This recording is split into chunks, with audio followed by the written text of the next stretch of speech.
When Qin Wudao opened his eyes again, he found himself in a strange room. Just moments ago he had been in a company meeting with his employees. As a former corporate drudge he had sacrificed everything, even enduring the advances of wealthy women, to climb to the position of a top executive. As an executive, he naturally wanted to become a man above others. But endless work left him no time to rest, and after becoming a high-ranking manager, he had no chance to show off his status. Every day was a cycle of banquets, meetings, inspections, banquets, meetings. He didn't even have time to read novels, and when he scrolled through videos he always encountered those so-called regretful short stories that made his blood boil. Working under such intensity and poisoned by endless web novels, after one meeting his vision went dark and he finally collapsed. In his last moment, a montage of his life flashed before his eyes. There was nothing to cherish in this absurd life. If there was any regret, it was the regretful stories he saw while scrolling through videos. He really wanted to ask those authors, "Brother, are your family well?" He even fantasized about what would happen if he entered such a world. With this regret, he slowly closed his eyes. When he opened them again, he saw the magnificent ceiling and the chandelier that looked extremely expensive. "Brother, where am I? Is this still China? Is there such an impressive hospital?"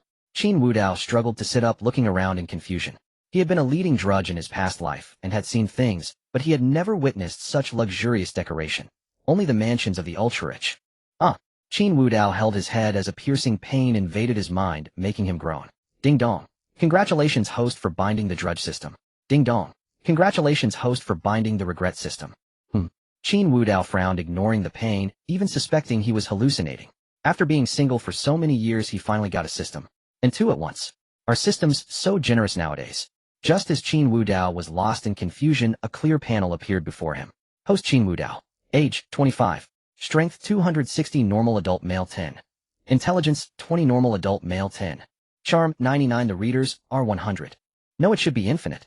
Destiny, transmigrate, a child of destiny, destined villain parents, both kings, fate-ridden, love, luck, supreme, simp king. The drudge system is dedicated to letting every transmigrator experience the thrill of being a drudge in this world. The main focus is inner competition. Looking at the panel, Qin Wudao was even more dumbfounded. If a normal adult male is 10-0 and his strength is 260, he is practically a superhuman. And transmigrator, had he really traveled through time? The opposing destinies of child of destiny and destined villain were both bound to him. Damn, this drudge system really knows how to push competition. Just then his headache worsened and the system panel blurred. Fragments of memories began to flood his mind. In those memories, Qin Wudao was extremely devoted, having been a hopeless simp for a woman for 3 years. They were boyfriend and girlfriend, but had never done more than hold hands. This was because Qin Wudao understood that the woman he loved had always had a white moonlight in her heart. But he believed that loving her meant respecting her, so he waited, hoping to warm her heart with his sincerity. For the first 2 years, Liu Ruyan was extremely cold. No holiday greetings, no birthday companionship, spending New Year's apart. But from the 3rd year, she began to gradually accept Qin Wudao's love, and they entered a passionate phase. He thought everything was going well, but just as things were on track, Liu Ruyan's white moonlight returned. The moment he returned, everything changed, even worse than before. She claimed to be working overtime, but was actually having a candlelit dinner with the white moonlight. They had planned to watch a movie, but she always used work as an excuse to accompany him. When Qin Wudao discovered this, Liu Ruyan directly told him that the white moonlight was physically weak and had no family in the city, so she needed to care for him, and told Qin Wudao not to overthink. Seeing those memories, Qin Wudao's expression became strange. This was too familiar. Wasn't this exactly the plot from those regretful stories he read before? The Empress of Ashes had appeared. Moreover, in the memories, the former self actually cried silently when facing Liu Ruyan's coldness. Cry. He was over 1.8 meters tall, and he just took it. Why didn't he punch him? Bang. In his fury, Qin Wudao smashed his fist into the bedside table. With a loud crash, the expensive furniture shattered into pieces. After all, with his exaggerated strength of 260, a single punch would have reduced the table to powder if he hadn't instinctively held back. He took a deep breath, suppressing the urge to annihilate those two, and continued watching the memories. For 3 years to take care of the workaholic Liu Ruyan, Qin Wudao, who had never cooked, even obtained a chef's license. He used to eat well, but after the white moonlight returned, something changed. One day, Qin Wudao went to the company to deliver lunch to Liu Ruyan. He saw the two of them standing very close in the office. Clearly the white moonlight was being deliberate. Noticing Qin Wudao's arrival, Liu Ruyan's eyes flashed with disgust. Don't bring me lunch anymore. Are you my servant? Besides, you and I were just discussing work. I understand. Take care of yourself. The former self turned and left with a heavy heart, while Yes' face wore a smug smile. Another night, Qin Wudao discovered that Liu Ruyan had gone to Yes' place again, and they had a huge fight. The response he got was a slap from Liu Ruyan. You and I are innocent. I'm just taking care of him. Do you think everyone is as dirty as you? Instead of being jealous, go home and reflect. The last memory was from a few days ago, the former self's birthday. He was sent to the hospital covered in blood after a car accident. He called Liu Ruyan repeatedly, but she kept hanging up. When she finally arrived at the hospital, it was to take care of Bai, who only had a simple cold. When they met, Liu Ruyan's pretty face showed a trace of awkwardness. Before she could ask about his injuries, Bai let out a moan, and she hurried away. The previous self had been left alone in the hospital, barely surviving for over a month, and only after the injuries stabilized was he brought back to the villa by the servants. This was the last memory of Liu Ruyan. But Qin Wudao carefully examined his memories. It seemed there were many fragments still locked away. Since he couldn't unlock them, there was no need to dwell on it. Phew. After sorting out all the memories, Qin Wudao stood up, stretched his back, and then spoke to the system. Hey buddy, got a cigarette? Give me a pack and a lighter. Ding dong. Hey buddy, you think I'm a supermarket? Buzz. Though the system grumbled with a flash of light, a pack of cigarettes, and an exquisite lighter appeared in Qin Wudao's hand. Click. The tobacco was slowly lit, and smoke curled up into the air. Qin Wudao squinted gently, enjoying the moment of tranquility. In his past life, he had already become a top-tier workhorse with extraordinary mental fortitude and abilities far beyond ordinary people. He had accepted the fact that he had transmigrated. However, there was one thing he couldn't figure out: why did he have to transmigrate into a regret novel? At least the system he was bound to was called the workhorse system, not some kind of forced female protagonist conquest. Qin Wudao's pupils contracted. Right besides the workhorse system, he seemed to have also bound a regret system. Dog system, come out. Workhorse system, how can you be like this, host? Just now when you asked for a cigarette you called me buddy, but now that you don't need me you call me dog. You. Qin Wudao said impatiently, shut up. Not you, I'm talking about the other one. Workhorse system, oh crying ding dong. Regret system came online. Regret system, hello host, what can I help you with? Qin Wudao said seriously. Never mind helping for now, let me ask you, what are your functions? Regret system, I have two functions. One is for you to conquer the female protagonists. The more affection you gain, the more rewards you get. The second is to make the female protagonists regret. Alright, stop. Before the system could finish, Qin Wudao interrupted. I get it. Uninstall. No self-destruct. Regret system, workhorse system, so fierce. Crying, so the way he treated me just now was actually good. From this perspective, the host is not so bad to me after all. Regret system was silent for a moment, then carefully asked, host, is there a problem? Nonsense. Qin Wudao's tone suddenly became furious. I am now a transmigrator. I am the chosen one, plus a villain, and even my attributes, strength, intelligence, charm, far exceed ordinary people. So with me being a progenitor human, I have to be a simp. And I'm supposed to conquer female protagonists. They'll conquer your sister. Self-destruct now. Hurry up. Bang. Just as Qin Wudao stood up in agitation, a token fell out of his pocket and clattered to the floor. Qin Wudao bent down and picked it up. Seeing the words on the token, his eyes widened instantly. Dragon King token. I'm actually the Dragon King. And I still need to conquer female protagonists. Hurry up, self-destruct. The regret system said with a crying tone, host, please don't. I beg you, I have no mandatory tasks.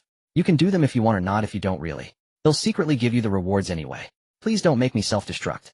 Use me, I'm very useful. Hearing the conversation between the host and the system, the workhorse system trembled, not daring to make a sound, afraid that the host in a fit of anger would demand his self-destruction too. Transmigrators on Blue Star possessed a natural ability to sanction systems. If they demanded self-destruction, it would happen. There was no other countermeasure. Hearing the regret system's words, Qin Wudao's furrowed brows gradually relaxed, and he asked, really no mandatory tasks? Regret system sobbed, absolutely not. Alright, then I'll keep you for now. By the way, remember to secretly give me the rewards, or else self-destruct. Sob. I understand. Upon hearing this, Qin Wudao closed the system in relief, then stood up and walked into the walk-in closet of the suite. Looking at himself in the mirror, Qin Wudao noticed that this body and appearance seemed exactly the same as his past life. He was tall with broad shoulders and a narrow waist, and the muscle lines on his body were distinct with extremely perfect proportions. His handsome face was as sculpted as a masterpiece, with thick eyebrows slightly raised and deep eyes that sparkled like stars, drawing people in. His black hair, neither too long nor too short, was slightly tousled, adding to his dashing and carefree demeanor. In his past life, with this face and the physique he had built through years of gym training, he had secured many deals. Now that he had transmigrated into this world, shouldn't he directly become a progenitor human? Being a simp would be a waste of time, wouldn't it? Qin Wudao walked to the wardrobe and opened it, only to find that he had very few clothes. He casually picked a beige suit and put it on, which deepened his mature and elegant aura. First leave this place, figure out my identity, and then become a progenitor human.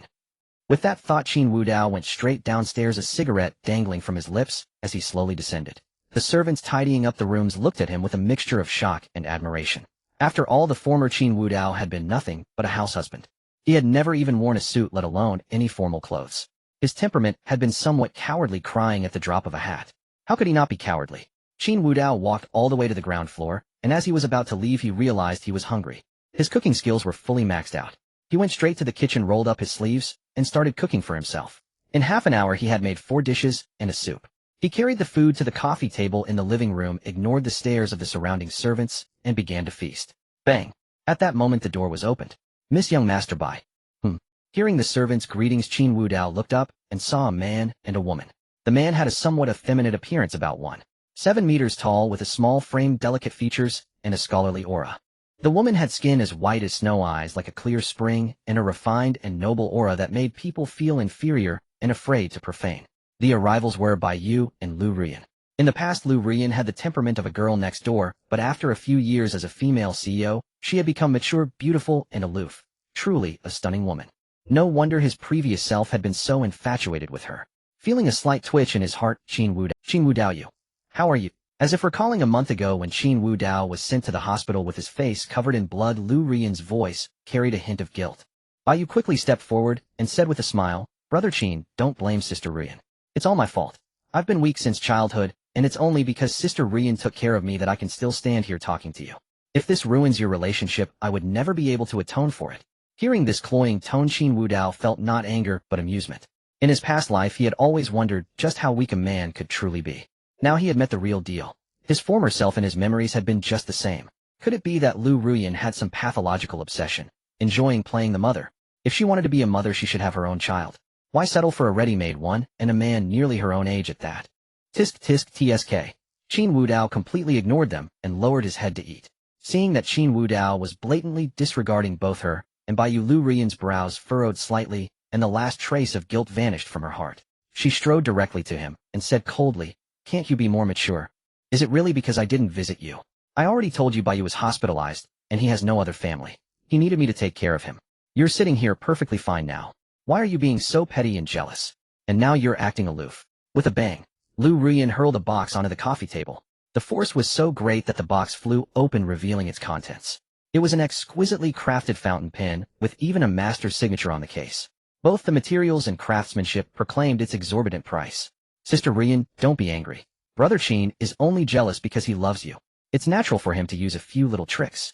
Bai Yu picked up the pen and handed it to Qin Wudao.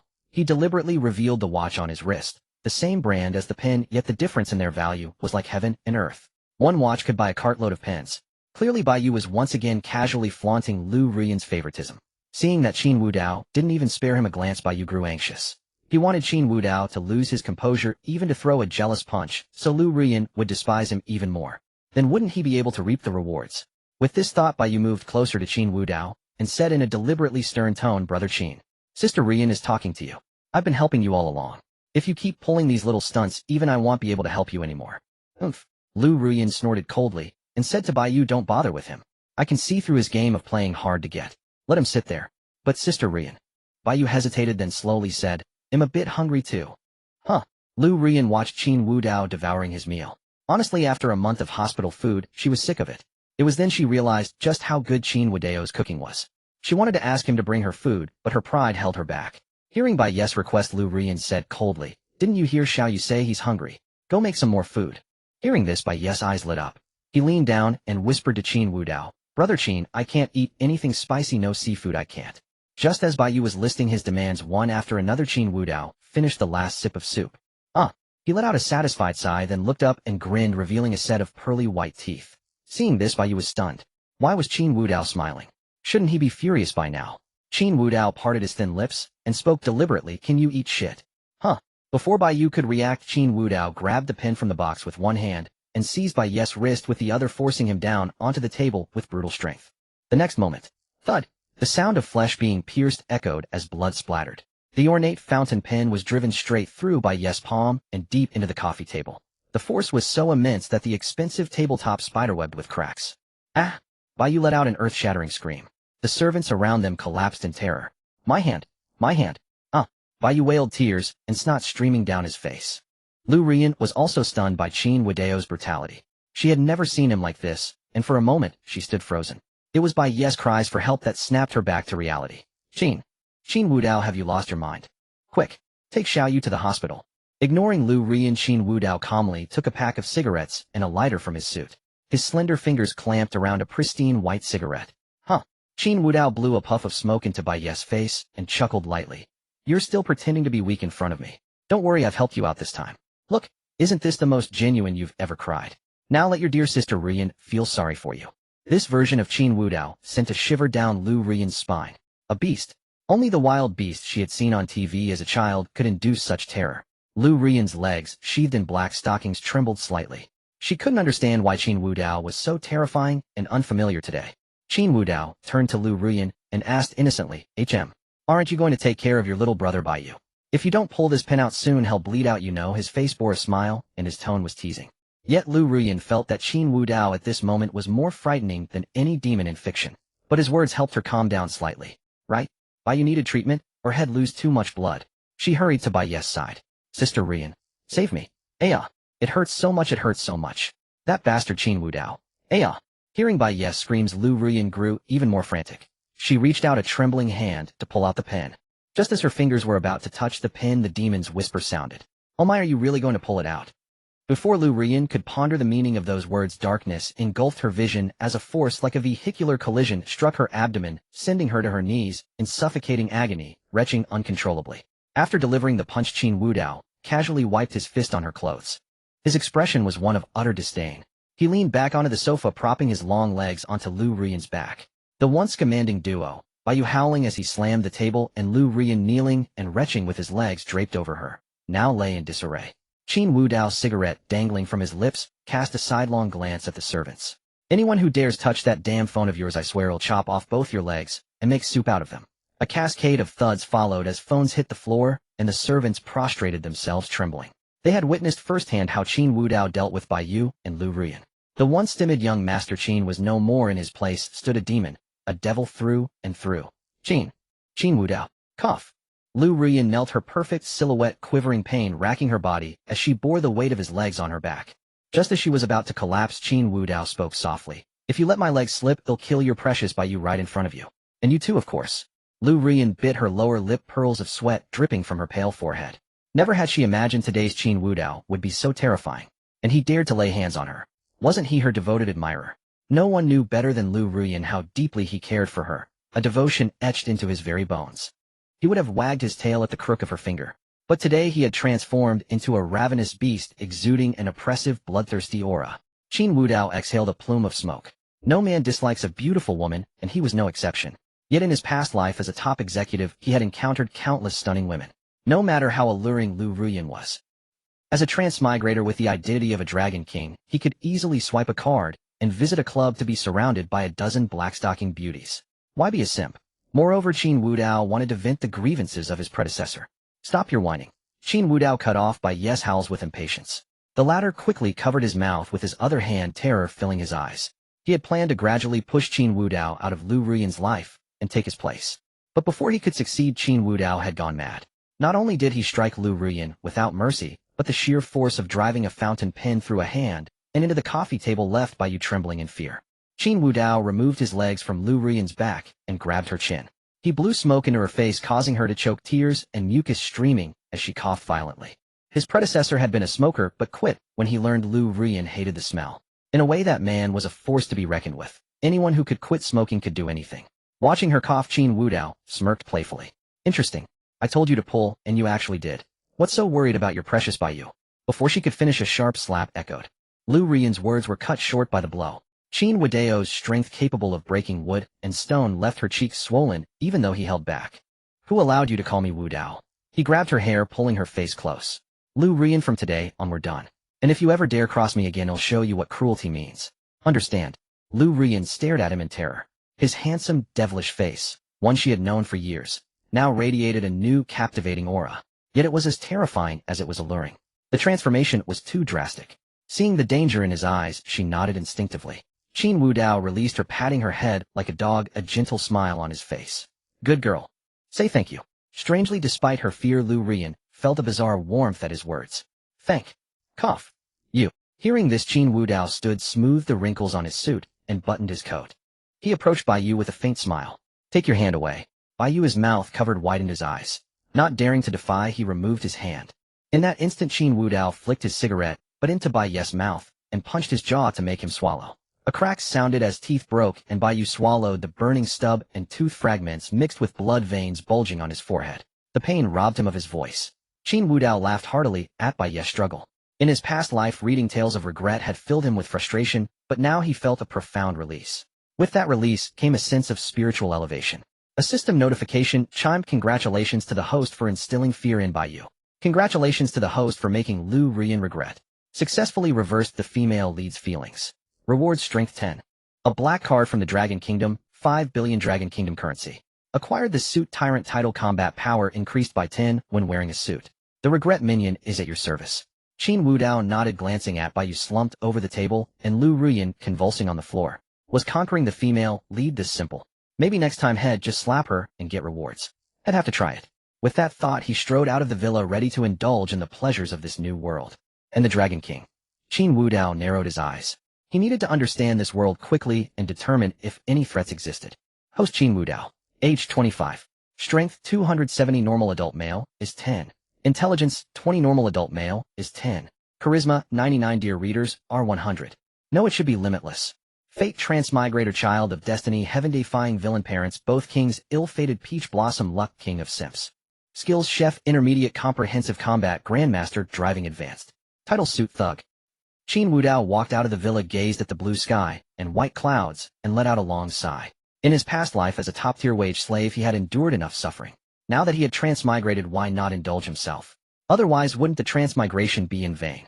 Swish, swish. Just as Qin Wudao planned to find a club to enjoy himself, two figures suddenly appeared before him. They were a man and a woman kneeling on one knee. They respectfully spoke, "Greetings, Dragon King." Memories once again surged into Qin Wudao's mind. The Dragon King Hall, a force belonging to the overseas territories. He had been chosen as the current Dragon King.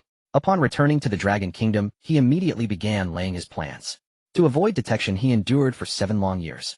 Now 7 years had passed, and he was about to be fully exposed to the eyes of all the powerful figures. Kneeling before him were his 2 guardians. The man was named Dragon Fong, his strength unfathomable, proficient in frontal combat, and adept with all kinds of firearms. The woman was named Dragon Scale, skilled in assassination and various cold weapons. Both had followed Qin Wudao since their time overseas. After returning to the Dragon Kingdom, Qin Wudao began acting like a simp.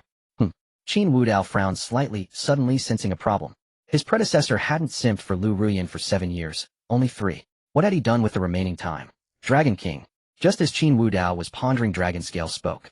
She wore a black leather suit that accentuated her curvaceous figure, with black stockings and leather boots forming a perfect ensemble. Her exquisite features and alluring aura exuded an irresistible charm in every gesture. "You mentioned earlier that today you would help Miss Ruyan's company go public and bring her orders worth billions." No need. Before Dragon Scale could finish, Qin Wudao interrupted her directly. "Cancel those billions in orders. Also withdraw all resources previously allocated to her company." "But Dragon King, didn't you say before that you wanted Miss Ruyan too? Did you not understand my words, eh?" Qin Wudao's tone betrayed no emotion, yet Dragon Scale, who had just risen, knelt again. "My apologies, Dragon King." This subordinate overstepped. "It's fine." Qin Wudao waved his hands, signaling them to rise, then spoke coldly. "Remember, from now on, Liu Ruyan is as good as dead. Do not pay her any attention. If she dares to provoke us, eliminate her outright." Hearing Qin Wudao's words, the two were surprised, but dared not ask further. Yet Dragon Scale seemed to recall something, her exquisite face showing a hint of hesitation. Seeing her expression, Qin Wudao knew she had something to say. "If you have something to say, speak directly." "Yes." Dragon Scale nodded, then spoke. "Dragon King, there's been a recent issue with Miss Lin Ziqing. The Li family of Modu is forcing her into an arranged marriage. Should we intervene?" "Lin Ziqing?" Qin Wudao was utterly bewildered. Who was Lin Ziqing? Buzz. At that moment, a flood of memories poured into Qin Wudao's mind, including the name Lin Ziqing. After reviewing those memories, Qin Wudao was stunned. Lin Ziqing, Su Muxue Wanshurin. Images of various stunning women appeared in his mind. The more memories Qin Wudao absorbed, the more dumbfounded he became. No wonder he had simped for Liu Ruyan for only 3 years out of 7. Before her, his predecessor had simped for others. He simped for one after another, abandoning one to simp for the next. And he devoted himself wholeheartedly each time. "Bro, I misjudged you truly. You're not a simp. You're a damn werewolf." No wonder his fate included king of simps. With that kind of devotion, who could endure it? He simped for every type, every beauty, yet remained deeply infatuated. Seeing Qin Wudao's silence, a trace of sorrow flickered in Dragon Scale's beautiful eyes. Dragon King, I understand. I will stop this matter immediately and ensure. Stop. Before Dragon Scale could finish, Qin Wudao interrupted again. Do not stop it. Whether it's Lin Ziqing Su Mushue or Wan Shirin, do not report their affairs to me anymore. Dragon Scale and Dragon Fong were both taken aback. If their leader had one flaw, it was his love-struck nature. Having grown up overseas and been trained as an assassin, he became the strongest, ascending to Dragon King at 18. He had never experienced romantic relationships. After returning to the Dragon Kingdom, he fell for various beauties, becoming a complete simp. At times, Dragon Fong and Dragon Scale wanted to advise Qin Wudao, but they were always scolded by him. A love-struck fool never listens to others' advice. So now, hearing Qin Wudao's words, both stood frozen. For years they had been accustomed to running errands for the Dragon King's women. Suddenly told it was unnecessary, they felt as if they had lost their purpose in life. They looked utterly dejected. Seeing their reaction, Qin Wudao was speechless. After reviewing the memories, he naturally knew how absurd his predecessor had been. Using Dragon King Hall's resources not for business expansion or territory conquest, but to simp and give freely to these women. Anyone would be furious. Alright, stop spacing out. Prepare a residence for me. Hearing Qin Wudao's words, the two snapped back to reality. Dragon Fong quickly said, Rest assured, Dragon King. The residence has long been prepared, and the car outside is also for you. With that, Dragon Fong handed Qin Wudao the car keys, property deed, and other documents. Buzz. With a flash of light, the property deed and door cards vanished. Seeing this, Dragon Scale and Dragon Fang's pupils constricted. How had the Dragon King acquired such abilities in their time apart? What was that light? And where had the property deed gone? Unbeknownst to them, Qin Wudao had used the system's storage space. Though not large, it was more than enough to hold a property deed. Dragon Fong and Dragon Scale were extremely loyal subordinates, so despite their curiosity, they asked no further questions. By the way, Dragon King, a grand banquet will be held at the business center of Modu in 3 days, where numerous business tycoons will be invited. It would be a fine opportunity if you wish to swiftly establish a foothold in Modu. Upon hearing this, Qin Wudao nodded. Have you secured the invitation to this banquet? Naturally. Long Yan nodded, then pulled out a gilded invitation from his bosom, its golden patterns gleaming brilliantly. The words invitation were clearly inscribed upon it. Dragon King, this is a gold-embossed invitation, the most distinguished kind, granted only to the most honored individuals. You need only present this invitation, and someone will come to receive you. Throughout all of Modu, only 5 such invitations have been issued. Qin Wudao nodded and accepted the invitation. Seeing this, Long Yan cautiously ventured, there is one more matter. The Dragon God, he seems to be returning to the country as well. Is that so? I understand. Also, I injured 2 people in this villa. To avoid trouble, take care of it. Though this Dragon King Qin Wudao had accomplished nothing substantial in the years since his return, the Dragon King Hall's influence had already arrived with him, making such matters simple to resolve. A mere word to the Enforcement Bureau would suffice. Having said this, Qin Wudao did not linger with the two, but turned and departed. Stepping outside the villa, he saw a black Rolls-Royce Dawn parked there. A soft-top convertible with simple, yet luxurious lines, a commanding body, and the iconic spirit of ecstasy. After all, in Long Yan's view, their Dragon King could hardly be more low-key than this. Swinging open the car door, Qin Wudao slid into the driver's seat and closed the soft top. With a single press of the start button, the roar of the land beast stirred every drop of his blood. But Qin Wudao had no intention of admiring the luxury car. Now his mind was sifting through fragments of memory. The Dragon King Hall revered the Dragon King above all, but this so-called Dragon God was a loser from the previous generation's competition for the Dragon King title. Though called previous generation, it was barely a few years ago. Thus the two were not far apart in age. If that person had set his sights on the Dragon King's throne, it would prove troublesome to resolve. Recalling that face from his memories, Qin Wudao narrowed his eyes. He wondered if he was the only so-called chosen one in this world. If there were others, it would be thorny indeed, for a chosen one's path was paved with sheer unreasonable fortune. Since the Dragon God was returning, he must lay his plans ahead of time. The banquet 3 days hence would be the perfect opportunity. With this thought, Qin Wudao pressed the accelerator and sped toward the address on the property deed. Cloud Vista Villa. As one of Moda's premier villa districts, its residents were the wealthy and powerful. The spacious asphalt roads were spotless, flanked by meticulously trimmed greenery and an array of vibrant flowers vying for attention with their fragrance. Each villa was uniquely designed. The European-style architecture featured towering Roman columns, exuding majesty, with spires and ornate carvings showcasing exquisite craftsmanship. The roar of a V12 engine echoed before the gate. At the sight of the car's arrival, the security guard promptly saluted and hurried to the window. Even though the license plate was unregistered, they dared not be negligent toward anyone arriving in such a luxury vehicle. As the window lowered, the guard quickly spoke, "Sir, may I ask if you are visiting a friend, or if this is a new car yet to be registered? I will resolve it for you immediately." Qin Wudao handed over the property deed. "I am the new owner. Register this license plate for me." "Yes, esteemed owner. Rest assured I will handle it at once." The guard carefully took the deed, and upon opening it froze for a moment. Villa number 1. Wasn't that the one never sold? After all, the Chinese were exceedingly particular about numbers.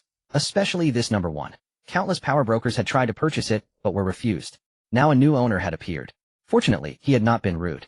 The guard worked swiftly, completing the registration in under 3 minutes, thoughtfully providing directions before opening the gate to let Qin Wudao drive into the district. Arriving at Villa number 1, he parked in the attached garage and entered the villa. The expansive courtyard before the villa had been transformed into a private garden, a sea of blossoms, with winding paths leading to every corner. Inside it was even more luxurious. Bright floor-to-ceiling windows, a spacious living room, dazzling crystal chandeliers, and marble floors polished to a mirror shine. The furniture was of the finest materials, plush leather sofas, and wooden tables with exquisite grain. Priceless artworks adorned the walls, and exquisite sculptures graced the corners, every detail exuding nobility and taste. Qin Wudao settled directly onto the soft sofa. This is the life, to enjoy such luxury. The previous owner had all these resources yet wasted them on being a pathetic sycophant. He shook his head with a sigh. Just as he intended to rest, his phone suddenly rang. My. Seeing the unknown number displayed, he casually pressed the answer button. "Hello? Hello? Is that Wudao? Is it you?" A woman's voice came through the phone, tinged with sobbing. Qin Wudao frowned slightly. No such voice existed in his memories. "I am Qin Wudao. Who are you?" "It really is you. Thank goodness. I am your mother." "Stop right there. You just blurt that out. Are you barking like a dog?" "A scam." Qin Wudao retorted irritably and hung up. In his memory, he did have parents, but they were adoptive. He had been adopted as a child, and they had treated him with great care. But that happiness did not last. A few years later, his adoptive parents found their biological child. That child returned and began vying for affection. By Qin Wudao's nature, he would naturally step back. In his teens, he resolutely left the country, severing all ties. He understood well the truth: those who raise, but are not born 100 lifetimes cannot repay. So he offered no explanation, no farewell, and went abroad alone. Now a decade had passed. Surely his adoptive parents had forgotten him by now. At this thought, a trace of melancholy crossed Qin Wudao's face, as if he were gradually merging with the soul of his former self. As he sank into recollection, his phone rang again, shattering the pleasant memories. He picked it up and answered, annoyed. "What are scammers this bold now? Just calling to claim a son." "Wudao, I truly am your mother. Years ago we lost you." The voice on the other end trembled with sorrow. Upon hearing this, Qin Wudao's brows furrowed deeply. He knew well that his former self was an orphan, yet how he became one remained a mystery. Could it really be that this was his former self? No, at this moment Qin Wudao's soul had already merged with his past self, so he was his former self. He was Qin Wudao. Were those on the other end of the phone his biological parents? Qin Wudao felt not a shred of interest in these ethereal family members. In his eyes, only the family that had adopted him could be called kin, but because of the return of their biological son, he had chosen to leave voluntarily to repay their kindness. "Wudao, are you listening?" The woman's voice on the phone sounded again, its trembling tone revealing her profound sorrow. "We were chased by enemies many years ago. Though we survived, we lost you. It was our fault. Please don't blame your father and mother, okay? Give us a chance to make it up to you." The woman's voice was filled with pleading and humility. But Qin Wudao's face showed no emotion as he calmly said, "It's been so many years, there's no need for a reunion. You're alive and am alive. Isn't that enough?" "No, Wudao? I beg you, let your mother see you, please, eh? Your sister, father, and brother all miss you.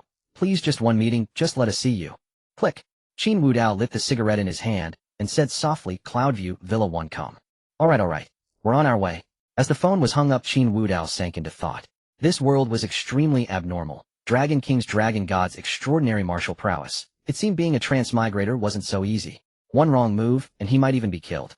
As for these so-called family members, he wanted to see what was going on. His past self's soul had merged with his inevitably, leaving a trace of obsession regarding this matter. Since that was the case, he would meet them first, and then decide. Sigh. Qin Wudao gently exhaled a puff of smoke, his face shrouded in mist, appearing mysterious and ethereal. Before long, he received a call from the property management about visitor information. As the owner of Villa 1, the management naturally couldn't afford any negligence. With Qin Wudao's nod, the so-called family was let in. Ding dong. The doorbell rang. Qin Wudao rose from the soft sofa and muttered, "I still need to hire some servants, otherwise even opening the door requires my own effort. Too troublesome." Complaining to himself, he walked to the door. Click. As the door swung open, an elegantly dressed, beautiful woman rushed forward. Wudao. She embraced Qin Wudao tightly, but he frowned and gently pushed her away. Let's talk inside first. Hearing Qin Wudao's words, the beautiful woman's already reddened eyes shed a few more tears. Brother, how can you treat mom like this? At that moment, a young man stepped forward, pursing his lips, as if deeply wronged, his delicate face full of stubbornness. Beside him stood a middle-aged man and a woman. The man's face was stern, his body trembling slightly, seemingly from excitement. The woman beside him appeared to be around 25 or 26, her strong-willed demeanor adding a unique charm to her already beautiful features. Father, mother, sister, brother, the whole family had arrived. Hearing the young man's words, Qin Wudao curled his lips and mocked. What nonsense are you spouting? Sounds like you'd rather roll out than come in, huh? Get lost. Bang. Before the woman could speak, Qin Wudao slammed the door shut with such force that the gust of wind ruffled their hair.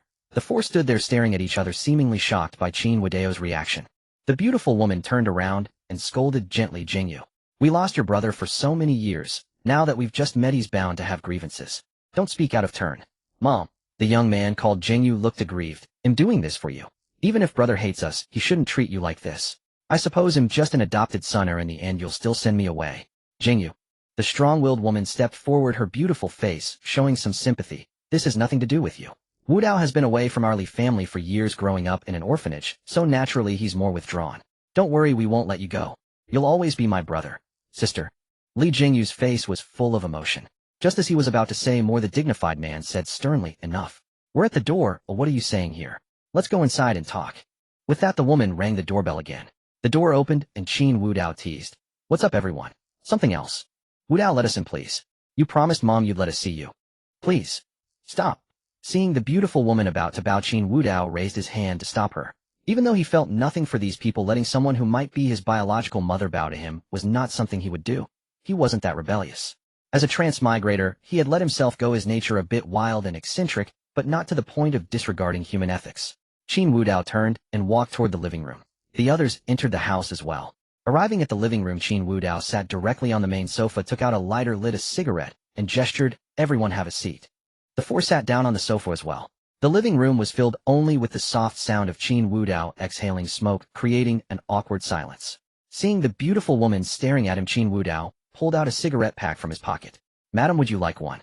The woman clearly hadn't expected Qin Wudao to say that. Her expression twitched slightly. Wudao, is this how you treat your mother?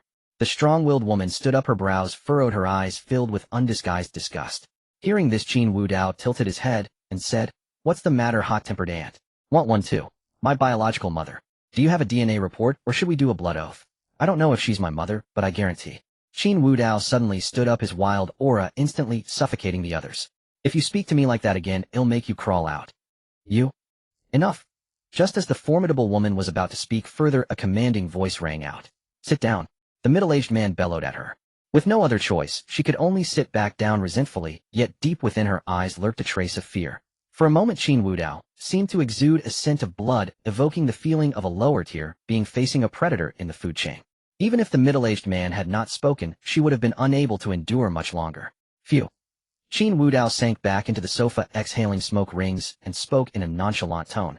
All right, if you have something to say it quickly. I'm a bit hungry. After dealing with you all, I plan to go out for a meal. Wudao.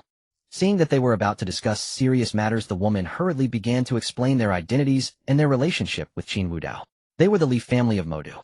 The patriarch was Li Lindu, the woman was Yun Wanfeng, the formidable lady was Li Sisi, and the young man was Li Jingyu. The Li family was a prestigious name in Modu, with a commercial conglomerate valued at over 50 billion. In his youth, Li Lindu had plunged his family into dire straits, while vying for the position of family head.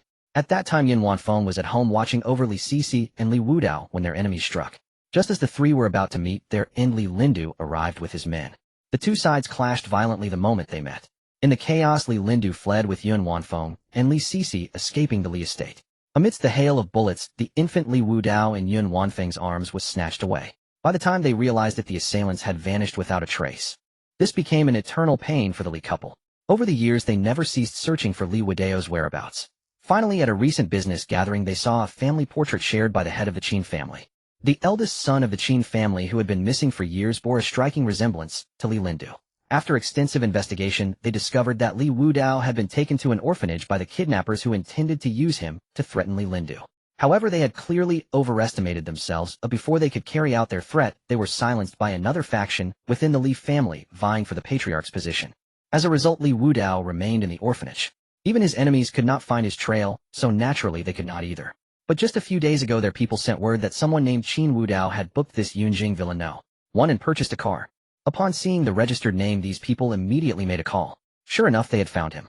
As for Li Jingyu, he was an adopted child taken in because of their intense longing for Li Wudao.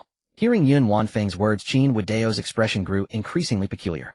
With his past life experience of reading countless web novels, he knew this matter was far from simple. It was clearly the script of the real young master versus the fake young master. He had just emerged from a regret-themed story, and now he was thrust into this. Add the Dragon King into the mix. Indeed, this was a chaotic and convoluted world. He might truly encounter unimaginable foes. If it were a story about a divine doctor descending the mountain or a nouveau riche, it would be easy to handle. But if a celestial king were to return, that would be a real laugh. Wudao, are you listening? After finishing her words, Yun Wanfeng saw Qin Wudao's peculiar expression and asked cautiously. Hearing this, Qin Wudao snapped back to reality and said softly, I understand. So what is the purpose of your visit? Huh? The question caught Yun Wanfeng off guard, but she quickly replied in a gentle tone, Of course I want you to return to our Li family. The Qin family has found their child, so you certainly cannot go back to them. It's time you reclaim your surname. I don't want you to be alone and adrift in the outside world. Alone and adrift. Qin Wudao's pupils contracted. What was this woman saying? Could she not see his enormous villa? The walls were even inlaid with jade, and he had spent so much money. How dare she call him alone and adrift? Not only Yun Wanfeng, but even Li Lindu looked at him with the same pitying eyes. Li Sisi and Li Jingyu, on the other hand, had vigilance in their eyes, as if worried he might return to claim the family fortune. I say this. Madam Li. Qin Wudao was unsure what to call her, so he settled on Madam Li. Which of your eyes sees me as alone and adrift? Can't you see how comfortably I live? As for changing my surname, forget it. I've been used to calling myself Qin Wudao for so many years. Besides, Li Wudao. It sounds a bit unpleasant, really. Unpleasant. The Li family members were all stunned. It was the first time they had heard such a novel excuse for refusal. Was it unpleasant? Li Wudao sounded perfectly fine. Brother.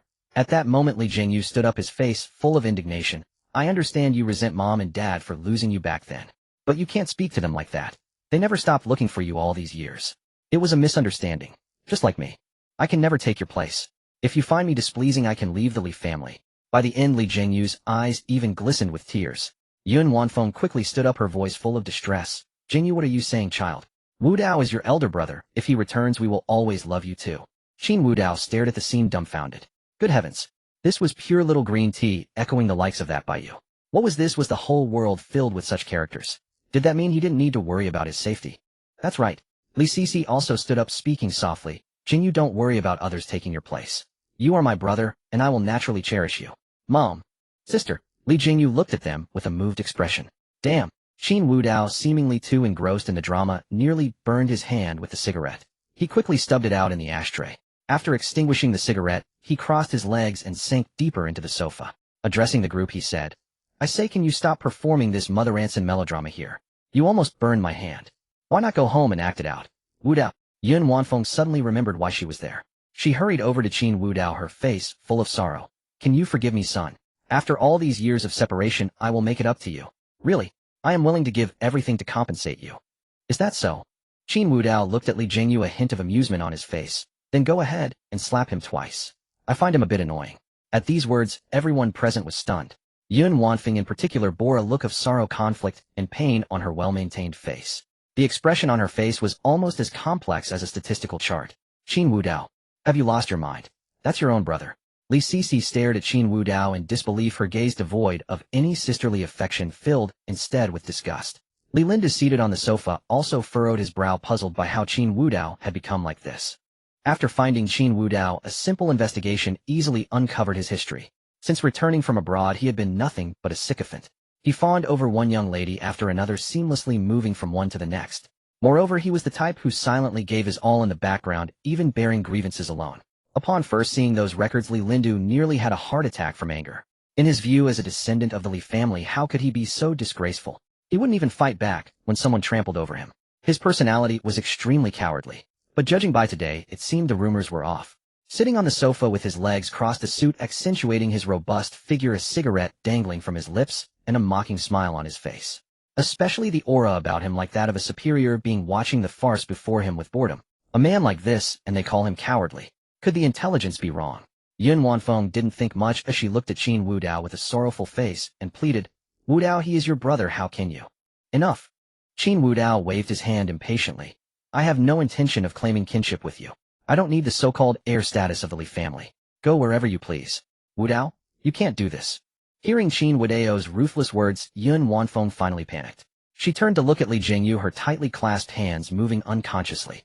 Her own son was right in front of her, yet refused to acknowledge her. So many years had passed, and she owed him so much. Since he wanted to see her slap Li Jingyu, perhaps she should. Mom. Before Yun Wanfeng could act, Li Jingyu cried out Mom, with a sobbing voice, a sound that would move anyone to tears. But to Qin Wudao, it was somewhat nauseating. Was this transmigrated world even proper? He was a dragon king, yet the men he encountered were all so dramatic. Had he transmigrated into a female-oriented novel? That couldn't be right. A dragon king would normally never appear in a female-oriented novel. Besides, this world was filled with so many naturally beautiful women, which would be quite explosive for a female-oriented story. Li Jingyu's cry of Mom made Yun Wanfeng's delicate body tremble slightly. Her previously firm resolve began to waver. Seeing the expression on Yun Wanfeng's face, a hint of triumph flashed in Li Jingyu's eyes. Yes, that's right.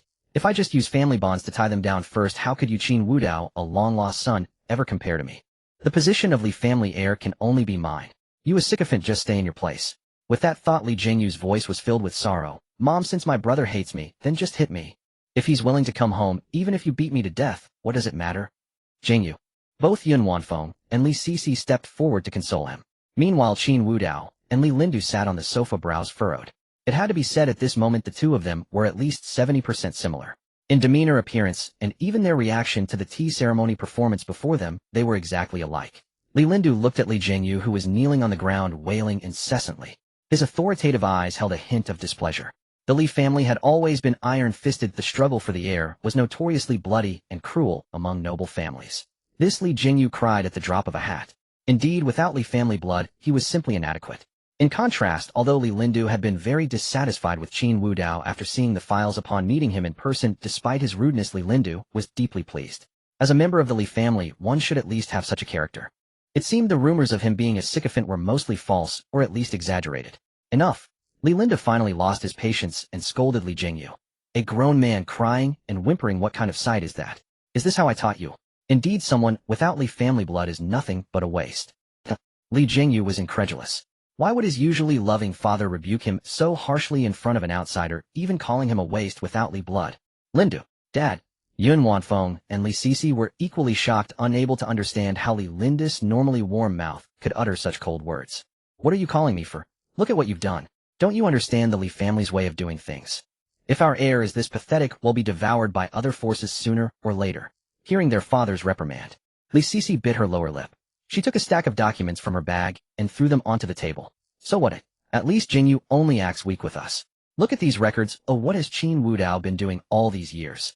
He's a sycophant, and he doesn't just fawn over one. As she spoke, Li Sisi's face was full of contempt. Is this the kind of person who can be the Li family heir? I tell you, I will never acknowledge it. Seeing Li Sisi defend him so fiercely, Li Jingyu looked at Qin Wudao with a smug expression. Bang! Just then a dull thud echoed through the living room. Qin Wudao kicked the coffee table, a heavy jade table that would take several strong men to lift, sending it flying 2 meters away. It nearly hit Li Jingyu. The sudden turn of events made Li Jingyu fall to the ground, cold sweat pouring down his forehead. Qin Wudao slowly stood up, looking at Li Sisi as if she were already dead. You're Li Sisi, right? Have I been too nice to you? You? What did you say? Li Sisi's voice trembled slightly. The sight of Qin Wudao kicking the coffee table had indeed startled her. Qin Wudao slowly approached Li Sisi. She had been forcing herself to remain calm, but as he drew near, she collapsed backward onto the sofa, looking utterly disheartened. Yun Wanfeng snapped out of her shock and hurried over to Qin Wudao. Wudao, I know you resent us. It's all my fault. I lost you. Blame me if you must. Don't hold it against Sisi and Jingyu.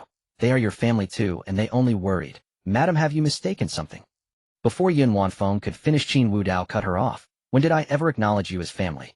And didn't I say if she dared to yap again, I'd make her leave horizontally? Brother.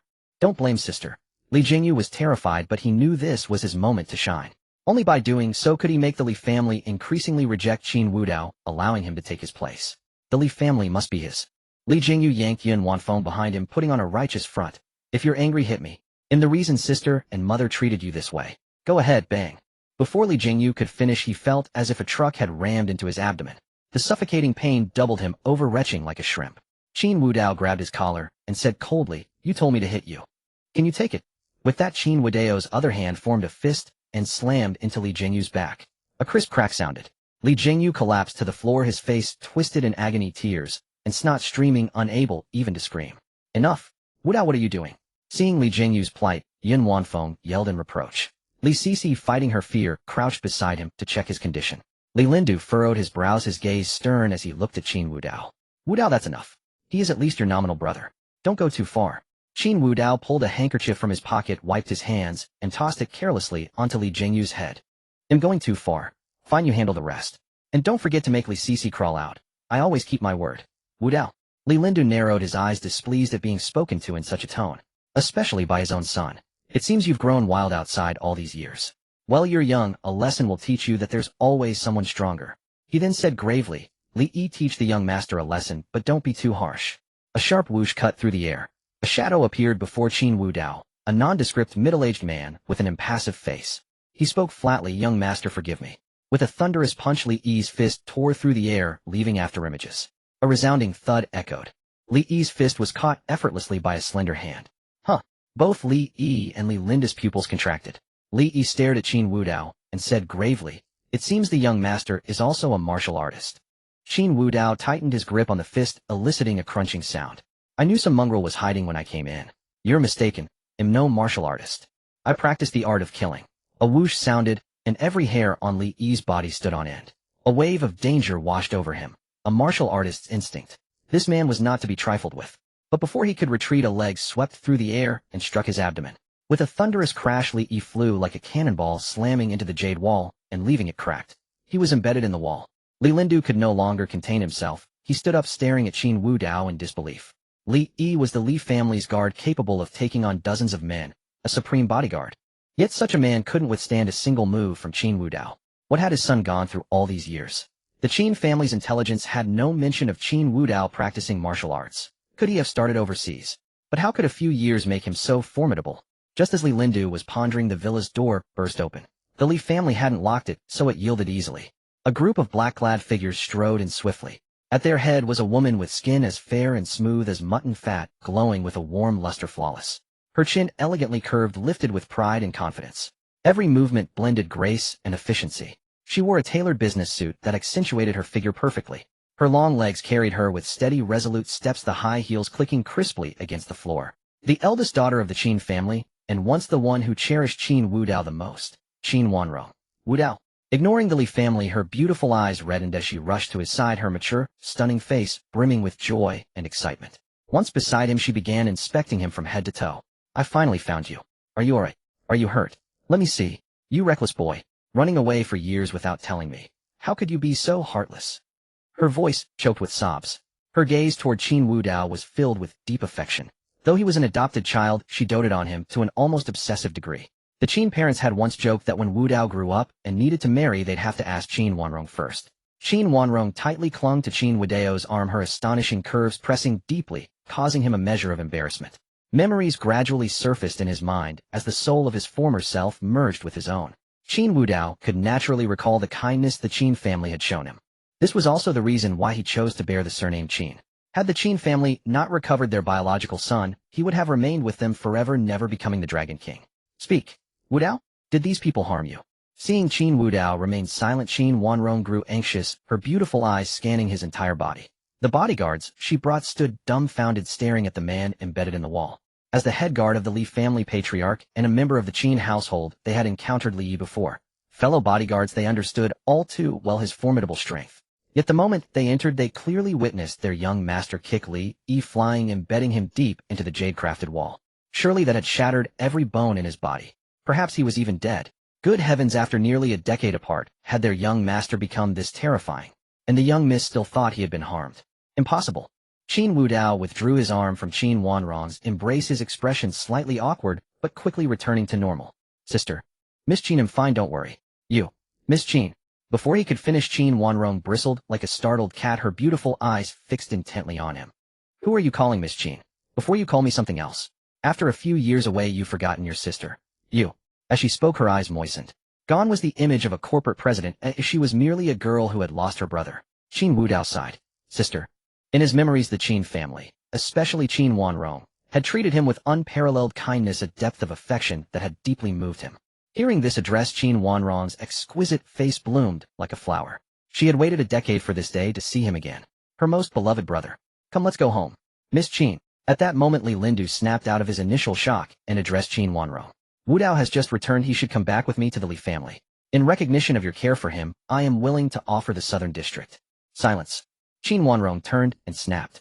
Only in front of Qin Wudao did she show her gentle side. To outsiders, she was an iceberg. She showed no respect, even to the Li family patriarch. Patriarch Liu Ruyan is my brother, so he will naturally come home with me. When we adopted him from the orphanage, all procedures were legal. The Qin family is his true home. As for so-called compensation, keep it for your own retirement. Furthermore, I will thoroughly address today's harm to Wudao with you later. Her attitude left even the cold-blooded Li Lindu breathless. What did she mean by harm to Wudao? Should he look at Li Jingyu kneeling and half-dead, or Li Yi embedded in the wall, or Li Sisi and Yin Wanfeng sitting on the ground? Who was harming whom? No. As he was about to speak, the patriarch seemed to recall something. He turned his gaze to Qin Wudao.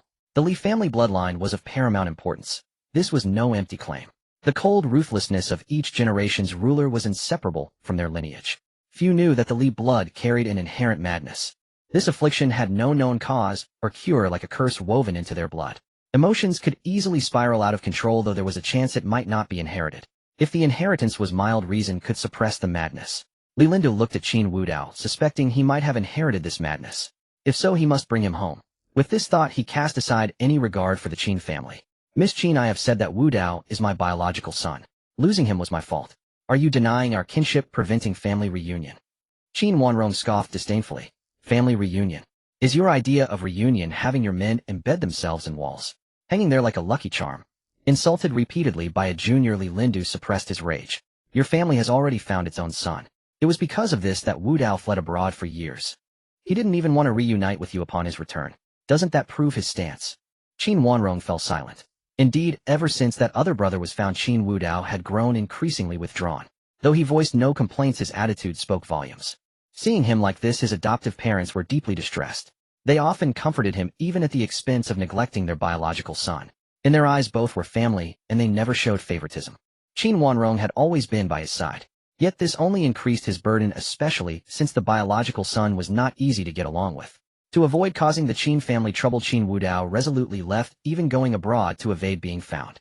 Seeing Qin Wudao fall silently, Lindu pressed on. It seems Miss Qin understands. Wudao is a member of the Li family and will inherit it. What can the Qin family offer him? Money. Or will you split everything with the biological son? Therefore I believe. Enough. Qin Wudao interrupted calmly. Patriarch Li, whatever happens between me and the Qin family, I can assure you I will have no ties with the Li family. Let today's events be forgotten. You may leave. Wudao. Yin Wanfeng stood up, her face full of sorrow. You've hit and scolded us. Can you still not? What happened back then was indeed our fault. How many times must I say it for you to understand? Do I truly have to kneel before you? Yin Wanfeng's voice was laden with sorrowful sobs, utterly mournful.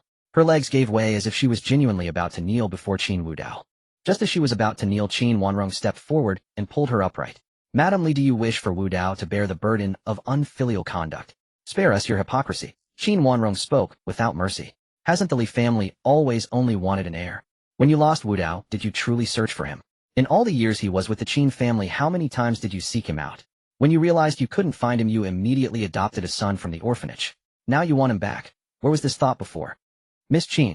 Li Sisi naturally wouldn't allow anyone to bully her mother. She came to Yin Wanfeng's side and supported her. She retorted to Qin Wudao in the same tone. And what about you? Aren't you doing the same? When your biological son went missing, you adopted Wudao. When he returned, you abandoned Wudao. Let's not point fingers. Because what we've done is no different. Li Sisi thought her words would strike Qin Wudao, but Qin Wudao merely smiled faintly. We are not the same. The heir of the Qin family has always been me. As for my lost younger brother, even if he returns, so what? I will still cherish Wudao always. My parents feel the same. At that moment, Qin Wudao glanced at Li Jingyu, who was kneeling half-dead on the ground. His expression was somewhat peculiar. After all this, he was a fake young master in the Qin family, and a true young master in the Li family. How strikingly similar the plot was. Yet the difference was that the Qin parents had indeed never shown favoritism. They treated both Qin Wudao and their later found biological son with equal regard. Miss Qin, this matter. What are you all staring at? See them out. Li Linda tried to say something more, but Qin Wanrong barked at the surrounding bodyguards. Ordinarily, this eldest miss of the Qin family wielded authority that surpassed even the family head. The bodyguards immediately closed in. Qin Wanrong shielded Qin Wudao behind her, not giving the Li family a chance to react, and had the bodyguards escort them out. Qin Wudao watched the Li family leave a hint of regret flickering in his eyes. It seemed Li Sisi was supposed to crawl out, but since they were escorted out, he let it go. If the Li family came to provoke him again, it wouldn't be as simple as today. Li Yi, embedded in the wall, was also pried out by the bodyguards working together. Li Yi seemed as if every bone in his body had shattered, collapsing like a heap of mud. Once the living room was completely quiet, Qin Wanrong fixed her gaze on Qin Wudao and spoke in an unwavering tone. Come back to the Qin family with me. Hearing this, Qin Wudao smiled wryly. Qin, sis, please don't make me go back. I've been away from home for years, and besides I've grown up. They'll find time to visit the Qin family, but at least, Before he could finish, Qin Wanrong extended a delicate jade-like hand and directly covered his mouth. Have you gotten so bold? Now you dare to speak to me like this? And grown up? No matter how old you are in my eyes, you're still that aloof little brat who first came to the Qin family. Don't think just because you're powerful now I can't handle you. Either you get embedded in the wall. Qin Wudao gently lowered the hand covering his mouth, a warmth rising in his heart. With his memories and soul, he naturally knew the Qin family's care for him. But the Qin family was not like the Li family. He could strike Li Zhengyu without hesitation, but the Qin family had shown him great kindness, so he could never harm their biological son. After acting twice, Qin Wudao himself sensed that his temperament seemed to have changed. Whether due to the transmigration, or because he felt his predecessor had been too oppressed, his disposition had grown increasingly violent. He was even on the verge of lashing out at the slightest provocation. If he went to the Qin family and encountered their son again, he couldn't guarantee he would restrain himself. Seeing Qin Wudao's expression, Qin Wanrong naturally understood his thoughts. She took his large hand in hers and said softly, Be good, Wudao, come home with me. I am not Li Sisi. If Qin Zirwei crosses the line, I will handle him. Don't cause more trouble. Qin Wudao shook his head with a bitter smile. If Qin Wanrong got involved, wouldn't she become just like Li Sisi? I don't care. No more arguments. Come with me. Qin Wanrong said with feigned fierceness, yet her forced sternness was utterly endearing. Realizing he couldn't escape this, Qin Wudao nodded. He couldn't forget the nurturing kindness of the Qin parents. He had to at least visit them once. But the Li family was out of the question. It would only hinder his enjoyment of life. Qin Wanrong pulled Qin Wudao and strode out of the villa. At the door, she even teased, My little Wudao is quite capable securing Yunjing. No. One villa. Just hand it over to me. You obediently come home to live. If Qin Wanrong wanted the villa, Qin Wudao would naturally give it to her. But only if he didn't have to return to the Qin residence. Bang. After they got into the car, the door was shut urgently. Even inside the vehicle, Qin Wanrong clung tightly to Qin Wudao's hand, as if afraid that if she let go he would slip away. Sis. Let go of me. I've already agreed to go back with you. No way. I won't let go. Qin Wanrong pouted at Qin Wudao, her beautiful eyes carrying a hint of reproach. 10 years. Heaven knows how she had endured these 10 years. Before, when Qin Wudao was around, whenever she was tired from work, she would simply hold him in her arms, calling it healing. In the decade that followed, Qin Wudao vanished without a trace, and she nearly went mad. Her personality grew colder, earning her the title of the Ice Queen CEO. Moi. As the convoy drove toward the Qin residence, Qin Wudao spotted a familiar figure through the car window. It was Liu Ruyan. She hadn't been hospitalized. Tough constitution indeed. What are you looking at? Just as Qin Wudao was marveling, Qin Wanrong reached out and turned his face back, her beautiful eyes carrying a dangerous glint. By the way, when we get home, you'd better explain to me properly. Why did you play the simp all these years? And you simped for several of them. Am I not good enough? You actually stooped to simping for those bitches.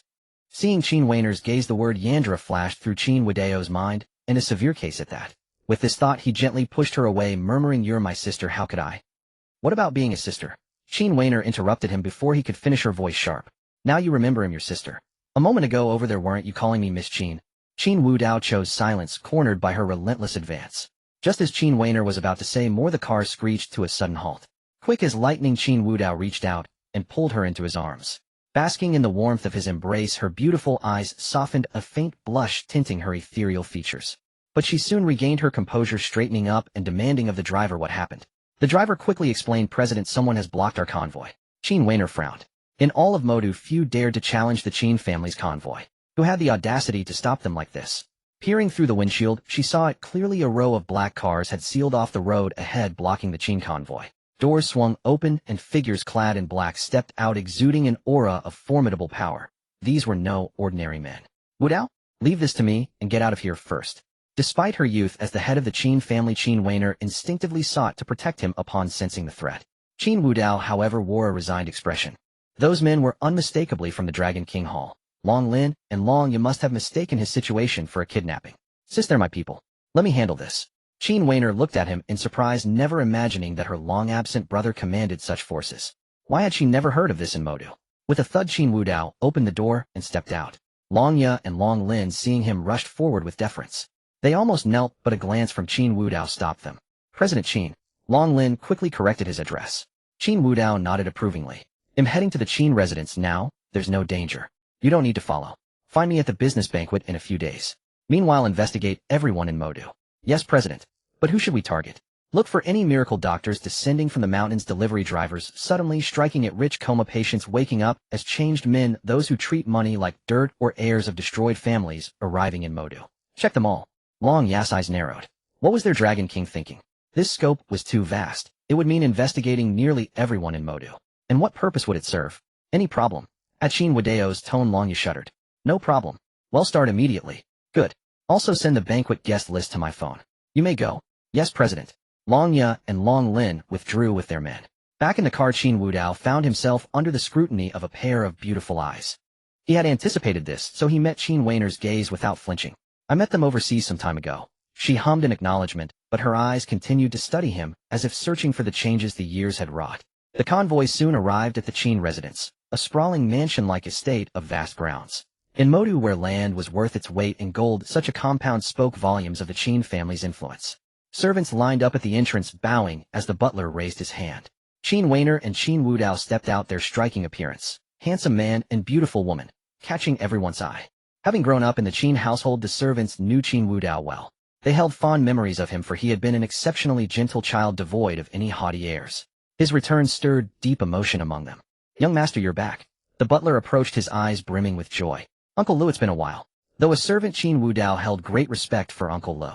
In his childhood, with his parents often busy, it was Uncle Liu who had cared for him. Naturally, Qin Wudao felt a deep bond with him. Young master, it's good to have you home. Tears glistened in Uncle Liu's eyes. The master and mistress have been waiting. Please follow me. With that, Uncle Liu led the way. Qin Wudao linked her arm through Qin Wudao's, ignoring his attempts to pull free, holding him even tighter. Stepping inside, Qin Wudao gazed at the familiar house, a wave of nostalgia washing over him. Childhood memories flooded his mind. He felt the deep love his parents had for him. How could he have spent so many years acting the fool, never returning to see them? Wudao? In the living room, a beautiful woman rose from the sofa. Her features bore a resemblance to Qin Wudau's. Time had been kind to her, preserving her grace, even in middle age. She was the lady of the Qin household, Qin Wudao's adoptive mother, Qin Siyu. You child, finally home. Do you know how long your father and I have waited? Qin Siyu rushed over, examining him, just as Qin Wudao had reaching out to gently caress his cheek. You mustn't have eaten well out there. You've grown so thin. Mother. He had almost called her Madam Qin, but seeing the tears in her eyes, he relented and said Mom. That single word made Qin Siyu tremble. Good child, good child. Home is where you belong. The middle-aged man on the sofa, Qin Jun, the patriarch of the Qin family, appeared less emotional, but his trembling hands and twitching muscles betrayed his inner turmoil. As a man, he refrained from expressing his feelings as openly as a woman might. You're back. Sit down. Hearing Qin Jun's words, Qin Wudao nodded, and then sat down on the plush sofa. Qin Siyu and Qin Wanrong, one on each side, tightly embraced, his arms pressing with such force that Qin Wudao could feel a slight congestion. The two seemed to fear that if they loosened their grip even a little, the person before them would vanish. Just as Qin Wudao settled in, Qin Jun spoke again. You haven't come back to visit in all these years. What did you go wild once you left? And abandoned your family? Old Qin. Hearing Qin Jun scold their precious son, Qin Siyu immediately spoke up with indignation. She didn't want him to be reprimanded on his first day back. What if he was driven away again? Mom, I'm fine. Qin Wudao shook his head with a smile. He could feel the love in Qin Jun's words, and for such a family, he wouldn't take a few harsh remarks to heart. Good to know. Since you're back, rest for a while, then go to the company and help your sister. Dad. This time before Qin Siyu could speak, Qin Wanrong objected. Wudao just got back, and you want him to start working. After saying this, she quickly turned to Qin Wudao. Wudao, don't misunderstand. I'm not worried about you taking my place. I just want you to rest more. What's yours will always be yours. Sis, I know. Qin Wudao gently patted Qin Wanrong's hand and said with a smile, you don't need to explain so much. Don't I know who you are? Perhaps it was the tenderness in his voice that caused a faint blush to spread across Qin Wanrong's pretty face. Qin Siyu watched this scene with a mother's knowing smile, her eyes darting between Qin Wudao and Qin Wanrong. All right. At that moment Qin Jin turned to Qin Wudao and asked, I heard the Li family approached you, didn't they? At the mention of the Li family, the smile on Qin Wudao's face gradually faded. The Lis have been raising that adopted son all these years, who knows what they were thinking. But that adopted son is as useless as mud, so they want to reclaim you. If you wish to acknowledge them, I can. No. Qin Jun tried to speak several times, but was interrupted by Qin Siyu. She gave her husband a sharp look and said angrily, the Lis have no sense of family. And that adopted son of theirs as well as their biological daughter are both worthless. Wudao is my son. How can he be acknowledged by others? That's Wudao's freedom. Why are you a woman always causing trouble? I don't care. Wudao is my son, my family. Nobody gets to claim him. Father and Mother Qin glared at each other, neither willing to back down. Seeing this, Qin Wanrong let out a soft laugh. Mom, you don't need to worry about that. When I went to pick up Wudao earlier, I happened to run into the Li family, and then Qin Wanrong recounted everything she had witnessed. When he heard that Qin Wudao had crippled Li Yi, Qin Jun's eyes were filled with shock. He knew of Li Yi, the least trained assassin, extremely formidable, no less than the top assassins of the Qin family. His son had effortlessly disabled him. Unlike Qin Jun's shock, Qin Siyu's beautiful eyes were full of pity. She knew what price one had to pay to become strong. She tightened her hold on Qin Wudao's arm, her voice laden with regret. Child, you've suffered. It's all Mom's fault. I didn't watch over you, letting you be alone out there all these years. Mom. Qin Wudao comforted Qin Siyu. Leaving home back then was my own choice, not your fault. Really, I just wanted to accomplish some things for myself. Don't blame yourself. I can never repay your kindness to me. Don't say that. Qin Siyu scolded. You're my son. Isn't it only natural to be good to you? What kindness are you talking about? Nonsense. Qin Jin stubbed out his cigarette and said calmly, since you don't want to acknowledge the Li's, fine. He'll minimize contact with them too, and he'll help you settle this. You are my son, Qin Jin's son. Bang. As they were speaking, the door swung open, and a young man walked in slowly. His face was pale, and his body frail, not from poor diet, but as if drained by indulgence. His features bore some resemblance to Qin Jun's, but his demeanor lacked the authority of the Qin family, instead carrying a hint of arrogance and gloom. This was Qin Zirwei, the Qin family's reclaimed biological son. As he entered, his face initially showed some delight, but upon seeing Qin Wudao, it instantly darkened. Qin Wudao, why are you back? Insolence. Bang. Qin Jin slammed his hand on the table and roared. Is this how you talk to your elder brother? Get over here. All you do is go out carousing with your worthless friends, and the company I gave you is constantly bleeding money. Your sister always has to clean up your mess. Can't you show some decency? Qin Zirwei seemed unfazed by Qin Jin's outburst. He sauntered over to Qin Wudao, ignoring Qin Wanrong's icy glare, and said blandly, what? The great young master of the Qin family finally returns. But the old man isn't dead, yet so you can't inherit the estate. Besides, if even I, the biological son, can't inherit, what makes you an adopted son think you can? You beast. Qin Wudao stood up ready to strike, but Qin Siyu held him back. Zirwei, what are you saying? Apologize to your father immediately. Apologize? Huh. Qin Zirwei sneered. What did I say wrong? Isn't it true? You owed me for so many years, then brought in a substitute for me. Not only that, but all the company's affairs are handled by my sister. I'm your son. Why can't I inherit the Qin family? Upon hearing this, the veins on Qin Jun's forehead bulged. Inherit the Qin family? Do you even have the ability? You can't even manage a small company, and you want to inherit the Qin family. You expect me to hand it over so you can squander it. You won't know if I'll squander it unless you give it a chance, old man, you. Whoosh. Just as Qin Zirwei was about to say more, Qin Wudao suddenly appeared before him and grabbed his collar. With a playful smile, he said in a voice meant for only the two of them, I have to say, compared to Li Jingyu, I actually prefer you. You're openly bad while he's just a hypocrite. But that's no excuse for disrespecting our parents. Come and apologize. Qin Wudao dragged Qin Zirwei over to the elders as if he were carrying a chick, then hurled him to the ground with a thud. You. Qin Zirwei's face was unabashedly twisted with disgust and fury, yet after being hauled over by Qin Wudao, he realized that if he didn't submit, he would surely be beaten. Years apart, Qin Wudao had changed. Once he only knew how to yield. When Qin Zirwei returned to the Qin family, he had glimpsed Qin Wudao punching a dent into a tree with his God-given strength. Yet Qin Wudao had never wielded that power against him. No matter the conflict, Qin Wudao had always been the one to step back. But now, a decade later, his return felt like a complete unleashing of his true self. Just the look on his face sent a chill through Qin Zirwei's heart.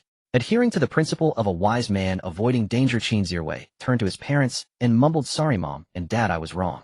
This apology slightly eased their expressions. As always, they treated both sons with equal fairness. Qin Zirwei had erred and needed to admit it. As for Qin Wudao, he had never made a mistake, so there was no need for an apology. All right, the child just returned, said mother's soothing father. Our family is reunited now, and I have no regrets. Go to the Li family and settle this. Tell them not to contact Wudao again. What the Li family can offer, our Qin family can give too. Father nodded in agreement. Both the Qin and Li families were prominent in the magic capital, but the Qin family held greater influence, nearly reaching the top tier. The Li family was merely a first-rate clan. Whatever they could provide Qin Wudao, the Qin family could as well. Mom. Dad. Qin Zirwei stood up, his face full of discontent. The family assets should be mine. He paused, casting a wary glance at Qin Wudao, then quickly hid behind his parents, as if fearing a beating. From behind them, he continued, he's just an adopted son. I'm your real son, and there's sister too. Are you going to split the Qin family 3 ways? Nonsense. Father roared. The Qin family won't be divided. The heir was decided from the start. It's your sister. You and Wudao will get the family's money and resources. Your future paths are your own to choose. As for the heir's position, forget it. What? Qin Zirwei's face fell in disbelief. But sister will marry someone someday. Her children will bear another surname. How can she be the heir? Before father could respond, Qin Wanrong stepped gracefully before Qin Zirwei, her beautiful eyes gleaming with menace. My dear brother, what did you say? Come say it again to your sister. Seeing Qin Wanrong approach, Qin Zirwei shrank back, not daring to utter a word. Qin Wudao nearly laughed. He had just told Qin Zirwei that he didn't truly despise this so-called brother. He was simply a foolish troublemaker. Incapable of scheming, he was all talk. Too scared to fight, too dim to plot. What was there to fear? Compared to Li Jingyu, that green tea villain Qin Zirwei was far better. And in childhood, he had shown kindness. His current demeanor was merely resentment toward their parents. Seeing Qin Zirwei fall silent, Qin Wanrong snorted and sat on the sofa. She glanced at Qin Wudao and said pointedly, I am the Qin family's heir. My future children will naturally bear the Qin surname. If necessary, I'll marry someone named Qin. The bloodline will remain pure. You needn't worry. The Qin family will always be the Qin family. Qin Zirwei's eyes widened in shock. Was that even possible? Their mother, who knew the inside story, also looked at Qin Wudao with appreciative eyes mirroring Qin Wanrong's gaze. Enough, Qin Zirwei. Now that your brother is back, stop your nonsense. Starting tomorrow, I'm sending you to that small company as its president. Once you've built it up, you can return to the Qin group. If you cause any more trouble, I'll have your brother and sister drag you out and break your legs. I'll make sure you lose your frivolous ways. What? No way. Qin Zirwei's face twisted with indignation. Though he always dreamed of inheriting the Qin family, he hated responsibility. A life of idle luxury as a second-generation rich kid was his ideal. Being forced to work, that was worse than death. But seeing his father's reddening face, he wisely shut up. All right, Mom and Dad, you keep educating Zirwei here. He'll take Wudao upstairs. He just got home and needs rest. With that, Qin Wanrong ignored everyone else, stood up, hooked her arm through Qin Wudao's, and dragged him toward the upper floor. Mother secretly raised a little fist, as if cheering her daughter on. On the top floor were the family's bedrooms, 5 in total, with Qin Wanrong's and Qin Wudao's rooms directly opposite each other. Bang! Qin Wanrong pushed open the door and led Qin Wudao inside. The room's decor was simple, unchanged from his childhood, reflecting his old personality. She took his hand, guided him to the bed, and sat close beside him. Wudao, do you see? Your room has never been touched. Mom, Dad, and we've always hoped you'd come back, but you made us wait 10 years. Hearing her words, Qin Wudao remained silent, gazing at the familiar surroundings with a touch of nostalgia. It was exactly as he remembered, warming his heart. Abroad, he had never known such warmth. To become the Dragon King, aside from innate talent, he had to tread the edge of death countless times, sacrificing everything for that identity. Home. His foreign master and fellow disciples never gave him that feeling. All they knew were missions, killings, missions, killings. What are you thinking about? Seeing that Qin Wudao remained silent, Qin Wanrong reached out with both hands and turned his face toward her. They locked eyes. Sitting side by side, when she turned his face, they could even feel each other's breath. Qin Wanrong's fragrance permeated his senses. It seemed to be a blend of top-tier perfume and her natural scent of fragrance that jolted Qin Wudao back to his senses instinctively, making him want to pull away. Qin Wanrong, who was still holding his face, naturally sensed his movement. She tightened her grip, refusing to let him escape. Qin Wanrong's voice was as soft as an orchid's breath. Where are you trying to flee? You've been running for 10 years. Isn't that enough? Sis. Stop this. Qin Wudao reached up, grasped the jade-like hands on his face, and said softly, I've come back, haven't I? And I've grown up. Yes, yes, yes. You've grown up. Seeing her hands caught, Qin Wanrong, as if in a fit of pique, repeated the word good 3 times, then abruptly pulled her hands free and wrapped them around Qin Wudao. The tips of their noses seemed to touch. Qin Wanrong's beautiful eyes locked onto Qin Wudao as she spoke slowly. I don't care if you've grown up or not. The question I asked in the car earlier, I still haven't heard your answer. My. Qin Wudao was taken aback and asked in confusion, what question? Heh. Qin Wanrong let out a cold laugh. Your memory is truly terrible. Tell me, why didn't you come home after returning to the country and instead went out to grovel like a lapdog? What use is there in fawning over that bunch of worthless women? What can they give you that I cannot? Hearing the word lapdog, Qin Wudao felt a headache coming on. He couldn't exactly say he was a time traveler and that his former self had acted like a sycophant, could he? Even if he said it, Qin Wanrong would never believe him. With that thought, Qin Wudao spoke in a resigned tone. I was blinded by foolishness before. You can probably guess why I didn't come home. I didn't want to trouble Mom and Dad. As for those women, I must have had a screw loose back then. Qin Wanrong was clearly dissatisfied with his answer. She leaned in even closer, their noses pressing together, creating an intensely intimate scene. Of course, one would have to ignore the frost-laden look in her eyes. My little brother has truly grown up and become capable. He's learned to date, and all these years he hasn't been idle at all, one after another. And answer me directly. Am I inferior to them? Feeling the delicate touch of her nose, Qin Wudao said instinctively, of course not. You're far superior to them. Then why did you stay by their side? As she asked this, Qin Wanrong's voice carried a hint of grievance, and even her beautiful eyes seemed to mist over. Seeing Qin Wanrong's reaction combined with her orchid-like fragrance, something seemed to snap in Qin Wudao. He instinctively leaned in and gently kissed her. After the act, they both froze in shock. Qin Wudao cursed himself inwardly and hurriedly tried to explain. But as he looked closer, he noticed a delicate blush spreading across Qin Wanrong's lovely face, even reaching her translucent earlobes. Her voice trembled as she asked, You, what does this mean? Well, Qin Wudao thought for a moment, and said with slight embarrassment, the atmosphere was just right, and I felt it would be strange not to do something. Hearing this, Qin Wanrong shot him a sidelong glance full of charm. Not a reproach, but more like a coy gesture. She gently pulled back a little. Just as she was about to stand up and flee, she seemed to remember something. She turned around and fixed her gaze on Qin Wudao. To his astonishment, Qin Wanrong lunged at him. Wrapping her arms around his neck, they kissed. She had no experience. It was more like a stiff pressing of lips than a real kiss. As for Qin Wudao, after a moment of shock, he came to his senses and held the woman in his arms. He took the lead, guiding her. After a long while, they parted. Qin Wanrong was breathless, her beautiful eyes filled with daze and shyness. This is my mark on you. Listen, you belong to me alone.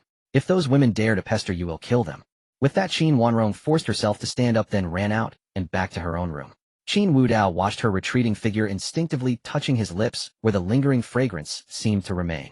Is this what the first day home is like? Just as Qin Wudao was lost in thought, his phone rang.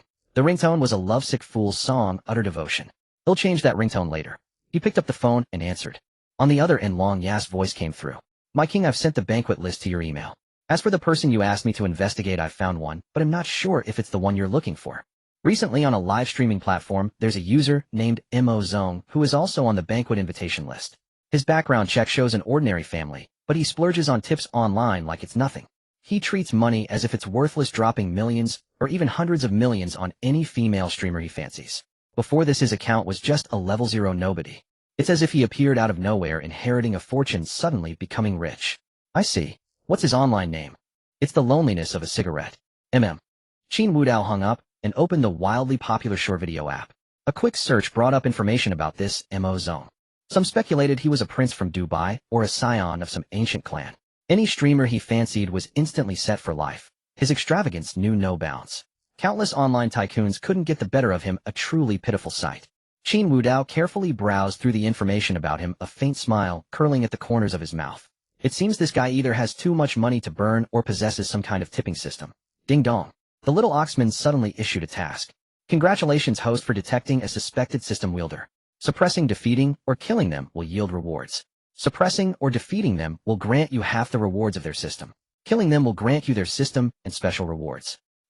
Hearing the task issued by the little oxman, Qin Wudao's expression turned strange. Kill a chosen one. Wasn't that what a villain did? He himself was a chosen one. No, wait, his fate seemed to include a villainous destiny as well. If it really was a tipping system, that wouldn't be bad. Just then, Qin Wudao noticed a female streamer at the top of the tipping leaderboard, far ahead of second place by a landslide. Entering the live stream, he was greeted by a cascade of carnival special effects flooding the screen.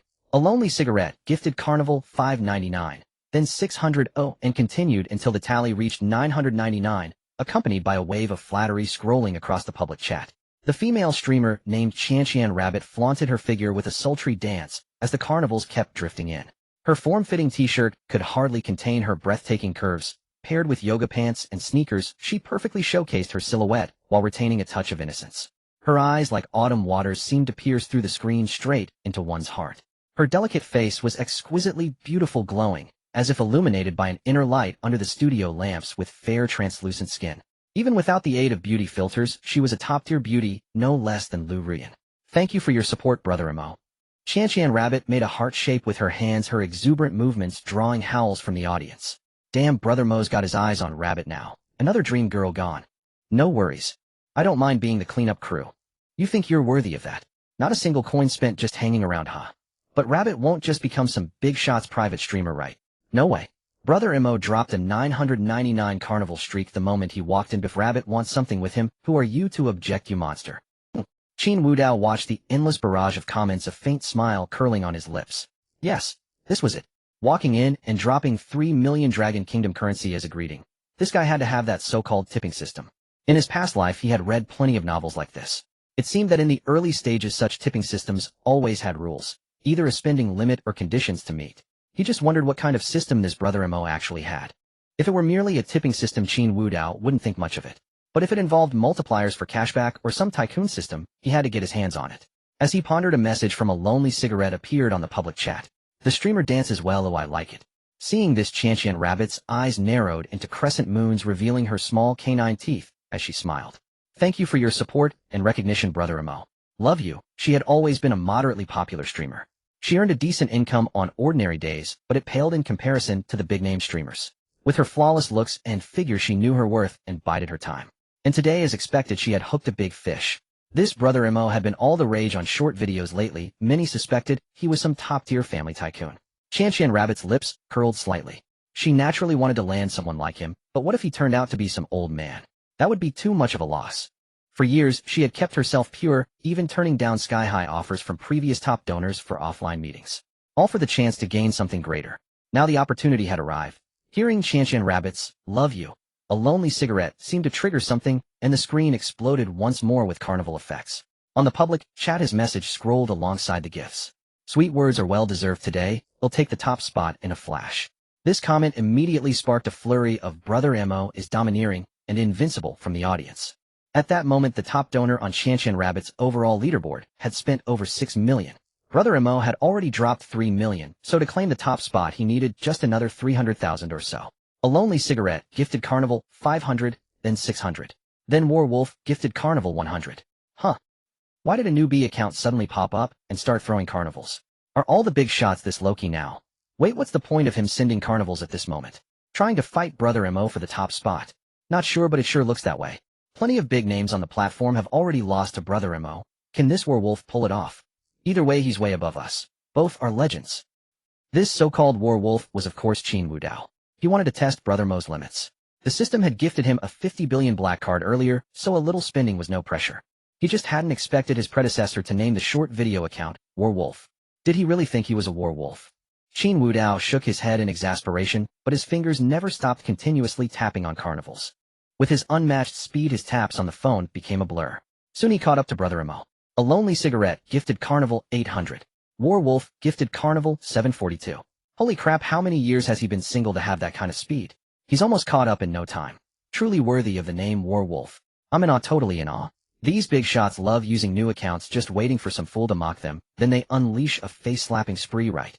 From now on, when we see a new account, let's keep a low profile. They either spend nothing or drop enough to buy your life. As the public chat scrolled endlessly, Brother Emo stopped his spree, his carnival stuck at 999. Meanwhile, Warwolf kept going. He sent a total of 3000 carnivals, 9 million, and decisively snatched the top spot. Thank you, Brother Emo. Thank you, Brother Wolf. Qian Rabbit was overjoyed.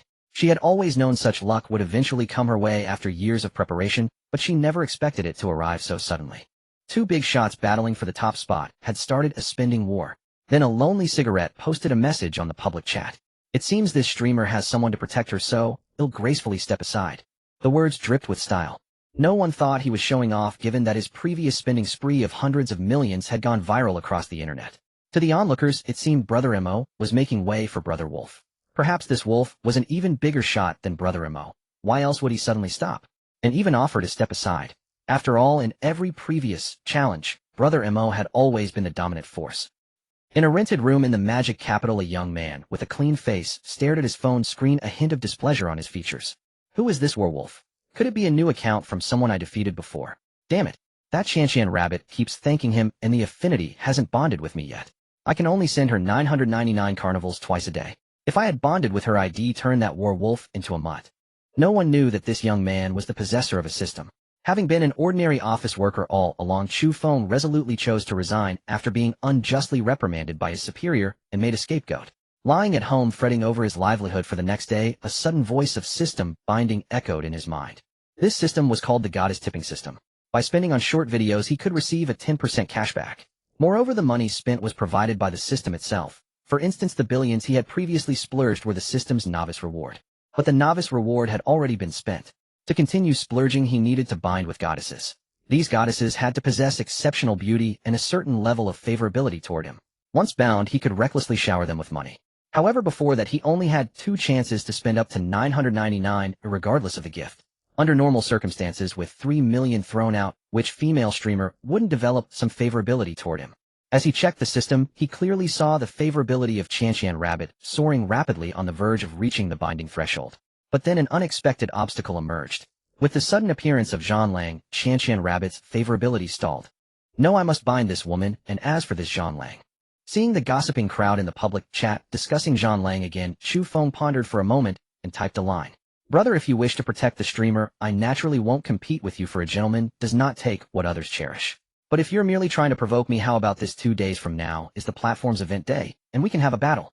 Seeing the words typed by President Mo, the gossiping crowd buzzed with excitement again. Is President Mo planning to have a serious fight with President Lang? Could it be that President Mo was investigating President Lang's identity earlier? TSK. The game between big shots is terrifying. The event day is bound to be lively. Qian rabbit saw President Mo's words and felt a flutter of joy inside. Could she finally have a chance to choose between 2 big shots? After years of waiting for the right price, today, she would finally rise. But President Mo waited and waited, yet received no reply from Zhang Lang. Ignored.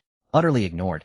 This only fueled the rage within Chu Feng, who had just acquired the system not long ago. A solitary smoke. Zhang Lang, brother, what do you mean? Why don't you speak? Fight or not, I'm fine either way. 2 days should be enough for preparation, right? Yet his words once again fell on deaf ears. Just as Chu Feng was about to say more, a line appeared in the public chat. Zhang Lang, the streamer, has a nice figure. Chu Feng. So you weren't ignoring my words, you just simply didn't want to acknowledge me. In just a few days, Chu Feng had enjoyed the adulation of those on the platform, and even received an invitation to a business banquet. The sudden leap in social status had filled him with confidence, but before he could fully emerge, someone on the platform today had ignored him. As the streamer Qian rabbit naturally dared not stir trouble between 2 big shots. Instead, she took the initiative to smile and say, "Thank you for the compliment, President Lang. I have no real talent. I can only rely on this to beg for a living." And President Mo, thank you for your support too. Love you. At this moment, Chu Feng paid no attention to Qian rabbit and kept typing. A solitary smoke. Zhang Lang, brother, what do you mean? Why don't you speak? A solitary smoke. Zhang Lang, how about this? You pick a time. We can use any PK method. A solitary smoke. Zhang Lang, brother, this isn't fun anymore. I've already been gracious and you're still pretending. A solitary smoke. Zhang Lang, by the way, how about we add each other on V and chat privately? A solitary smoke. Zhang Lang, speak. Speak. Zhang Lang, the streamer dances well. Do another one. The gossiping crowd was utterly stunned. They had witnessed President Mo's composure crumble into frustration, and after his outburst, President Lang delivered a finishing blow. Despite all the words thrown at him, he didn't care a bit, continuing to flirt with the streamer as he pleased. He was practically trampling President Mo's face into the ground. Qian rabbit didn't know what to say in this situation. Mediate. At this point, mediation might get her beaten. She was just a streamer. Even if she wanted to use everything she had as a stepping stone into high society, she still had a clear sense of self-awareness. At this moment, she wasn't worthy of playing mind games with these big shots. She could only let the situation unfold on its own. Ignoring the so-called President Mo was of course Qin Wudao's deliberate choice. As everyone knew, you could fight Batman, but you couldn't schedule a fight with Batman. Who in their right mind would engage in a Royal City PK with someone suspected of having a tipping system? After all, what he spent might be the system's tipping money, but what he spent was real Dragon Country currency. This time he had splurged 9 million just to test the tipping limit. If he foolishly clashed with him during the event, that would be sheer idiocy. The words had already been spoken, clearly indicating a prepared opponent. Falling for that trap now would be nothing short of brainless. In his rented room, Chu Feng's forehead veins bulged. He hadn't expected this Zhang Lang to be so arrogant. He knew that the second-generation elites of Modu had a chat group, all top-tier heirs, and because of this confrontation, they were also discussing it. Who is this Zhang Lang? Can you find out? Can't find anything, completely blank. That's a bit exaggerated, isn't it? My brother is in the military. Even he can't find out. Could he be another hidden big shot, like President Mo? Is something about to happen in Modu? Big shots appearing one after another. Seeing the messages in the discussion group, Chu Feng gradually calmed down. He only possessed a goddess tipping system. The reason these second-generation elites treated him with such respect was that they couldn't find anything about him. His parents were working class, and so was he. Such a simple background, but others couldn't help but overthink. Now everyone assumed Chu Feng was some hidden big shot, but he knew his own situation well. If he were a hidden big shot, would he be tipping female streamers? So when it came to Zhan Lang, he truly didn't dare to be too absolute. What if he encountered a reckless madman? Wouldn't he end up thrown into the sea? While Chu Feng was inwardly agonizing, Qin Wudao on the other side checked his short video account and found his direct messages flooded. Streamers and onlookers alike were asking questions, and Qian Rabbit had also sent him a message. Brother Wolf, hey, race my WeChat. Could you add me? I'd love to chat more with you, and thank you for the gift support. Love you. Seeing Qian Rabbit's private message, Qin Wudao neither replied nor added her. Although Qian Rabbit perfectly matched his aesthetic taste with both her appearance and figure being top-notch, Qin Wudao could tell from her face that she was a purely scheming woman. It wasn't that being scheming was bad, but he simply didn't have the time to play games with her. After all, the previous self's werewolf behavior was still fresh in his mind. What if he accidentally awakened the fate of being the king of simps again? No, absolutely not. Qin Wudao shook his head and turned off his phone. He had just checked the list for the upcoming business banquet, and Chu Feng's name was prominently on it. Others thought Chu Feng's background was fake, since someone who casually tipped billions couldn't possibly be so ordinary. Only Qin Wudao knew that this guy's background was exactly that. With a tipping system, tipping billions, or even tens of billions was as easy as playing a game. If he wasn't mistaken, Chu Feng's script started with tipping, gradually leveraging it to shake the entire business circle and become a magnate. Even if people later discovered his real background, so what? By then he himself would be the background. Qin Wudao narrowed his eyes. His guess was correct.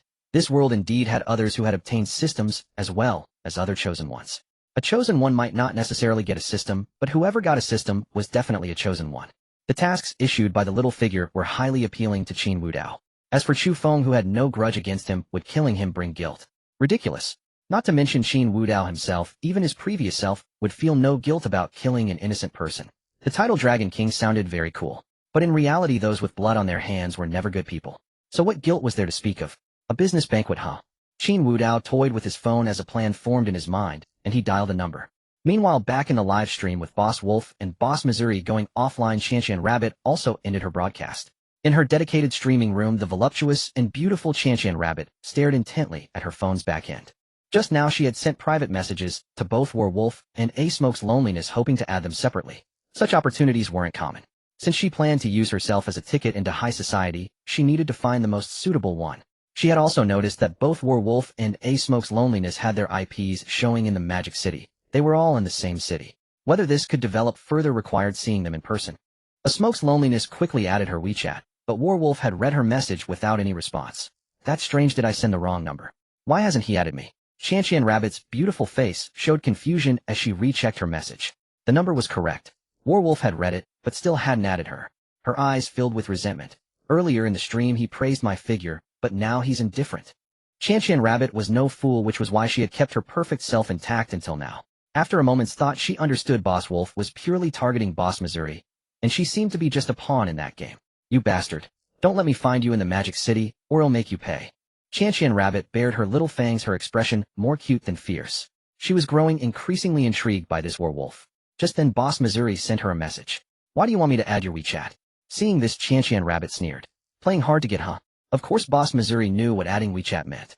Although Boss Missouri had only been on the short video platform for a few days, he had already supported nearly 5 female streamers, spending billions on one of them. As someone in the streaming circle, Qian Rabbit knew that some of those streamers had already met him offline. But it seemed that the first one, his white Moonlight, hadn't met him yet. Now that Qian Rabbit was here, was Boss Missouri pretending to be innocent? Despite her disdain, the words she typed were full of ambiguity. Oh, Boss Missouri, you've supported me so much, I naturally hope to get to know you better. Please don't blame me. In his rented room, Chu Feng was utterly incredulous. He even suspected Qian Rabbit had a split personality, typing such sweet words while her favorability kept dropping. Chu Feng took a deep breath to dispel his frustration. The past few days of smooth sailing made it hard for him to accept this woman's two-faced behavior. If not for the favorability system, he would have been fooled by her. Composing himself, Chu Feng typed again, I don't blame you, but I really don't understand why you want me to add your WeChat. Still playing hard to get.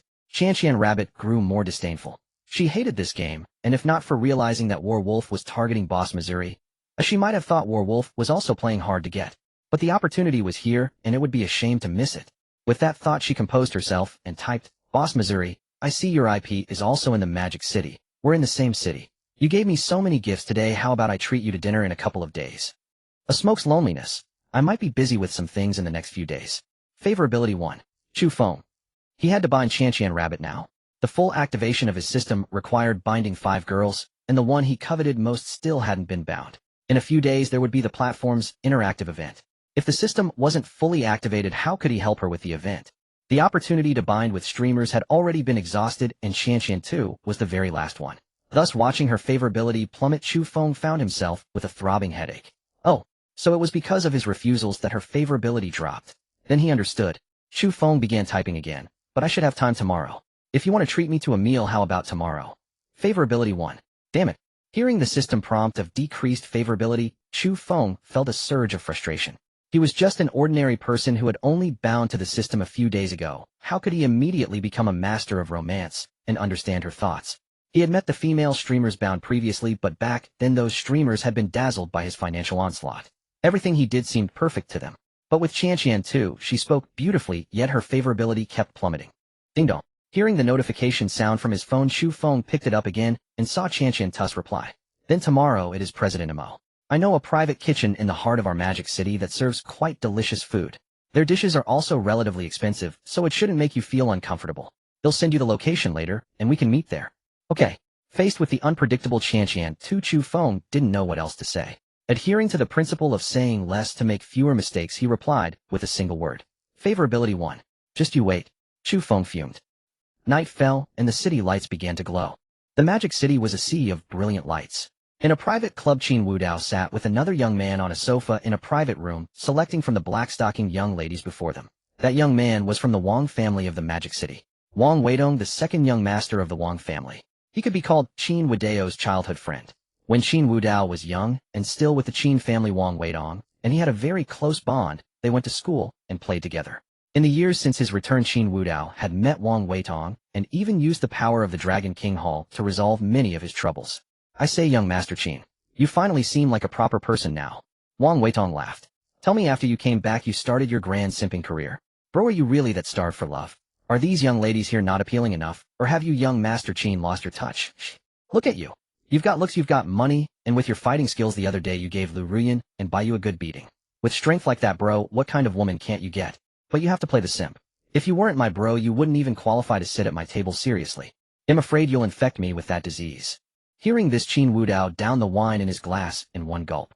He leaned back on the sofa, crossing his legs, and blew out smoke rings obscuring his expression from the row of young ladies in front of him. After savoring the nicotine for a moment, Qin Wudao spoke slowly. Wang the second, if you say one more word, he'll give you a good beating too. Alright. I surrender. Wang Weidong raised his hands in surrender. Previously, when Qin Wudao was handling his company matters, he had accidentally witnessed his childhood friend's true strength, and it was nothing short of awe-inspiring. Hearing that Qin Wudao wanted to rough him up, even though they were bros, and wouldn't go all out, it would still hurt. Wang Weidong had no choice but to beg for mercy. Alright. As if remembering something, Wang Weidong asked again, since you've made up your mind to stop being a simp. I mean, since you've given up on your past behavior, what's the point of attending that business banquet?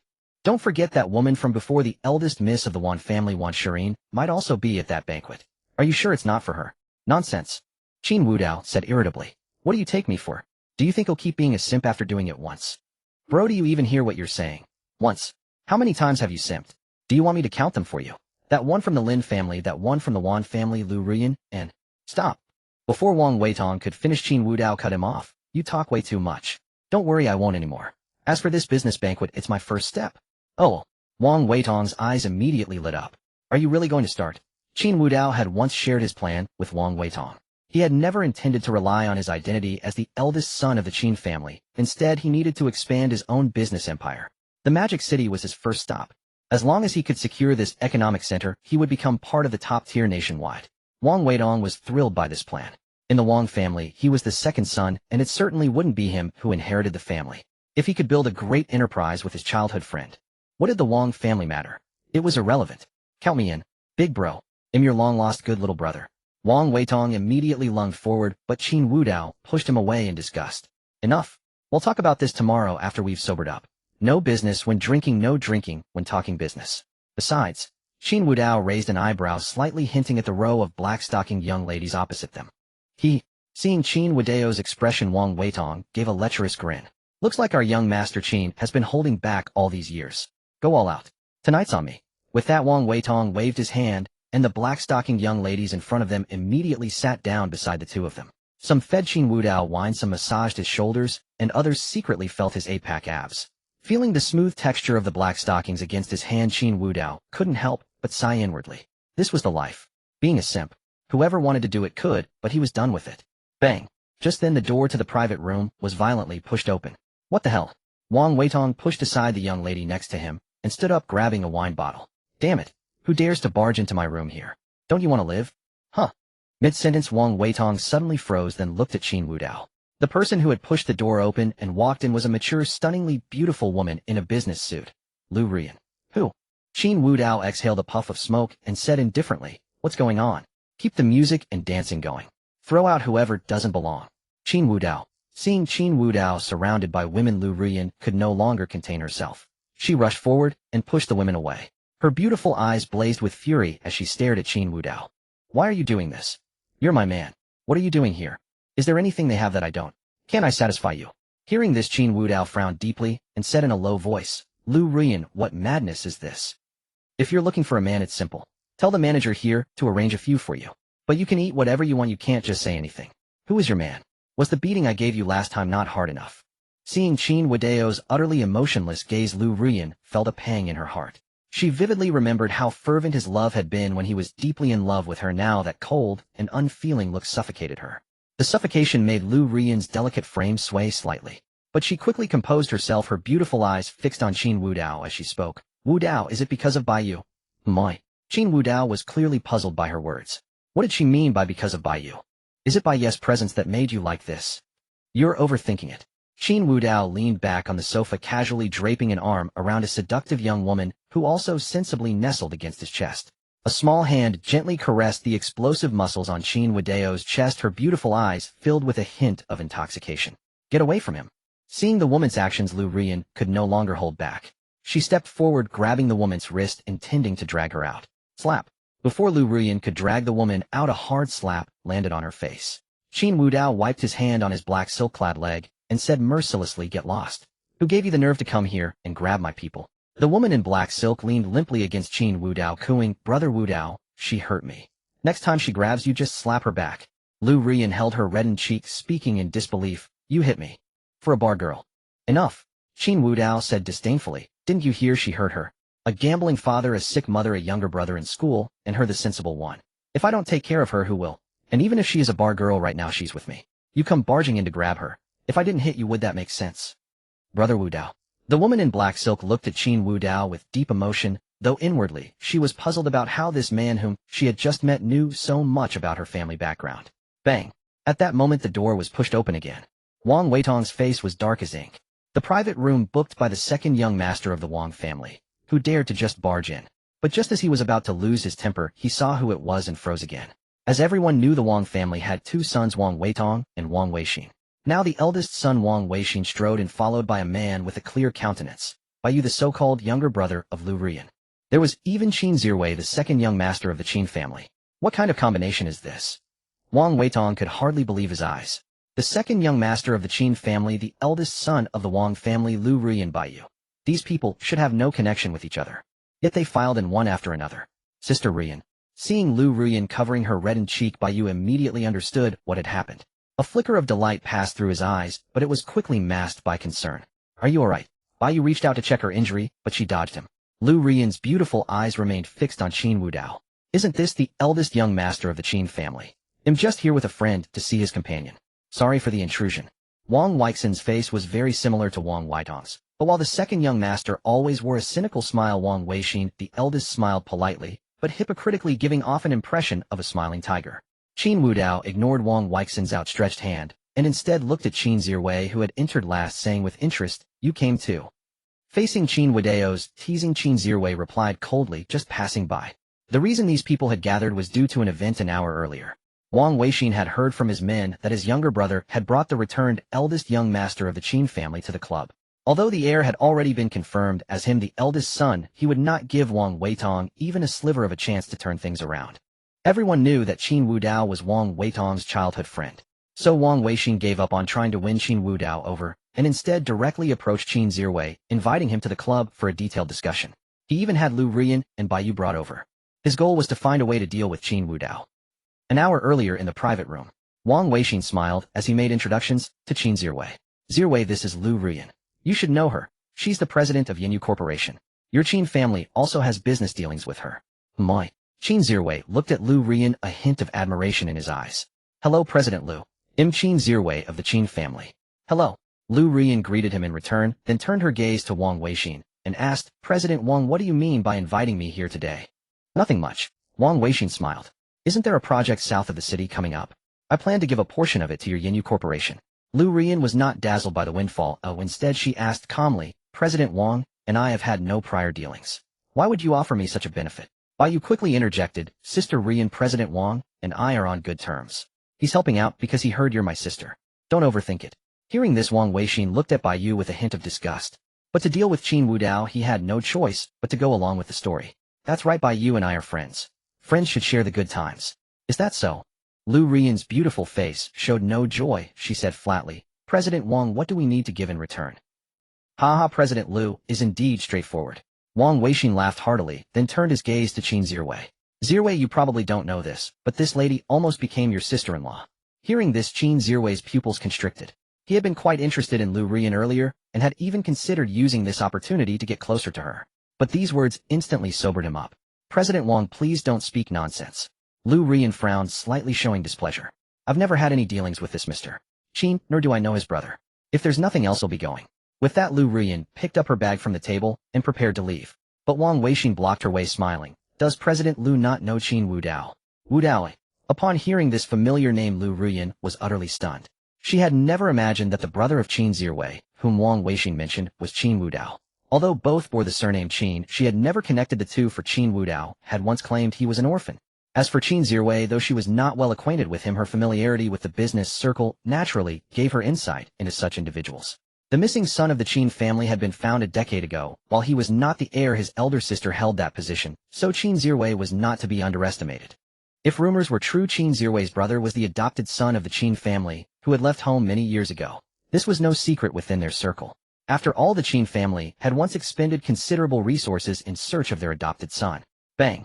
Qin Zhiwei abruptly rose to his feet, his gaze icy as he fixed on Wang Weixin. What exactly is the meaning of this dinner you've arranged today? Zhiwei, no need to be agitated. Please sit down. Wang Weixin tried to calm Qin Zhiwei, and Liu Ruyan, having caught wind of Qin Wudao's name, also resumed her seat. Bai Yu's eyes, however, shimmered with a hint of malice. He had never expected that worthless man to be the eldest young master of the Qin family. Without resorting to cunning, how could he ever compete with such a formidable rival? Liu Ruyan was his. She must be his. He would stop at nothing to win her back. Once everyone was seated, Wang Weixin continued, Zhiwei, I understand your predicament. As the biological son of the Qin family, yet your parents shower the adopted son with immense care, spending countless resources over the years. Doesn't that bother you? What are you trying to say? Qin Zhiwei narrowed his eyes. From his tone alone one could discern the depth of his anger. Wang Weixin smiled faintly. Of course I wish to collaborate with you. To be honest, my incompetent younger brother has long coveted my position as heir, and he is a childhood friend of Qin Wudao. They are likely plotting against me even now. The principle of striking first is well understood, isn't it? So what? Qin Zhiwei, showing no respect for Wang Weixin, asked coldly. That's your affair. What does it have to do with me? Moreover, how do you plan to deal with Qin Wudao? Hired assassins? Kidnapping, murder, or framing? Hearing Qin Zhiwei's mockery, Wang Weixin pointed at Liu Ruyan nearby. This CEO Liu has had Qin Wudao at her beck and call for years. If you were to get together with her, Qin Wudao would likely. Bang! Before he could finish, Qin Zhiwei slammed the table and stood up, roaring, Wang Weixin, who do you think you are? Let me tell you, I want to take down Qin Wudao, because he has taken what is rightfully mine. Exactly. Wang Weixin nodded. Now you can take what's his. Liu Ruyan's beautiful eyes were also filled with frost. President Wang, are you done? I have no interest in your schemes, and I will not oppose Wudao. Bai Yu's face was also etched with anxiety. Earlier, Wang Weixin had invited him under the pretext of dealing with Qin Wudao, but never mentioned that it would involve dragging Liu Ruyan into it. Had he known, he would never have allowed Liu Ruyan to come. Otherwise, even if they succeeded against Qin Wudao, there would still be Qin Zirwei to contend with, leaving no room for him. Wang Weixin maintained his smiling facade throughout, unfazed by Liu Ruyan's refusal. CEO Liu, don't pretend to be so devoted. If you truly cared about Qin Wudao, why would you be with this Baiyu? I didn't. Enough, CEO Liu. Liu Ruyan tried to retort urgently, but Wang Weixin cut her off, sneering disdainfully. Don't tell me Baiyu is your brother. I've done my research. For this Baiyu, you've humiliated Qin Wudao countless times, even in the company in front of everyone, without mercy, haven't you? Now you put on a show of devotion. How utterly nauseating. At these words, Liu Ruyan's beautiful face turned pale, losing all color, and her eyes dimmed. Just then Wang Weixin continued, and you have no choice. Without Qin Wudao's protection, with a single command from me, I can ensure your Yinyu company goes bankrupt within 3 days. With that, Wang Weixin turned to Qin Zirwei. What do you say, Zirwei? Now's your chance to take what's his. If you get together with Liu Ruyan, Qin Wudao is bound to slip up. Our CEO Liu is quite a beauty, you know. If not for your connection, I'd have taken a shot myself. Bullshit. Qin Zirwei showed no gratitude toward Wang Weixin. Instead, his expression twisted with disgust. I do want to reclaim what's mine because it was always meant to be mine. As for my dealings with Qin Wudao, that's my business. Do you think I'd stoop to such underhanded tactics against him? Huh. Wang Weixin was taken aback. He knew that Qin Zirwei as a child had often hurled abuse at Qin Wudao, even resorting to physical violence. Many despised Qin Wudao, but Qin Zirwei topped the list. Now he claimed he wouldn't use dirty tricks against Qin Wudao. Had he lost his mind? Qin Zirwei paid no heed to Wang Weixin's thoughts. Instead, he turned to Baiyu and said coldly, so you're competing with a member of the Qin family for a woman. You've got some nerve. Should I call you fearless or just suicidal?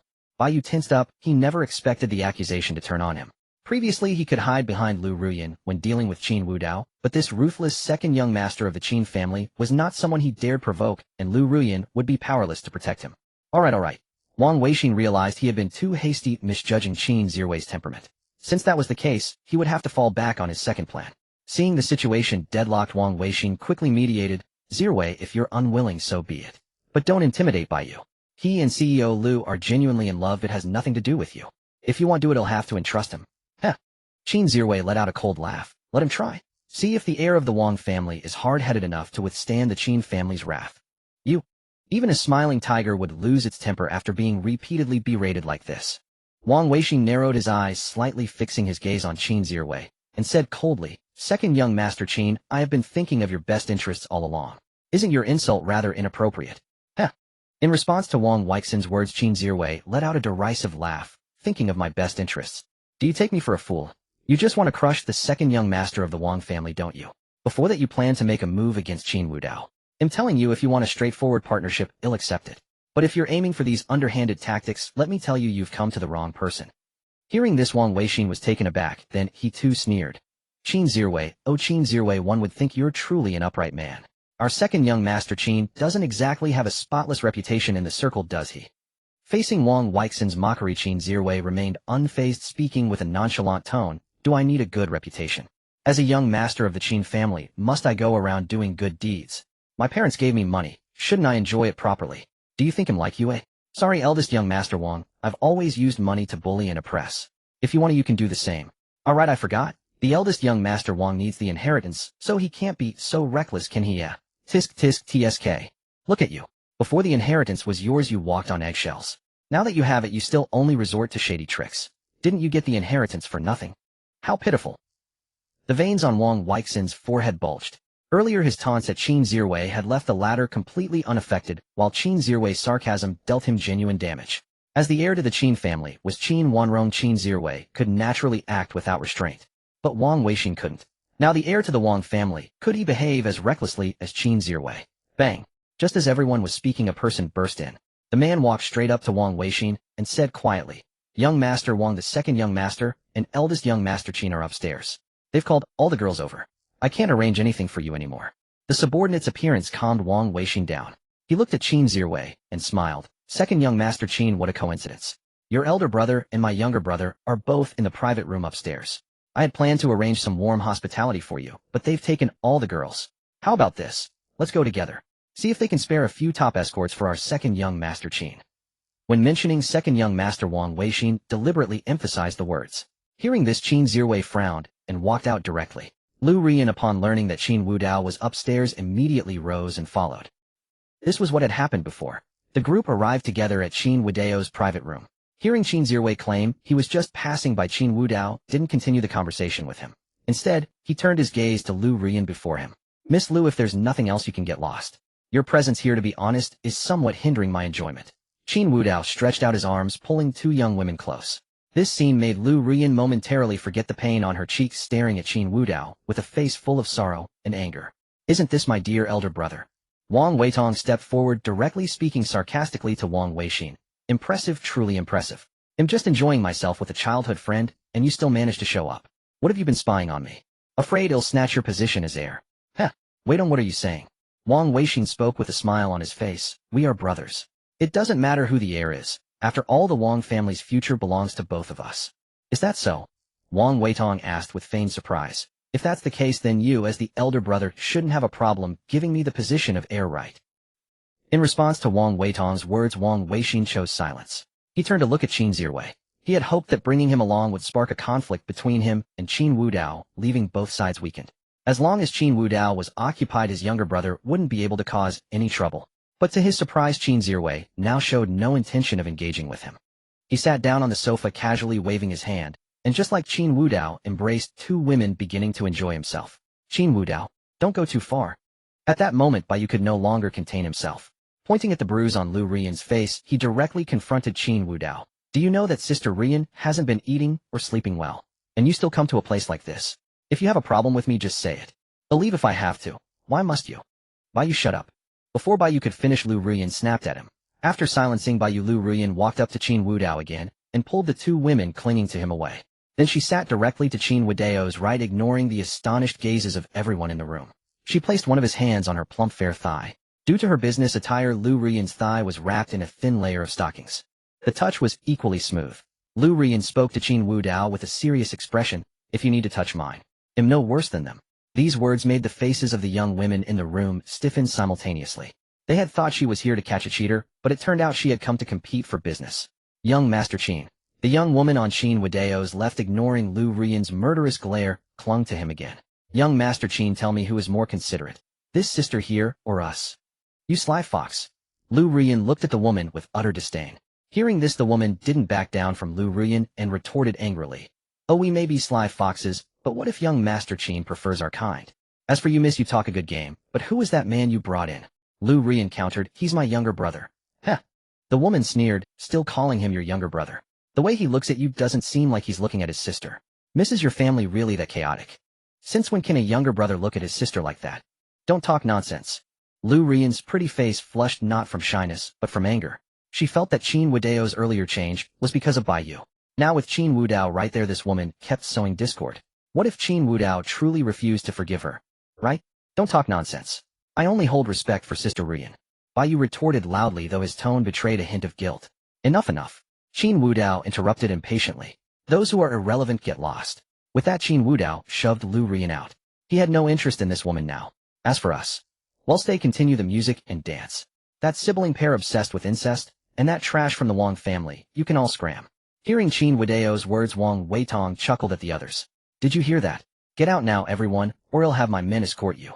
As for Qin Zirwei lounging on the sofa with women in his arms, he was pleased that Qin Wudao hadn't ordered him to leave. He let out a haughty snort, then took the wine handed to him by the woman beside him and downed it in one gulp. Wudao? Let me explain. Seeing the impatience on Qin Wudao's face, Liu Ruyan grew anxious again. She remembered how for years his gaze had always been filled with adoration for her, a surging love that could drown anyone. But since that day, everything had changed. Now Qin Wudao was nothing but rough and impatient with her. Weidong, aren't you going too far? Wang Weixin, who had been shoved by Wang Weidong, a cold glint flashing in his eyes. We're brothers, and the Wang and Qin families have been friends for generations. Can't we just chat together? Are you discussing something shameful here? Huh? Wang Weitong looked at Wang Weixin as if he were an idiot. Discussing something shameful? Come on, turn around and look. He pointed at the women in black stockings and shouted at Wang Weixin. Can't you see what's going on here? Are we here to talk? We're clearly here to do something shameful. I said it's shameful, so why are you still watching? Oh right, I forgot. Some of you bastards aren't even human. At this, Wang Weixin said coldly. Wang Weidong, is that how you speak to your own elder brother? I wasn't talking about you, why are you butting in? Then who were you talking about? Whoever answers me, that's who. Wang Weixin had endured too much stimulation tonight, and his heart could no longer remain calm. First he was berated by Qin Zirwei, then by Wang Weitong. What infuriated him most was that no matter how they treated him, he couldn't lay a hand on either of them. Sister Ruyan, let's go. Bai Yu stepped forward trying to grab Liu Ruyan's hand, but she dodged him. Liu Ruyan's beautiful eyes never left Qin Wudao. Now they were reddening as if she might cry at any moment. Wudao, leave here with me. He'll give you everything you want. If you don't like Bai Yu, they'll send him away and never contact him again. How can this be? Bai Yu panicked instantly. Hadn't he done everything to win the beauty? If Liu Ruyan sent him away, how could he continue his plan? With that thought, he said to Qin Wudao, Brother Wudao, aren't you just afraid he'll take Sister Ruyan away from you? The truth is my mother has a terminal illness and doesn't have much time left. She was worried no one would take care of me, so she had Sister Ruyan acknowledge me as her younger brother. If you really want me gone, I promise to stay far away after my mother passes. Upon hearing this, both Qin Zirwei and Wang Weitong wore expressions of disgust, silently cursing him in their hearts. What a damn hypocrite.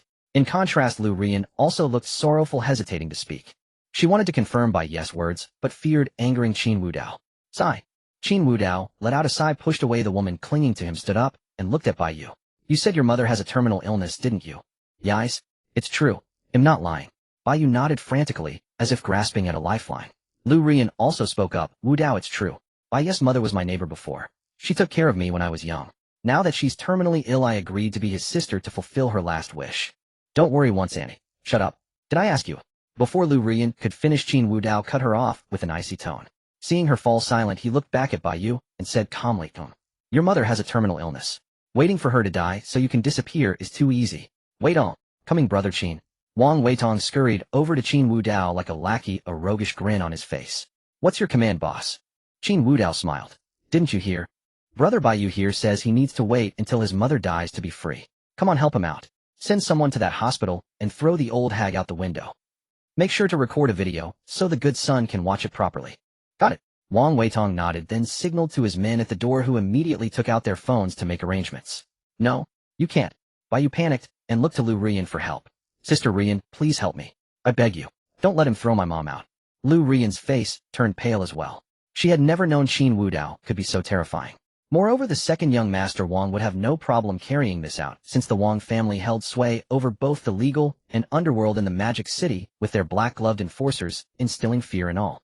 This power was in the hands of the second young master Wang, and even the first young master Wang Weixin couldn't rein him in. Sister Ruyan, I'm begging you. I can't let my mother die. Bai Yu was on the verge of tears. He never expected Qin Wudao to play so far off script. Hearing Bai yes please, Liu Ruyan turned to Qin Wudao. Wu. If you say another word, I swear I'll throw you and your mother out the window too. Don't worry, ITLL, be quick. Splat and you'll be shattered. Qin Wudao's icy words instantly choked back Liu Ruyan's pleas. She saw murder in his eyes. He wasn't joking. Did he really want to kill me? The thought made her delicate frame tremble, barely able to stand. After a moment, Wang Weitong's phone chimed.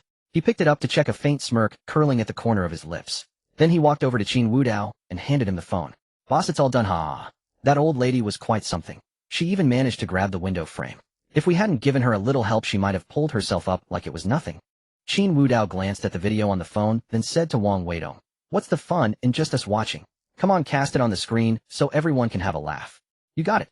Wang Weitong flashed a sly grin and immediately cast the phone screen onto the large display at the front of the private room. It was a hospital room. Bang.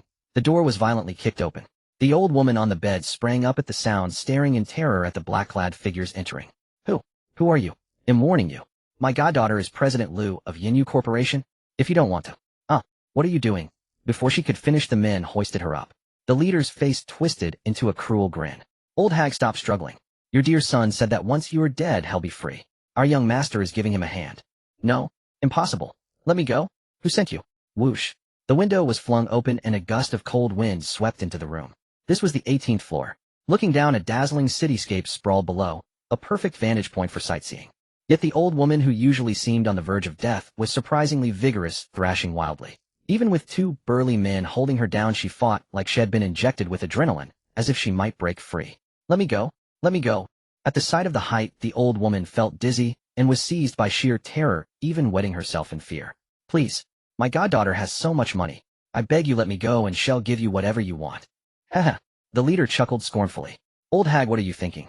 How much money can your goddaughter have? Even if she's rich, so what? Our boss said Master Qin wants to see fireworks. And fireworks that fall from above. So we need you to put on a live show. Don't worry, it won't hurt a bit. With that ignoring her struggles, they hoisted her out the window. The old woman clung to the ledge with both hands desperately, trying to climb back up.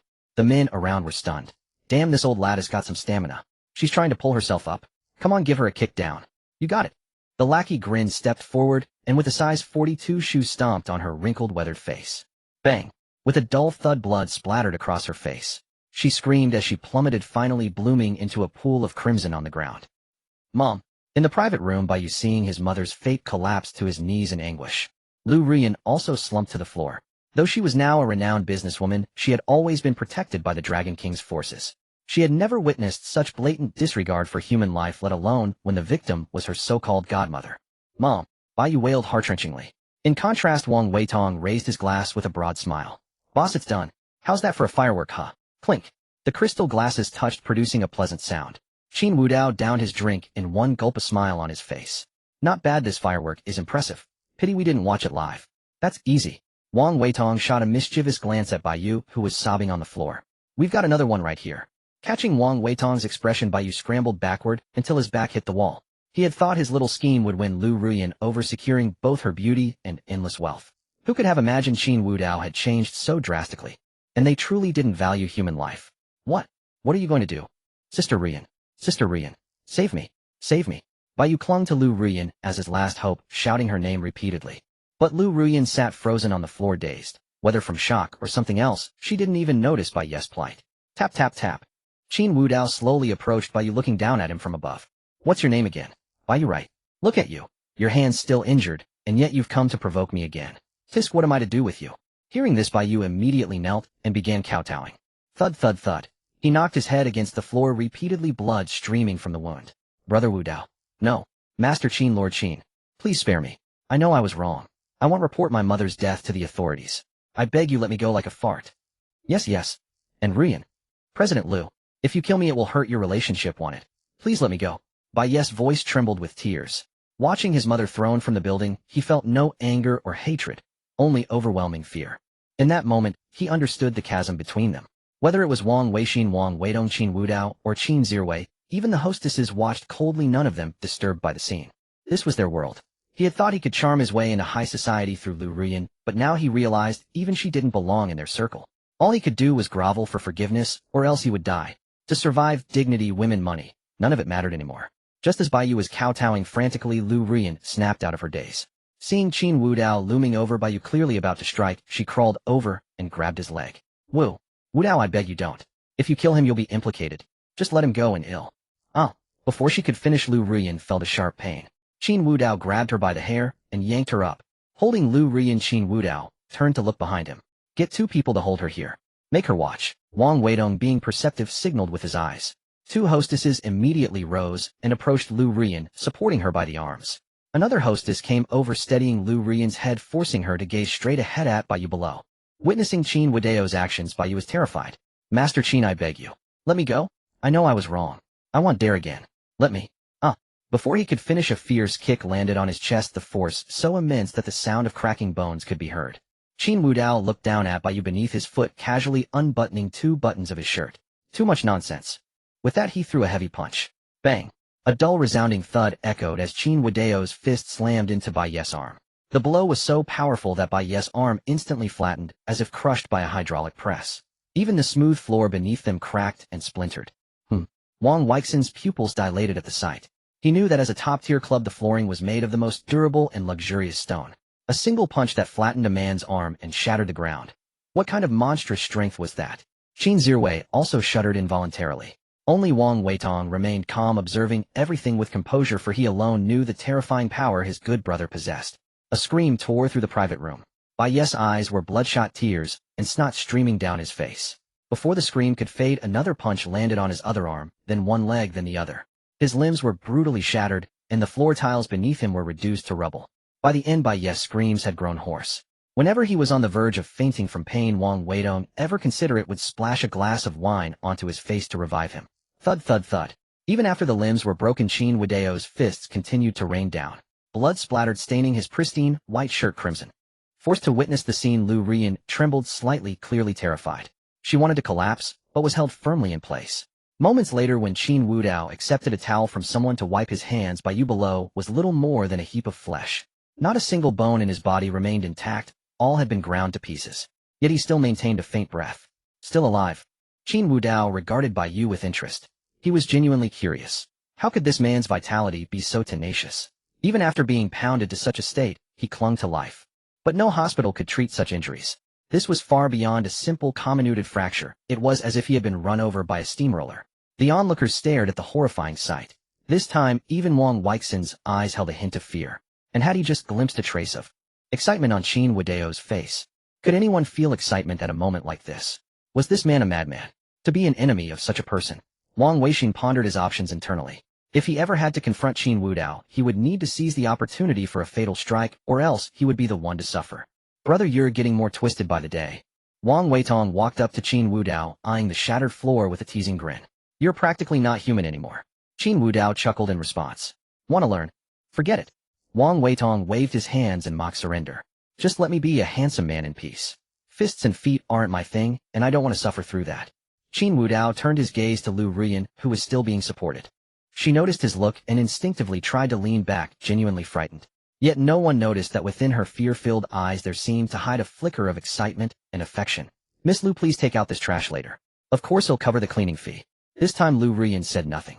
She pushed away the women supporting her and slowly left the private room. Before departing, she turned back, her gaze fixed intently on Qin Wudao, as if memorizing his face. Wudao, I won't give up.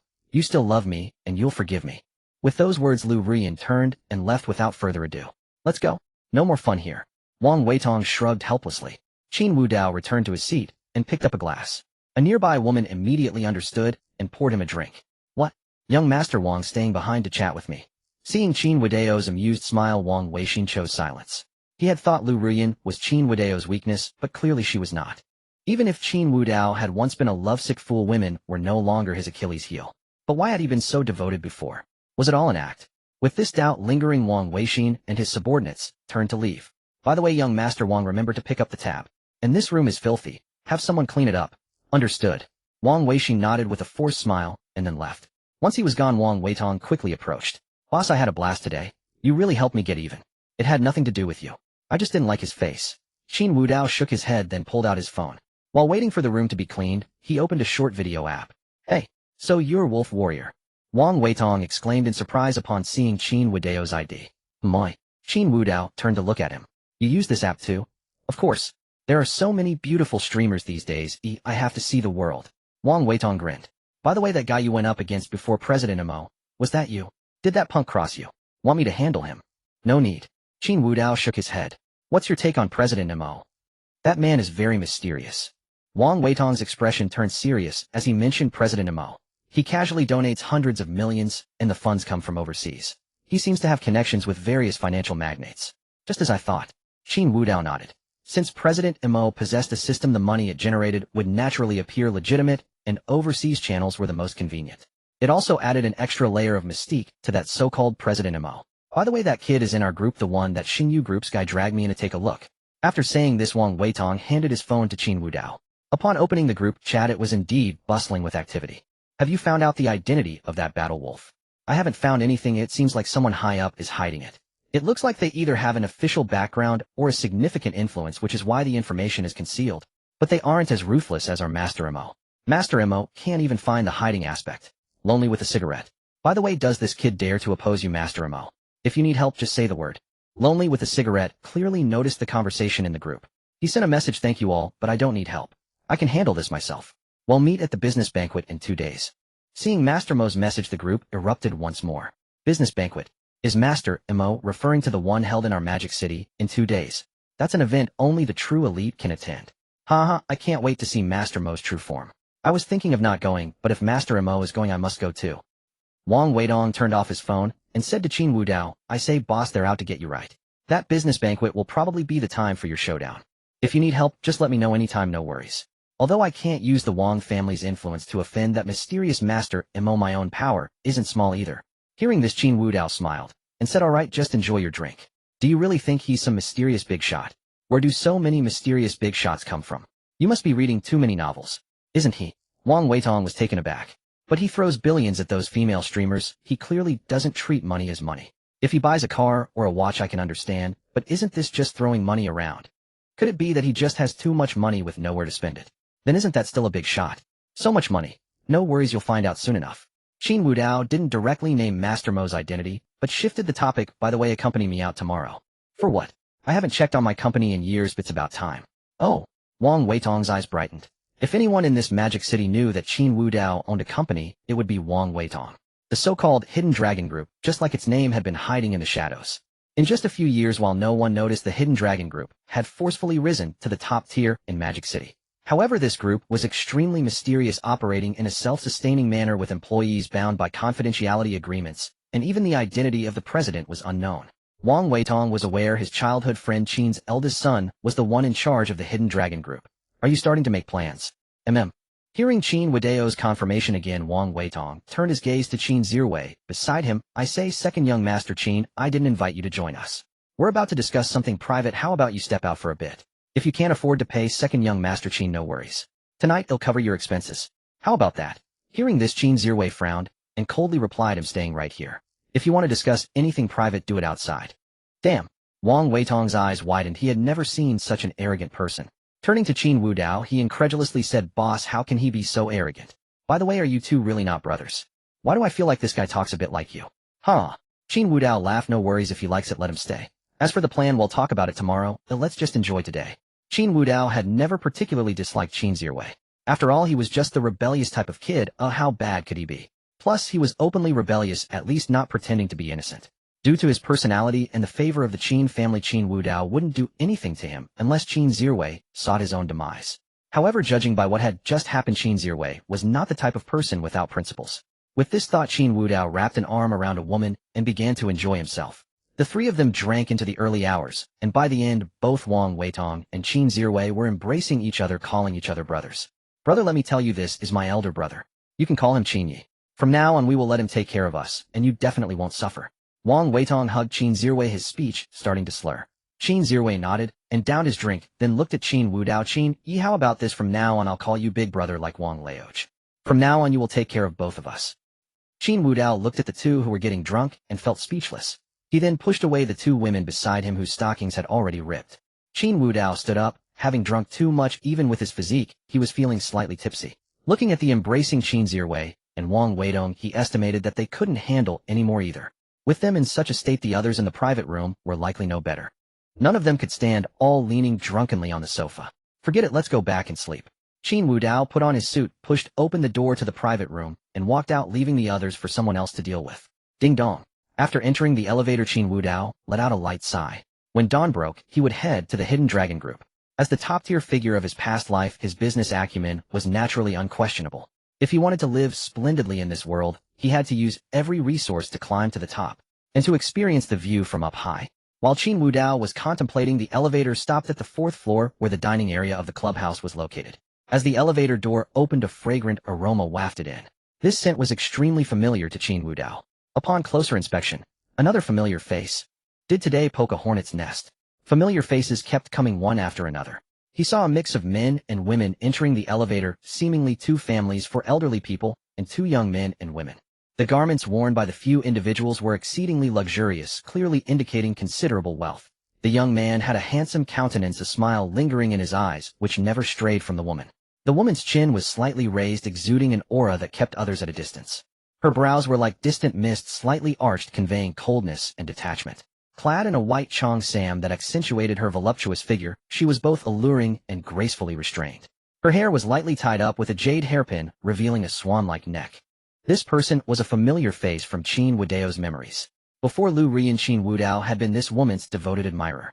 Wan Shirin, the eldest daughter of the Wan family, a year older than Qin Wudao, favored cheongsam and possessed the charm of a classical beauty. Having studied traditional Chinese medicine since childhood, she carried the natural fragrance of herbs, which was why her scent permeated the air before she even arrived. The moment she saw Qin Wudao, a subtle tremor flickered in Wan Shirin's beautiful eyes, but it quickly subsided. Qin Wudao naturally had memories of her. Because Wan Shirin studied traditional Chinese medicine, in his efforts to get close to her, he had often deliberately injured himself severely. Then he would have her help him heal. It was unclear whether Wan Shirin was inherently aloof, But no matter how much his former self fawned over her, he never once received a smile from the beauty. His former self silently stayed by Wan Xian's side, stepping forward to face any danger whether in business or private matters, always protecting her in secret. He had exhausted every effort of a devoted admirer. But the reason they ultimately parted was because of the words Wan Shirin spoke to Qin Wudao. Thank you for your help over the past 2 years, but I am getting married. The engagement was arranged long ago. Shirin, if you don't want to marry him, I can help you. In fact, my true identity is... Oh, you don't need to say more. I know everything you've done for me these past 2 years, but family matters are what I must concern myself with. Thank you for your kindness. Shirin, are you truly unwilling to give me a chance? I can make your family agree. No need. We are merely doctor and patient. I have never cared for you. I apologize if my words are blunt, but that is the truth. 2 years of devotion repaid with a single thank you, and the beauty he protected was to marry another. Unable to bear the shock, his former self left the hospital where Wan Shirin worked. It was raining, and as he walked alone on the street, it was Liu Ruyan's appearance that brought him a trace of warmth. This led him to shift his focus to Liu Ruyan. What a fool. Qin Wudao reviewed the memories belonging to his former self, now his own, and felt like slapping himself twice. Seriously, 2 years of deep affection, resolved by a single umbrella. Calling him a wolf warrior was absolutely fitting. The label players certainly didn't suit him, a player at least got something, but this wolf warrior got nothing. When Wan Shirin treated him, the slight touch of her cool little hand could make him happy for 3 days. Sigh. Qin Wudao shook his head, a surge of anger toward himself rising within. Just as he was lost in thought, 2 matrons began to speak. Madam Wan, I think this matter should be settled. The children have no objections between them. As elders, we naturally hope they can be together soon. If my Shirin has no objections, then, as her mother, I naturally have none either. That's excellent. Wenfeng, you must work hard. Shirin has a somewhat aloof personality, you need to take good care of her. Hearing his mother's words, the young man called Wenfeng smiled and said, I understand. Shirin and I grew up together. If it weren't for my studies abroad, we would probably have been together long ago. Rest assured, uncle and auntie, I will take good care of Shirin. The group chatted harmoniously while Qin Wudao, standing behind, grew drowsy. This elevator seemed rather slow. Ding-dong. Finally reaching the first floor, as the group stepped out, just as Qin Wudao was about to exit, a slightly cool hand pulled him back. It was Wan Shirin. After pulling him back, she addressed the group. Before her mom, Dad, I left something in the private room. He'll go get it. Wait for me. With that, she blocked the elevator door, preventing Qin Wudao from leaving. Under the astonished gaze of the crowd, the elevator doors slowly closed. The young man asked in confusion, wasn't there someone else in that elevator? Could it be someone Shirin knows? How could that be? The matron shook her head. Wenfeng, if you're worried, go up and check. That person reeked of alcohol and didn't get off. I'm also concerned Shirin might be in danger. All right. The young man quickly pressed the elevator button, intending to take another elevator to follow. Inside the elevator, Qin Wudao watched the ascending numbers and said helplessly, Miss, if you left something upstairs, what does that have to do with me? I want to go back to sleep. Hearing this, Wan Shirin turned around, her calm, emotionless eyes fixed on Qin Wudao. You smell of other women's perfume, and it's not just one person's scent. Qin Wudao was speechless. Do you have a dog's nose? Coming here, isn't it just for eating and having fun? Can't there be a bit of perfume? Besides, if it bothers you, wouldn't it be better to just let me leave? Wan Shirin bit her lips slightly, her delicate little hands twisting the hem of her clothes. Qin Wudao, you never used to talk to me like this. Oh. Qin Wudao feigned confusion. Miss, do we know each other? Never mind, it doesn't matter. You might be drunk. He'll leave the elevator to you and take the stairs down. After disappearing for so long, is this how you treat me? Wan Xian's beautiful face bore a hint of stubbornness. Though she appeared delicate, she stepped forward and pinned Qin Wudao against the wall, cornering him. Her movements were astonishingly swift. The faint fragrance of herbs instantly sobered Qin Wudao, who had been slightly tipsy. He frowned slightly and pushed Wan Shirin away without a care. Miss, the elevator is not a lawless place. Don't just act up here. Ding-dong. Just then the elevator doors opened on the 4th floor. Without giving Wan Shirin a chance to speak, Qin Wudao strode out swiftly. But before he could get far, the hem of his suit was grabbed again. Don't go. I'm not finished. Qin Wudao turned around, his face full of impatience. Are you done? You were the one who told me to leave, and now you're the one pulling me back. Miss Wan, do you really think you're some celestial being that everyone must revolve around you? So you do remember me? Wan Xian's face was full of stubbornness, her previous aloof demeanor gone. Her beautiful eyes glistened with tears as she tugged at Qin Wudao's sleeve, her knuckles turning white from the strain. What if I do remember? Qin Wudao reached out and pushed her away. Just then Wan Shirin noticed the redness on Qin Wudao's knuckles, where the skin was slightly abraded from pounding the ground while beating by you. A look of distress filled her face as she grabbed his hand. You're hurt. Qin Wudao pulled his hand back. It's none of your business. Come back to the clinic with me. Wan Xian's eyes locked onto him, refusing to let him go. Even as he withdrew his hand, she would grab it again. Ding-dong. Just as Wan Shirin sees Qin Wudao, the elevator doors opened.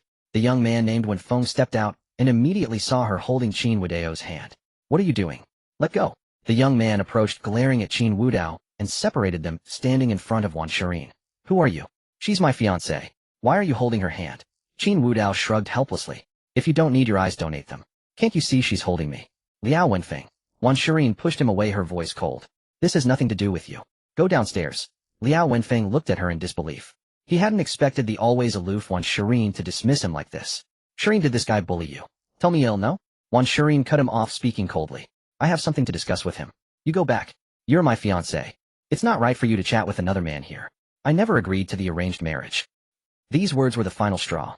Liao Wenfeng clenched his fists, veins bulging on his forehead, clearly furious. Ding dong. Just as he was about to say something to Qin Wudao, the elevator opened again. Two men with their arms around each other's shoulders stepped out. It was Wang Weidong and Qin Zhiwei, clearly good friends. Bro, let's grab some late-night snacks, and I'll show you a good time. Sure, let's go all out tonight. Everything's on me. Are you slapping my face? Huh. They came out arm in arm. Wang Weidong spotted Qin Wudao as soon as he stepped out. Hey, boss, what are you doing here? Come join us for a late-night snack. Before Qin Wudao could respond, Qin Zhiwei protested. What boss? He's my big brother. Got it. He's my big brother. You have to call him big brother too. My brother is your brother. Nonsense. He's my boss. He's my big brother. They began to argue over Qin Wudao. Liao Wenfeng and Wan Shirin overheard their conversation. Who is he to command such respect from the second young masters of the Wang and Qin families? Liao Wenfeng pondered the business implications, worried that offending such a figure might bring repercussions. Though the Liao family was prominent, they might not withstand a joint assault from two top-tier noble houses. Wan Shirin, on the other hand, narrowed her eyes, recalling Qin Wudao's earlier words, "It'll make your family agree." She had dismissed those words before, thinking them a youthful vow in the face of reality. Now it seemed Qin Wudao had indeed made it happen, even earning the voluntary allegiance of the second young masters of the Wang and Qin families. How much hardship must he have endured to become such an outstanding person? Could it be all because of that vow, just to be worthy of her? Wan Shirin's delicate frame trembled. She realized she understood nothing. Unbeknownst to her, the vow the young man had made was now fulfilled, but what about her? She was about to enter an arranged marriage. At this thought, Wan Shirin felt a pang of heartache, a suffocating sensation that made her unsteady. Liao Wenfeng stepped forward and asked, "May I ask, sir, who are you?" "Don't ask me. We have nothing to do with each other. Just take your fiancé and stay far away from me." Liao Wenfeng was taken aback by Qin Wudao's bluntness. He knew Qin Wudao had no interest in him, so why bother inviting humiliation? He turned to Wan Shirin and said softly, "Shirin, let's go. Go if you want." Wan Shirin showed him no respect. She looked at Qin Wudao, her dignified aura gone, replaced by a pitiable vulnerability. "Wudao, do you still want me?" At these words, Wang Weitong and Qin Zhiwei were stunned. They felt as if the sky had fallen. When had the always aloof eldest Miss Wan ever been so humble? If they were shocked, Liao Wenfeng was even more so. He felt like a complete fool. He thought she was his fiancée, yet she was asking another man if he wanted her. Qin Wudao looked at the trembling Wan Shirin and said flatly, "No. You can't not want me." Hearing his words, Wan Shirin shook her head violently, flinging a few sparkling teardrops, and threw herself into his arms. Her soft, boneless hands clutched tightly at his arm. "Want me? I beg you, want me." Qin Wudao felt the trembling figure in his arms, the painful memories from the past haunting him, but he didn't hesitate. He pushed Wan Shirin away. "I'm not interested in you, nor do I want anything to do with you. So go wherever you want, get engaged to whomever you want. It's none of my business." "Wudao." Wan Shirin looked at him with tearful eyes, sobbing, "I know I was wrong. Please give me a chance. He'll take care of you in the future. I know how much you've sacrificed for me." "Stop." Before she could finish, Qin Wudao cut her off. "I haven't sacrificed anything for you. Don't wallow in self-pity here. Just stay far away from me." "I disagree." Wan Shirin shook her head, her face now streaked with tears. Yet her gaze remained resolute. At this moment, Liao Wenfeng's face turned green. He had pursued Wan Shirin for so many years and had never seen any expression other than cold detachment on her face. But upon encountering Qin Wudao, her emotions had completely shattered. This feeling suffocated him, yet he dared not say much, for the second young master Wang and the second young master Qin were nearby. Both were drunk, yet they still glared at him with fierce eyes. The Qin and Wang families were no ordinary clans. They were the most prestigious families in the magic capital. Offending these two families by even a slight misstep would bring consequences far beyond mere financial loss for the Liao family. "This guy is insane." Qin Zhiwei swayed, his voice slurred. "Come on, big brother. Come with me, I'll arrange it. That mere eldest daughter of the Wan family is just one person. I'll arrange 10 for you." "TCH. Wang Weidong, standing by, was displeased. "Only you can arrange things. Like this, boss. Come with me, I'll arrange 20 for you." "No. Before Qin Wudao could speak, once Shireen directly refused them both. When the two had spoken of arranging women for Qin Wudao, her heart ached as if pierced by knives, of pain so intense she could barely stand. She could not imagine what blow it would deal her if she saw Qin Wudao with another woman. Just then Qin Wudao spoke in a mocking tone. "Miss One, what business is this of yours? Whether I find 20 or 200, what does it have to do with you? Your fiancé is still here, go do what you need to do. Stop wasting my time here." With that, Qin Wudao, without waiting for Wan Xian's reaction, directly pulled away the two drunkards Wang Weitong and Qin Zirwei. Dragging them along, his pace was not slow. He carried one under each arm and vanished into the distance. Wan Shireen stared blankly at Qin Wudao's retreating figure. She wanted to chase after him, but the knife-like pain in her heart rendered her immobile. She could only watch helplessly as he gradually disappeared from her sight. "Shireen, our engagement. Cancel it." Before Liao Wenfeng could finish, Wan Shireen interrupted him. "This arranged marriage was a mistake from the start." "Shireen, what are you saying?" Liao Wenfeng panicked. "We grew up together. If not for my studies abroad, we would have been together long ago." Upon hearing this, Wan Shireen gently shook her head. "Whether you went abroad or not, I have never loved you, not even a little. I have always seen you as a brother. If he had not appeared, I might have truly followed my family's wishes. But now that he is back, my eyes see only him." Liao Wenfeng's eyes were bloodshot. He had thought that after this dinner their engagement would be settled. But unexpectedly in the end, Wan Shireen still wanted to break it off. He had coveted Wan Shireen for too many years. He absolutely would not allow her to be taken by someone else at the final moment. With this thought, Liao Wenfeng wanted to say more, but Wan Shireen had no intention of acknowledging him. She pressed the elevator button and left. Liao Wenfeng initially wanted to enter the same elevator, but seeing the icy coldness in her eyes, he stopped. On the other side, Qin Wudao dragged Qin Zirwei and Wang Weitong into the restaurant, found a random seat, and threw them down. After entrusting them to the staff, Qin Wudao turned and left. Whether for Qin Wanrong or his parents, Qin Wudao returned to the Qin family villa. The butler, catching the smell of alcohol on him, quickly asked, "Young master, shall I prepare some hangover soup for you?" "No need, thank you, Uncle Lo. I'm fine." Qin Wudao returned to his room. It was already late at night, and Qin Wanrong had long fallen asleep. Lying on his bed, he could detect a faint, delicate fragrance. Clearly she had been here earlier, but whether discovered or too sleepy, she had left. Lightly inhaling the scent, Qin Wudao drifted into sleep. The night passed without incident. The next day, Qin Wudao woke because of an itch on his nose. Opening his eyes, he saw a perfect face, Qin Wanrong. She lay on top of him, gently tracing his cheek with her jasmine-scented hair. "You're awake." Qin Wanrong's beautiful eyes sparkled with joy, curving into crescent moons. Sister, why are you here?" Upon hearing this, a hint of resentment crossed her stunning face. "I've been waiting here for you all night. Tell me, where did you go yesterday? Why do you smell of another woman's perfume?" Qin Wudao was taken aback. He once again felt that a woman's nose was sharper than a dog's. Wan Shireen had previously detected another scent on him, but that could be explained by her years of studying traditional Chinese medicine. But what about Qin Wanrong? She had not studied medicine, nor was she an apprentice perfumer, yet she could easily pick up the scent on him. "Now you know to call me sister?" Qin Wanrong teased, playing with her hair. "Weren't you calling me Miss Qin before?" Hearing this, Qin Wudao looked at Qin Wanrong lying on him. With a swift move, he flipped her beneath him, their faces close together. In that instant, her cheeks flushed a deep red like a ripe apple. "What did you say? Say it again." Feeling Qin Wudao's breath, Qin Wanrong's beautiful eyes darted away. "Nothing." Seeing her expression, Qin Wudao released her and slowly rose, revealing his well-built physique. "I have things to do later. I need to go out." Qin Wanrong obediently hummed in response, then stood up as well. Her professional attire was wrinkled, but she made no move to change, simply turning and leaving. Watching her retreating figure, a faint smile curled at the corner of Qin Wudao's mouth, and he too turned and left the room. He had already arranged to meet Wang Weitong at a restaurant. After tidying his attire, Qin Wudao drove the car the Qin family had prepared for him and left the Qin estate. The restaurant he had agreed upon with Wang Weitong was not far from the Qin residence. He arrived in less than 10 minutes. As one of the top dining establishments in the magic capital, it naturally recognized the Qin family's license plate.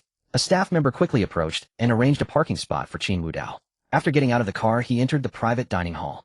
There were no private rooms here, only seats in the main hall. However, due to the high prices, very few people dined here. Before Qin Wudao arrived at this eatery, 2 guests had already entered. Among them, the woman was exceptionally beautiful, her face round, yet exquisitely delicate, her skin fair as snow, with a pearlescent luster, as if a mere touch would leave a mark. Beneath her curved willow brows were large, sparkling eyes. Her cherry-like lips were naturally red without rouge, and the slightly upturned corners seemed perpetually graced with a faint, elusive smile that brought joy to all who beheld her. A cascade of hair fell casually over her full bosom, accentuating her graceful curves. Every gesture she made exuded a confident and captivating charm, drawing gazes irresistibly toward her.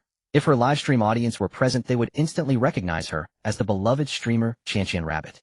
She was even more stunning in person than under the lens of her broadcast, especially her figure, which could only be described as extraordinary. In contrast, the man accompanying her had ordinary features, though he was clean-cut and plain in appearance, dressed very simply. Since they could afford to dine here, they were certainly no ordinary folk. The two found a seat by the window in the main hall. It wasn't that Qian Rabbit hadn't reserved a private room, but this eatery, despite its excellent cuisine, offered no private chambers, not even alcoholic beverages. It was the owner's whimsy forcing patrons to solely appreciate the food. As a shrewd woman, Qian Rabbit had to be thoroughly prepared for her first meeting with the mysterious Mr. Mo. If they were in a private room with drinks, he might easily harbor improper intentions. What if he turned out to be an old geezer or someone she disliked? Wouldn't she be at a loss then? Upon seeing Mr. Mo for the first time, a hint of surprise glimmered in her beautiful eyes. Though the man before her wasn't handsome and dressed rather plainly, at least he wasn't an old geezer. If she could confirm that Mr. Mo truly came from a wealthy family, wouldn't that mean her goal was within reach? As for Wolf Warrior, throughout the night, Qian Rabbit stared at the private messages on her short video app, her eyes full of resentment. She never imagined that the word "seen no reply" would ever apply to her. The mysterious Mr. Wolf had clearly viewed her V, but he didn't even bother to add her or reply. As a woman, she doubted herself for the first time. She would have lost sleep if she hadn't found an excuse. In her view, that man must be an old geezer long past caring about beauty, who only visited her stream to test the mysterious Mr. Mo. Since that was the case, why fret? Across from her, Chu Feng's eyes held a hint of astonishment. He had thought that Qian Rabbit's beauty might be somewhat enhanced by the camera, but instead the lens seemed to diminish her allure. Such a beauty could rival even his own white moonlight. Chu Feng's desire to bind her grew stronger. During their previous meeting, Qian Rabbit's favorability had increased a few points, and binding seemed imminent, which delighted him immensely. In his mind, once he bound Qian Rabbit, he could easily win her over. Mr. Mo. Qian Rabbit noticed the man staring intently at her, and a flicker of disgust passed through her eyes before she quickly resumed her smile. Her voice snapped Chu Feng back to reality. He apologized with slight embarrassment. "Sorry, I was just thinking about company matters." "It's fine," Qian Rabbit replied, shaking her head gently, her tone conveying understanding. Favorability 1. Hearing the system prompt, Chu Feng was once again speechless. He could never quite figure out Qian Rabbit. She wasn't just saying one thing and meaning another. She was utterly capricious, exploding at the slightest provocation. But her looks could make one overlook most of her flaws. Qian Rabbit smiled softly and said in a gentle voice, "Mr. Mo, thank you for your support. Qian Rabbit, my real name is Qin Qian. I chose this place because the food here is exceptional. I hope you don't mind." "How could I?" Chu Feng shook his head and said plainly, "You don't have to call me Mr. Mo. Just call me Chu Feng." "Chu Feng. That's a lovely name," she replied. "Names are just labels. Qian, did you ask me here just to thank me? Or is it about tomorrow's platform event?" Hearing this, Qian blinked her large eyes, a playful smile gracing her features. "I know you have someone you're protecting, Mr. Mo, so I dare not ask for much. I invited you this time solely to express my gratitude. I've been streaming for so long, and you're the first to give me so many gifts at once. You hold a very important place in my heart, so of course I had to thank you in person." If Chu Feng didn't have the favorability system, he might have been fooled by her. He sneered inwardly. "What, dare not ask for much? You clearly want more. Fine, I'll take you shopping later. How could your favorability not rise? Once the bond is set, helping you with the event won't be a problem. My white moonlight will take first place, and Qian can have second." With that thought, Chu Feng smiled back and said, "All right then, I want stand on ceremony." He picked up the menu and began ordering. Meanwhile, Qian watched him closely, observing his every move. To secure her entry into high society, Qian had done her homework extensively. Without exaggeration, she knew more than those from etiquette classes. She could discern from a person's attire, demeanor, and conversation whether they were putting on an act. Chu Feng's demeanor was remarkably nonchalant, leaving Qian with no doubt about his identity as Mr. Mo. Little did she know Chu Feng hadn't always possessed such a bearing. But since bonding with the system, he had come to view everything with detachment. After all, not everyone could be bound to a system. "Boss, you're here." Just as Chu Feng was ordering, an excited voice came from the entrance. The diners looked up to see second young Master Wang, who had been waiting at the door, greeting a man as he walked in.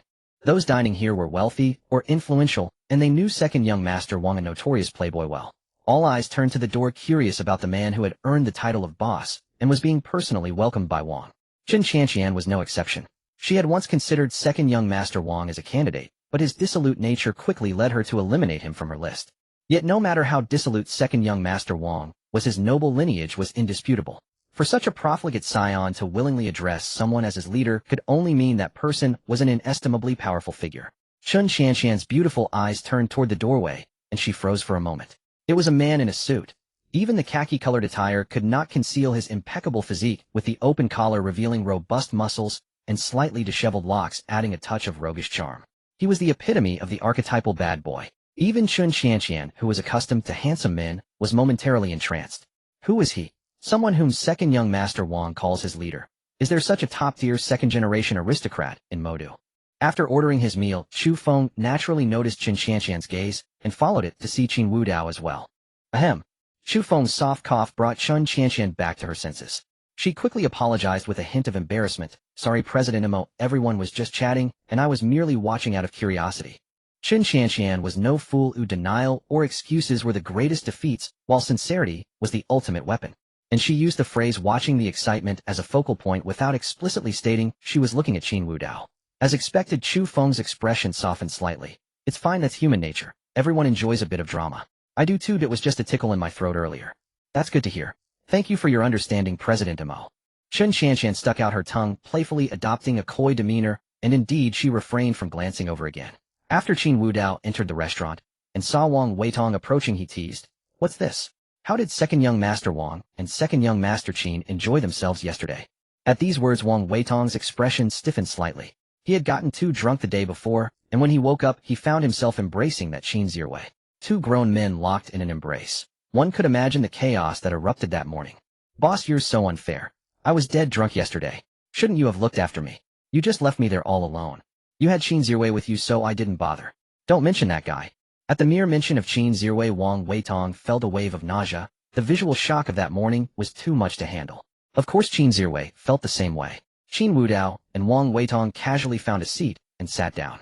"Boss, let's grab a bite. First, later I'll go with you to the Hidden Dragon group." "Oh." Hearing Wang Weitong's words, Qin Wudao asked with some surprise, "What's this?" No longer lying low. "Humph." Wang Weitong's smile carried a hint of irony.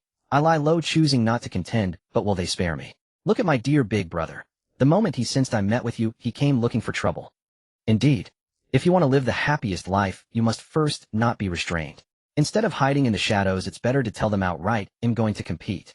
By the end, Wang Weitong's face was full of determination. He was no ordinary wastrel. Not only did he control the Wang family's Black Glove forces, but he had also made numerous strategic moves over the years. Wang Weitong was not an ignorant second-generation heir. Having received top-tier education and the most favorable environment, how could he truly be a fool unless it was hereditary?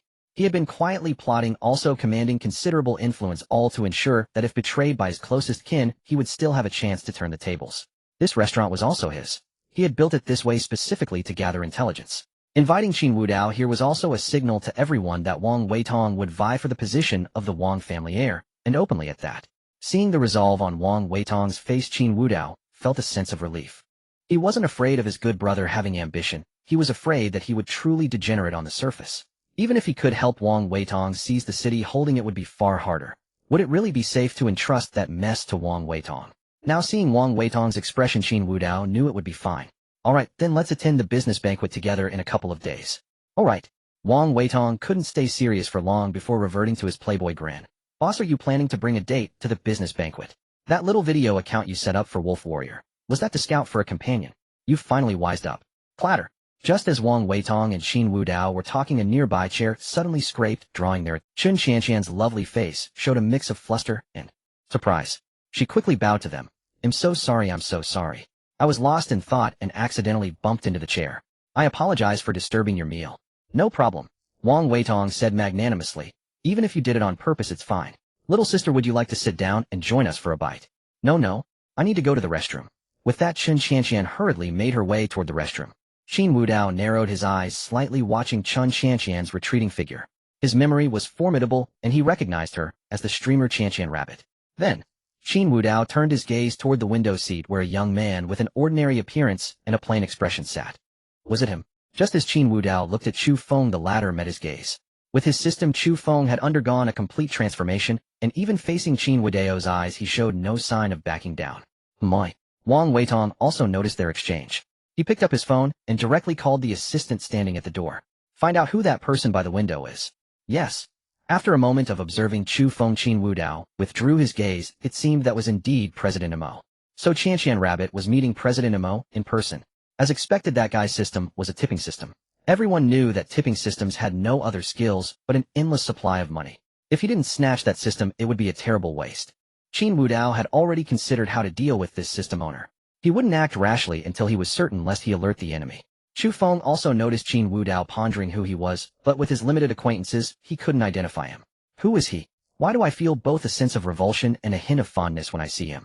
This feeling is too— At that moment, Chen Qianshan, standing in the restroom, gazed at her reflection in the mirror, her delicate face etched with shock and a flurry of emotions. How could it be Wolf CEO? Why is he here? Could he have found out about my meeting with Mo CEO and come to check on me? Or perhaps his silence earlier was a test from the wealthy elite. He wanted to see if I was keeping my options open. Is it a coincidence? What is his true identity that Wang Ershao willingly serves as his underling? It must be said that a clever woman, when faced with an unexpected situation, conjures countless thoughts in her mind. Chen Qianshan was no exception. She pondered every possible outcome of this event. Regardless of the scenario, she needed to weigh her options carefully. Judging by appearance alone, the enigmatic Wolf CEO far outshone that Mo CEO. As for status, Chen Qianshan was uncertain. She was indeed a gold digger, but a shrewd one determined to marry into wealth. Among the so-called socialite circles, she held everyone in disdain. Would a mere pittance be enough to make others surrender themselves? Chen Qianshan's impoverished upbringing had taught her that no matter how hard she tried, she could never defy fate. To climb the social ladder, even to reach the pinnacle, she needed to enrich herself, amass enough capital, and seek a worthy partner. Thus she excelled in everything: music, chess, calligraphy, and painting. Her striking appearance, sharp intellect, and aloof demeanor gave her what she believed was ample leverage. Yet one thing remained her weakness: her family background. Many wealthy individuals sought a partner who could aid them, like a business marriage rather than a mere ornament.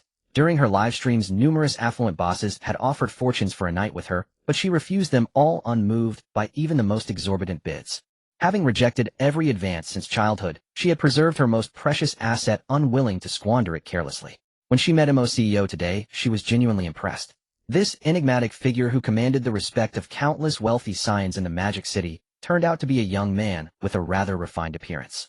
Even minor flaws were negligible; his status could easily compensate for them. Yet upon realizing that handsome man was Wolf CEO, Chen Qianshan's heart raced. She debated whether to take a gamble.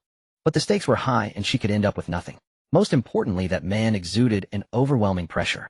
Though she considered herself clever, a quick comparison revealed that he seemed far harder to manipulate than Mo CEO, or rather Chu Feng. Slap. Slap. Chen Qianshan lightly patted her delicate cheeks with water-chilled hands, the cold liquid jolting her back to clarity. Chen Qianshan, stay focused. After waiting so long, isn't this the opportunity you've been craving? Now the priority is to uncover that man's identity. And Mo CEO's too. With that thought, Chen Qianshan strode out of the restroom. When she reappeared, her face bore her usual charming smile and confident demeanor. She walked slowly past Qin Wudao, her jade-like hand brushing lightly against his arm. Sorry sir, I bumped into you again. My apologies. Looking at the apologetic Chen Qianshan, Qin Wudao smiled. It's fine. Go back. Chen Qianshan hesitated. I just came from the restroom and might not have dried my hands properly. Why don't you take off your coat, and I'll wash it for you and return it later. Her words were logical, her expression sincere, leaving no hint of ulterior motives. Wang Weitong watched with amusement, teasing boss the lattice offering. Why not take off your coat and let her wash it? Qin Wudao shook his head. It's just a bit of water. No need to bother. With that, Qin Wudao turned and began sipping his tea, clearly signaling the end of the conversation. Chen Qianshan, seeing this, didn't press further. She gave a slight bow and left, her expression betraying no interest in him. She had never intended to use such a ploy to secure his contact. It was merely a means to leave a faint impression. Had Qin Wudao taken the bait, she might have felt uneasy, too casual. Instead, his indifference only fueled her delight and stirred a desire to conquer him. Once Chen Qianshan had left, Wang Weitong quickly asked, Boss, aren't you interested in her? She's top-notch. Look at that figure. Tisk TSK. If she hadn't set her sights on you, I'd be asking for her number. If you want, go ahead. Forget it. Wang Weitong shrugged helplessly. She's clearly after you. I wouldn't dare covet the future sister-in-law, not even a hint of it. Ding dong. Just then Wang Weitong's phone chimed. He checked it, his pupils contracting slightly. He then turned his gaze to Qin Wudao. Boss, the guy with that girl is the Mo CEO we're looking for. You're Wolf CEO, aren't you curious to meet him?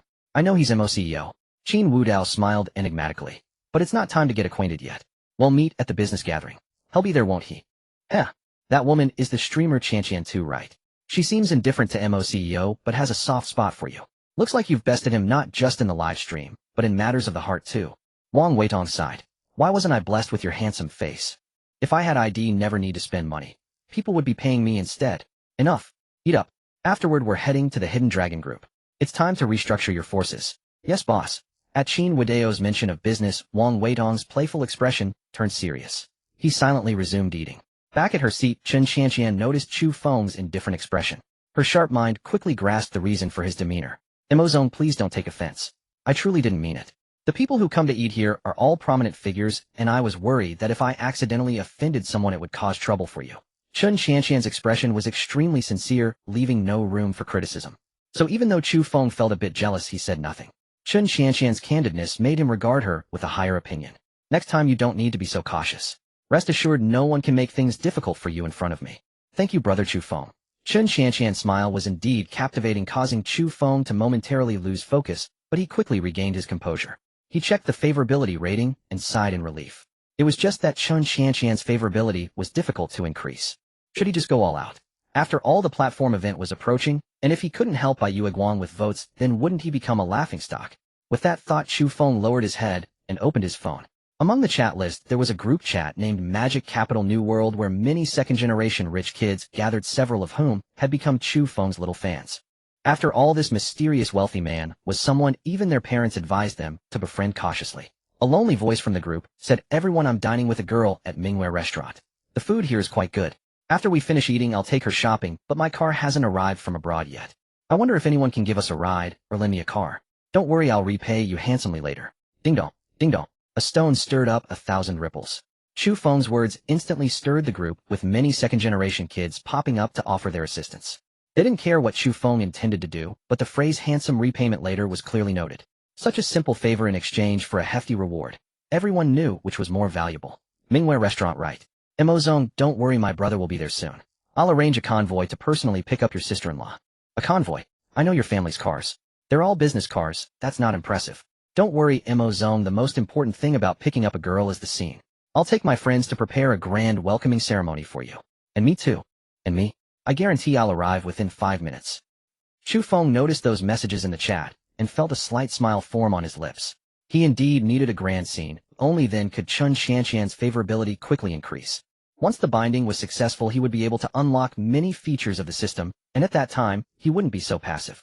Over at Qin Wudao's side, he and Wang Weitong quickly finished their meal. After all, two big men who don't drink tend to eat quickly. In contrast, Chu Feng was unsure whether he intended to show off in front of Qin Wudao, or what, but he saw Qin Wudao stand up and say to Chen Qianqian, "Let's head out. I'll take you to the mall, let's go shopping." Alright. Although Chen Qianqian hadn't eaten, she naturally understood the priorities. Moreover, Qin Wudao was also getting up, so it was perfect to leave together and observe him a bit more. Chu Feng and Chen Qianqian were the first to leave their seats and walk towards the restaurant's exit. The bill had already been settled by Chen Qianqian. As the two stepped out the door, they saw a long line of vehicles waiting. Various luxury sports cars and top-tier business cars were lined up at the entrance. Upon seeing Chu Feng and Chen Qianqian, a group of young people got out of the sports cars and approached Chu Feng directly. Emozone, hello. Sister-in-law, hello. Their voices were exceptionally loud, drawing the attention of passers-by who thought this was some big shot, as so many luxury cars gathered to welcome one person, making it a highly talked-about scene. The reason they could recognize Chu Feng was that he had previously met some of them offline and had brought them considerable benefits. The rewards couldn't just be used on the platform. That newbie gift pack had helped Chu Feng build many connections, and the only reason he was living in a rental was that his new house hadn't been cleaned yet. Chen Qianqian was also taken aback by this scene. Favorability 1. Indeed.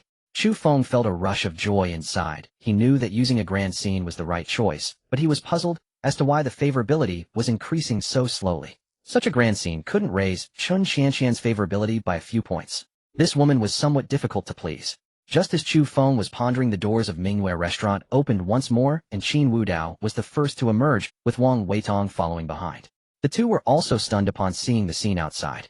The second-generation kids also noticed the two, especially when they saw Qin Wudao. Their eyes widened in disbelief. They all knew that the events from last night had already spread within their circle. Everyone knew that this young master of the Qin family had returned, known for his ruthless methods, and as the biological son of the Li family, as well as the recognized eldest son of the Qin family, his dual family status made him appear as if he were gilded. The wealthy circle was like this. A slight disturbance could draw everyone's attention. Qin Wudao's previous information had been dug up, and many dismissed it without a second thought. After all, how could someone with such methods possibly be a sycophant? If anything, he was more likely to crush dogs than to lick them. But let's forget it. They had privately seen the photo of Baiyu being carried out of the private room. Was that still human? It was simply a pile of mud. With such a violent personality, and someone who could smash the ground with a punch, how could he be so simple? A group of self-important individuals had already begun speculating that Qin Wudao had been planning something over the years, possibly orchestrating some grand scheme. So they had instructed their own juniors to be cautious when encountering Qin Wudao. Oh, it's quite lively here. Wang Weitong stepped forward, looking at the second-generation kids with amusement. As the second young master of the Wang family, his status was much higher than these second-generation kids. Upon seeing Wang Weitong, the second-generation kids immediately nodded and bowed. Young Master Wang, what are you doing here? If you had told me earlier, we would have come to pick you up. It's fine. Wang Weitong casually replied, isn't it? Because Master Qin is here for breakfast. As a younger brother, I naturally have to accompany him. What are you all doing here? Why such a big commotion? Upon hearing this, the younger brother stammered, unsure how to answer. Were they here to pick up Mo Zong? But with both Master Qin and young Master Wang, the top second-generation figures, right in front of them, wasn't this deliberately putting them in an awkward position? One of the second-generation kids quickly turned his gaze and said, as for what they are here for, I don't know, but I'm here to pick you and Master Qin up. A friend of mine is dining inside and said he saw Master Qin. I thought I must come to greet you too.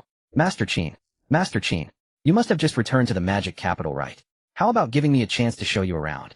Oh, seeing how well-spoken the second-generation kid was, Wang Weitong was somewhat surprised. This guy was a talent. Though Chun Qianqian did not glance at Qin Wudao, a flicker of curiosity lingered in her beautiful eyes.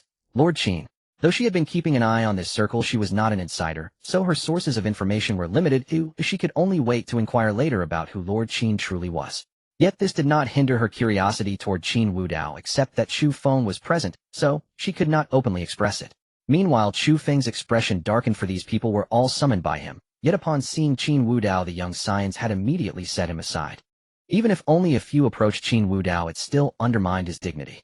Who was really putting on a show? He had intended to be the center of attention, but now Qin Wudao had stolen the spotlight. That young scion gazed at Qin Wudao with a fawning look. After all, he was from the Qin and Li families. Both families were among the top powers in the Magic City. If he could establish a connection with Qin Wudao, it would be far more reliable than dealing with President Mo. After all, even a mighty dragon finds it hard to crush a local serpent, and here the other party was also a dragon. The young scion instantly grasped the relative importance. Qin Wudao gazed at the young scions before him and said softly, "Pick me up. No need, I drove myself. But you can chat more with second young Master Wang." Huh. Wang Weitong's face fell instantly. Wasn't he supposed to go to the hidden dragon group with Qin Wudao? Was Qin Wudao just passing these young scions off to him?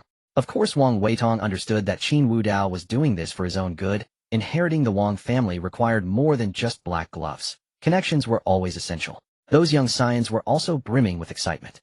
By speaking this way, Qin Wudao had clearly given them an opportunity. And who was the person beside him?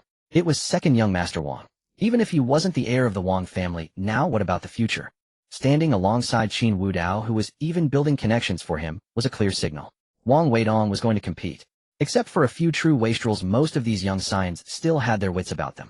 Got it, Lord Qin. Please go ahead. When you have time, we'll visit you in person. Qin Wudao nodded slightly, acknowledging the offer, then turned and walked toward his car. Chu Feng's gaze remained fixed on Qin Wudao, pondering his identity. He had even decided that after this matter ended, he would seek out these young scions to inquire. As for those still fawning over Chu Feng, they truly knew nothing. They were not yet qualified to understand Qin Wudao's identity. That was why Qin Wudao had told Wang Weitong to chat with the scions who had approached him. Those who recognized Qin Wudao must have decent family backgrounds or status. Alright, the boss is off to handle his own affairs, leaving me to keep you company. Let's go, brothers, I'll pick a nice spot and treat you to a good time. At Wang Weitong's words, the young scions' eyes lit up. Everyone knew that the most fun-loving person in the entire Magic City was none other than second young Master Wang. And he called us brothers.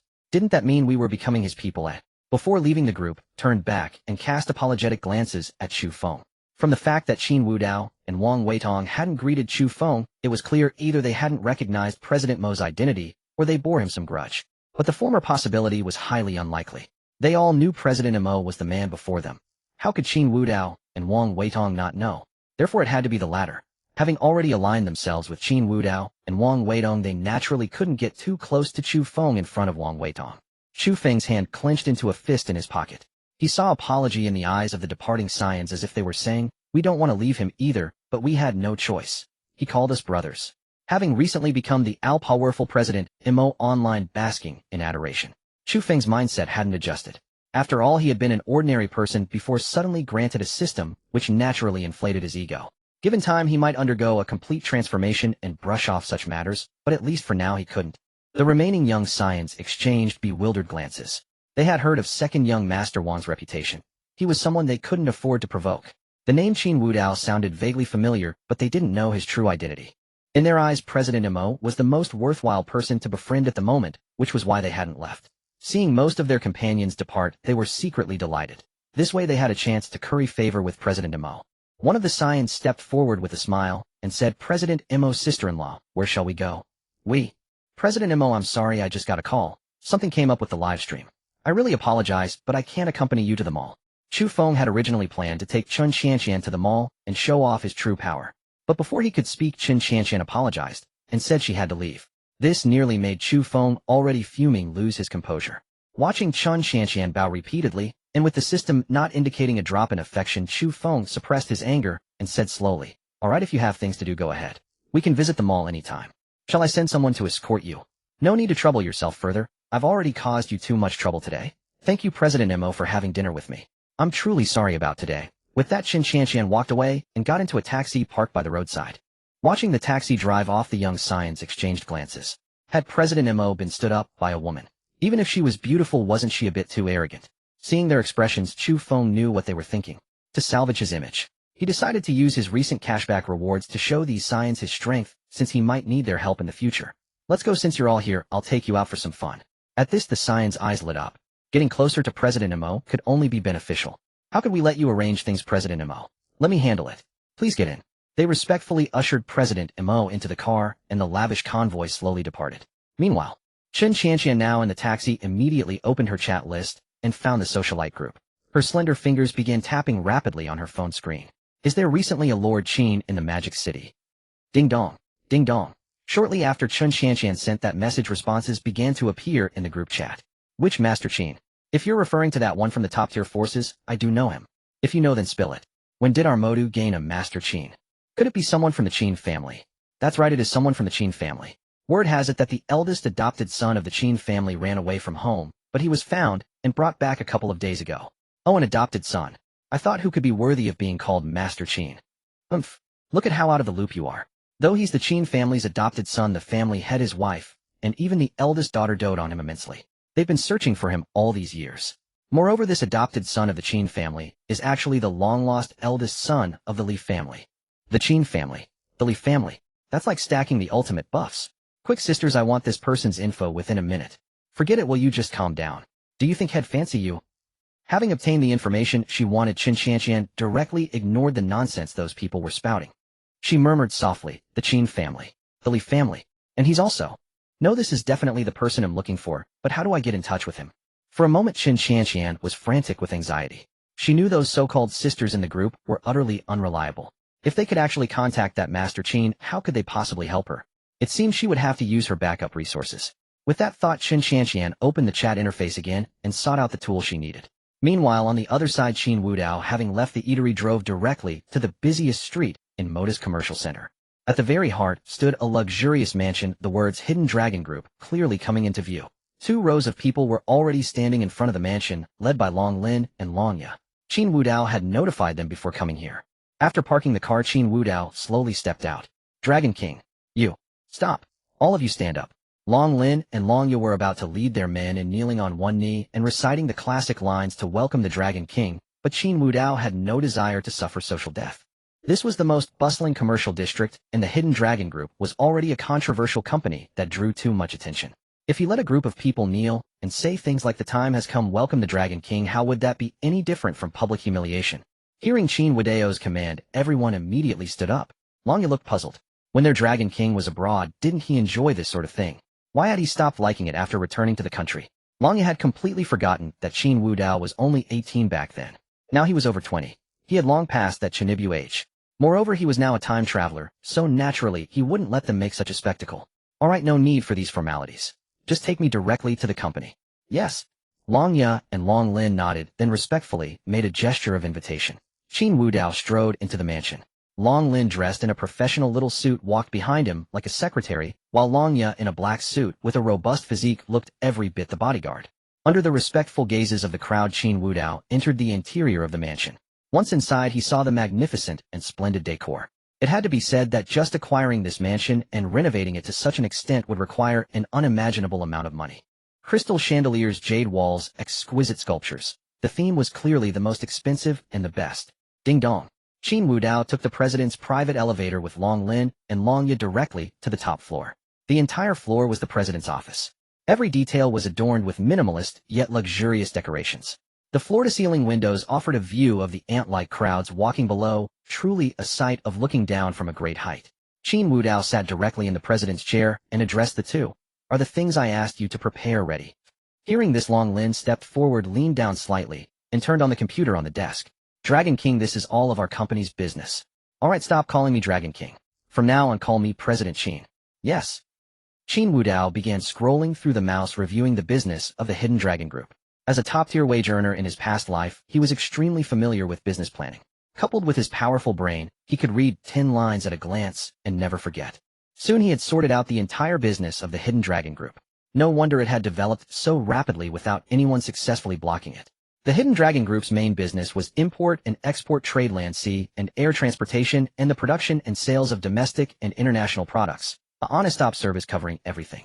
Some subsidiaries were even expanding into other businesses, though they hadn't officially started yet. This was all thanks to the Dragon King's palace's influence abroad. It's important to know that a mighty dragon cannot crush a local serpent. Even if the Hidden Dragon Group had strong financial backing, how could the top forces of Modu allow a mysterious new force to come and take a slice of the pie? So at the very beginning, the Hidden Dragon Group faced all kinds of obstacles. It wasn't until it started the import and export trade business that it completely broke the deadlock, using that as a foothold to rapidly expand its territory. Even if those forces wanted to block it, they couldn't, since the group handled its own shipping, production, and sales. Of course, those forces, in collusion with the authorities, didn't spare any effort to cause trouble, but money makes the world go round. Coupled with the formidable martial power of the Dragon King's palace and top-tier talents from various industries, they quickly carved out a place for themselves. Developing to this extent was truly astonishing. Qin Wudao kept scrolling through the mouse, looking at everything on the screen, feeling somewhat emotional. He, the Dragon King, had indeed been useless. Not just useless. When his predecessor was being a simp, he was nothing but a pure burden. While Long Ya and Long Lin were busy expanding the business, his predecessor immediately asked them to help him win over the goddess he was fawning over. If Qin Wudao hadn't transmigrated in time, and his predecessor had continued, not to mention whether the arrival of the Dragon God would snatch his position as Dragon King, just his predecessor alone would have exhausted these subordinates to death.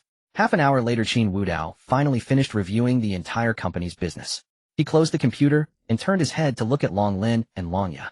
Once the two had been so spirited and confident, Qin Wudao had led them through continuous battles abroad. But after arriving here, their faces were noticeably marked with more worry.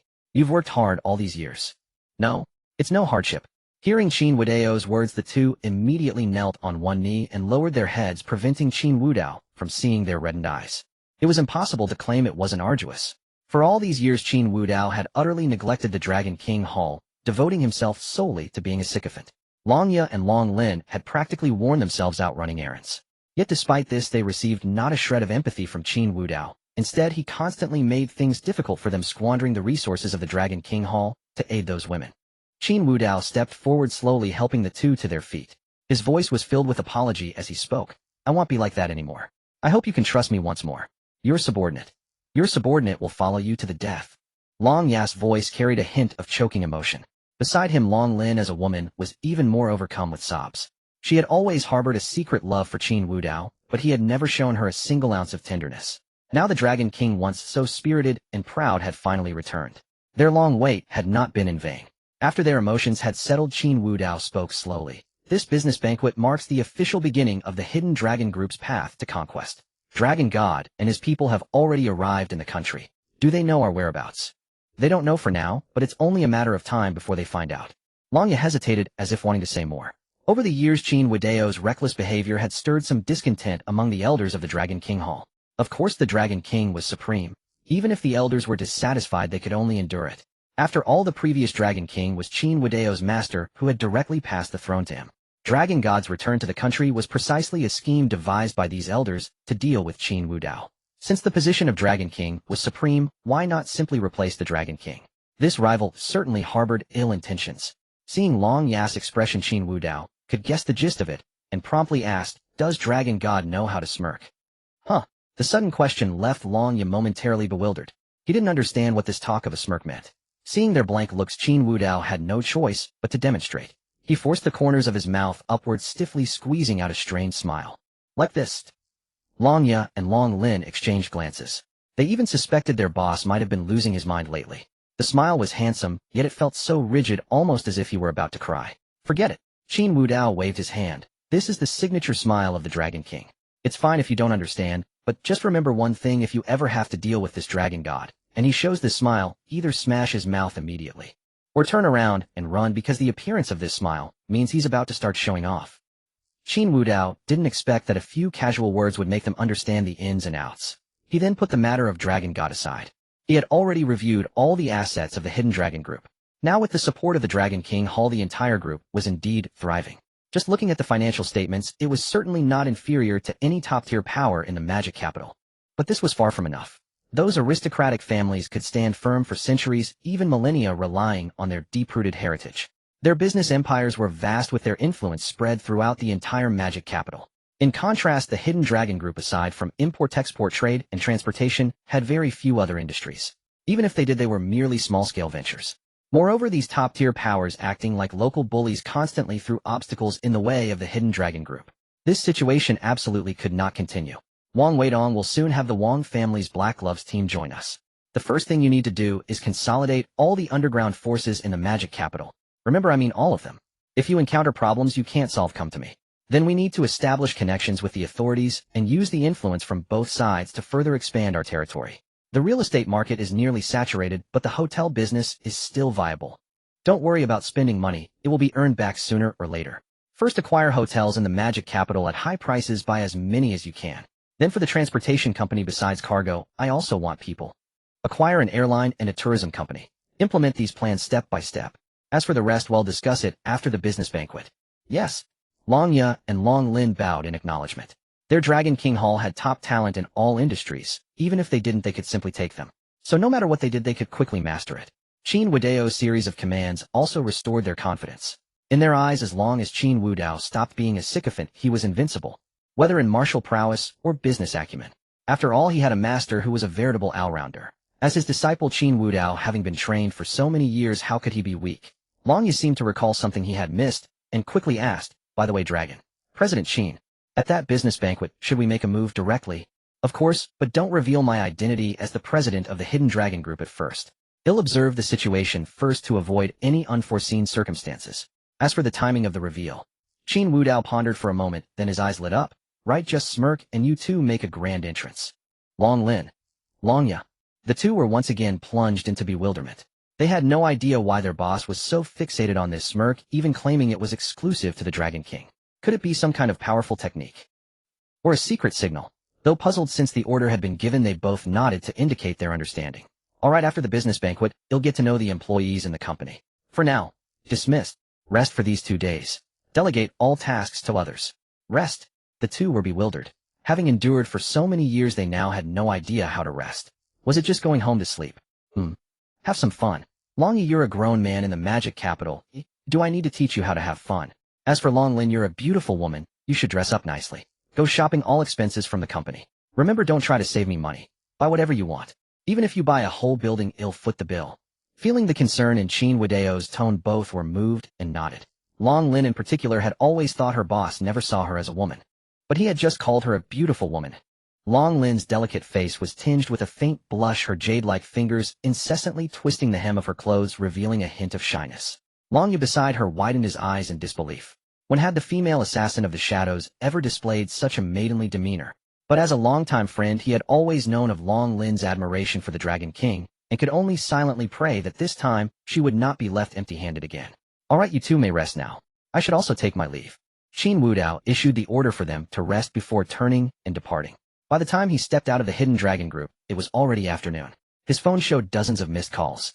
Upon checking, they were all from Qin Wanrong. There were also countless messages. "Wudao, where are you? What are you doing? Want to have lunch together? Hey, I'm your sister, and you're ignoring me." You didn't reply to either of my messages. You're in for it now. You'd better not think about leaving the country. I've already ordered my men to lock down the airport. If you dare to run, it'll break your legs. What are you doing? Answer me. Seeing the crazed messages from Qin Wudao on the chat screen, Qin Wudao's mouth twitched slightly as he dialed her number. Hello. Almost the moment he called, she answered, and a slightly stern voice came through the phone. Sis. I was in a business meeting. I had my phone on silent and didn't see your messages. Sorry. I understand. Now get home immediately. I won't say it twice. Before Qin Wudao could respond, Qin Wudao hung up. He put his phone back in his pocket with a helpless expression. He couldn't help but feel that his sister seemed to be developing a Yandra streak. She wasn't like this when they were young. It was well known that one might like a Yandra, but one must never be liked by one, especially when that person was a strong-willed woman. Yet when Qin Wudao had spoken earlier, her tone had seemed odd when she said the word home. Qin Wudao opened the car door and got in. Slowly driving away from the Hidden Dragon group, he was unaware that on a tall building not far away several people were watching him through binoculars. Qin Wudao, Hidden Dragon group. Helong Lin and Long Yu are indeed talented individuals. It seems the plan needs to be moved up. Dragon King Hall. Just as the leading man sneered, his phone suddenly rang. His fierce, icy expression instantly transformed into a smile. The screen clearly displayed the words, my wife. Honey, what's wrong? Okay, I'll come home right now to cook for you. After hanging up, one of the men beside him asked, Master, aren't you going to tell the madam your true identity yet? Not for now. The 3-year period hasn't arrived, and I don't want to reveal myself. What if I scare her? Contact the Dragon God. Tell him that Qin Wudao is in Modu and the Hidden Dragon group is the Dragon King Hall's force. If he wants to deal with the Dragon King, had better show his sincerity. As for now, I need to go grocery shopping. You keep watching. Yes, master. In the Qin family villa, father and mother Qin were sitting on the sofa with smiles chatting about something, while Qin Wudao sat beside them, with an icy expression forming a stark contrast. Wudao, look at you. Wudao has a fiancé now. Why are you always frowning? Hearing this, the frost in Qin Wudao's beautiful eyes deepened. What fiancé? I don't acknowledge it. Little brother just came back and you want him to marry some woman. Huh. Mother Qin looked astonished. When this engagement was arranged when you were young, didn't you agree to it? Now that Wudao has returned safely and is grown up, it's only natural to bring up their marriage.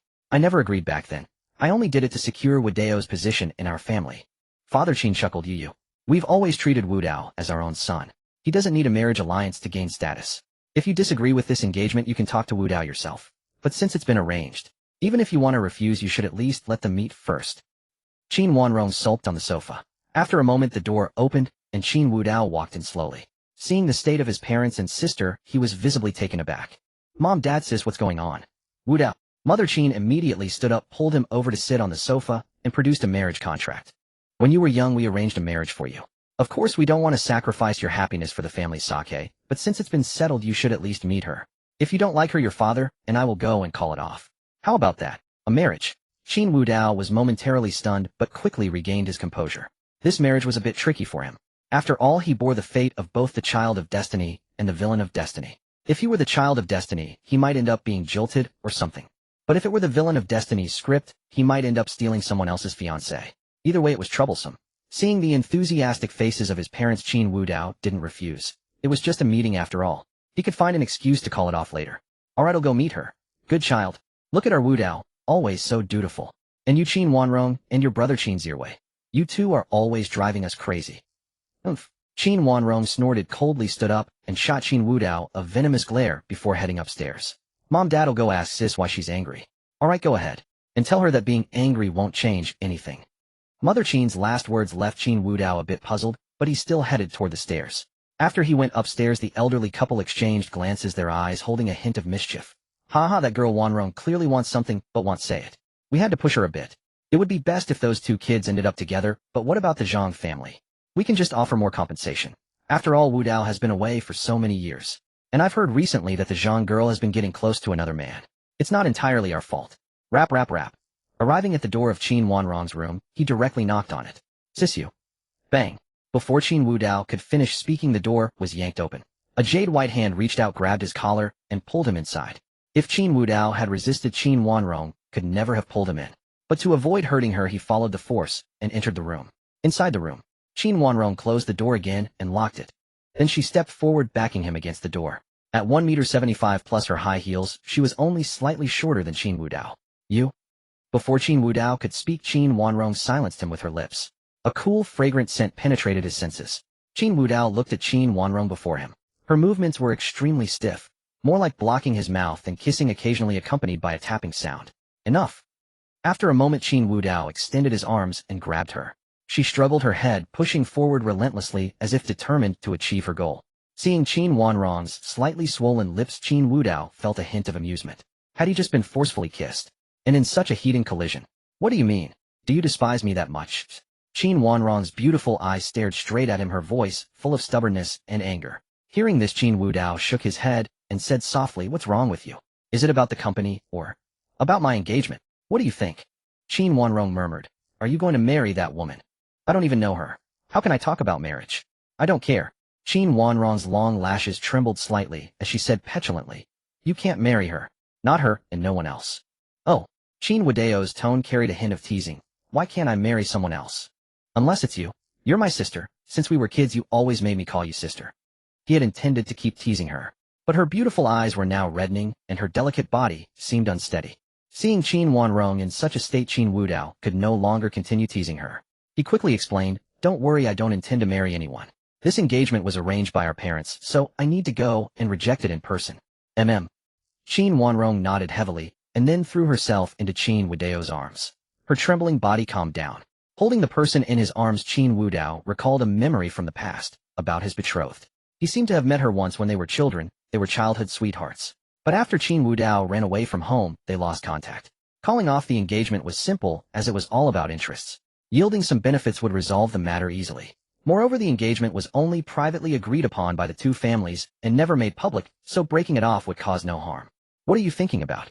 Qin Wanrong in his arms tightly wrapped her arms around his waist, as if afraid he might disappear. Qin Wudao said softly, "I'm just thinking, when did my sister, who always said she'd protect me, turn into this? Going after her own little brother." Hearing this, a glint of excitement flashed in Qin Wanrong's eyes and her cheeks flushed. "Going after my own little brother? You and I aren't blood related. You're clearly the child groom Mom and Dad found for me. Fine child groom it is." Hearing Qin Wudao's resigned tone, Qin Wanrong squirmed restlessly. She was dressed formally, her suit jacket discarded on the floor, leaving only a blouse, a fitted skirt, and stockings that accentuated her perfect figure. Such intense movements were practically playing with fire. After twisting for a while, Qin Wanrong suddenly stopped.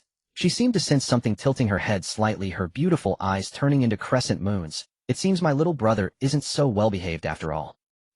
Seeing Qin Wanrong's playful smile, Qin Wudao directly leaned down and pressed his lips to hers.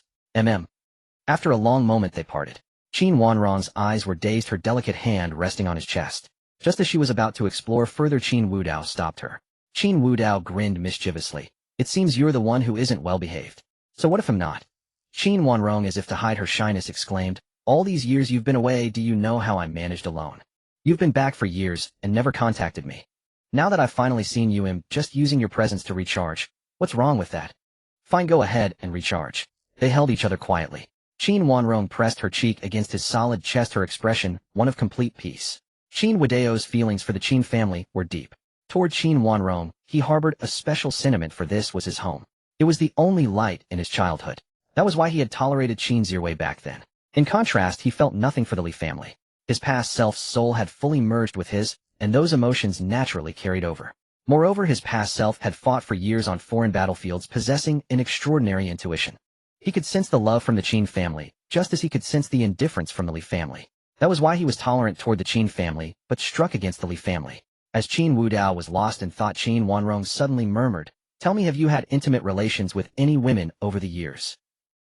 Qin Wudao wanted to say yes, but unfortunately he hadn't. At most he had held hands and kissed. His past self had lived like a lone wolf for most of his life, and he called it being precious. Qin Wanrong grew impatient at his silence. Her voice hardened. "Tell me, have you had anything beyond friendship with them?" "No." Hearing this, Qin Wanrong didn't mock him at all. Instead, her beautiful face lit up with joy and her crimson lips curled upward. "Good, you can only be mine." With that, Qin Wanrong's hand moved downward slightly teasingly. "Want your sister to help you." "Enough. That's enough for today." Qin Wudao pushed her away and turned to leave. As Qin Wanrong watched his retreating figure, her beautiful eyes were filled with obsession. Upon returning to his room, Qin Wudao let out a soft sigh. It wasn't that he was unwilling, but rather unable. His parents knew he had come to console Qin Wanrong, and were still downstairs. Any sound would have led to an awkward situation. Even if he intended to claim Qin Wanrong, this was not the time. Meanwhile, Wang Weitong was indulging in revelry with a group of second-generation heirs. Amidst the clinking glasses, several of them directly declared their support for him. What was the eldest son of the Wang family? Irrelevant. With a single word from Wang Weidong, they would dare to act. Wang Weitong smiled and humored them, taking their words as mere entertainment. If he truly gained an advantage in the inheritance struggle, these people would naturally honor their promises. But if he failed, these very people would be the first to trample him. Yet building a wide network always had its benefits. Slightly tipsy, Wang Weitong probed, "Who was that person at the restaurant earlier?" The heirs exchanged glances, pondered for a moment, and then replied, "That was Mo, who splurged hundreds of millions on the platform. You must have heard of him, young Master Wang." "Oh," Wang Weitong feigned ignorance, "so that's who he is. No wonder you all rushed to help at his command. Young Master Wang, aren't you in that group too? Didn't you see the messages?" "No, I was dining with Master Qin earlier, and had no time to check the group." At the mention of Master Qin, the heir's eyes lit up. "By the way, young Master Wang, news of your dinner with Master Qin at the restaurant will soon spread throughout the circle. When that happens, Wang Weixin." Though the heir didn't finish his sentence, everyone present understood his implication. Wang Weitong naturally knew as well. A slight smile curled at the corner of his mouth as he chuckled. "So what? Hasn't my elder brother always feared I would seize power? This time I'll show him exactly that. As for Master Qin, he is my good brother, a brother from childhood. So do you all understand?" "We understand. We understand." The heirs nodded eagerly, like chicks pecking at grain. With the backing of young Master Wang's forces plus the Qin and Li families, his position as heir to the Wang family was all but secured. Once Wang Weitong fully controlled the Wang family, it would mean the power of 3 great houses. How terrifying was that? Whose side to choose was obvious. The heirs hastily raised their toasts to pledge their loyalty, each one even likening himself to Zhuge Liang, ready to devise strategies for Wang Weitong. The gathering lasted a full 2 days, with more heirs joining upon hearing the news. Together they represented no small force. Wang Weitong made no effort to conceal it, and naturally Wang Weixin, sitting in the president's office of the Wang Group, received the information. The veins on his forehead bulged and his hands trembled slightly. A surge of fear and boundless rage rose within him. The inheritance had been all but settled, and then Qin Wudao had appeared out of nowhere. Without Qin Wudao's return, Wang Weidong would never have dared to contend for the heir's position. "Damn it. Qin Wudao, Wang Weidong, you leave me no choice. Don't blame me for what happens next." Wang Weixin narrowed his eyes as a dangerous plan took shape in his mind. For 2 days Qin Wudao remained within the Qin residence without stepping out. After her embrace with Qin Wudao, Qin Wanrong seemed to have regained her strength. She left early and returned late, busy not only with the affairs of the Qin group, but also with another matter. She was preparing for the commercial banquet that would begin tomorrow. As a gathering of the elite in the magic capital, all forces big and small had to prepare in advance. Who knew what shifts in power the banquet might bring? Forethought was never a mistake. At that moment, Qin Wudao opened his phone and saw the platform event at the top of the short video app. This was the event Chu Feng had mentioned earlier. It had already begun. Streamers were pulling out all the stops to fleece their big spenders. The event leaderboard was constantly shifting except for the top 10. Though they jostled for position among themselves, none fell out of the ranks, creating a sheer cliff-like gap between them and the streamers ranked below. First place, Clear Cold Moonlight. Second place, Idami. Third place, Chanshan Rabbit. Fourth place. As expected, yesterday Qin Wudao had investigated the streamers Chu Feng had tipped on the platform. The top 5 were essentially all under his patronage. Even for the 5th place streamer, he had thrown out 80 million. For the first place, he had directly spent 200 million. This leaderboard was less a platform event and more a ranking of his harem. The tipping system truly knows no bounds. Seeing Chu Feng's reckless spending, Qin Wudao felt a stirring of interest. As the Lord of the Dragon King Palace, he had never lacked money. Setting aside the palace's accumulated wealth, even the hidden dragon group in the magic capital was a conglomerate worth hundreds of billions. Yet even so, he wouldn't casually toss hundreds of millions into a platform like Chu Feng did. Qin Wudao clicked into the live stream of the top-ranked streamer Clear Cold Moonlight. As the mysterious big shot war wolf who had dominated Mo and Chanshan Rabbit stream appeared, the barrage of comments exploded into a frenzy. "Boss Wolf is here. Haha, not here to snatch the spotlight from Mo again, are you?" It wasn't really a snatch, was it? Sure, Boss Wolf suppressed Mo for a bit in Chanshan Rabbit stream, but that was only because Mo let him. This world isn't short of rich people. Everyone knows that the one Mo truly wants to protect is our Miss Moonlight. He's already splurged 200 million. Does Boss Wolf have that kind of power? After glancing at the comments, Qin Wudao fixed his gaze on the woman on the screen. He had to admit Chu Feng had good taste. She was a nearly perfect woman. Her figure was tall and graceful, standing like an orchid in a secluded valley detached from the world. Her hair was as dark as ink, falling softly to her shoulders, the ends slightly curled, yet unable to break the aura of cold aloofness that surrounded her. She had a classic oval face, skin as fair as snow, as if veiled in a thin frost exuding a chill. Between her brows a clear coldness was evident. Her white dress made her appear extraordinarily ethereal. In terms of pure beauty, she was the most stunning woman Qin Wudao had ever seen. Her otherworldly aura stirred a desire to conquer. The woman showed little emotional reaction to the gifts constantly scrolling across the screen. She merely sat there quietly thanking each person who sent her a gift. Clear cold moonlight. The name suits her well. As Qin Wudao watched the woman on the screen, Chu Feng in his room wore a look of deep gravity. Qian Rabbit's affection level had yet to reach the required threshold. All the money he had spent was partly from his tipping fund, and partly the rebates he had earned. Having furiously spent 200 million, he was certain to be the top donor in Qingling Yuguang's livestream room. But he never expected this werewolf to come and stir things up again. Previously, Werewolf had spent over 6 million in Qian Tu's livestream room. That was nothing major given Chu Feng's endless stream of tips. But now the situation was different. Qian Tu's favorability hadn't been secured yet. If Werewolf interfered now, he would surely make him lose face in front of everyone. And besides, wasn't this bastard after Qian Tu? Why had he come to Yuguang's livestream room? Unlike Chu Feng's solemnity, the spectators in Qingling Yuguang's livestream room were thoroughly enjoying the drama. Haha, Boss Wolf has followed Boss Missouri again. Wonder if he's going to snatch the top spot this time. Last time at Qian Tu's place, Boss Wolf only spent 6 million. This time it's 200 million. How could it be so easy to steal the top spot? If Boss Wolf does try, Boss Missouri will probably keep raising the stakes. Remember, our White Moonlight has always been guarded by Boss Missouri. Looks like White Moonlight is about to soar. One platform event and shall achieve financial freedom. At this moment, Qingling Yuguang's ethereal eyes flickered with curiosity. The earlier rivalry between Boss Wolf and Boss Missouri over Qian Tu's livestream was known across the entire platform. Back then, Boss Missouri had declared he would fight Boss Wolf in this event. They thought Boss Wolf wouldn't show, but after Boss Missouri angrily spent several hundred million, he suddenly appeared. Just as the spectators were about to Boss Wolf, they suddenly noticed he had left. Ha, looks like Boss Wolf is done for. Boss Missouri is the true tycoon. He must be dumbstruck by the 200 million. Boss Missouri is invincible. Boss Missouri has protected his White Moonlight. I told you this is just a platform event, not the annual awards. Spending 200 million plus those scattered tips totaling 300 million. How could it possibly keep rising? Boss Missouri, I'm following you from now on. Boss Missouri is invincible. Seeing the flattery in the live stream, Chu Feng's anxious heart gradually settled. In his view, Werewolf's voluntary withdrawal from the live stream was a tacit admission of defeat. Indeed, no matter how wealthy Werewolf was in reality, he couldn't possibly shell out 200 million at once to tip a streamer.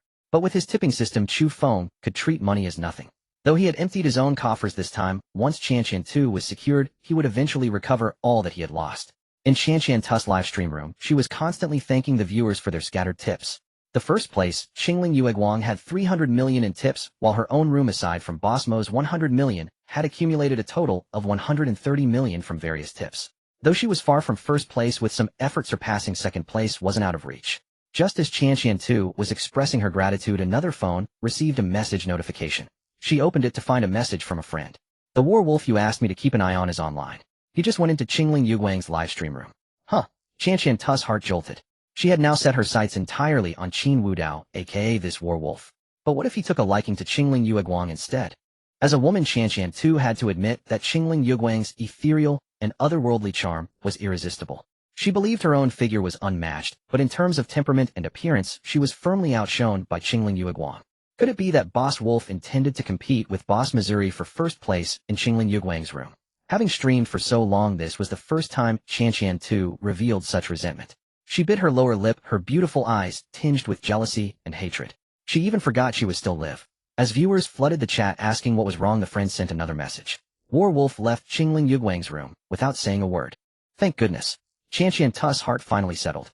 She had feared Werewolf would clash with Boss Missouri in Qingling Yuguang's room. Now it seemed there was no problem. Even if Werewolf had backed down due to the enormous sum, it was still better than tipping someone else. The Qin family and the Li family. These were the top powers in the magic capital. And Qin Wudao, connected to both, was the cream of the elite. Coupled with his almost demonic good looks and wild temperament, Qian Tu couldn't get him out of her head these past few days. Her desire to conquer him had reached an unprecedented peak. As Qian Tu reminisced, she glanced at the chat and saw messages welcoming Boss Wolf. He's in my room. Her eyes widened as she frantically scrolled through her phone. Sure enough, there was a clear notification. Werewolf has entered your livestream room. He's really here. Werewolf sent luxury Imperial Throne 10. Werewolf sent luxury Imperial Throne 50. Werewolf sent luxury Imperial Throne 100. For this platform event, a special gift had been introduced. each costing 10,000 national currency, designed for streamers to climb the rankings. Watching the gifts flying across the screen, Tu's emotions shifted from surprise to delight, then to exhilaration. She had thought that if Qin Wudao wanted to target Chu Feng, he would do so in Xingling Yuguang's room. Now it seemed he intended to send gifts in her own room. Whether it was 200 million or 300 million, Tu liked it, but wasn't overly concerned. Since childhood, she had set a goal for herself. She was materialistic, yes, but only for the wealth of the elite. An ordinary person, even with hundreds of millions, couldn't achieve class mobility. But entering the elite was a different story. So more than the gifts, Tu cared about Qin Wudao's attitude. As she rejoiced, the luxury imperial thrones on the screen multiplied. 500, 1,000, 2,000. They kept coming without pause. It had already reached over 20 million, and Tu had moved from third to second place. The spectators were buzzing with excitement. This Boss Wolf, who had once overshadowed Boss Missouri in Tu's room, was another mysterious tycoon. Was he choosing this moment to spend money in order to target Boss Missouri? As expected of Boss Wolf, he strikes hard. Looks like he's coming for Boss Missouri this time. Ha ha ha, the battle is on. Wonder if Boss Wolf can suppress Boss Missouri this time. Probably not, right? This time it's not 6 million. It's 200 million. So what if it's 200 million? To us, it's an astronomical figure, but to these tycoons, isn't it just a flick of their fingers? Look, it's already over 60 million and still climbing. Watching Tian Rabbit's ever-rising tipping value, anyone could guess that Boss Wolf was targeting Boss Missouri again. Damn it. Sitting in his chair, Chu Feng naturally saw the constant notification banners flashing across his phone screen along with Tian Rabbit's tipping value climbing the leaderboard. Qin Wudao had his reasons for doing this.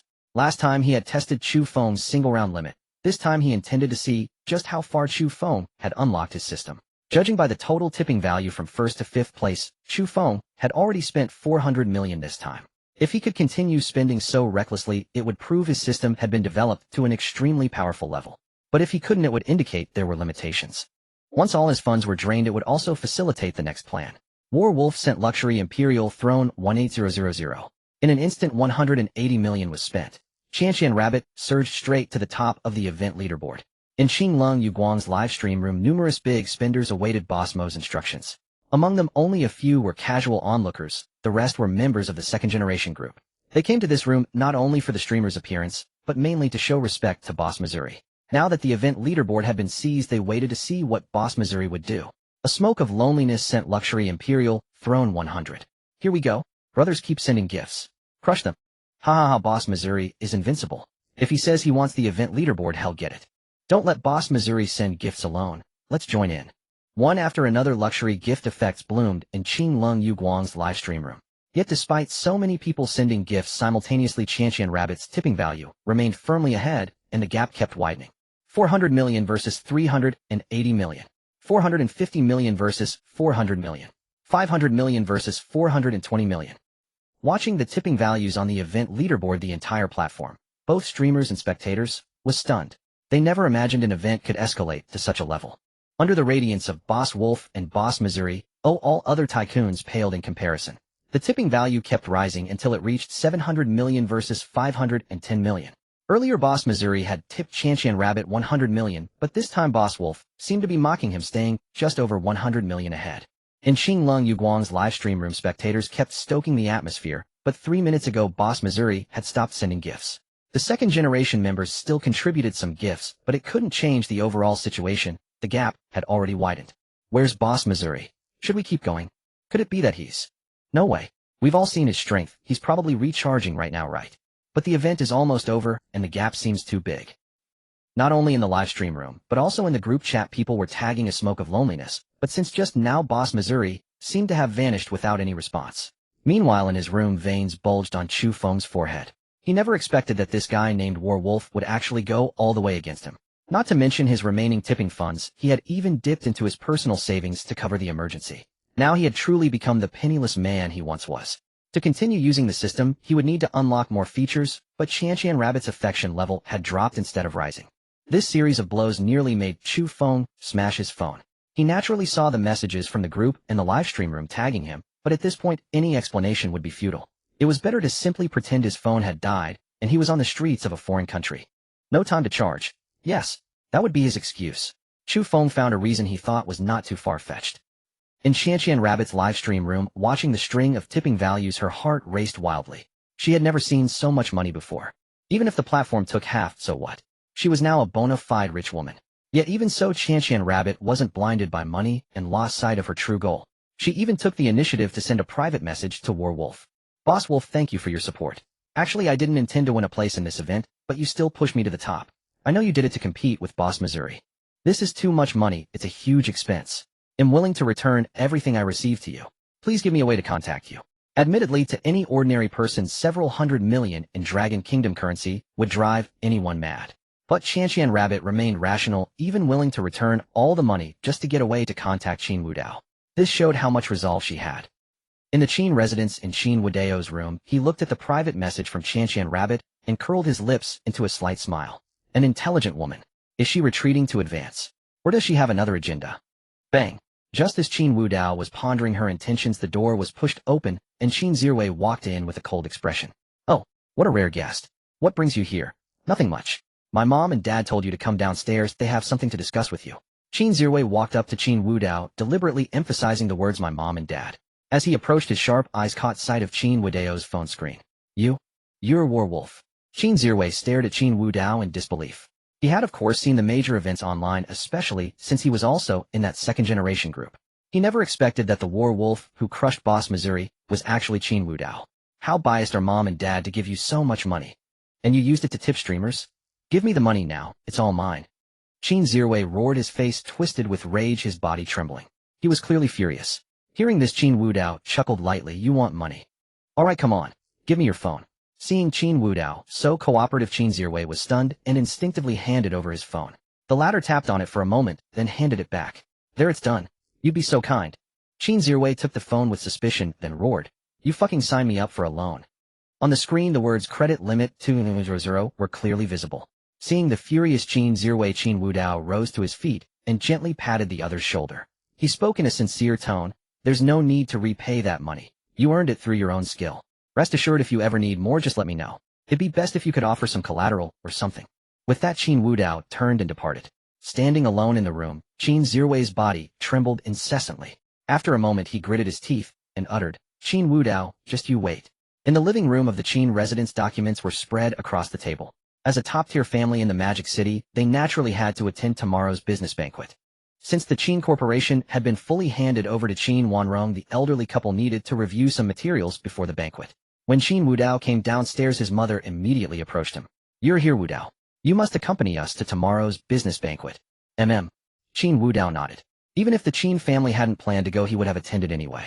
His first objective was to survey the commercial conglomerates in the Magic City, preparing to introduce the Hidden Dragon Group into the public eye.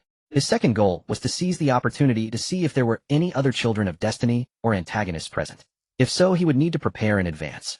Possessing the dual fate of a child of destiny and a destined antagonist, he could consider anyone an ally, or no one at all. It all depended on his actions. He was determined to conquer the Magic City, first clarifying the distribution of power there before planning his next move. Qin Wudao sat down on the sofa, and the elderly couple gazed at him with affectionate eyes. Wudao, at this business banquet, I intend to announce that you are still our child. As for the Li family, father, mother, I have nothing to do with the Li family. Before his mother could finish, Qin Wudao interjected to explain. The fragmented family memories in his mind were all of the Qin family. As for the Li family, he had only vague recollections from when he was a speechless infant. Those faint memories brought him not a trace of familial love. Even as a child, the Li family had treated him that way. Now that he was grown, returning to the Li family would undoubtedly lead to chaos and strife. The heads of the Li family appeared impartial toward their biological son and adopted son, but Qin Wudao knew their true nature. Li Sisi doted heavily on Li Jingyu now, but if her bloodline ailment flared up, that so-called adopted son would surely suffer torment. That was why Qin Wudao integrated so seamlessly into the Qin family, because the affection they gave him was something he had never experienced before. The Li family doesn't deserve such fortune. Qin Wudao's mother said, her face brimming with pride, evidently deeply satisfied with him. Tap, tap, tap. Before they could exchange many words, Qin Zirwei descended the stairs. He shot a venomous glare at Qin Wudao, then approached his mother.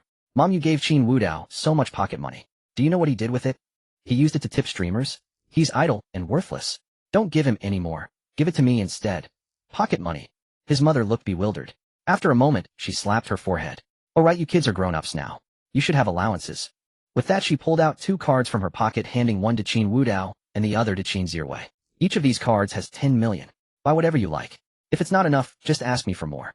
Mom, Qin Wudao silently pocketed his card before speaking again. Are you even listening to me? If you give him money, hell, just tip streamers again. And didn't you already give him several hundred million before? Why am I only getting 10 million? And now you're giving him more. Is this fair? Huh. His mother looked puzzled. When did I ever give Wudao pocket money? Do you think your big brother is like you, wasting time on pleasure all day? He's only been home a few days and has barely spoken. Don't always slander your elder brother.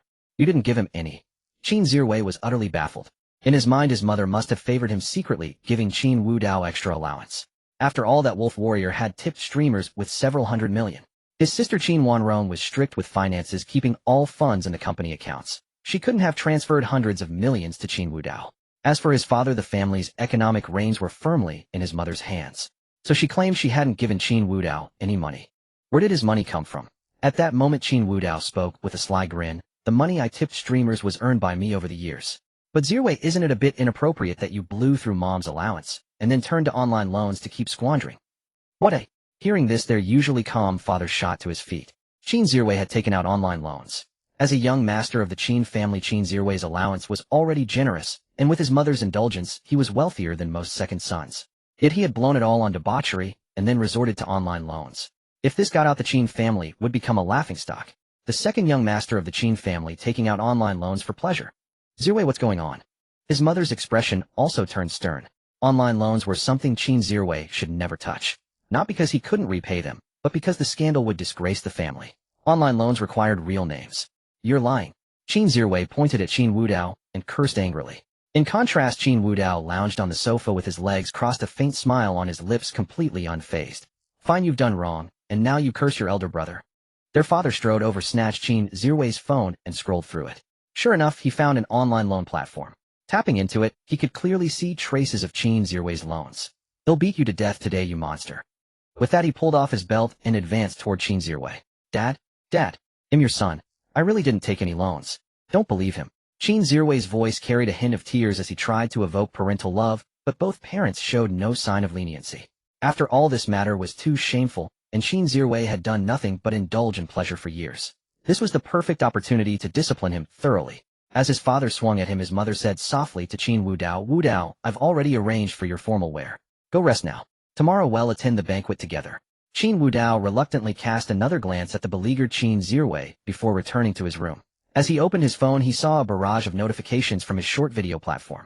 Amidst the sycophantic messages, Chantian Rabbit's texts were flooding the screen. "Brother Wolf, could you give me your contact information? I want to refund the money to you. I know you might not need this paltry sum, but it's my gesture of gratitude. I'm already deeply thankful that you helped me secure first place.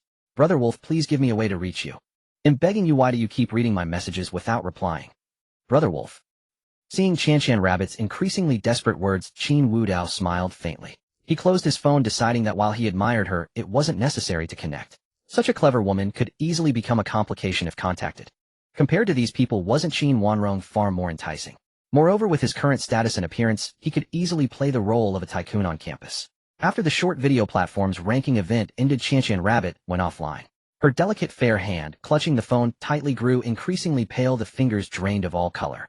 Her beautiful eyes brimmed with frustration and anxiety, her pearl-like teeth biting hard on her lower lip, the marks so deep they threatened to draw blood. Why do you read but never reply? I don't want a single cent from you. Can't even billions buy me a single contact. Qin Wudao, you're too cruel. Chen Xianxian had prepared numerous strategies, but he simply refused to engage. Forget using tactics, she didn't even have a way to contact him. What could she do? Just as Chen Xianxian was on the verge of breaking down, a message arrived on her phone. "Lonely Smoke, tomorrow there's a top-tier business banquet in Magic City. Would you like to come as my date?" Seeing this message, Chen Xianxian's eyes lit up. She knew an opportunity had arrived. As a member of both the Qin and Li families, Qin Wudao would surely attend this banquet, and then she could finally connect with him. With this thought, she began typing rapidly with her slender fingers. "Sure, but I'm just an ordinary person. Would I embarrass you at such a high-profile business event? No one dares to question those I bring. Then I'll prepare a gown. How about I take you to choose one at the mall?" "No need, thank you, Brother Imo." In his rented room, Chu Feng wore a puzzled expression.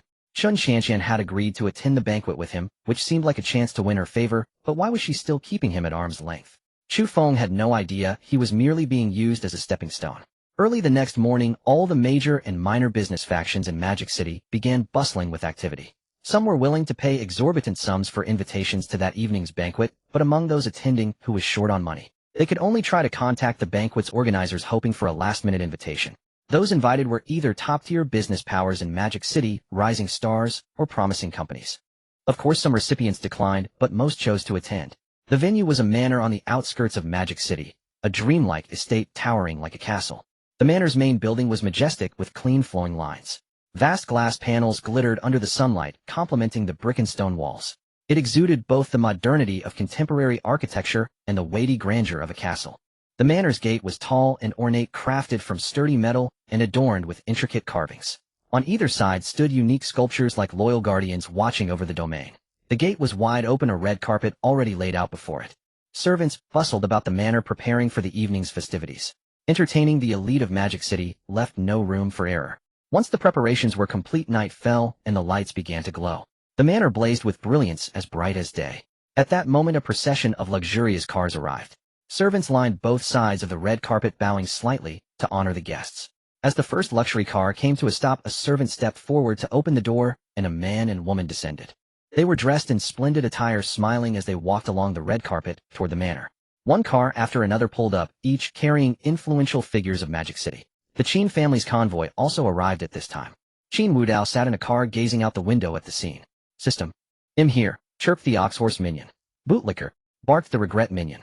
Ignoring their bickering, Qin Wudao asked directly, "Can't you two create something to detect others' fates? Otherwise, how will I know who's a chosen one and who's a villain at the banquet?" The ox-horse minion replied, "Don't worry, host. I understand your thinking and am already on it. I'll make sure you're satisfied. Punch me if I fail." "I'm doing it too. I'm doing it too," chirped the regret minion. Hearing this, Qin Wudao nodded. He would soon meet this Chu Feng and needed to observe him closely. A tipping system wasn't frightening. What worried him was that the so-called system might grant abilities beyond mere money. Things like unreasonable god-level skills or an incredibly powerful physique. Even though Qin Wudao knew he was already formidable, he never underestimated anyone. Ahead was the Li family's convoy. The Li family members walked the red carpet. The couple, dressed in luxurious attire, smiled warmly, waving to the crowd. Behind them were Li Sisi and the Li family's adopted son Li Jingyu. The two walked arm in arm down the red carpet. At the sight of Li Jingyu, whispers began among the onlookers. The Li family's biological son has been found, yet the adopted son still represents them at this banquet. Isn't Qin Wudao also an adopted son of the Qin family? How is that the same? Qin Wudao is the heir to a top-tier dynasty backed by both the Li and Qin families, a true winner in life. What is Li Jingyu? Hearing the murmurs, Li Jingyu's smile grew strained. He clenched his fists, a venomous glint in his eyes. If Qin Wudao hadn't returned, everything would have been his. Qin Wudao, seated in the car, naturally caught sight of the Li family. Li Jingyu's expression was clearly visible to him. Li Jingyu, don't be in such a hurry to court death. Otherwise it would be far too dull. Every guest arriving at the estate had their invitation presented by the butler in advance to be inspected by the host's designated personnel. After all, with so many prominent families gathered here, any mishap would first bring misfortune upon the host. Just as the Li family entered the estate, two figures alighted from a luxury car. The man with a delicate countenance and a composed demeanor stepped out in an ordinary suit, while his companion, clad in a tight red gown, boasted a figure so fiery it was nearly breathtaking. The arrivals were none other than Chu Feng and Qin Qianqian. As the two descended, the two attendants at the entrance maintained respectful gazes, even though Chu Feng wore an inexpensive suit. Who could tell if these ultra-wealthy individuals harbored a peculiar fondness for playing pauper? Moreover, the luxury car and the stunningly beautiful companion by his side were enough to attest to Chu Feng's status. At that moment, the driver stepped out of the car, producing a gilded invitation with both hands and handing it to the attendant. This scene left the nearby onlookers and those observing from their vehicles wide-eyed with astonishment. A gilded invitation. The host had issued only 3 gilded invitations. Even the top-tier families in the magic capital hadn't received such treatment. Who exactly was this young man? Those who had entered the estate earlier gathered by the fountain, their eyes filled with confusion as they watched Chu Feng stride in with an indifferent expression. After stepping out of the car, Chu Feng extended his hand, seemingly waiting for Qin Qianqian to take his arm, but to his surprise, she walked straight ahead, leaving him only a magnificent back view. Chu Feng was utterly bewildered. He instinctively wanted to say something, but noticing the many eyes on him, he quickly suppressed his emotions. This must be Qin Qianqian's first time at such an event, as she was completely unfamiliar with the protocols. Yes, that had to be it. After offering himself this comforting excuse, Chu Feng calmly made his way into the estate. Everyone attending this banquet aimed to forge or solidify connections, so those inside the grounds didn't rush into the main hall, but instead chatted by the hot spring. The host thoughtfully prepared various delicacies and beverages in the courtyard, clearly anticipating this. Some of the younger generation who had come with their parents and had previous interactions with Chu Feng hurried over. President Mo, you've arrived. Truly worthy of you. Even your invitation is gilded. Upon hearing this, Chu Feng said nonchalantly, for this occasion, just call me Chu Feng. How could we? How about we call you Brother Feng? All right. Excellent. Brother Feng. A group of the younger generation gathered around Chu Feng, addressing him as Brother Feng. Meanwhile, those nearby also caught the title President Mo. Everyone cast probing glances at Chu Feng. The reputation of President Mo was unparalleled, seemingly emerging out of nowhere except for the sudden appearance of President Wolf yesterday. The sources of his wealth were intricate and complex, with hints of backing from major overseas financial groups. Befriending such a person would clearly aid in opening overseas markets. With this in mind, some wealthy individuals promptly sent their children to get acquainted with Chu Feng. Just as Chu Feng was being surrounded like a star encircled by the moon, another luxury car arrived at the red carpet. 3 people stepped out. 2 women bore strikingly similar features, but possessed entirely different auras. The more mature woman exuded a gentle and warm aura like the spring sun. Time seemed to have been especially kind to her, leaving only faint crow's feet at the corners of her eyes, adding a touch of mature charm. Her skin was delicate and fair, radiating a healthy luster much like warm polished jade, emitting a soft glow. Her lips were a vivid red with the corners slightly upturned in a faint, elusive smile. A smile that held the serenity and kindness born of years of experience, making her instantly endearing. Her hair was smoothly coiled into a bun with a few stray strands falling by her ears, accentuating her gentle elegance. The younger woman holding her arm shared her features, but had a completely different aura. The former was a mature, tender beauty, while the latter carried a hint of youthful innocence, yet exuded a formidable presence, clearly another business powerhouse. One might mistake them for sisters. The man behind them appeared utterly ordinary, with a faint tenderness in his eyes. Though he seemed to hold no status, he showed no sign of inferiority. In fact, he possessed an air of authority. My. Qin Wudao, still in the car, grew intrigued. He was quite familiar with those 2 women. They were the ones his family had betrothed him to. The woman named Zhang Wanyu, and the more mature one Dong Mengqing. They were from the Zhang family of the magic capital, a mother and daughter. The head of the Zhang family had passed away early, leaving the 2 women to sustain the vast family enterprise. His untimely death had caused the Zhang family to decline year by year, even with Zhang Wanyu taking over the group at a young age. Without her decisive measures, the once mighty Zhang family would have long been devoured. And now this so-called betrothed was following behind a man. There was no doubt. Anyone walking the red carpet together could not be merely an assistant. Given his demeanor and appearance, this guy isn't Olivian's son-in-law, is he? Yeah. Qin Wudao narrowed his eyes, fixing his gaze on the man's back. As a martial artist, he could sense that the man possessed formidable strength, seemingly relaxing every muscle to conceal it. This disguise might fool others, but not Qin Wudao. It seems this banquet is growing more interesting. I wonder how many chosen ones and villains will appear. If I could eliminate them all in one fell swoop. As Qin Wudao mused, the Qin family's motorcade also arrived. Qin Wudao had not ridden with his parents. Instead, he sat alone in the last car. As the car door opened, everyone's attention turned toward them. Qin's father and mother stepped out, followed by Qin Zirwei. Qin Wudao alighted from another car. As for Qin Wanrong, she would not be attending this time, due to some major incident at the Qin Corporation. This was also why the elders had been reviewing those documents. Though Qin's father and mother smiled as they stepped out, it was evident that their smiles were somewhat forced. The Zhang family had just alighted from their vehicle, and everyone had witnessed it. Although Mr.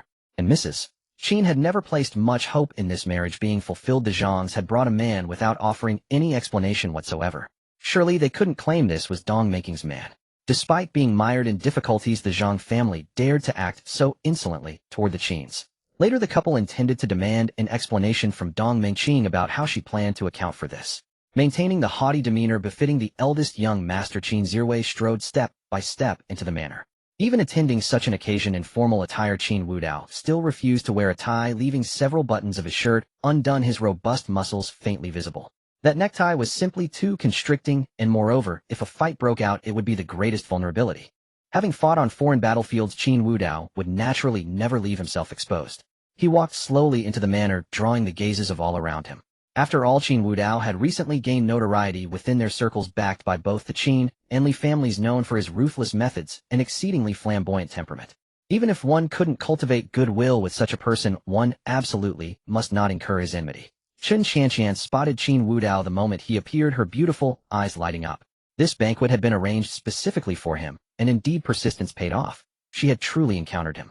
This was precisely why, despite her intelligence, she had refrained from taking Chu Feng's arm earlier. She was still unfamiliar with Qin Wudao's character. What if he took great offense at such an action? The mother and daughter of the Zhang family also turned their gazes toward Qin Wudao. Dong Menking's beautiful eyes held a hint of tenderness and nostalgia, while Zhang Wanya's gaze was exceedingly cold. The man suspected to be the Livian son-in-law stared intently at Qin Wudao. The Li family members as well, their expressions complex, watched Qin Wudao as he slowly entered. It could be said that the moment Qin Wudao stepped out of the car, he became the center of attention. Just as he entered the courtyard, a man jogged over. "Big brother, you've come too. Mom and Dad have been waiting for you. It's only because I was hospitalized these past few days that they couldn't visit you. Please don't blame them." Hearing this sycophantic remark, one knew immediately that Li Jingyu had arrived. Wearing a pitiful expression, he continued, "I know you're upset because I took your position. I can leave, but please don't blame Mom and Dad." "Oh."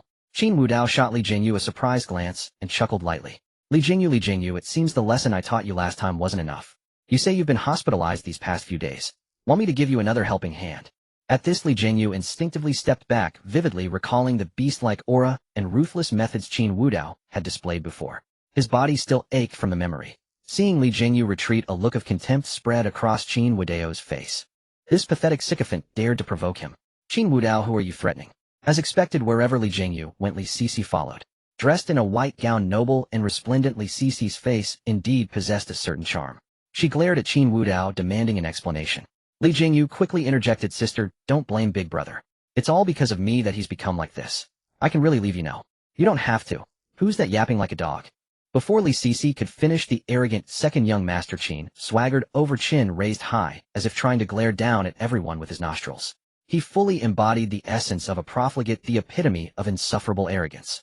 He stood before Li Jingyu showing no respect. "Since when does a sycophant get to stand in the same place as me? Shoo, get lost. You make me sick." "Qin Zirwei," Li Sisi said coldly, "didn't Qin Wanrong teach you any manners?" "Oh," Qin Zirwei asked with feigned confusion, "then let me ask the eldest Miss Li, didn't your parents teach you that a woman should have some shame? Are you insulting me?" Li Sisi stared at Qin Zirwei in disbelief, never expecting to be cursed out so directly in such a setting. Qin Zirwei's face was full of disdain. "Insulting you? I'd be doing you a favor by not hitting you. Give you a little face, and you think you're something special. How dare you lecture a member of the Qin family? Come here, come. Let me see just how thick your skin really is." "Oh." Qin Wudao glanced at Qin Zirwei with some surprise. This guy truly treated everyone equally with his ruthlessness. "You." Qin Wudao. Knowing she couldn't reason with a spoiled brat like Qin Zirwei, Li Sisi turned her gaze to Qin Wudao. "Shouldn't you control him?" Holy shit. This time Qin Wudao was genuinely shocked. "Wait, I'm being nice to you, and you think I'm easy to push around? You dare take a shot at me? What do you mean?" Li Sisi furrowed her delicate brows, not understanding his words. Qin Wudao stepped forward, standing before Li Sisi. Before she could even ask, he delivered a resounding slap. Crack. The force was so immense that it sent Li Sisi crashing to the ground.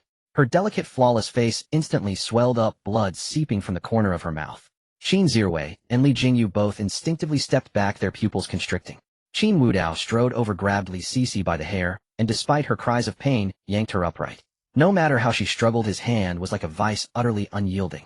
Leaning close to Li Sisi, Qin Wudao chuckled softly, "Did you think I wouldn't hit you? Rest assured, with me gender equality applies. You couldn't reason with Qin Zirwei, so you came looking for trouble with me. Sorry, but I don't reason either. I'm just a bit handy with fists and feet, which should be more than enough to satisfy you. Let me go." Li Sisi was now a mess of tears and snot from the pain, making a complete fool of herself before the crowd. "Mr. and Mrs." Li rushed over immediately. "Mrs." Li pleaded anxiously, "Wudao, let your sister go. Stop this. Mom is begging you." Bang. Like discarding trash, Qin Wudao threw Li Sisi down at Mr. Li's feet. "Head of the Li family, keep your people in line. Oh, and that dog of yours too. I don't like being taken advantage of. If a dog bites me, I want just tear it apart. It'll tear its owner apart too. If you don't watch out next time, only its head might be left." Father Li's face was icy cold. He never imagined that on such an occasion the Li family would suffer such disgrace, and it was caused by his own children. "Mom." Li Jingyu stepped forward, looking at his mother with a pitiful expression, as if about to say something. But before he could speak, he caught Father Li's frigid gaze. Li Jingyu instinctively shuddered. He was equally terrified of his father. Though he usually seemed to have a way with him, once that expression appeared, he knew it was time to keep silent. "Ha ha ha, what's all this commotion?"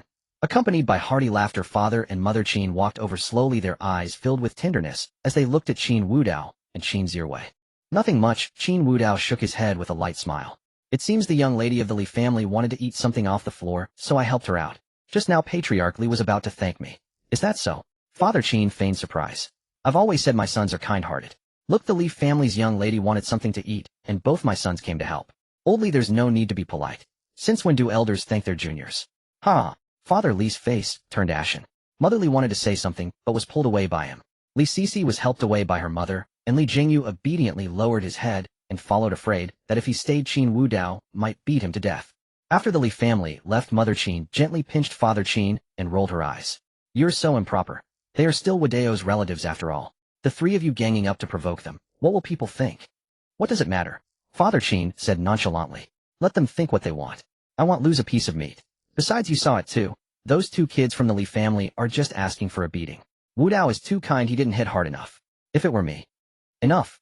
Mother Qin directly covered Father Qin's mouth. There were too many people around, what would it sound like if anyone heard? At that moment, Qin Zhiwei also looked at Qin Wudao and said coldly, don't misunderstand. I didn't do it to help you. I just couldn't stand those two. Qin Wudao's face was full of bewilderment. Bro, are you playing Tsundere with me? Is this really your character? Seeing Qin Wudao's silence, Qin Zhiwei snorted coldly and turned to leave. This reaction gave Qin Wudao the creeps. If it were a girl with twin tails acting, Tsundere might be cute, but with Qin Zhiwei there was only the sun and none of the deer. The onlookers murmured among themselves about this little episode. Qin Wudao had been the center of attention recently, so it was only natural. Chun Shanshan's beautiful eyes also casually glanced at him. Such a domineering man was exactly her type. Though she dreamed of marrying into a wealthy family, Qin Shanshan wasn't willing to enter just anyone. In her eyes, only a man like Qin Wudao fit her fantasy of a tycoon CEO. Just as Qin Wudao was about to enter the manor, a commotion arose at the gate. The second person with a gilded invitation had arrived. Qin Wudao was originally the second, but since he had come with the Qin family, there was no need to present his invitation. Only 3 such invitations had been issued. Chu Feng was the first, Qin Wudao the second, and the one now at the gate was the third. Qin Wudao turned his gaze to the entrance. A handsome young man walked in slowly, a faint smile on his face. His eyes seemed gentle, but carried an air of arrogance that looked down on everything. Is this the big shot from the capital? Seems like it. Rumor has it his family has an incredibly intimidating official background. He was invited by the organizers this time, and no one knows which companies he plans to cooperate with. Don't get your hopes up. If he's looking for cooperation, it'll definitely be with the major powers in our city. We don't stand a chance. Don't say that. Building a good relationship with him wouldn't hurt either. Hearing the murmurs around him, Qin Wudao also fixed his gaze on the man. With 2 systems now, but none capable of checking someone's background, this was becoming troublesome. With that thought, Qin Wudao took out his phone and sent a message to Longya. Find out who the capital big shot with the gilded invitation is. Ding dong. The efficiency of the Dragon King Hall was unquestionable. Soon the man's information was sent to Qin Wudao's phone. His name was Tian Pingsheng. His grandfather Tian Yoshin was a retired general with countless disciples, and his father was a power holder in the capital. With such a background, he was truly a top-tier official scion. He had come to the city for a woman, and when the organizers learned of this, they immediately sent him an invitation. As the saying goes, wealth is no match for power. The influence of an official scion undoubtedly surpasses that of a rich scion.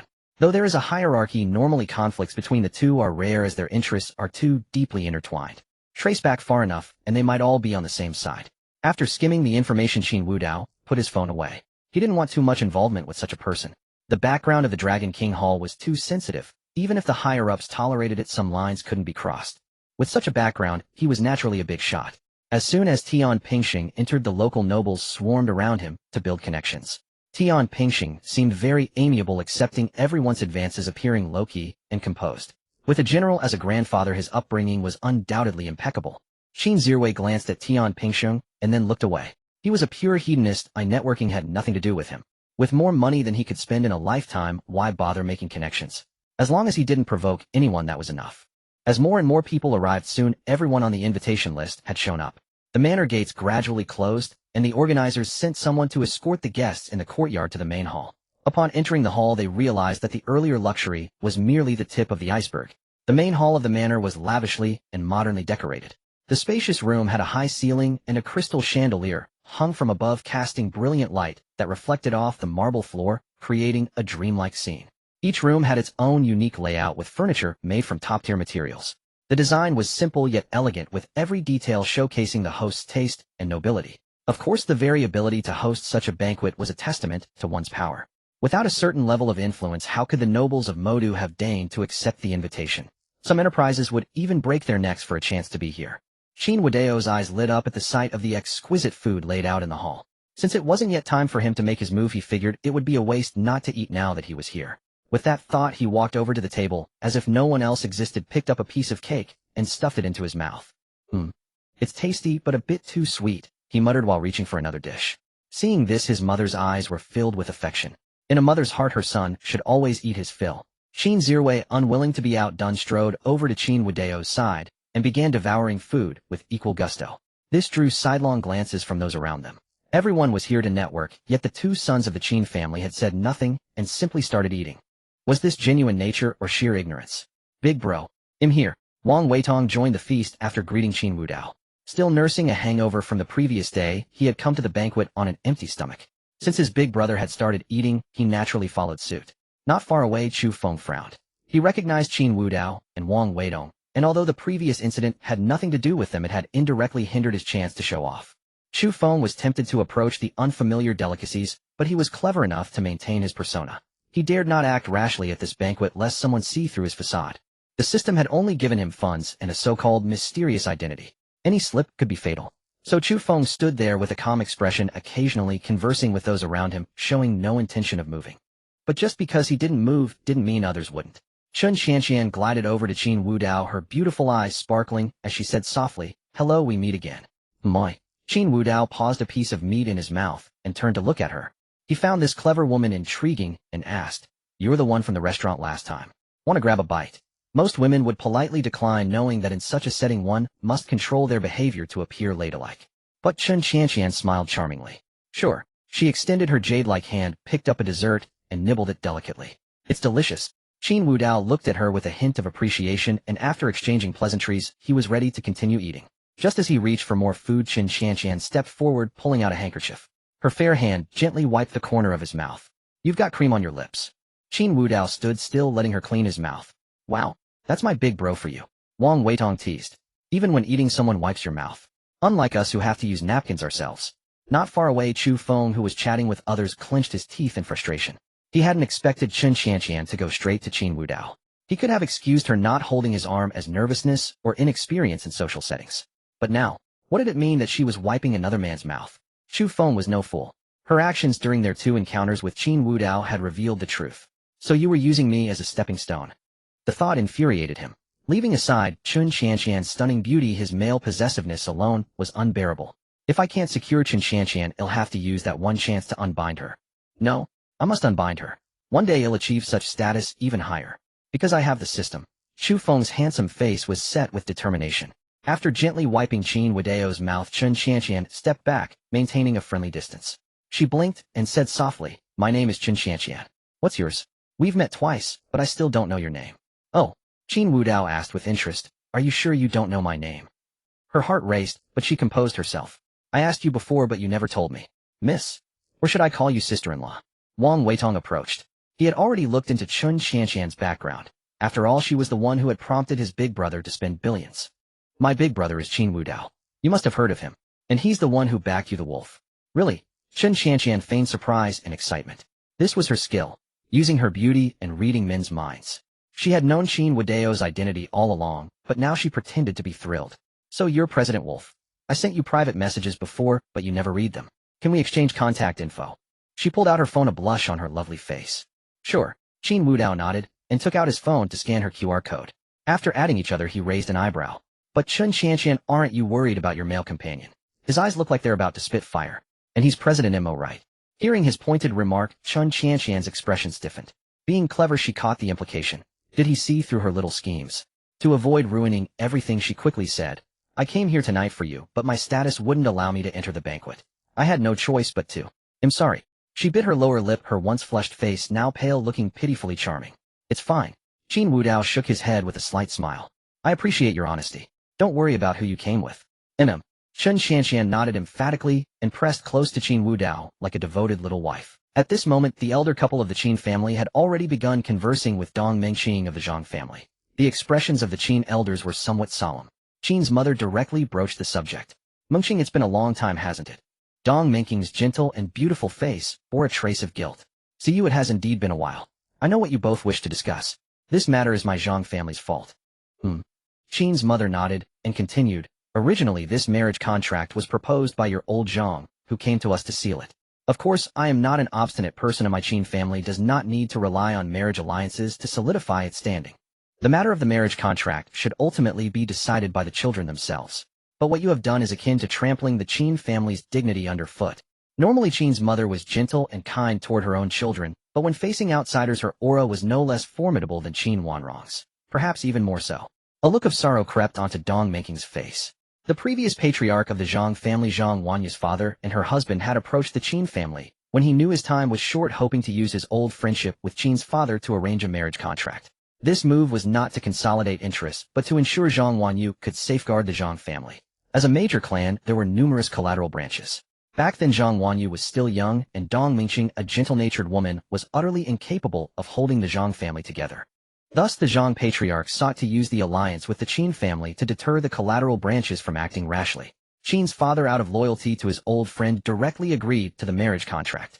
The reason it had come to this was entirely due to Zhang Wanyu.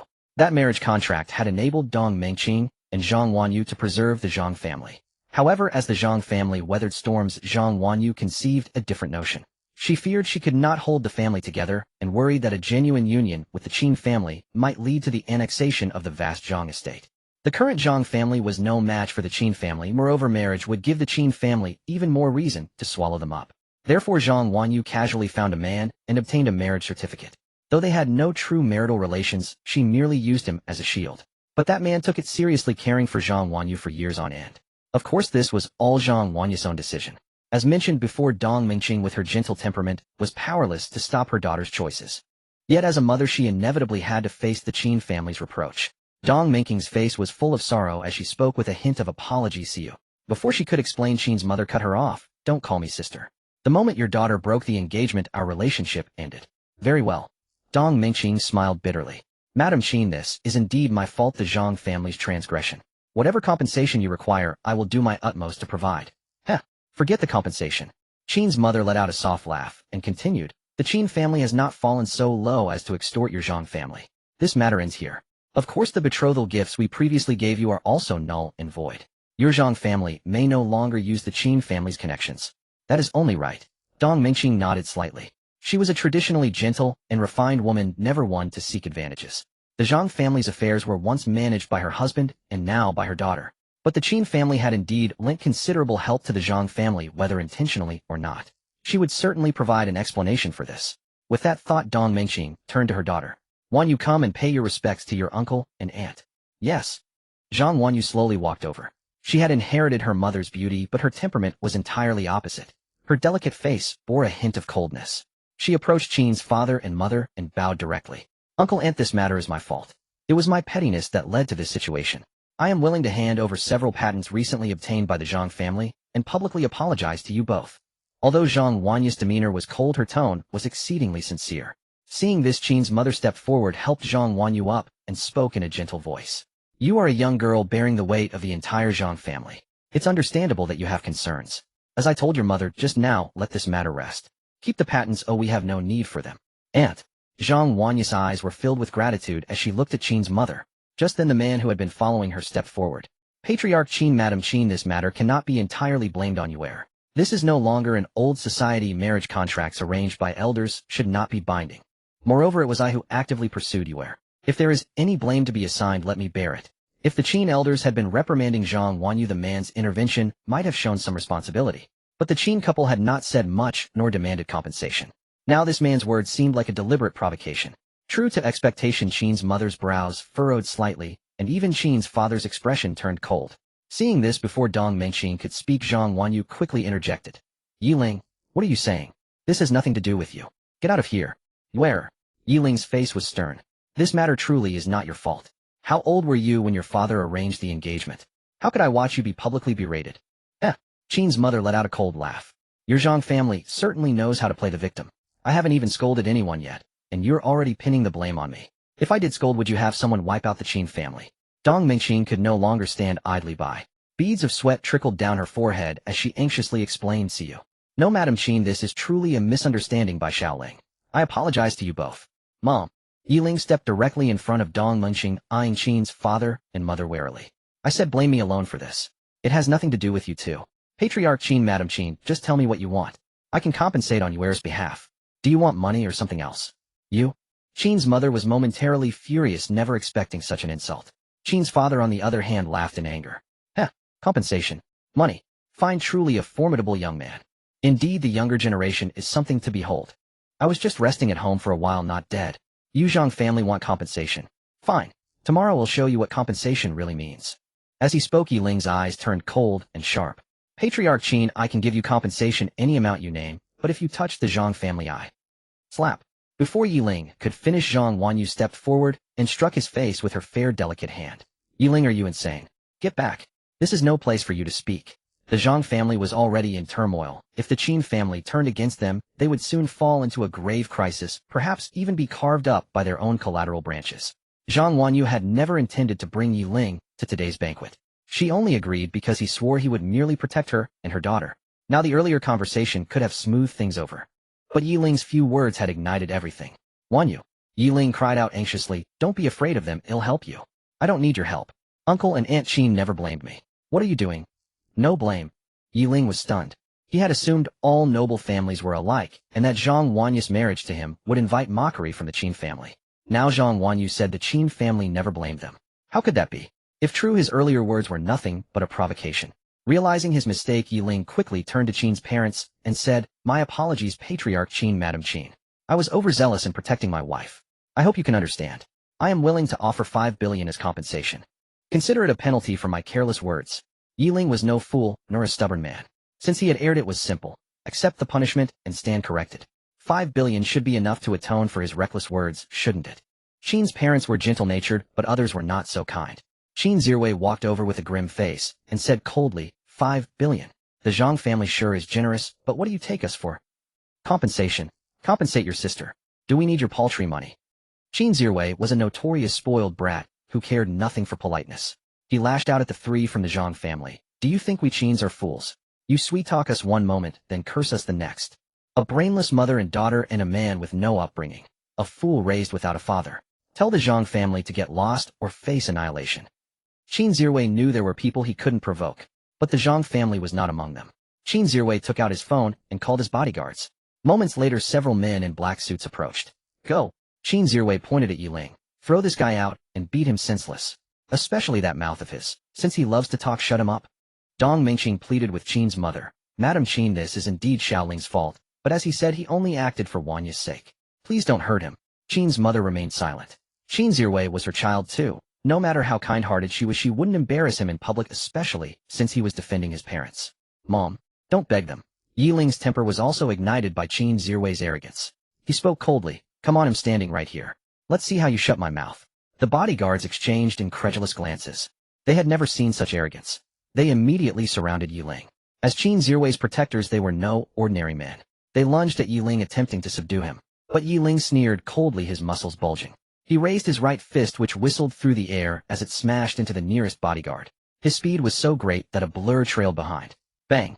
The bodyguard flew backward like a broken kite, crashing heavily onto the polished floor with a dull thud, sliding several meters before stopping. The other bodyguards exchanged glances, realizing they were dealing with a skilled fighter. Without a word, they encircled him again. One of them threw a hook punch from the left, attempting a sneak attack. Yiling was quick. He sidestepped, slightly dodging the blow, and then shot his right fist like a cannonball, striking the bodyguard squarely on the chin.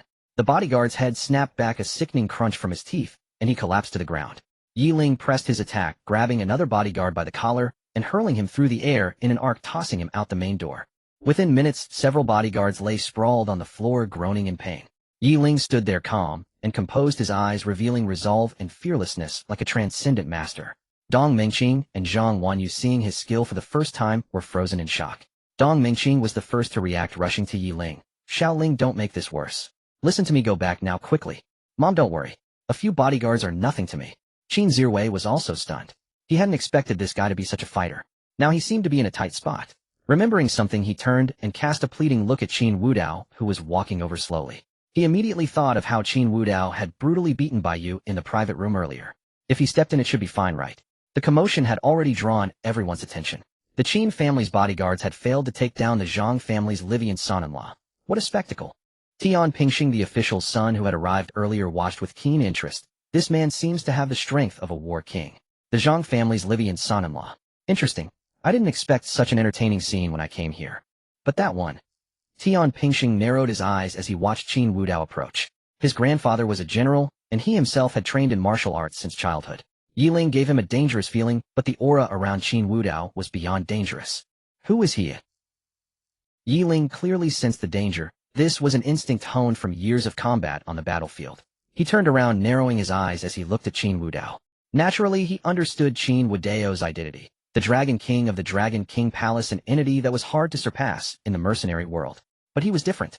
Unlike those who roamed wild, Yiling was a genuine king of soldiers, having fought against organizations like the Dragon King Palace many times on the battlefield. In his eyes, a person like Qin Wudao deserved to die directly on the battlefield, belonging to the category of scum. No beliefs, acting solely for profit. Ridiculous. Upon learning that his wife Zhang Wanyu had a marriage pact with Qin Wudao, his anger reached its peak, and he even notified another competitor of the Dragon King Palace, the Dragon God. The reason he didn't handle it himself was that he no longer wanted to trouble his former comrades who now held high positions. If he were to target an organization like the Dragon King Palace out of personal vendetta, he would undoubtedly be criticized by other competitors. Moreover, Yiling himself didn't want to live that kind of slaughtering life anymore. This was why he thought of using the Dragon God to deal with the Dragon King. However, he never expected that before the Dragon God arrived, he would confront this Dragon King directly. When Qin Zirwei saw Qin Wudao approaching, his previously weakening body instantly straightened up, and he spat furiously at Yiling. What are you being arrogant about? What are you so proud of?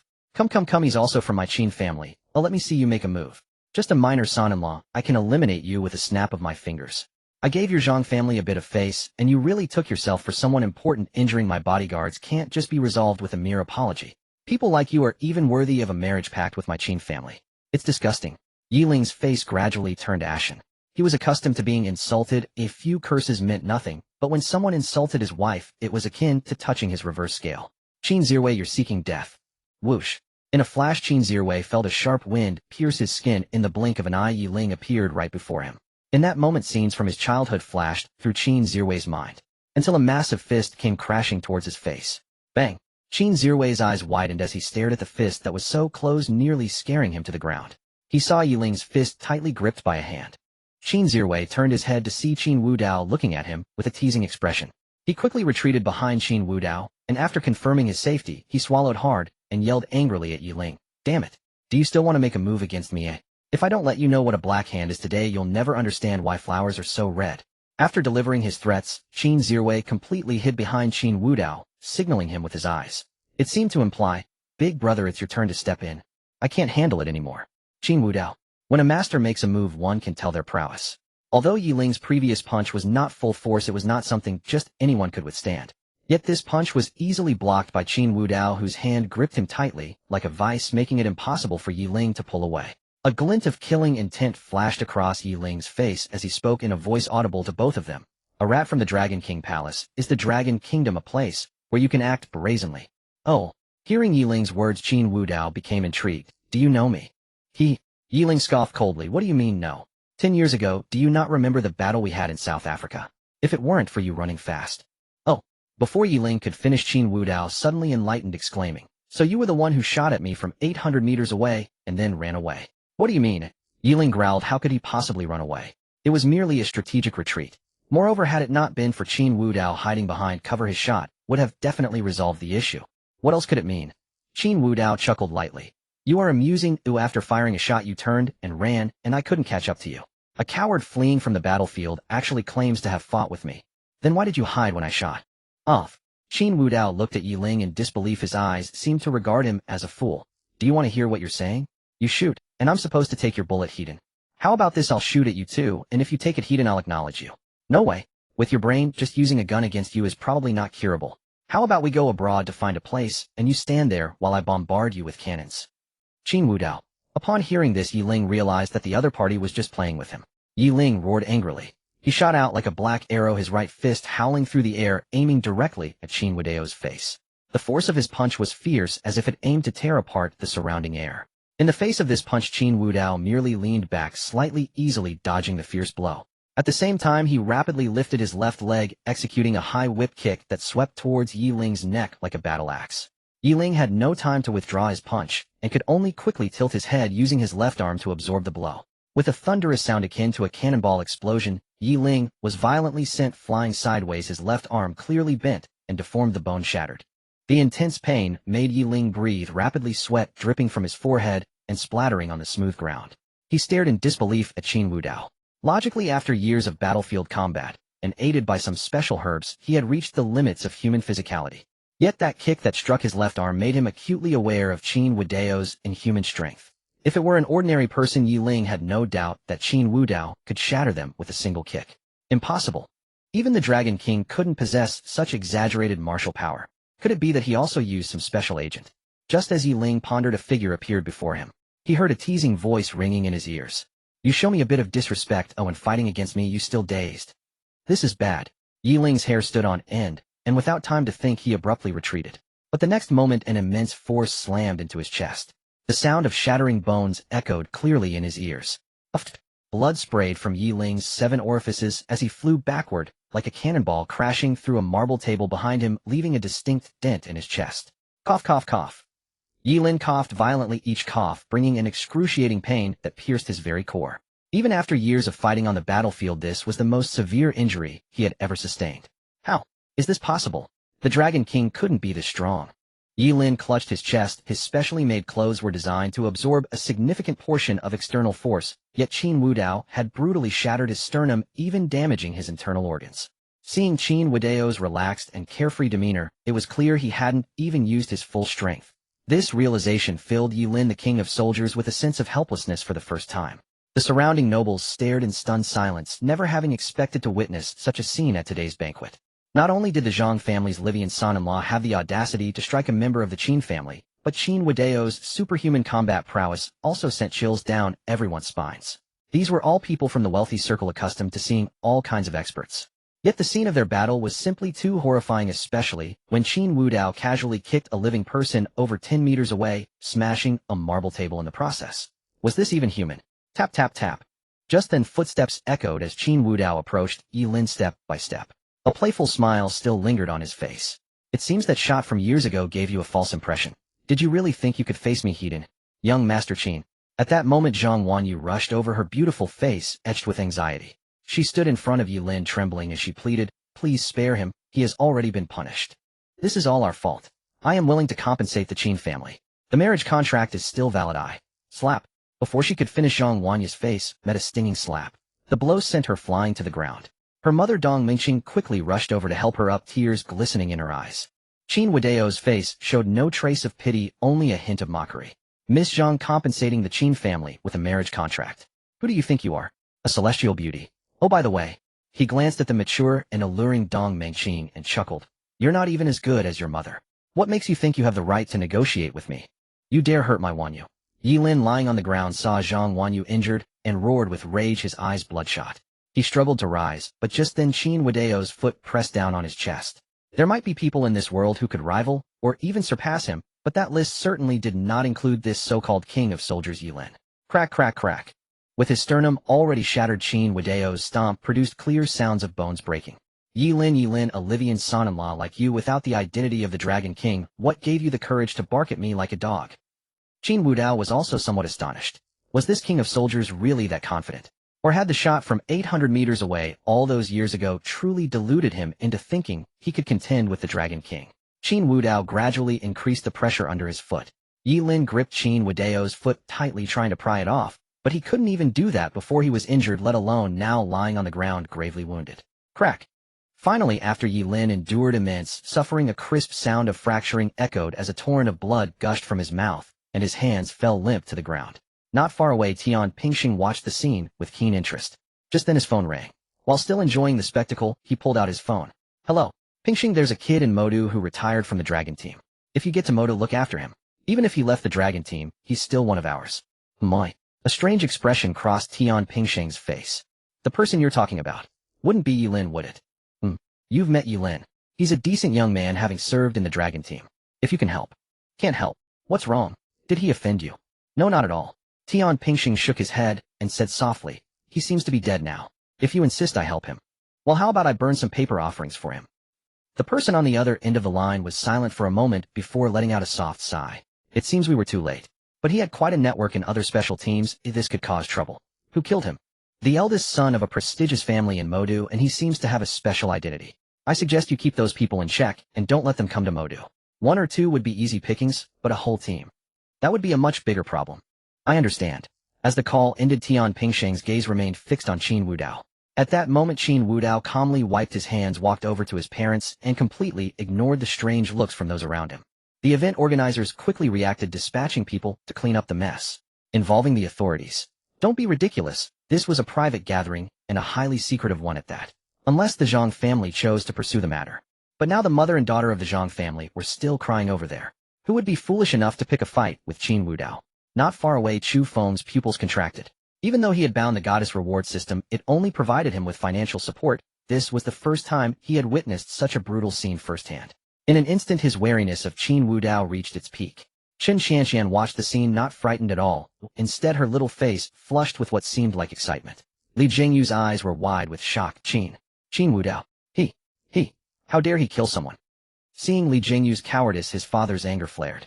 Clearly a son like Qin Wudao should have been his own, the best heir for the Li family. Damn it.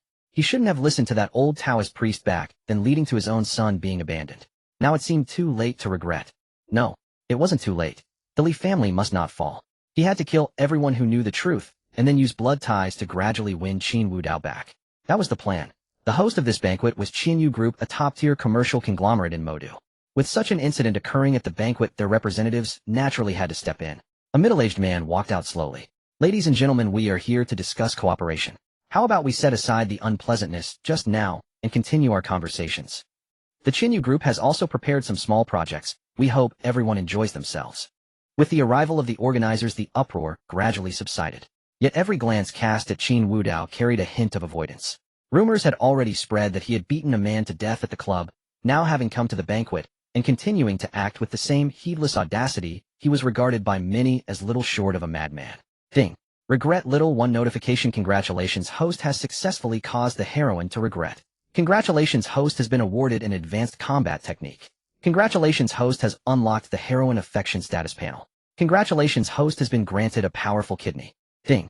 Serval little one notification. Congratulations, host has been awarded a divine grade combat technique. Congratulations, host has gained the ability to survey another's fate pattern. Congratulations, host has been granted a golden kidney. Regret little one, are you targeting me? Serval little one, what are you saying? We are of the same rank of controller. Each of us dispenses rewards as we see fit. If you can give rewards, why cannot I? Regret little one, but the host never completed your task. On what grounds do you hand out rewards? Serval little one, bah? Tasks are arbitrary. Must I inspect the task to bestow a reward? Do you think I'm your female genre controller? Off you go. Regret little one fell silent. At the sound of the system chime, a faint, inscrutable expression crossed Qin Wudao's face. The reason he had decisively slain Yi Ling was because he understood Yi Ling merely bore the title of Bing Wang, an elite warrior. As Yi Ling himself had claimed, he was the Long Wang of Long Wang Hall, and in Longhua his status was precarious. Given time, a Bing Wang of his standing could easily exploit official connections to entangle others. Thus one must strike first, and spare oneself future trouble. Yi Ling was only a returning Bing Wang. Without the aid of any system and not possessing the dread combat power of the Long Wang Zhanshan or Ming Wang types. If one wished to kill him, one could. There was nothing more to debate. Yet someone like Chu Feng, who possessed a system, required greater caution, and no one could foresee what reserves a system might leave. Wudao. Qin's mother stepped up to his side, raising a small fist. You were so handsome just now. Truly my worthy son.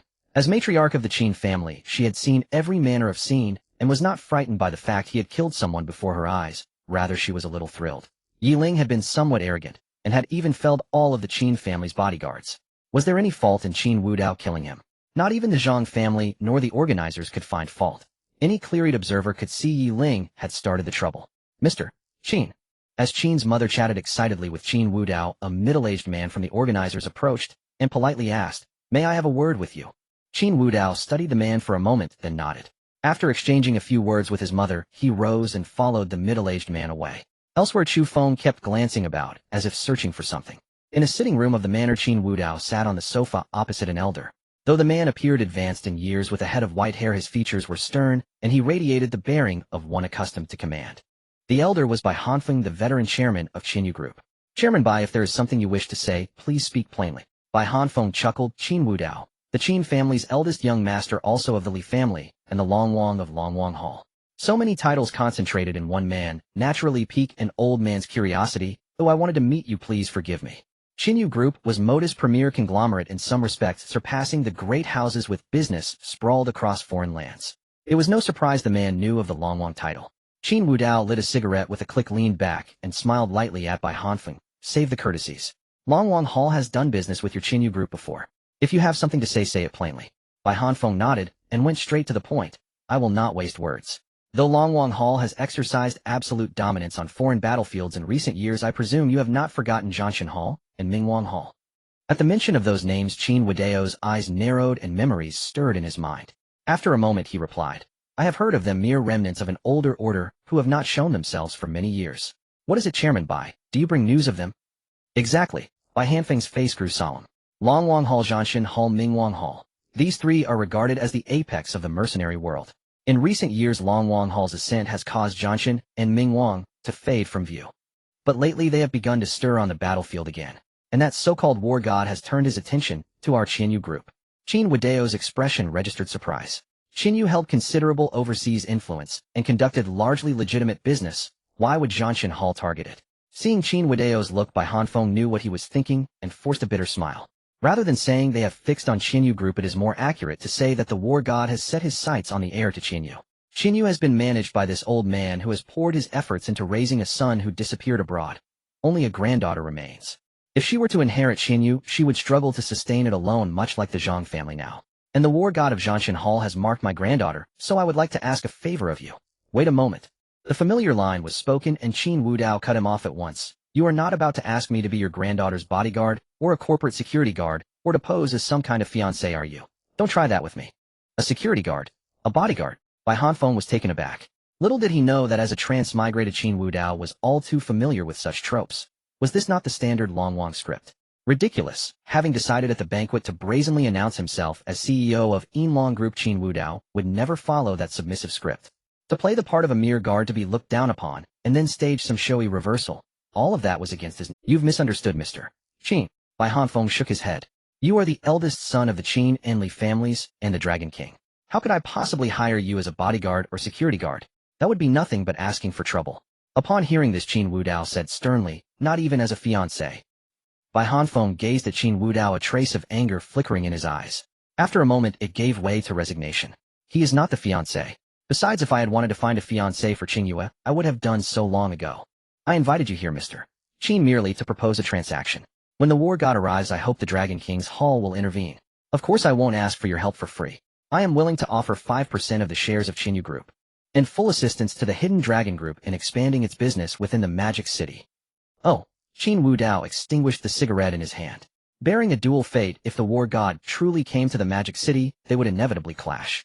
Thus Qin Wudao was not particularly concerned about the war god's arrival. Instead, he was intrigued by the deal Bai Hanfeng had proposed.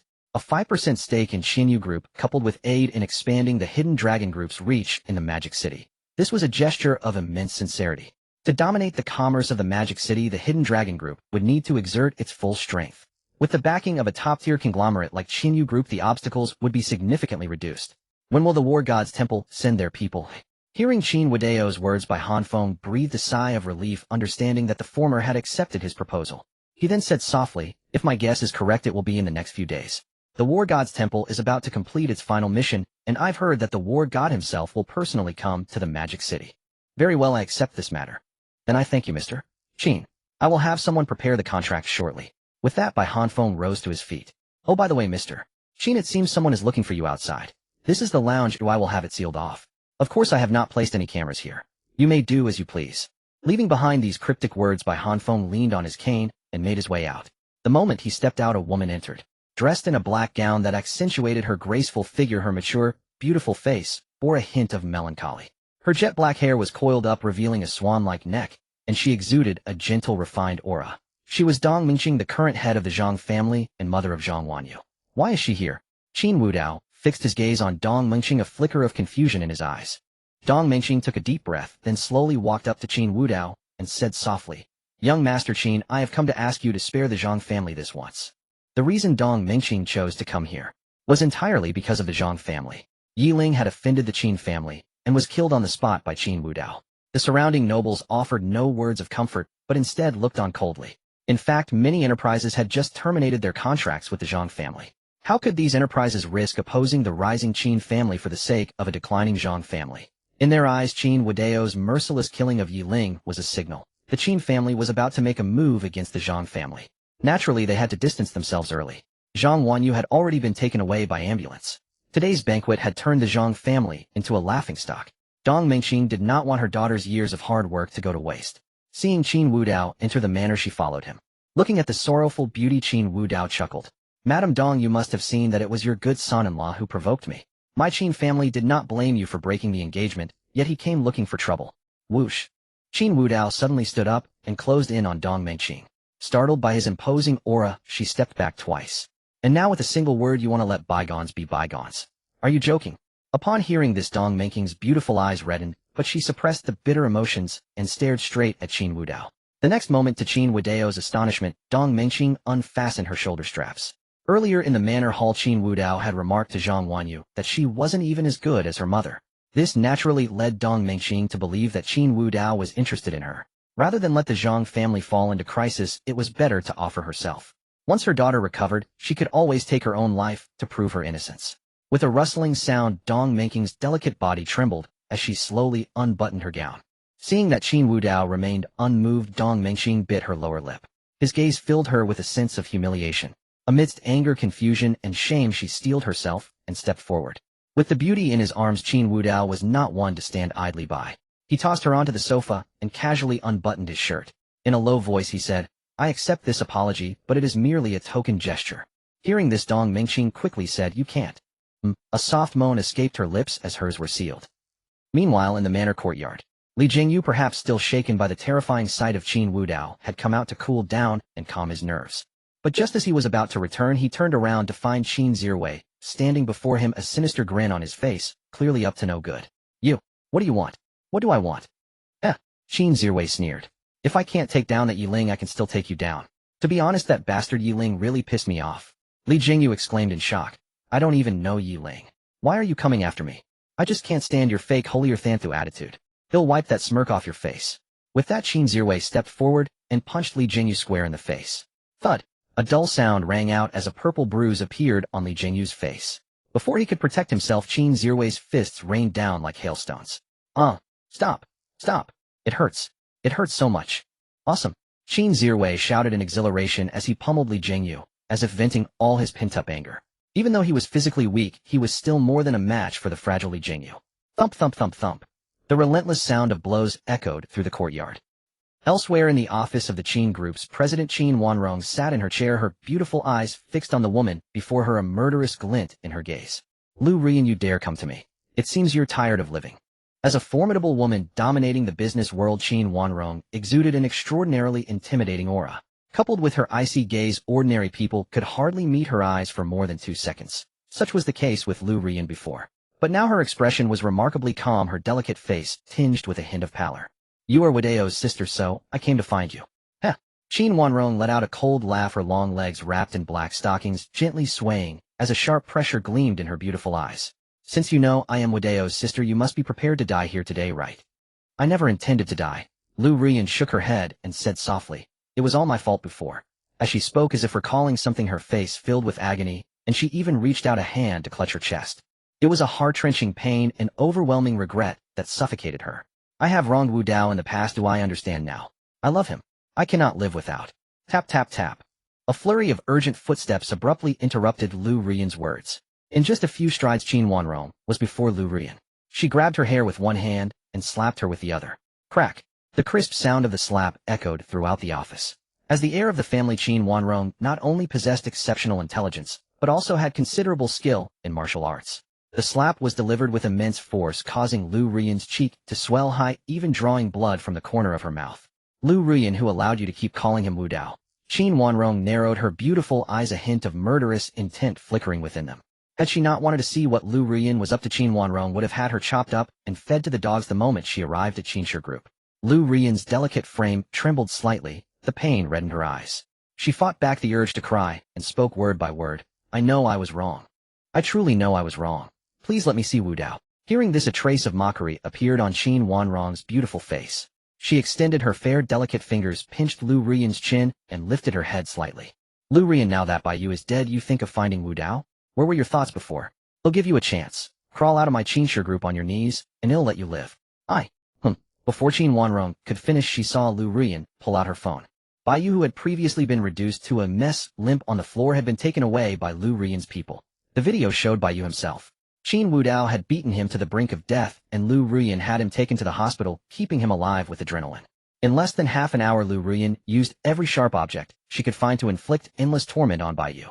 At the end of the video, Liu Ruyan walked out of the room holding a scalpel. As for Bai Yu, he was completely unrecognizable as a human being. Standing with the scalpel, Liu Ruyan was covered in blood, yet a morbid smile spread across her face. It was all him that caused Wudao to leave me. So I wanted him to die in agony, even if he had only a breath left. The video abruptly ended.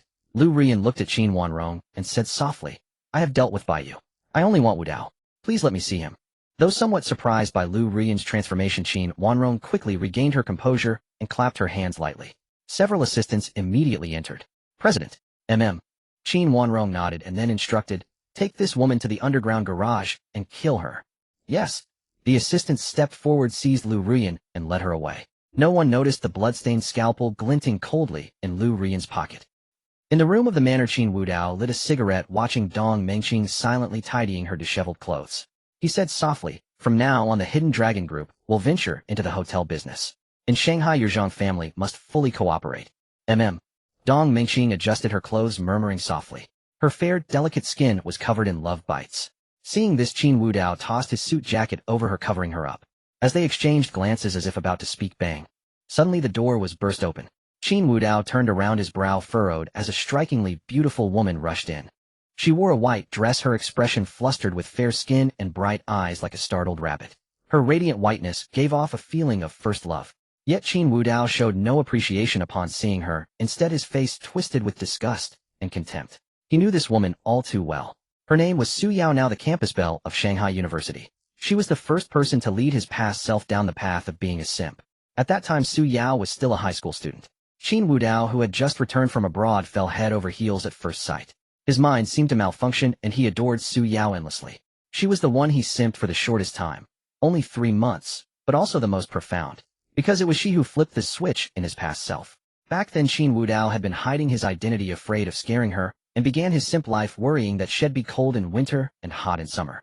He was meticulous and cherished her to the extreme. But the arrival of one person shattered all his past efforts. The CEO of a commercial group in Shanghai also set his sights on Su Yao, showering her with attention, and even attempting to play the domineering lover, pulling the bossy CEO routine. He set various traps and framed Qin Wudao. Just as he was about to win Su Yao's heart, she misunderstood him.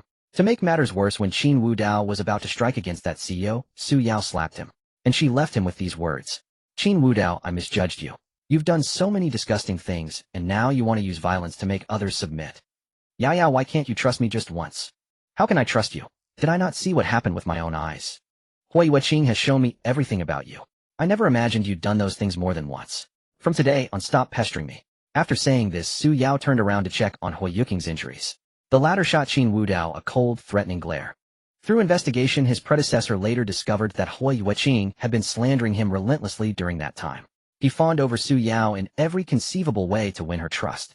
At the time, Su Yao had told his predecessor that she disliked capitalists because they were all cold-blooded. His predecessor actually believed her. Thus, he not only concealed his identity, but even took on menial jobs to earn money, never once drawing upon the Dragon King's resources.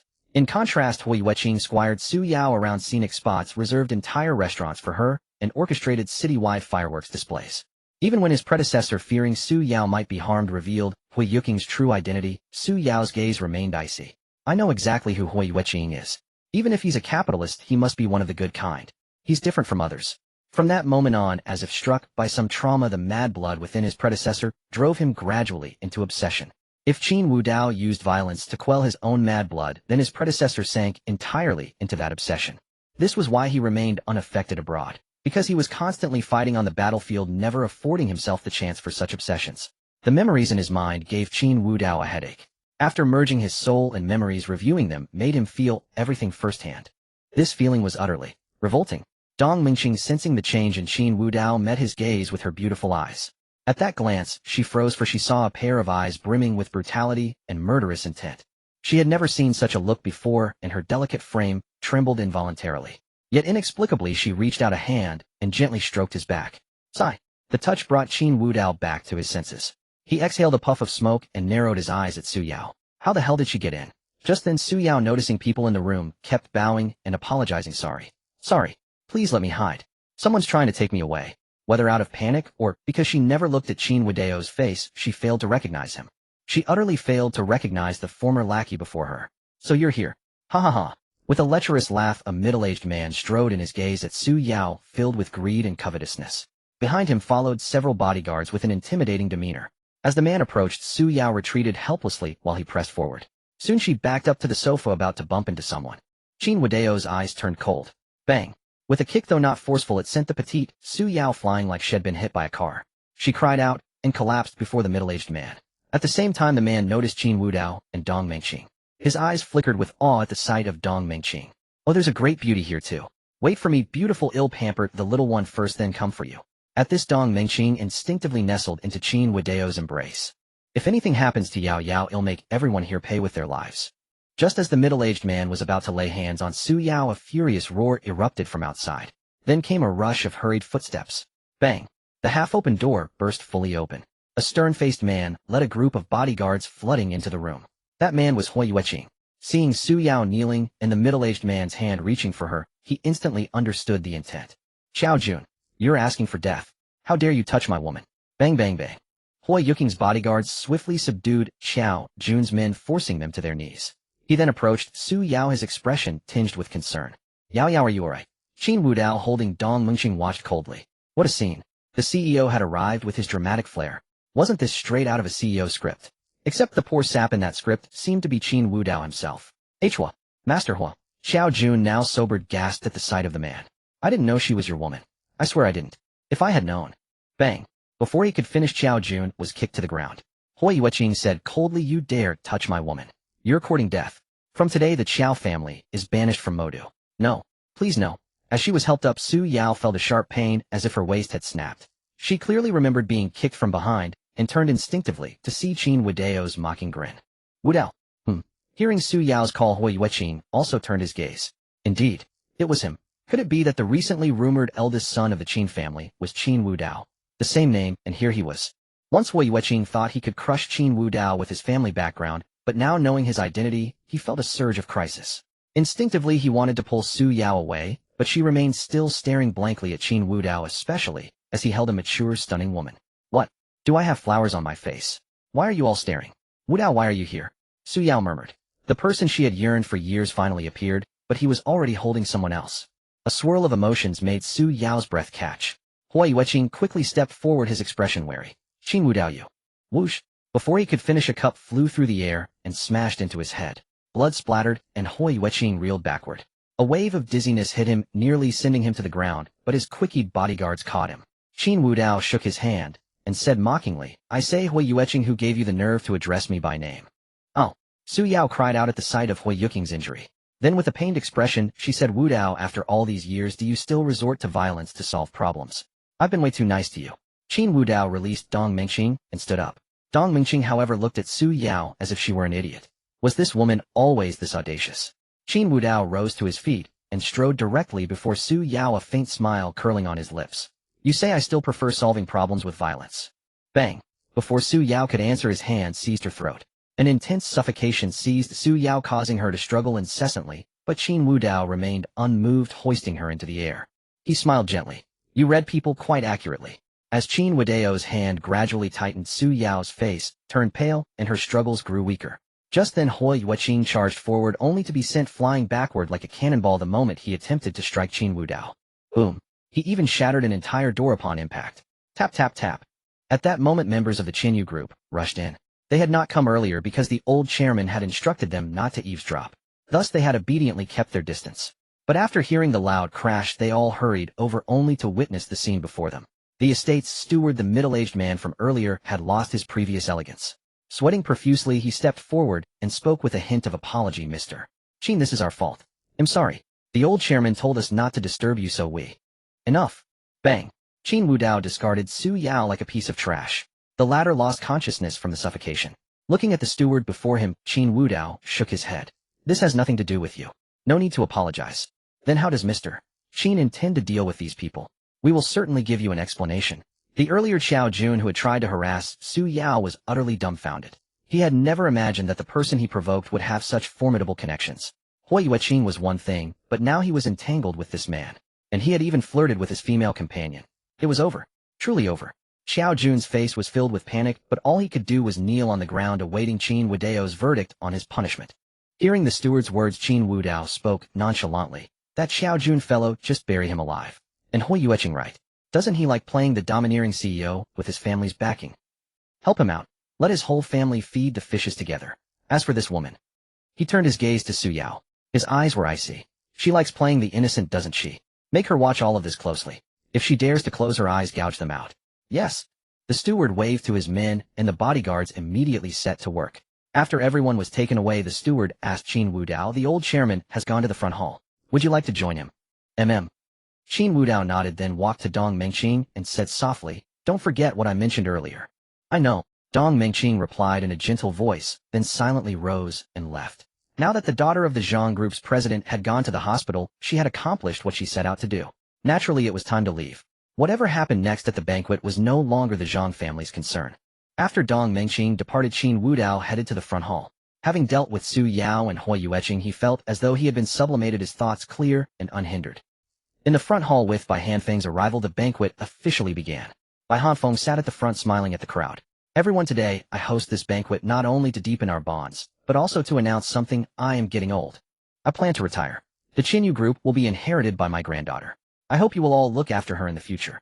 His words immediately sparked murmurs among the attendees. Old Bai is retiring.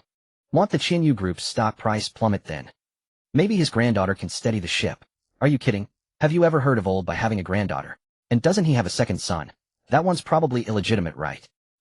Father, I object. As expected, amid the discussions, a middle-aged man stepped forward and said sternly to Bai Hanfeng, Qingyue is too young to stabilize our Qin Yu group. And I am her second uncle. Your son. You. Bang. Bai Hanfeng slammed his cane on the ground, thundering, silence. This is my group. Do I need to consult you on whom I choose to leave it to? It was clear to all that Bai Hanfeng harbored deep disdain for his second son.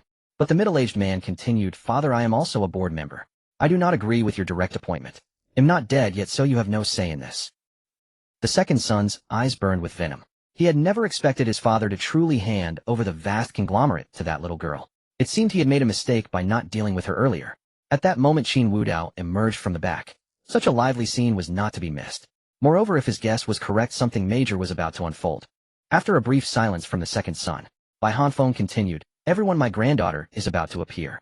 From now on you can discuss business matters with her. A woman slowly descended the staircase. She wore a white gown that accentuated her perfect figure, her black hair tied up revealing a swan-like neck. Her skin was fair as snow, seemingly radiating a faint glow. Her ethereal and transcendent demeanor made her appear like a celestial maiden. Could this be the streamer that Chu Feng had tipped Cool Moonlight? Qin Wudao immediately recognized Bai Hanfeng's granddaughter by Qingyue, the top tipper on the list known as Cool Moonlight. So the young lady had such an eccentric hobby, dabbling as a streamer. Tap tap tap. Bai Qingyue slowly descended the stairs. Her ethereal beauty captivating the gazes of every man present. Among them, Chu Feng and Tian Pingsheng had particularly fervent looks in their eyes. Qin Wudao, however, only glanced at Bai Qingyue once before shifting his attention to the crowd, observing their reactions. As expected, the expressions of Chu Feng and Tian Pingsheng were the most distinct. Open the panel. Name: Chu Feng. Fate, son of heaven, system owner, romantic luck, wealthy late bloomer. Name: Tian Pingsheng. Fate, heavenly villain, illustrious family background, martial arts genius, ill-fated. The appearance of Bai Qingyue was the highlight of this banquet. It involved the succession of a top-tier commercial empire. This was crucial for the future landscape of the magic capital. After all, a behemoth like the Qin Yu group could set off a chain reaction with a single move, and it had no shortage of allied forces. Bai Qingyue descended the staircase, her ethereally beautiful face devoid of any stage fright. Even though she had never been in the public eye as someone groomed from childhood, handling such an occasion was child's play under the scrutiny of countless gazes. Bai Qingyue approached Bai Hanfeng, greeting him first. Then she turned to face the assembled guests. Everyone, welcome to this banquet. My grandfather is advanced in years, so from now on I will be managing the Qin Yu group. Rest assured, all previous collaborations will continue as before. Moreover, to further strengthen the ties between our group and all of you, we will allocate 80% of the profits from the land north of the city to be shared equally among everyone present. This announcement caused an immediate uproar. The land north of the city had been acquired by the Qin group, and the authorities had recently announced a new policy to establish a commercial district there. If successfully developed, the profits would be unimaginable. The Bai family was actually sharing the pie. With that, since Bai Qingyue was taking over, they would naturally have to take action to support her. With this thought, everyone stepped forward, smilingly congratulating the new chairwoman of the Qin group. Only the second son of the Bai family wore a face full of cold fury, no longer bothering to pretend. Previously, some factions might have approached to curry favor and console him, but now with a change of reign, old master Bai had already confirmed the successor. Moreover, this successor was so sensible, sharing the enormous pie equally. Who would continue to support Bai the second? Besides, aside from painting rosy pictures, Bai the second had seemingly brought no benefits to anyone. Qingyue's sister. Amidst the congratulations for Bai Qingyue, an untimely voice rang out. At the sound, everyone turned their gaze to see a man with a clean-cut face stepping forward, looking at Bai Qingyue with infatuation. The newcomer was none other than Chu Feng. Who is this? Not wearing anything expensive, and he just casually approaches Miss Bai. Probably a little mouse that sneaked in. Where are the security guards? Throw this person out. Ignoring the crowd's mockery, Chu Feng walked directly up to Bai Qingyue, pulled a contract from his pocket, and handed it over. Qingyue's sister, this is a gift I've prepared for you. Please accept it. Hearing Chu Feng's words, the crowd's disdain deepened. A mere contract as a greeting gift. Who did he think he was, some noble son from the capital? In this magic capital, what force could compare to the Qin group? Only those who knew Chu Feng's identity showed surprise. Was President Mo making his move? Bai Qingyue opened the contract before everyone. After a moment, a hint of surprise crossed her exquisite face. This is 5% of the Qin group's shares? What a... Hearing this, everyone was stunned. Who was this person to quietly produce 5% of the Qin group's shares? As a trillion-dollar conglomerate, the value of that 5% was unimaginable. Most importantly, with these shares, Bai Qingyue would have greater decision-making power over the group. Chu Feng smiled slightly. It's nothing. I asked a friend to help recover these shares from someone else for you. Then thank you very much, President Mo. These shares are very important to me. I am willing to buy them at a price equal to their value. No need for that. I told you this is a gift. Chu Feng waved his hand dismissively, and everyone caught the words President Mo from Bai Qingyue's mouth. He's that President Mo, the one connected to major foreign financial groups. You can't judge a book by its cover. Who knew President Mo was so low-key? I must use this banquet to get close to him. I've been wanting to break into the overseas market. Look, he casually produces a stake in the Qin group and gives it away. Truly has connections reaching the heavens. Among those present, only two people could still wear teasing smiles in Chu Feng's presence. One was naturally Qin Wudao, and the other was Tian Pingsheng. Tian Pingsheng muttered to himself, President Mo, a man connected to major foreign financial groups, and now he set his sights on my betrothed. Quite the capable fellow you are. After a moment's thought, Tian Pingsheng walked directly forward and gave Bai Qingyue a warm smile. Qingyue, do you remember me? Brother Pingsheng. Long time no see. A hint of pleasant surprise sparkled in Bai Qingyue's eyes. The two had grown up together, meeting often as children, and now they were reunited. Seeing Tian Pingsheng's appearance, Chu Feng's face turned cold. As a man, he could clearly feel a hint of provocation and a nearly threatening look from Tian Pingsheng. If it were before, he would have steered clear of the confrontation. But things were different now. He had a system, so naturally he would pursue a higher and better life. Bai Qingyue had always been a young lady he could only admire from afar, but now he was absolutely worthy of her. As if sensing something, Tian Pingsheng also turned his head to look at Chu Feng. Their gazes met, and the aura between them surged, neither willing to back down. Qin Wudao watched the two with keen interest. The child of destiny and the child of adversity are facing off. Seems like it's none of my business. Should I just grab some popcorn? But sometimes, even when you just want to quietly enjoy the show, trouble comes knocking. Bai Hanfeng, looking at the two young men, Chu Feng and Tian Pingsheng, narrowed his old eyes, as if struck by an interesting thought. He quickly spoke up, ahem. Well, Mr. Qin, why don't you come over and join the conversation too? After all, as close friends, despite the age gap, my granddaughter will need your good help in the future, won't she? These words stunned everyone present. Even Bai Qingyue, Chu Feng, and Tian Pingsheng all turned their gazes to Qin Wudao. The latter was speechless. He had been quietly observing Chu Feng. A reward system like that was just about monetary rewards, the crudest kind, easy to deal with. But if that system could also provide some heaven-defying items, he'd have to be more cautious. He had expected Tian Pingsheng as the adversary to clash with Chu Feng, allowing Qin Wudao to easily pick up the pieces. But then this old codger Bai Hanfeng had to call him out. Chu Feng narrowed his eyes as he watched Qin Wudao approach. It was this man who had taken Chun Qianqian away from him. Now he was trying to forge a connection with his first love. This was utterly intolerable. Even if he was the eldest son of the Qin family, it didn't matter. Sooner or later he would use the system to bankrupt the entire Qin corporation. Little did Chu Feng know while he was harboring such thoughts, Qin Wudao had already rehearsed dozens of ways to kill him in his mind to be executed right after this banquet ended. After all, allowing the reward system to develop unchecked was a risk he couldn't take. Now he could even produce shares of the Qin Group. What next? Tap tap tap. Qin Wudao slowly walked up to Bai Hanfeng and said with a smile, "Old man, you seem to enjoy watching a spectacle." Bai Hanfeng blinked a hint of amusement on his aged face. "What are you saying, Mr. Qin? Haven't we already agreed on everything?" Watching the old man and the young man converse, the guests were filled with astonishment. Logically, even if Qin Wudao was the young master of both the Li and Qin families, it didn't warrant Bai Hanfeng calling him Mr. Qin. And they were close friends despite the age gap. What did this mean? Chu Feng was on high alert while Tian Pingsheng was intensely curious about Qin Wudao and even took the initiative to approach him. "Mr. Qin, so you and Old Bai are close friends. My apologies for not greeting you earlier." Qin Wudao looked at Tian Pingsheng. He held no ill will towards this destined antagonist, especially since he had come to greet him with a smile. He replied with a similar smile, "Old Bai was just joking. I'm merely a junior." Bai Qingyue also approached Qin Wudao, curiosity sparkling in her beautiful eyes. Mr. Qin, so this is your relationship with my grandfather. When I take over the Qin Group in the future, I hope you can help me out. It's a mutual benefit, Miss Bai. You need not be so polite." Qin Wudao, Tian Pingsheng, and Bai Qingyue chatted amiably, causing Chu Feng's gaze to turn icy cold. In his view, he should have been the center of attention today. With his status as a mysterious CEO and a gift of 5% of Qin Group's shares, he should have been the most conspicuous person. "All right."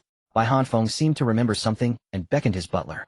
The butler understood and immediately produced a contract. "Mr. Qin, please take a look at this contract.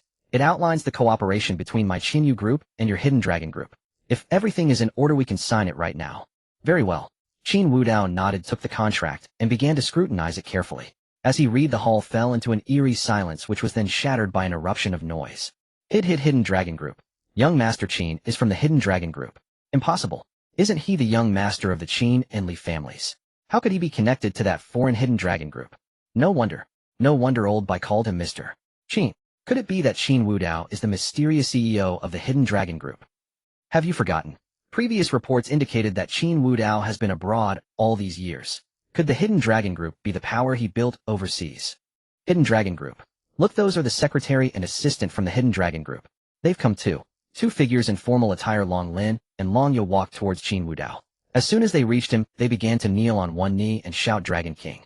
Fortunately, Qin Wudao reacted quickly and stopped them. "Are you trying to give me a heart attack? Didn't I tell you not to kneel and shout Dragon King? I don't have a crooked mouth." Long Yo replied awkwardly, "CEO Qin, we were waiting for you to give that crooked smile, but you never did. Now that your identity is exposed, you need the company seal to sign the contract. So we brought it to you." With that, Long Lin produced the official seal of the Hidden Dragon Group and handed it over.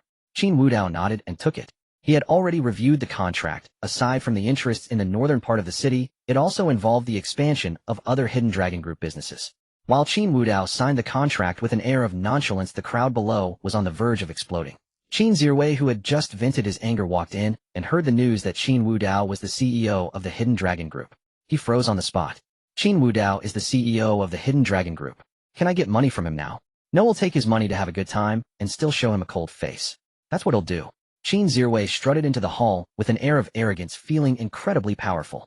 He even thought the looks people gave him had changed. The second young master of the Qin family and the younger brother of the Hidden Dragon Group's CEO, Invincible. Qin's parents first showed surprise, but then their eyes filled with pity. How much hardship must Wudao have endured to reach this position? "It's all your fault. If you had found Wudao sooner, would he have had to struggle on his own?" Hearing his wife's complaints, Qin's father said nothing, but nodded, a look of guilt on his face. The head of the Li family, on the other hand, looked grim. "Hidden Dragon Group. He's the CEO of the Hidden Dragon Group.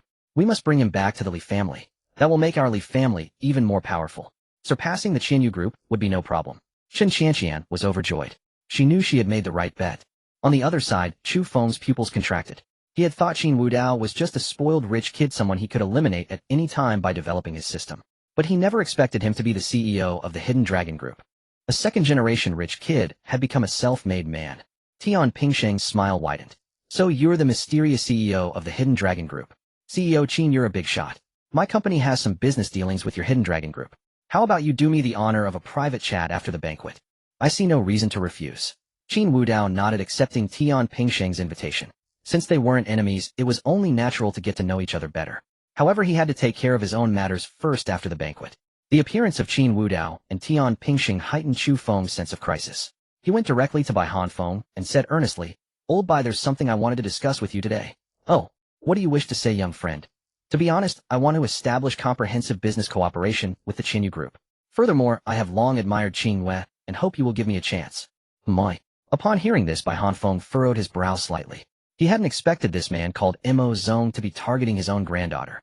After all, Bai Hanfeng had previously decided to cooperate with Qin Wudao precisely because the war god Hall coveted his granddaughter. Now another one had come. Bai Hanfeng had looked into this Mo Zone before. Behind him seemed to be the shadows of various foreign financial groups capable of easily reclaiming 5% of Qin Group's shares, a testament to his formidable means. But even so, Bai Hanfeng would absolutely not agree. Bai Qingyue standing by his side felt the same way. Her delicate brows were slightly furrowed, her expression calm. She had some fondness for Mo Zong, who had supported her online, but it was merely fondness, far from the level of liking. Moreover, this banquet was held to celebrate her inheritance of Qin Group.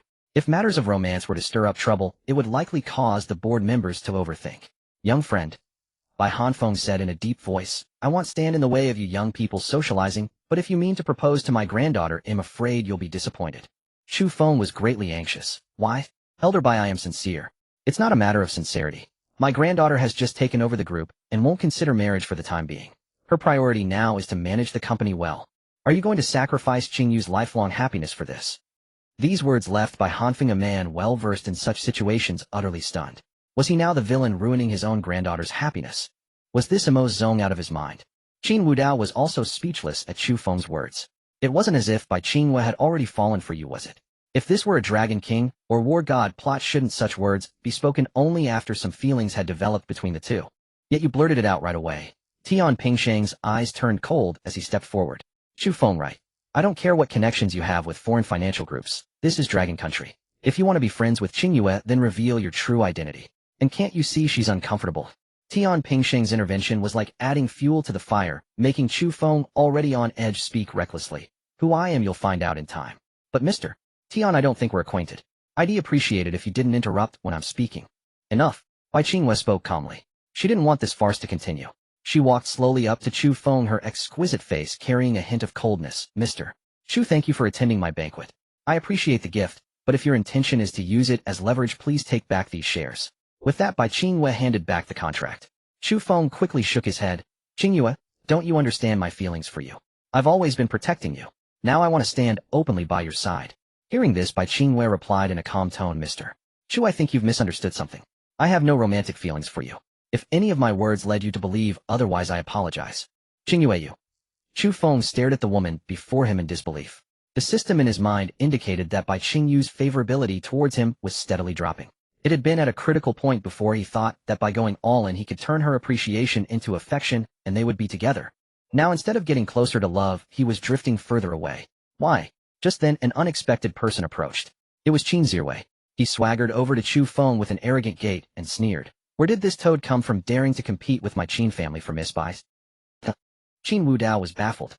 Had he ever said he wanted to compete for Bai Qingyue? "Did you even hear what you just said?" Sure enough, at these words, not only Chu Feng, but even Tian Pingxing looked at Qin Wudao with a strange expression. The guests were in an uproar. "Young Master Qin. No, President Qin, is he also interested in Miss Bai? After all, Miss Bai is truly like a celestial maiden, and now that she's the helm of Qin Group, who wouldn't covet her? The mysterious Mo Zong, the big shot from the capital, and President Qin of the Hidden Dragon Group.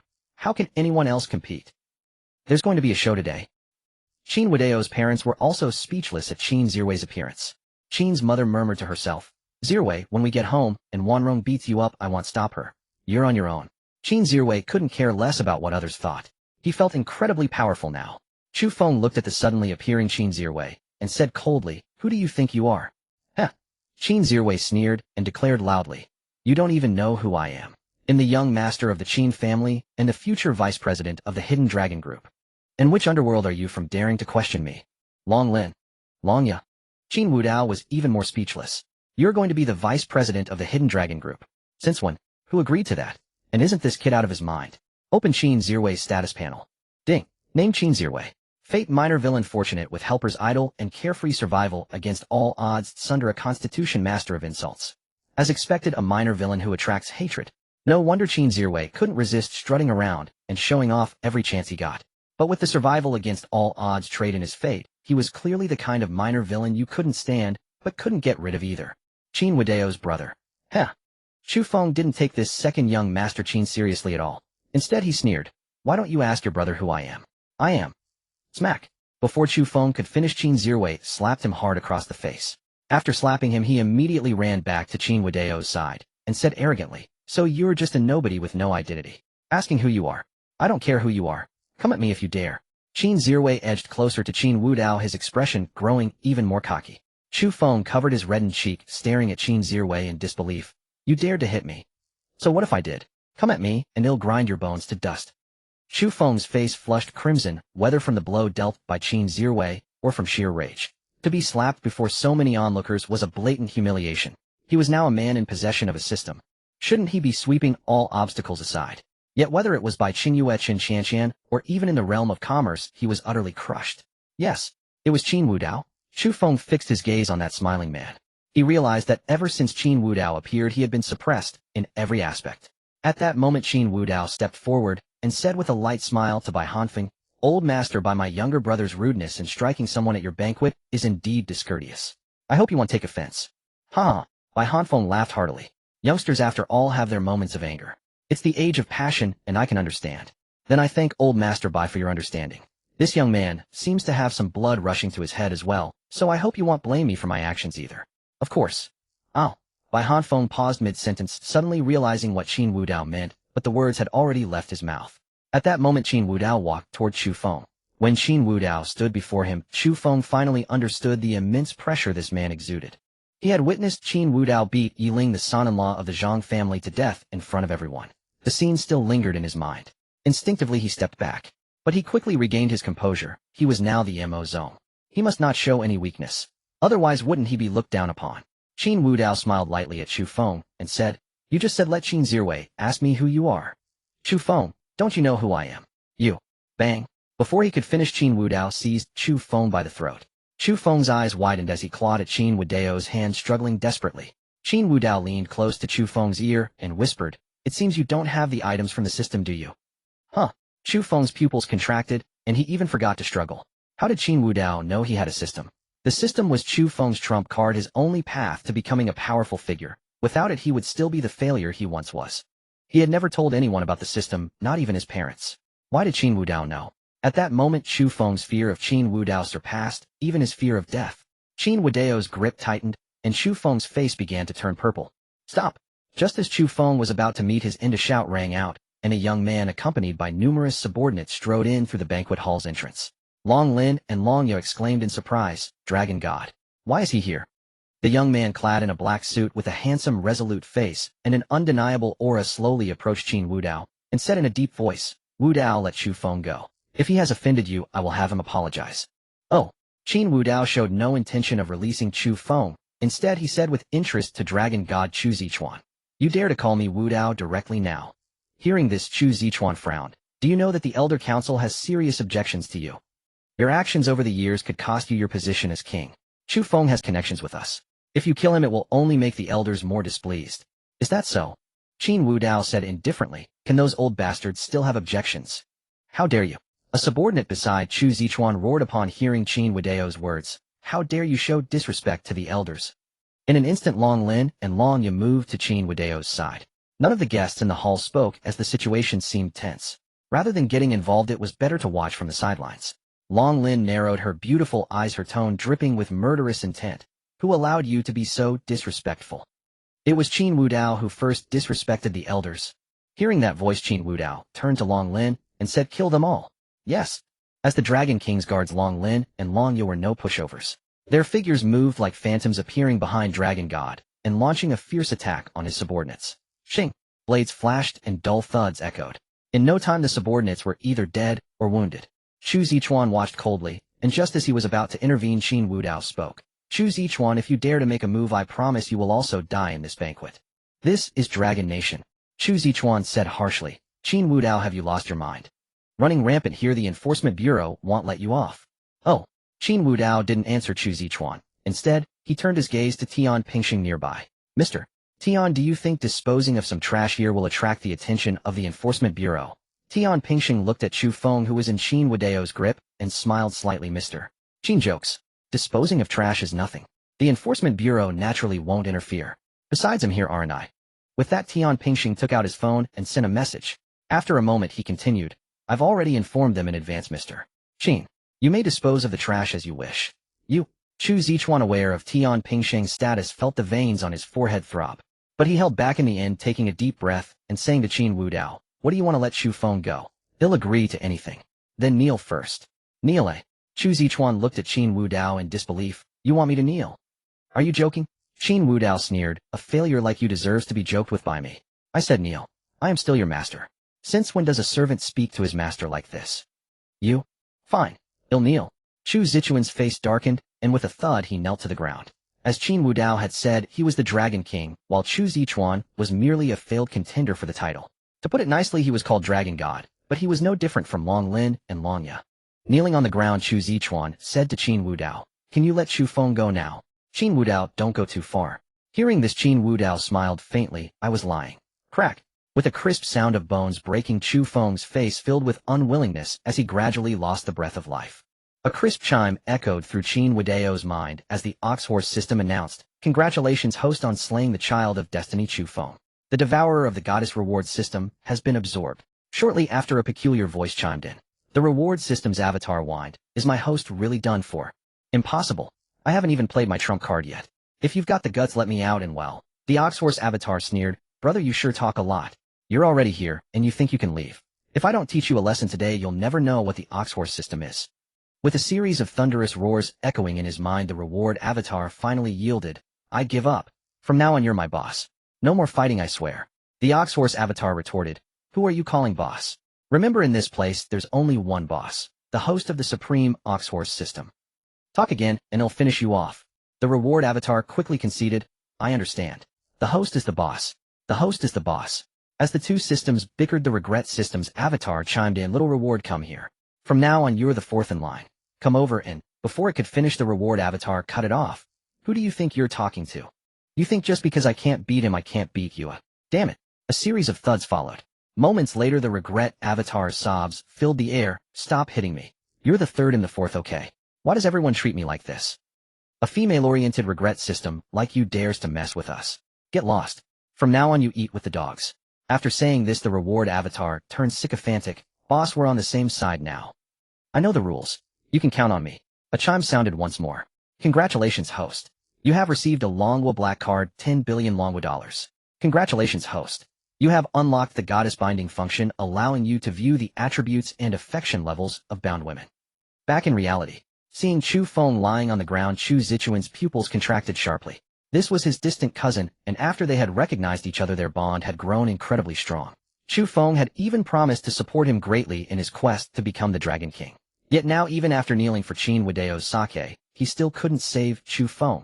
The muscles on Chu Zichuan's face twitched slightly, his eyes blazing with fury. Qin Wudao. He let out a roar, then rose to his feet and threw a punch. The fist seemed to carry wisps of translucent force. As it shot forward, the very air screamed in its wake. Compared to Yi Ling, the king of soldiers, Chu Zichuan was infinitely more powerful.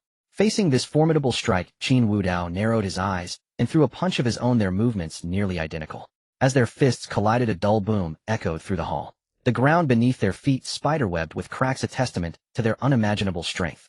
Chu Zichuan's face registered shock. He hadn't expected that after several years apart, Qin Wudao's strength had not only remained, but had actually increased. Even if he were born with divine strength, how could he be even stronger after all these years of inactivity? Moreover, Chu Zichuan himself was also blessed with innate divine power, and while Qin Wudao had been playing the fool back in the country, he had been fighting on the battlefield. But surprise was useless now. All Chu Zichuan felt was that his fist had struck an immovable boulder. Qin Wudao's lips curled into a faint smirk as he said softly, Chu Zichuan, after all these years you haven't improved at all. Before Chu Zichuan could answer, the muscles in Qin Wudao's arm tensed, and with a thunderous boom, he sent Chu Zichuan flying.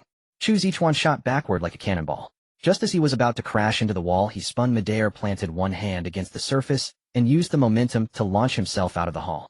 With Chu Feng dead and his men either killed or maimed, the earlier exchange had made it clear that he was no match for Qin Wudao. Since that was the case, retreating to regroup was the only option. Watching Chu Zichuan flee, Long Lin standing nearby said coldly, "Dragon King, should I pursue him?" "No need." Qin Wudao shook his head. Chu Zichuan's strength lies not only in his personal power, but also in his forces. Killing him now would only provoke a counterattack. In a while he'll head overseas. Those old fossils in the Elder Council want to meddle in my affairs. Then we'll bury them. Yes. Long Lin and Long Yer exchanged only a brief glance of surprise before swiftly nodding in agreement. Their loyalty was to the Dragon King, not the Elder Council. Whatever Qin Wudao commanded they would execute without question. Having escaped, Chu Zichuan sprinted frantically through the darkness. His right hand had gone completely numb. Qin Wudao's punch had been devastating. If he hadn't used the momentum to retreat, his arm would have been shattered entirely. "Qin Wudao, you've done well, but the Dragon King's throne will be mine sooner or later.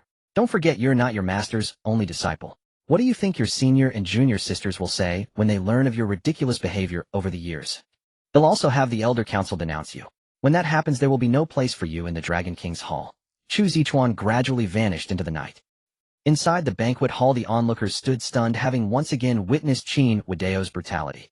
As members of high society, they were no strangers to dirty dealings in private, but they had never seen anyone as brazen as Qin Wudao. Qin Wudao took the handkerchief Long Lin offered, wiped his hands, and then returned to stand before Bai Hanfeng. "Elder Bai, my apologies for disrupting the banquet."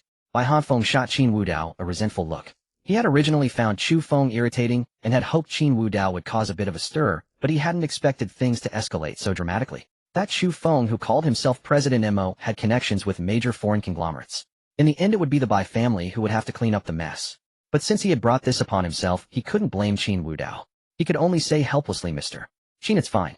Chu Feng brought this upon himself. I hope this won't affect our cooperation." "Of course not." Qin Wudao flashed an innocent smile. "Our Hidden Dragon Group is very much looking forward to working with the Qin Yu Group." "That's good." Just then Bai Qingyue stepped forward, her gaze toward Qin Wudao, tinged with complexity. "President Qin, if you're free tomorrow, I'd like to discuss the cooperation details with you privately. Would you honor me with your presence?" "No problem. Since the contract is signed, it's time we had that discussion." Tian Pingxing, who was not far away, also stepped forward and said with a smile, "Mr. Qin, you haven't forgotten our appointment tonight, have you?" Upon hearing this, Qin Wudao nodded. "After the banquet ends, how about we find a place to chat privately?" "That would be perfect." Tian Pingxing was entirely different from Qin Zirwei. Although he came from an elite family, being from a military lineage, he was naturally not a frivolous scion. However, the fate of a destined antagonist proved that this man was far from simple. With no conflict of interest at present, Qin Wudao didn't mind forging a connection with him. Moreover, since the term destined was involved, this antagonist must correspond to a chosen one. Chu Feng was clearly not that person, as the two had not clashed irreconcilably. Bai Qingyue and Tian Pingxing were merely childhood friends, not yet betrothed. Killing Chu Feng had earned him the reward system, which had given Qin Wudao a taste of sweetness. He was curious about how many systems he could install and how powerful the Oxhorse system might be. Thus, if he could use Tian Pingxing to uncover the destined opponent this man was supposed to face, that would be ideal. With Chu Feng's minor episode over, the subsequent banquet proceeded without any further incidents. Amidst the clinking of glasses, the future direction of the Magic City business circle was decided. When the banquet ended, Qin Wudao and Tian Pingxing drove directly to a private kitchen restaurant in Magic City. Meanwhile, both children of the Li family were severely injured and hospitalized, but their father Li Lindu did not go to the hospital. Instead, he headed to a Taoist temple on the outskirts. Unlike the dazzling lights of Magic City, this Taoist temple was extremely tranquil, without even a single candle flame. Li Lindu was very familiar with the place and did not knock on the tightly shut main gate, but entered through a side door. As soon as he stepped into the temple courtyard, he saw an old man with white hair standing within. "Patriarchally, I calculated long ago that you would come today. What brings you here?" "Heh." Hearing the old Taoist's words, Li Lindu let out a cold laugh. "Wawazi, since you're so good at divination, why didn't you foresee why I'm here to see you?" "That's not quite right, patriarchally. Since you've come to see me, whether I divine or not, you will still state your purpose. So why should I bother? You deceitful Taoist." Li Lindu strode up to the old Taoist in a few steps and said coldly, "You were the one who said Wudao was a jinx detrimental to my inheritance and control of the Li family, so I had him lost. But now, he has become the president of the Hidden Dragon Group. This jinx you spoke of has become a true dragon. Because of you, he is now utterly estranged. Tell me, how can I keep this true dragon by my side?" Unlike Li Lindu's agitation, the old Taoist's expression was extremely calm. "Patriarchally, I merely gave you a suggestion back then. Did you not ultimately take control of the Li family? Since you wanted to consolidate the family, why worry about a discarded pawn? I don't care. Since you made me do it, you must take responsibility now. Aren't you good at divination? Tell me, how can I make him return to the Li family?" Hearing this, the old Taoist fell silent. After a moment, a faint smile curled at the corner of his mouth, and he said softly, "Since he has become a true dragon, how could he return home? To make a true dragon come home, you must first strip him of his original form." Liu said coldly, "How?" "Rest assured patriarchally. Since you have come to me, I will naturally help you. To be honest, I have a disciple who has studied the art of dragon slaying since childhood. If he goes to sever that true dragon, stripping it of its ability to soar through the heavens, it will naturally return home. Then leave everything to me." Liu pondered for a moment, then said in a deep voice, "Fine, I'll trust you one more time. If you succeed, I will cover your temple's incense offerings for the next 100 years. If you fail, prepare to die." Don't think him joking. With that, Liu turned and left. The old Taoist watched his retreating figure and murmured softly, "My disciple, as long as you can sever this true dragon with the dragon-slaying art, his true dragon's fortune will naturally become yours. Let your master bear all the sins. This is what I owe the Yi family." Inside a private room at the private kitchen restaurant, Qin Wudao and Tian Pingxing sat facing each other. "Brother Qin, thank you very much for accepting my invitation." "You're welcome. Besides, you helped me resolve a problem in the hall earlier. By all rights, I should be the one treating you." Hearing Qin Wudao's words, Tian Pingxing chuckled lightly. "Not at all. Even if I hadn't helped Brother Qin, you could have handled it yourself, couldn't you? Brother Tian overestimates me. I'm just a merchant. How could I influence the Enforcement Bureau's decisions?" "No, you certainly can," Tian Pingxing said with a serious expression. "After all, the Dragon King of the Dragon King Hall can easily dispose of some trash whenever he wishes, can't he?" Qin Wudao remained expressionless. He wasn't surprised that Tian Pingxing had seen through his identity as the Dragon King, given Tian Pingxing's background was almost blindingly red. With such a background, it would be strange if he hadn't uncovered his identity. The name Dragon King Hall might work abroad, but within the Dragon Kingdom, the Dragon King's status doesn't seem to match yours, Brother Tian, does it? "Brother Qin flatters me." Tian Pingxing shook his head and continued, "The Dragon King Hall's influence internationally over the years is not something we can match. I suspect that even if you killed me right now, Brother Qin, you would still walk away unscathed. It's precisely because of your strength, Brother Qin, that I have a presumptuous request. Speak freely. On the 12th of next month is my grandfather's birthday.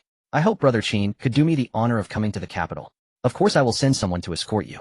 "The capital?" Qin Wudao lowered his eyes in thought. For him, the Dragon King, the capital, was indeed a very sensitive place, representing the vast power of the Dragon King Hall. Every word and action might draw the attention of the high and mighty.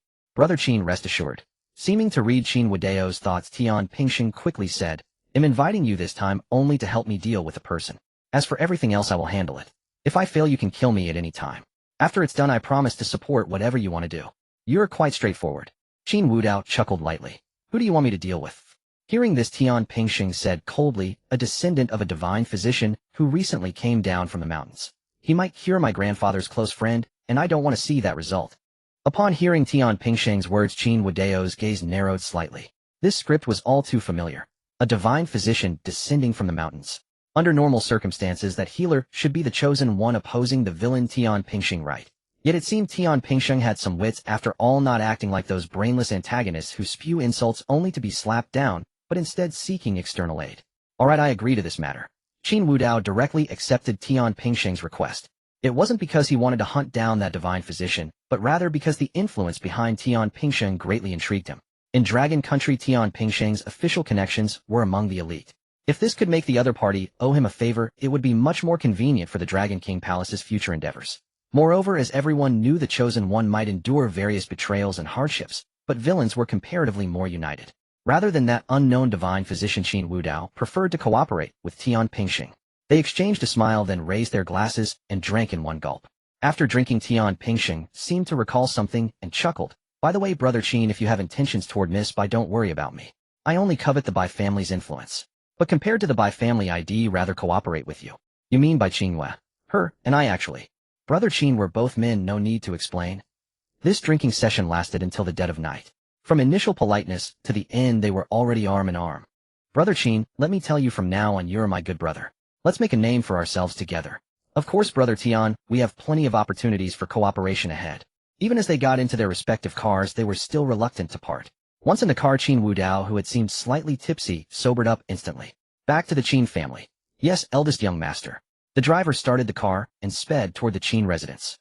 At that moment, within the Qin family home, the invincible second young master Qin was kneeling in the living room, his face full of indignation. "Sis, are you insane? I'm your brother, and you hit me, you." "Oh, slap." Before he could finish, another belt lash landed on Qin Ziwei's back, his scream echoing through the hall. Judging by the marks, he had been beaten for quite some time. Meanwhile, father and mother Qin sat on the sofa munching melon seeds with no intention of intervening. Qin Wanrong's beautiful face was frosty. Qin Ziwei, you've got quite the nerve introducing women to your brother. He's not my brother. Qin Ziwei remained stubborn. Besides, even if he were, so what? I helped him find a woman, and instead of thanking me, you hit me. Is there no justice? Is there? Slap. Before he could finish, another lash struck him. Sitting on the sofa, mother Qin's eyes showed a flicker of pity as she said to father Qin, Old Qin, is the belt you bought this time of too high quality? It hasn't broken after all this beating. I specially bought a better one. If it broke after 2 hits, where's the fun? Can Ziwei withstand it? No problem, the kid's thick-skinned. Besides, I said earlier he'd get a beating when he came back. See, I was right. Sigh. Mother Qin sighed and resumed munching her melon seeds. Bang. Just as Qin Ziwei was howling, the living room door swung open and Qin Wudao walked in slowly. He was visibly startled by the scene. Had Qin Ziwei messed up again? But why was Qin Wanrong the one punishing him instead of father Qin? Seeing Qin Wudao appear, Qin Ziwei treated him like a savior, scrambling behind him and glaring warily at Qin Wanrong. I'm warning you. Don't think just because you're my sister I won't fight back. If you weren't a woman, I'd have beaten you long ago. The invincible second young master Qin flashed a cold glare, his aura surging, though one had to ignore the hand gripping Qin Wudao's pants. Oomph. Qin Wanrong tossed the belt to the floor, snorted in displeasure, and turned to ascend the stairs. After Qin Wanrong left, Qin Wudao looked down and asked, What's wrong with her? Who knows? Qin Ziwei shrugged nonchalantly. As her brother, I let her hit me a few times because she seemed upset. But maybe my physique is too tough. The recoil probably hurt her when she struck me. After showing off, Qin Ziwei released Qin Wudao and said angrily, Qin Wudao, who let you stand so close to me? Besides, this is my home. You. Before he could finish, he saw father Qin pick up the belt and give him a kind smile. Time for a change of hands. Huh. Qin Ziwei's pupils contracted. He tried to hide behind Qin Wudao again, only to find that Qin Wudao had also gone upstairs. Father Qin slowly approached Qin Ziwei and said with a grin, Son, bear with it. It won't hurt after a while. Back in his room, Qin Wudao tossed aside his wine-stained clothes. Just as he stepped toward the bathroom, an arm as smooth as lotus root suddenly grabbed him. Moi. He hadn't turned on the light. The room was lit only by moonlight. He clearly saw a figure before him. It was Qin Wanrong, and she was in the bathroom without the lights on, her clothes strewn across the floor. As they stared at each other, Qin Wudao asked in confusion, You don't speak. Just as Qin Wudao was about to say something, Qin Wanrong extended her slender finger and pointed at his neck. Whose mark is this? I was too busy to go with you, and someone left their mark on you. You simply. Bang. Before Qin Wanrong could finish, Qin Wudao grabbed her wrist, spun her around, and pinned her against the bathroom wall. Qin Wanrong, who had come to interrogate him, now became as docile as a kitten, her beautiful face flushed with crimson. You? What are you doing? There are still people in the living room. It's fine, just keep your voice down. Hearing Qin Wudao's words, Qin Wanrong couldn't help but tremble. She had mustered her courage, but when the moment came, she was still flustered. Yet her inner love made her involuntarily comply. Before she could say anything more, Qin Wudao drew close to her. You. Oh. Qin Wudao slowly closed the bathroom door, and their figures gradually merged together. The night passed without incident.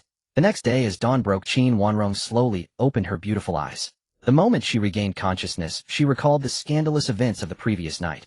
If she hadn't managed to control her voice so desperately, that matter would have been exposed. And Qin Wanrong's fair cheeks flushed with a rosy hue. She never imagined that her own brother could harbor such peculiar and bizarre thoughts. Previously, she had only gleaned a superficial understanding of such matters from books and computers, but yesterday had been a complete immersive experience. That big scoundrel. Qin Wanrong felt a weariness in her body accompanied by a deep shyness, wishing she could hide away like an ostrich. She instinctively glanced to the side, only to find Qin Wudao's deep, profound eyes fixed on her, a hint of mischievous smile playing on his handsome face. You're not allowed to look. Qin Wanrong reached out to press her hand against Qin Wudao's face, trying to act like an ostrich, but before she could succeed, he gently kissed her small hand. Embarrassed now? You weren't like this yesterday. You even said you wanted to be on. Don't say it. Qin Wanrong's voice was filled with shame and anger. She then attempted to retrieve her clothes, but they were in the bathroom, and every movement caused her whole body to ache. All right. Qin Wudao pulled her into his embrace, speaking softly, Rest well today. They'll take care of the company matters for you. Feeling Qin Wudao's tenderness, Qin Wanrong hummed in response, then found a comfortable position and drifted back into sleep. By the time she woke again, it was noon. Qin Wanrong frowned slightly, still feeling some pain. She dressed slowly and made her way downstairs. She saw her mother in the living room. A wave of guilt washed over Qin Wanrong, and she tried to slip away quietly, but her mother called her back. The mother and daughter sat on the sofa beginning a heart-to-heart conversation. Meanwhile, Qin Wudao had arrived at Qin Group. Meeting by Qin Wei again, he still appreciated her ethereal and otherworldly aura, but it was merely appreciation. Please have a seat, President Qin. Bai Qingwei and Qin Wudao sat facing each other. Today, besides her transcendent temperament, her white suit added an air of efficiency. After all, the vast Qin Group now rested entirely on her shoulders. President Qin, I plan to officially begin our cooperation tomorrow. Rest assured, everything my grandfather promised I will execute unconditionally. Qin Group will do its utmost to support any ventures Yinlong Group wishes to pursue. Qin Wudao nodded and continued, Are you really planning to share the land north of the city? Upon hearing this, Bai Qingyu's beautiful face showed a trace of helplessness. Now that I've just inherited the group, if I don't offer some benefits to those people, they'll likely keep throwing obstacles in my way. Even if we try to develop that land, we'll face layers of resistance. Qin Wudao agreed with Bai Qingyu's decision. Wasn't it the same when Yinlong Group first established itself in Modu, facing exclusion from various factions? If Yinlong Group hadn't been self-sufficient and adept at leveraging overseas resources, even the largest capital chain would have been drained. We Yinlong Group also want a portion of the land north of the city. After all, it's a new business district. So you can set any conditions. Bai Qingwei could see the unmistakable ambition on Qin Wudao's face. She found nothing strange about such intense confidence. Choosing to reveal his identity as the president of Yinlong Group at the banquet was clearly a declaration of intent to show his fangs. President Qin, I can grant Yinlong Group 30% of the development rights for the land north of the city, but I'd like to ask for a favor in return. 30%. Qin Wudao's expression turned playful. After all, at the previous banquet, Bai Qingwei had clearly stated she planned to release 80% for various factions to participate. And now Yinlong Group was getting 30% right off the bat. That was even more than what Qin Group kept for itself.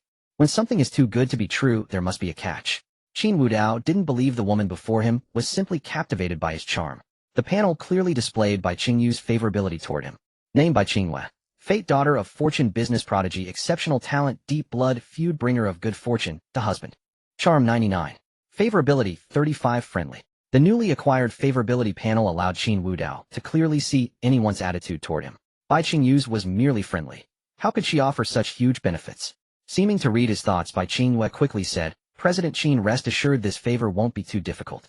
As the president of Yinlong Group with close ties to the Qin and Li families, you are now at the very pinnacle in Modu. As you know, besides me, there's my second uncle in my family. He's always coveted Qin Group and has connections with some of the shareholders. I hope you can publicly acknowledge that we have a close relationship, even considering an engagement, just for a year until I can stabilize the group. Upon hearing this, Qin Wudao narrowed his eyes slightly. As Bai Qingwei had said, associating with him now was indeed a way to stabilize the group. Someone like Tian Pingxing with his family background couldn't afford such rumors. After all, his family was rooted in the red political sphere. One misstep could ignite a fire. It was Qin Wudao, this suddenly emerging President Qin, whom Bai Qingwei could rely on. President Bai, I believe you understand that cooperating with Yinlong Group is mutually beneficial. As for the 30% of the Northern City Development Project, that only covers the compensation old master Bai promised me. I'm not saying I can't help you, but it'll cost you more. Seeing Qin Wudao's serious expression, Bai Qingwei smiled wryly. Usually her beauty gave her an advantage, but it seemed utterly useless against this man. After a moment of thought, Bai Qingwei pushed a contract forward. This is 5% of the shares in my Qin Group, the portion Chu Feng gifted me. I think this compensation should be sufficient, right? Qin Wudao directly opened the contract and began to peruse it. Bai Qingwei rolled her eyes from across the table, muttering softly, Stingy, did you think I'd cheat you? Bai Qingwei never expected that her whisper, barely audible as a mosquito's hum, would be heard by Qin Wudao, and he even acknowledged it. Bai Qingwei was momentarily flustered, yet she knew not what to be angry about. Moments later, after Qin Wudao had thoroughly reviewed the entire contract, he smiled at Bai Qingwei and said, Pleasure doing business. Bai Qingwei was left speechless. Securing a partnership should have been a joyous occasion, but for some reason, she could not muster a single shred of happiness. In fact, she felt even more vexed. Yet Qin Wudao had already extended his hand, leaving Bai Qingwei no choice but to force a strained smile. Pleasure doing business, President Qin. You. Bang. Just as their hands met, the office door was abruptly pushed open. A middle-aged man strode in, leading a group of people. Qingyue, are you really giving away 80% of the development rights to the land north of the city? This is utter nonsense. The newcomer was none other than Bai Xiaoming, the second son of the Bai family. Those trailing behind him were all clad in lavish attire and appeared to be of considerable age, likely the shareholders of Qin Group. Bai Xiaoming marched directly to the desk. Upon spotting Qin Wudao, he merely offered a curt nod. Though he wished to cultivate ties with the president of Yinlong Group, the sight of Qin Wudao shaking hands with Bai Qingyue ignited a fury within him that eroded his reason. Facing Bai Xiaoming, Bai Qingyue said coldly, "Director, Bai, this is the company. Address me by my title." Bai Xiaoming's smile was dripping with disdain. "Qingyue, no, President Bai. Do you truly believe that becoming the president grants you absolute authority over the entire group? The land north of the city, how much effort and capital have we poured into it? And now with a single word you intend to toss away 80%. Do you have any idea how much loss this will inflict upon the group? I have brought the shareholders here today to convene a board meeting. If you cannot handle the position of president, then let someone capable take over." Hearing this, Bai Qingyu's expression remained composed as she said calmly, "Director, by that capable person you speak of must be yourself, I presume." "Of course it's me." Bai Xiaoming showed no trace of modesty. "I have been with the group for years and am well versed in all its operations. Most importantly, I would never give away a piece of the pie." Bang! Bai Qingyu's delicate hand slammed hard against the desk. After the strike, she clasped her hands behind her back, appearing imposing, though in truth her other hand was surreptitiously rubbing her reddened knuckles. It hurt terribly. A frosty veil settled over Bai Qingyu's face. "Bai Xiaoming, do you even realize what you're saying? If Qinyu Group tries to swallow this North City project alone, not only will other groups covet it and resort to underhanded tactics, but even the authorities in Modu will not stand idly by. That's merely because your methods are insufficient." Bai Xiaoming dismissed her warning without a second thought. "You have only one choice now, either hand over your position as president or reclaim those benefits." Bai Xiaoming was well aware of the dangers involved. Yet he was determined to force Bai Qingyue into a corner, either step down or retrieve the project, and still face an unstable position. It was a blatant open scheme, and one that seemed impossible to counter. A hint of smugness flickered in Bai Xiaoming's eyes. The advantage was his. Just as he anticipated, Bai Qingyu's breakdown, Qin Wudao, who had remained silent until now, suddenly spoke up. "I can't pretend I didn't hear that." "Moi." Bai Xiaoming frowned and turned to Qin Wudao. "President Qin, this is an internal matter of our group. It has nothing to do with you, does it?" Qin Wudao smiled, faintly brandishing the contract in his hand. "I beg your pardon, Mr. Bai something Gorther. I hold 30% of the development rights to that North City land. Are you now saying you want to take it back?"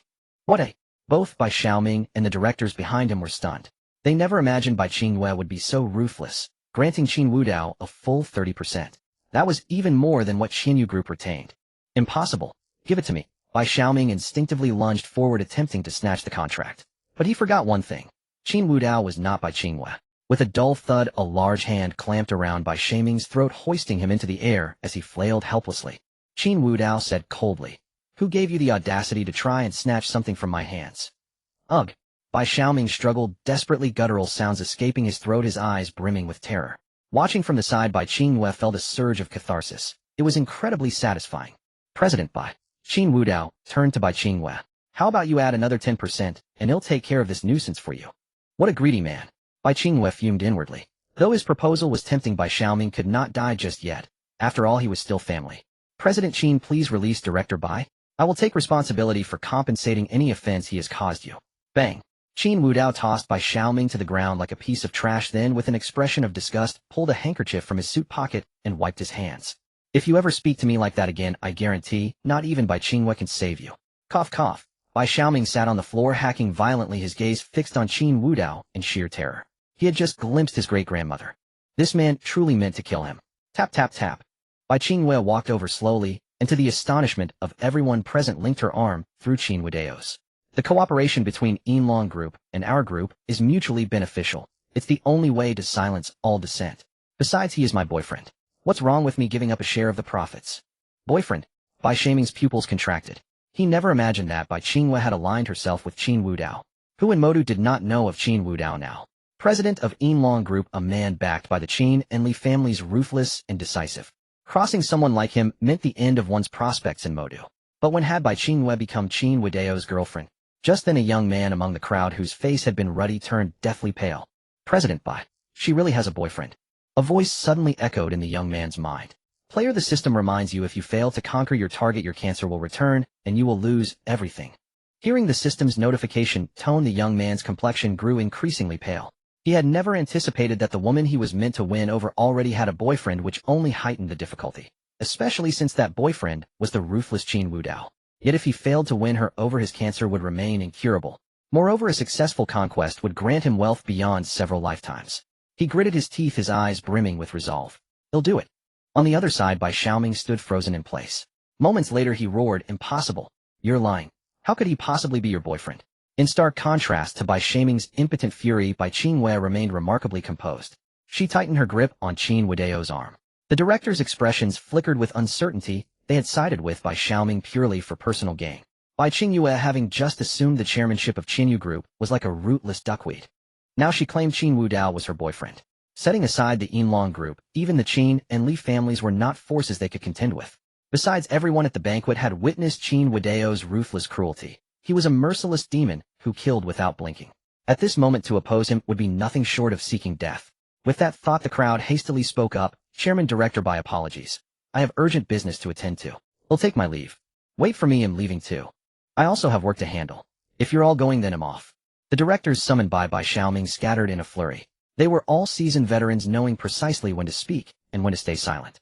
With Qin Wudao and Bai Qingwei arm in arm, uttering one more word might prevent them from ever leaving the office. Had Bai Qingwei not intervened earlier, Bai Xiaoming might have been beaten to death. The office door stood wide open, with employees quietly observing the spectacle, daring not to make a sound. Bai Qingwei released Qin Wudao's arm, approached Bai Xiaoming, and a faint smile graced her ethereal countenance. "Director, by it's time you return to work. I hope such incidents won't recur. You are merely a director, while I am the chairwoman and CEO of Qinyu Group. If you find this untenable, feel free to submit your resignation at any time." Fine. Bai Xiaoming laughed bitterly in anger. The little Qingwei who used to cry so easily has finally grown up and learned these tricks. "He'll leave, but you won't hold this seat forever." With that he turned and strode away. "Director, please close the door behind you." Bang! Bai Xiaoming slammed the office door shut, causing the entire room to tremble. Once the door closed, Bai Qingyu's triumphant demeanor instantly faded.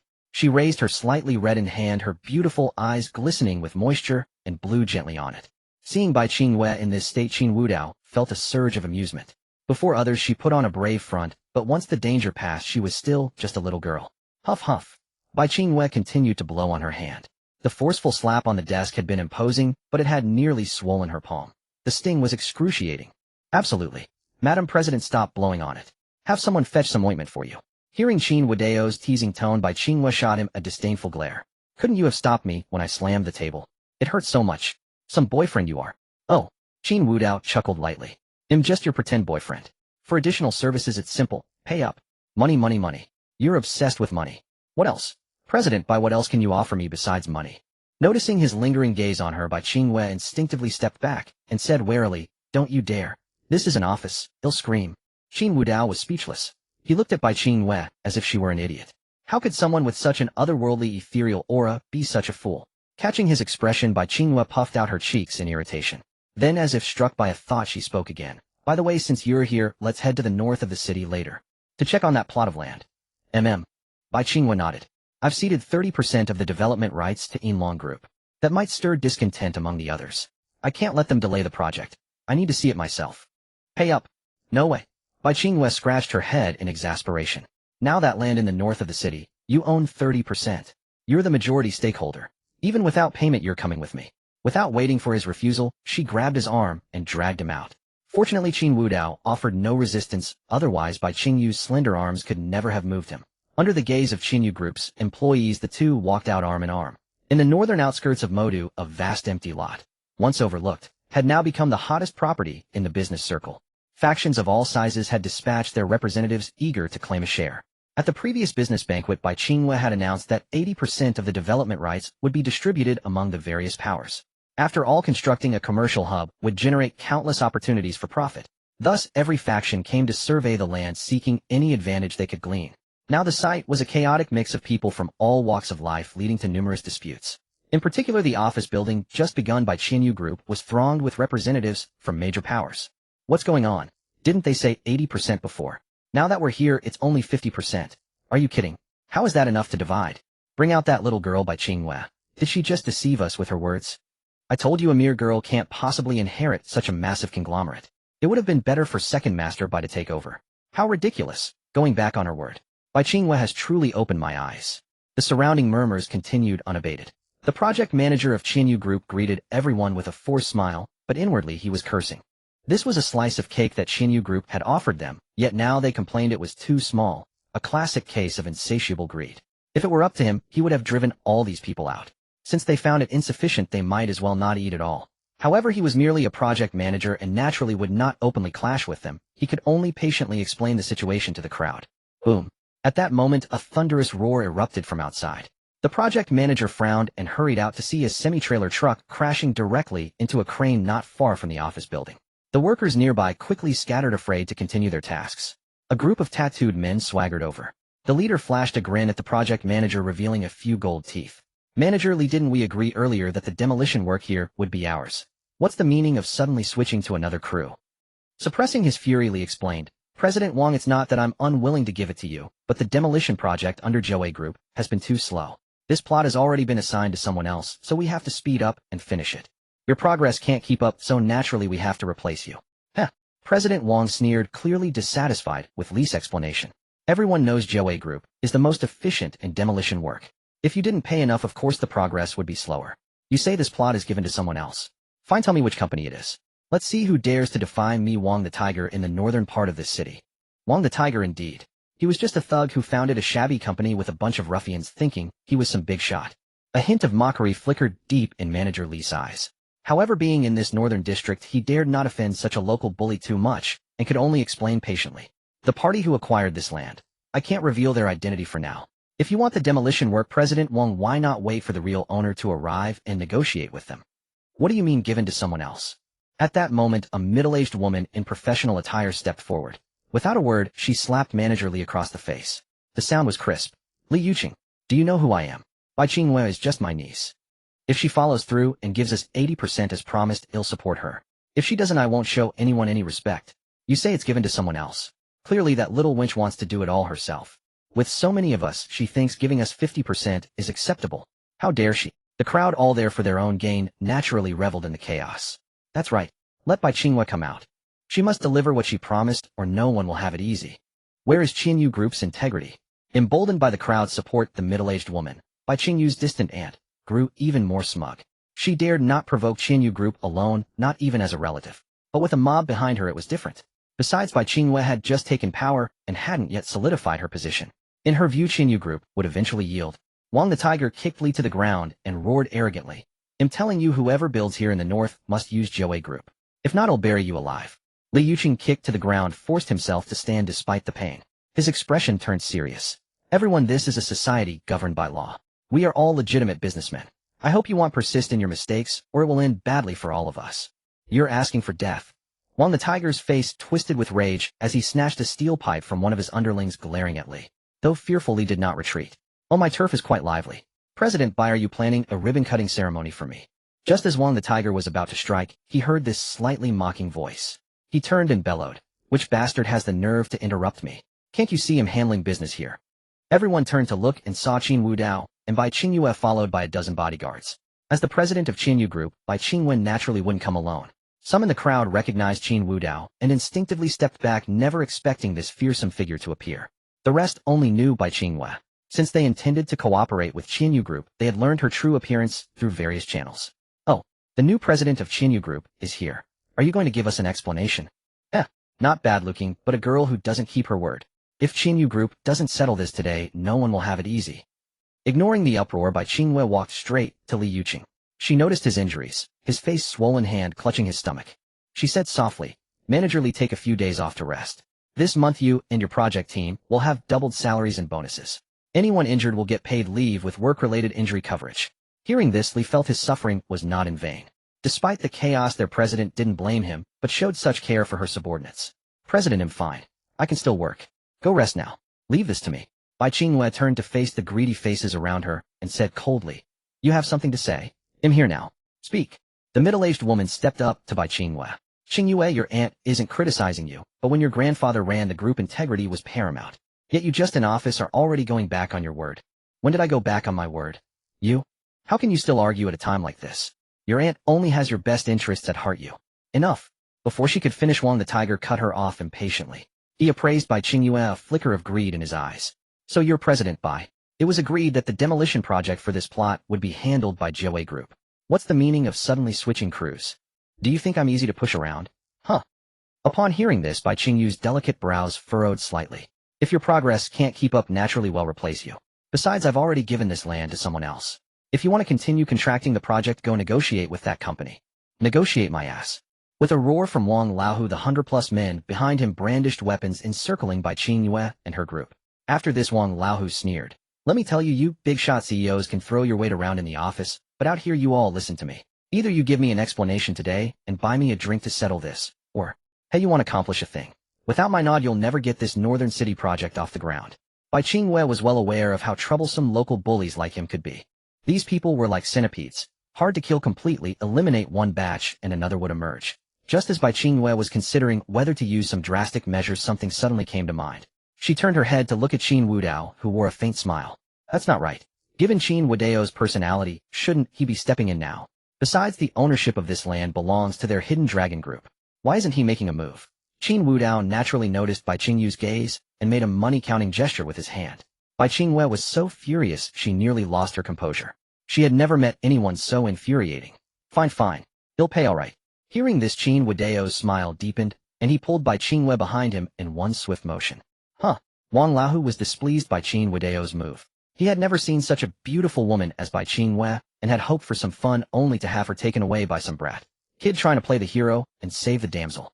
Those around who recognized Qin Wudao instantly widened their eyes in shock, cold sweat pouring down their foreheads. Damn it. If only they had known, they wouldn't have come to watch the fun. What a mess.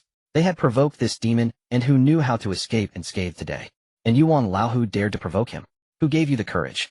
Bai Qingwei looked at Qin Wudao's broad back, and her heart raced a few times despite herself, but she was no ordinary woman, and quickly calmed down. After Wang Laohu finished his threats, he expected the other party to back off, but the brat just stood there smiling at him. This instantly made him feel humiliated. Looks like I need to show you some real pain to teach you who I am.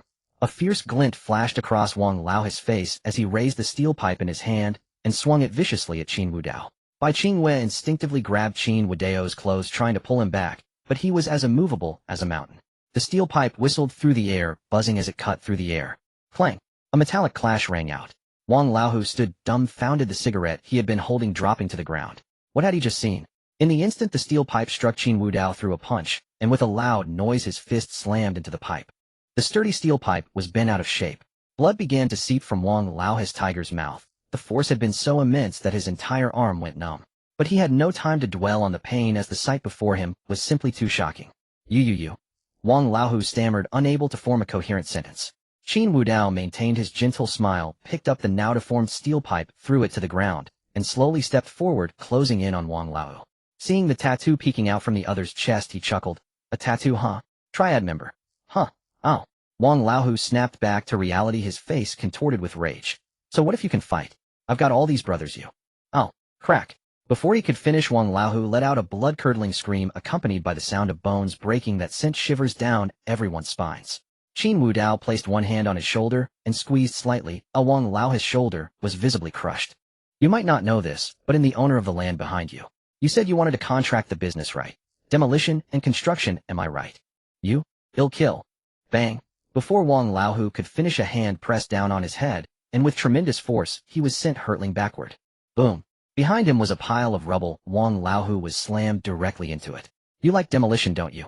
Perfect. Before we start work, I'll use you as a sacrifice. Qin Wudao grabbed a piece of rubble from the ground and smashed it viciously against Wang Laohu's head.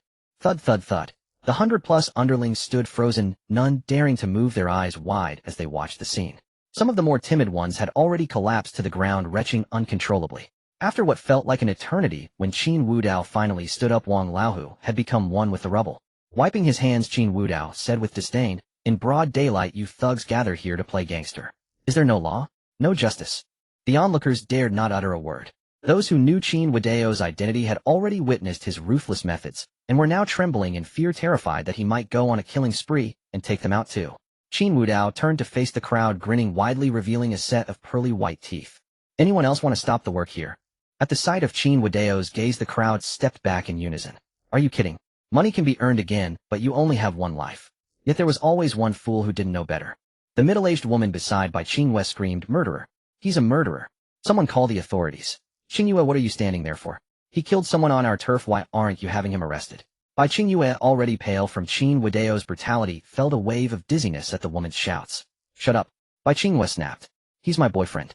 How could I have him arrested?" "Your boyfriend? Wang Laohu was my man. If you don't give me an explanation today, you're not leaving here." The middle-aged woman shrieked, reaching out to grab Bai Qingwei. Just as she lunged forward, her collar tightened, and she was lifted like a chick. Turning her head, she met the demonic face. Qin Wudao chuckled. You want an explanation, do you? But I don't have any tape on me. How about a belt? Don't worry, I treat men and women equally. They'll go all out. Though Qin Wudao wore a gentle smile, the middle-aged woman trembled uncontrollably. She had assumed that as by Qing Yu's aunt he wouldn't dare lay a hand on her. Tiger Wang's arrogance had also been bolstered by the woman's status. But no one had anticipated Qin Wudao's sudden appearance. Such a lively scene. Let me see who dares to be so insolent. A rustle of movement followed as a group of men in black, numbering in the hundreds, arrived. Leading them was the second young master Wang Weitong. As the Wang family's shadowy enforcer, his underworld influence was beyond doubt. The moment they arrived, they encircled everyone tightly. Wang Weitong swaggered up to Qin Wudao with a smirk. Boss, you're getting your hands dirty again. What use is a little brother like me then? Come on, hand this woman over to me. With that, Wang Weitong took the middle-aged woman from Qin Wudao. Slap. The second young master Wang had no concept of chivalry. A single blow sent the woman sprawling to the ground. Qin Wudao chuckled lightly. You arrived just in time. Of course. Wang Weitong shrugged and pointed at Tiger Wang, now buried in rubble. That guy was slippery as an eel in the northern part of the city, impossible to catch. I came here for the northern project and to settle scores with him. Who knew he'd provoke my boss? He deserves to die even more. But since he's already dead, this woman must be his mistress, right? Perfect, we'll kill her too. Remember to use a belt. Huh. Wang Weitong was puzzled by the mention of a belt, clearly not grasping Qin Wudao's meaning. Qin Wudao explained calmly, this woman wants a belt to be her method of death. Such a peculiar taste. Wang Weitong exclaimed, as if discovering a new world. He then turned to two of his underlings. You two drag her away. Remember, beat her to death with a belt. And while you're at it, check if Tiger Wang has any son's parents or the like. If I don't send his whole family to reunite in the afterlife, I won't get a good night's sleep. Yes, sir. Amid the middle-aged woman's wails, the two men hoisted her up and carried her off into the distance. Bai Qingyue seemed to want to say something, but ultimately fell silent. Qin Wudao spoke to Bai Qingyue coolly. A bit of compassion. That's why they trample over you. You're the president of Qinyu Group. Can't you act like one? If my partner remains in this state, I'll replace you. Bai Qingyue bit her lower lip hard. After a moment, her beautiful eyes hardened with resolve. Investigate what Bai Yufan has done in the group. Also conduct a thorough audit of the entire company and fire everyone who got in through connections. Her assistant quickly responded, Yes, President. They'll start the investigation as soon as we return. Qin Wudao nodded in approval at Bai Qingyu's change. A company partnering with Hidden Dragon Group couldn't afford a leader who was merely a naive girl. It would only hold them back. So if Bai Qingyue showed no sign of change, he wouldn't hesitate to replace her. Besides, he now owned 5% of Qinyu Group's shares, so he had to be serious.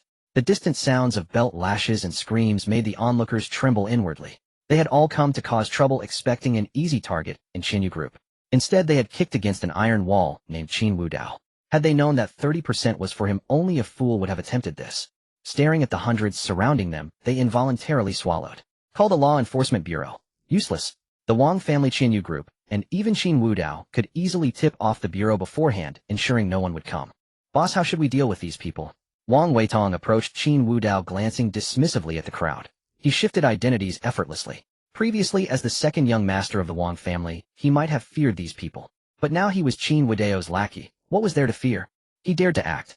With just one command from Qin Wudao, he would strike. Deal with them. Qin Wudao asked with feigned confusion.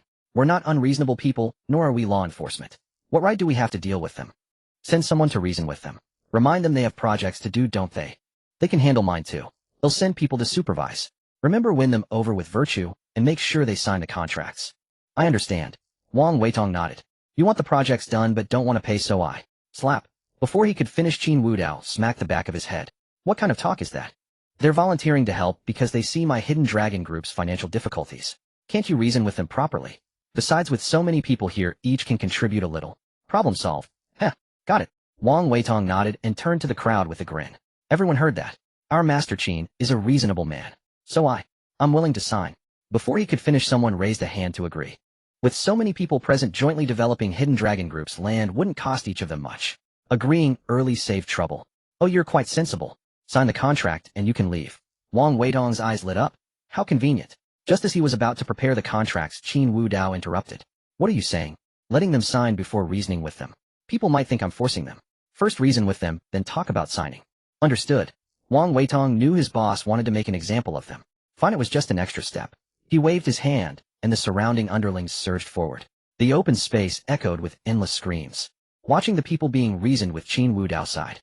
With his past lives' business acumen and this live's brilliant mind, he had many ways to handle them. But his sharp intellect told him that brute force was the simplest solution. Since force was the easiest, why waste brainpower? Latecomers who saw the carnage quickly turned and drove away. They could deal with matters later. There was no need to offer themselves up now. A meeting centered on reason gradually drew to a close with everyone on the verge of tears from joy. Before Wang Weidong lay a thick stack of contracts. There were those responsible for materials for decoration and for demolition, each person fulfilling their duties with full cooperation. These were the smoothest business contracts he had ever signed, numbering in the hundreds. Wang Weidong even briefly considered attempting a similar approach next time, but after a moment's thought, he shook his head. No, he was no Qin Wudao. Behind Qin Wudao stood the two great families of Qin and Li, along with the vast Hidden Dragon Group. Even Tian Pingxing, before leaving Magic City today, had announced that the Hidden Dragon Group was his partner. With such a background, he could naturally act with reckless abandon. But behind Wang Weidong was only the Wang family, and he was not even the heir. Yes, the heir. At the thought of the word heir, Wang Weidong narrowed his eyes. Since Qin Wudao's identity was revealed, his standing in the Wang family had risen like a rising tide. Although Wang Weixin remained the current heir, some collateral branches of the family had begun openly supporting him. After all, he was Qin Wudao's close brother. If he wished to remain by this brother's side, he had to secure the inheritance of the Wang family. With this in mind, one plan after another began to take shape in Wang Weidong's mind. All right. Watching everyone sign the contracts, Qin Wudao nodded. What a thrilling business negotiation. It's made me hungry. Beside him, Qin Yue rolled her eyes, as she had never seen such a negotiation. Yet today's scene gradually clarified her thoughts. Kindness cannot command troops, and righteousness cannot manage wealth. She now needed to recognize her position. She was the president of Qin Yu Group. If she let herself be threatened by a bunch of rogue companies, she would likely be even less able to contend with her so-called second uncle. So she too would learn from Qin Wudao's methods. Qin Yue clenched her small fist, a hint of determination in her beautiful eyes. Then let me treat you too. No need. Before Qin Yue could finish, Qin Wudao directly refused. Forget about dining with you. Seeing your current personality, I fear I might kick you. With that, he patted Wang Weidong on the shoulder and led him away. Watching Qin Wudao's retreating figure, Qin Yue furrowed her delicate brows. Looking down on me. Just wait. One day I'll make you see me differently. After refusing Qin Yue, Qin Wudao got into Wang Weidong's car. Find a place to eat, I'm hungry. Sure. Wang Weidong played the chauffeur and drove Qin Wudao to a restaurant. In a restaurant in Magic City, Liu Wenfeng had just hung up the phone, his face dark. Beside him, Liao's father asked gravely, Wenfeng, what happened? The men we sent to the north of the city were forced to sign contracts providing materials to the Hidden Dragon Group for free. What? Liao's father frowned deeply. If it were anyone else, he would have sent people to fight back. But unfortunately, it was the Hidden Dragon Group. The Liu family had missed that business banquet due to some matters, but they were not unaware of what had transpired. Qin Wudao's sudden rise had shocked the business groups of all sizes in Magic City. Now against this Qin Wudao, the Liu family alone was no match and dared not provoke him. Forget it. We can't afford to provoke the Hidden Dragon Group or Qin Wudao for now. Let him do as he pleases. A batch of materials is something the Liu family can afford. But your matter can't be delayed any longer. Have you settled things with Shirin? Hearing his father's inquiry, Liu Wenfeng shook his head. Shirin has been in the clinic the whole time and won't let me in. Even the Wan family's people tried, but she refuses to meet me. Is it all because of that man before? Have you found any news about him? No. Liu Wenfeng shook his head. He had no idea who that man was or what relationship he had with Wan Shirin. If he knew, he would have had the man drowned in the river long ago. I've arranged for them to meet us here. Later, when you see her, talk to her properly. Then why don't we use a private room? At Liu Wenfeng's words, his father said angrily, if you could win her over, would I need to go through all this trouble? Shirin is still a child of a great family. Even if she left the Wan family early, she can never sever ties with them. Only in this main hall can I find a way to pressure her into agreeing to the marriage. She owes the Wan family at least some face. I see. Liu Wenfeng's face lit up with joy. Why hadn't he thought of that? Moments later, the Wan family's elders arrived with Wan Shirin. As always, Wan Shirin wore a cheongsam, her fair skin and gentle demeanor making her utterly captivating. Liu Wenfeng immediately turned into a love-struck fool. If he had known that the shy little girl from back then would become so beautiful, he would never have gone abroad. Now someone had stolen her away. Damn it. If he ever found that man, he would kill him. In-laws. Over here. Seeing the Wan family enter the restaurant, Liu's father and mother immediately stood up to greet them. The Wan family had no particular demands for ostentation. This hotel was top-notch in Magic City, so a private room or not made no difference. After all, this was about discussing the children's marriage, not some business secret. Wan's father and mother sat down and immediately began chatting with Liu's parents. Liu Wenfeng quickly showed his attentiveness, pouring a cup of tea for Wan Shirin. Shirin, we haven't seen each other for days. Next time could you tell the clinic staff to let me in when I visit? The clinic is a place for saving lives, not for idle chatter. Before Liao Wenfeng could finish, Wan Shirin interrupted him coldly. Liao Wenfeng froze. Had he once again offered his warmth to a cold face? But his inner simping spirit reignited his hope. Shirin, you know our families have decided on this union. I'm not an outsider. Give me a chance. I will cherish you. Wan Shirin frowned slightly and said coldly, I never agreed to any union. If you want to marry someone, go find them, but don't come to me. Shirin. Wan's father immediately scolded, how dare you speak to Wenfeng like that? You two grew up together, and our families have been friends for generations. Do you want to trample on Uncle and Aunt Liao's dignity like this? Wan Shirin bit her lip and fell silent. It's working. Seeing Wan Shirin's silence, Liao Wenfeng admired his father's strategy. If he could get her to verbally agree to this marriage, given her character, she would likely resign herself to fate. Once he married her and brought her home, wouldn't she be at his mercy? Just as Liao Wenfeng's heart swelled with delight, Wan Shirin spoke slowly. Uncle and Aunt, I truly have no intention of entering into a marriage contract with Brother Wenfeng. Although we grew up together, matters of the heart cannot be forced. How can that be? Liao Wenfeng retorted hastily upon hearing her words. Shirin, we were childhood sweethearts, and we spoke of marrying when we grew up. I took that promise to heart. Our parents have both agreed, and the news has spread. Can you bear to see both our families lose face? Hearing this, Liao's father revealed a hint of relief. His son, it seemed, was not entirely foolish. The surrounding crowd turned their attention to the scene, clearly intrigued by the potential alliance between the Wan and Liao families. At this moment, if Wan Shirin refused, she would indeed trample the dignity of both families underfoot. Whether out of concern for face or genuine desire for the union, she had no choice but to agree. As expected, upon hearing these words, a conflicted expression marred her exquisite features, especially as she felt the weight of the onlookers' gazes. She had long since distanced herself from the Wan family, but as the Liao family had considered, even so, she could not casually cast their honor aside. With this thought, her expression grew even more troubled. She thought it better to agree for now, and later have her parents call off the engagement. I agree. Brother, this restaurant must be excellent, trust me. Let's share a drink. I may not match you in a fight, but when it comes to drinking, I can take on two of you, and still not lose. Just as Wan Shirin was about to be forced into an agreement, a voice rang out. Two men strode into the restaurant, Qin Wudao and Wang Weitong. Wang Weitong wore a smug expression, believing that since he couldn't surpass his boss in other areas, he would triumph in drinking. He had completely forgotten the time he got drunk and ended up with his arm around Qin Zirwei. Now only one thought occupied his mind: to drink Qin Wudao under the table. Your drinking skills. Have you forgotten about you and Qin Zirwei? That was a misunderstanding. Before Qin Wudao could finish, Wang Weitong cut him off. That was his dark history, and he couldn't let him continue. Qin Wudao teased. Right, a misunderstanding. You two weren't buddy-buddy, and you definitely didn't fall asleep holding each other in that club. Boss. Wang Weitong shot him a resentful glare. He never imagined waking up to find Qin Zirwei in his arms. Though they quickly parted, the memory still sent a shiver down his spine. It was utterly disgusting. What man wants to wake up to find another man in his arms? When Wang Weitong and Qin Zirwei opened their eyes and saw each other, their first thought was to silence the other. But one was the second young master of the Qin family, the other of the Wang family. Neither dared, nor could they commit such an act. Now hearing Qin Wudao bring up the past, Wang Weitong's face burned with embarrassment and fury. The two walked to an empty table, and Wang Weitong grabbed the menu, ordering every signature dish the restaurant had to offer along with some expensive wines. With nothing else to do, they decided to make the most of the afternoon with a hearty drinking session. As they sat down, they overheard Wan Shirin agreeing to the marriage. Wang Weitong with his keen ears caught her words.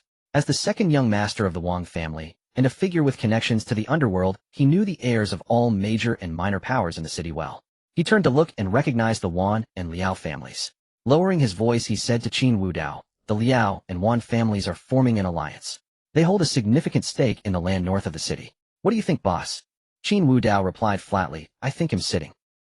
Wan Shirin, who had also spotted Qin Wudao, grew anxious and wanted to stand up and explain.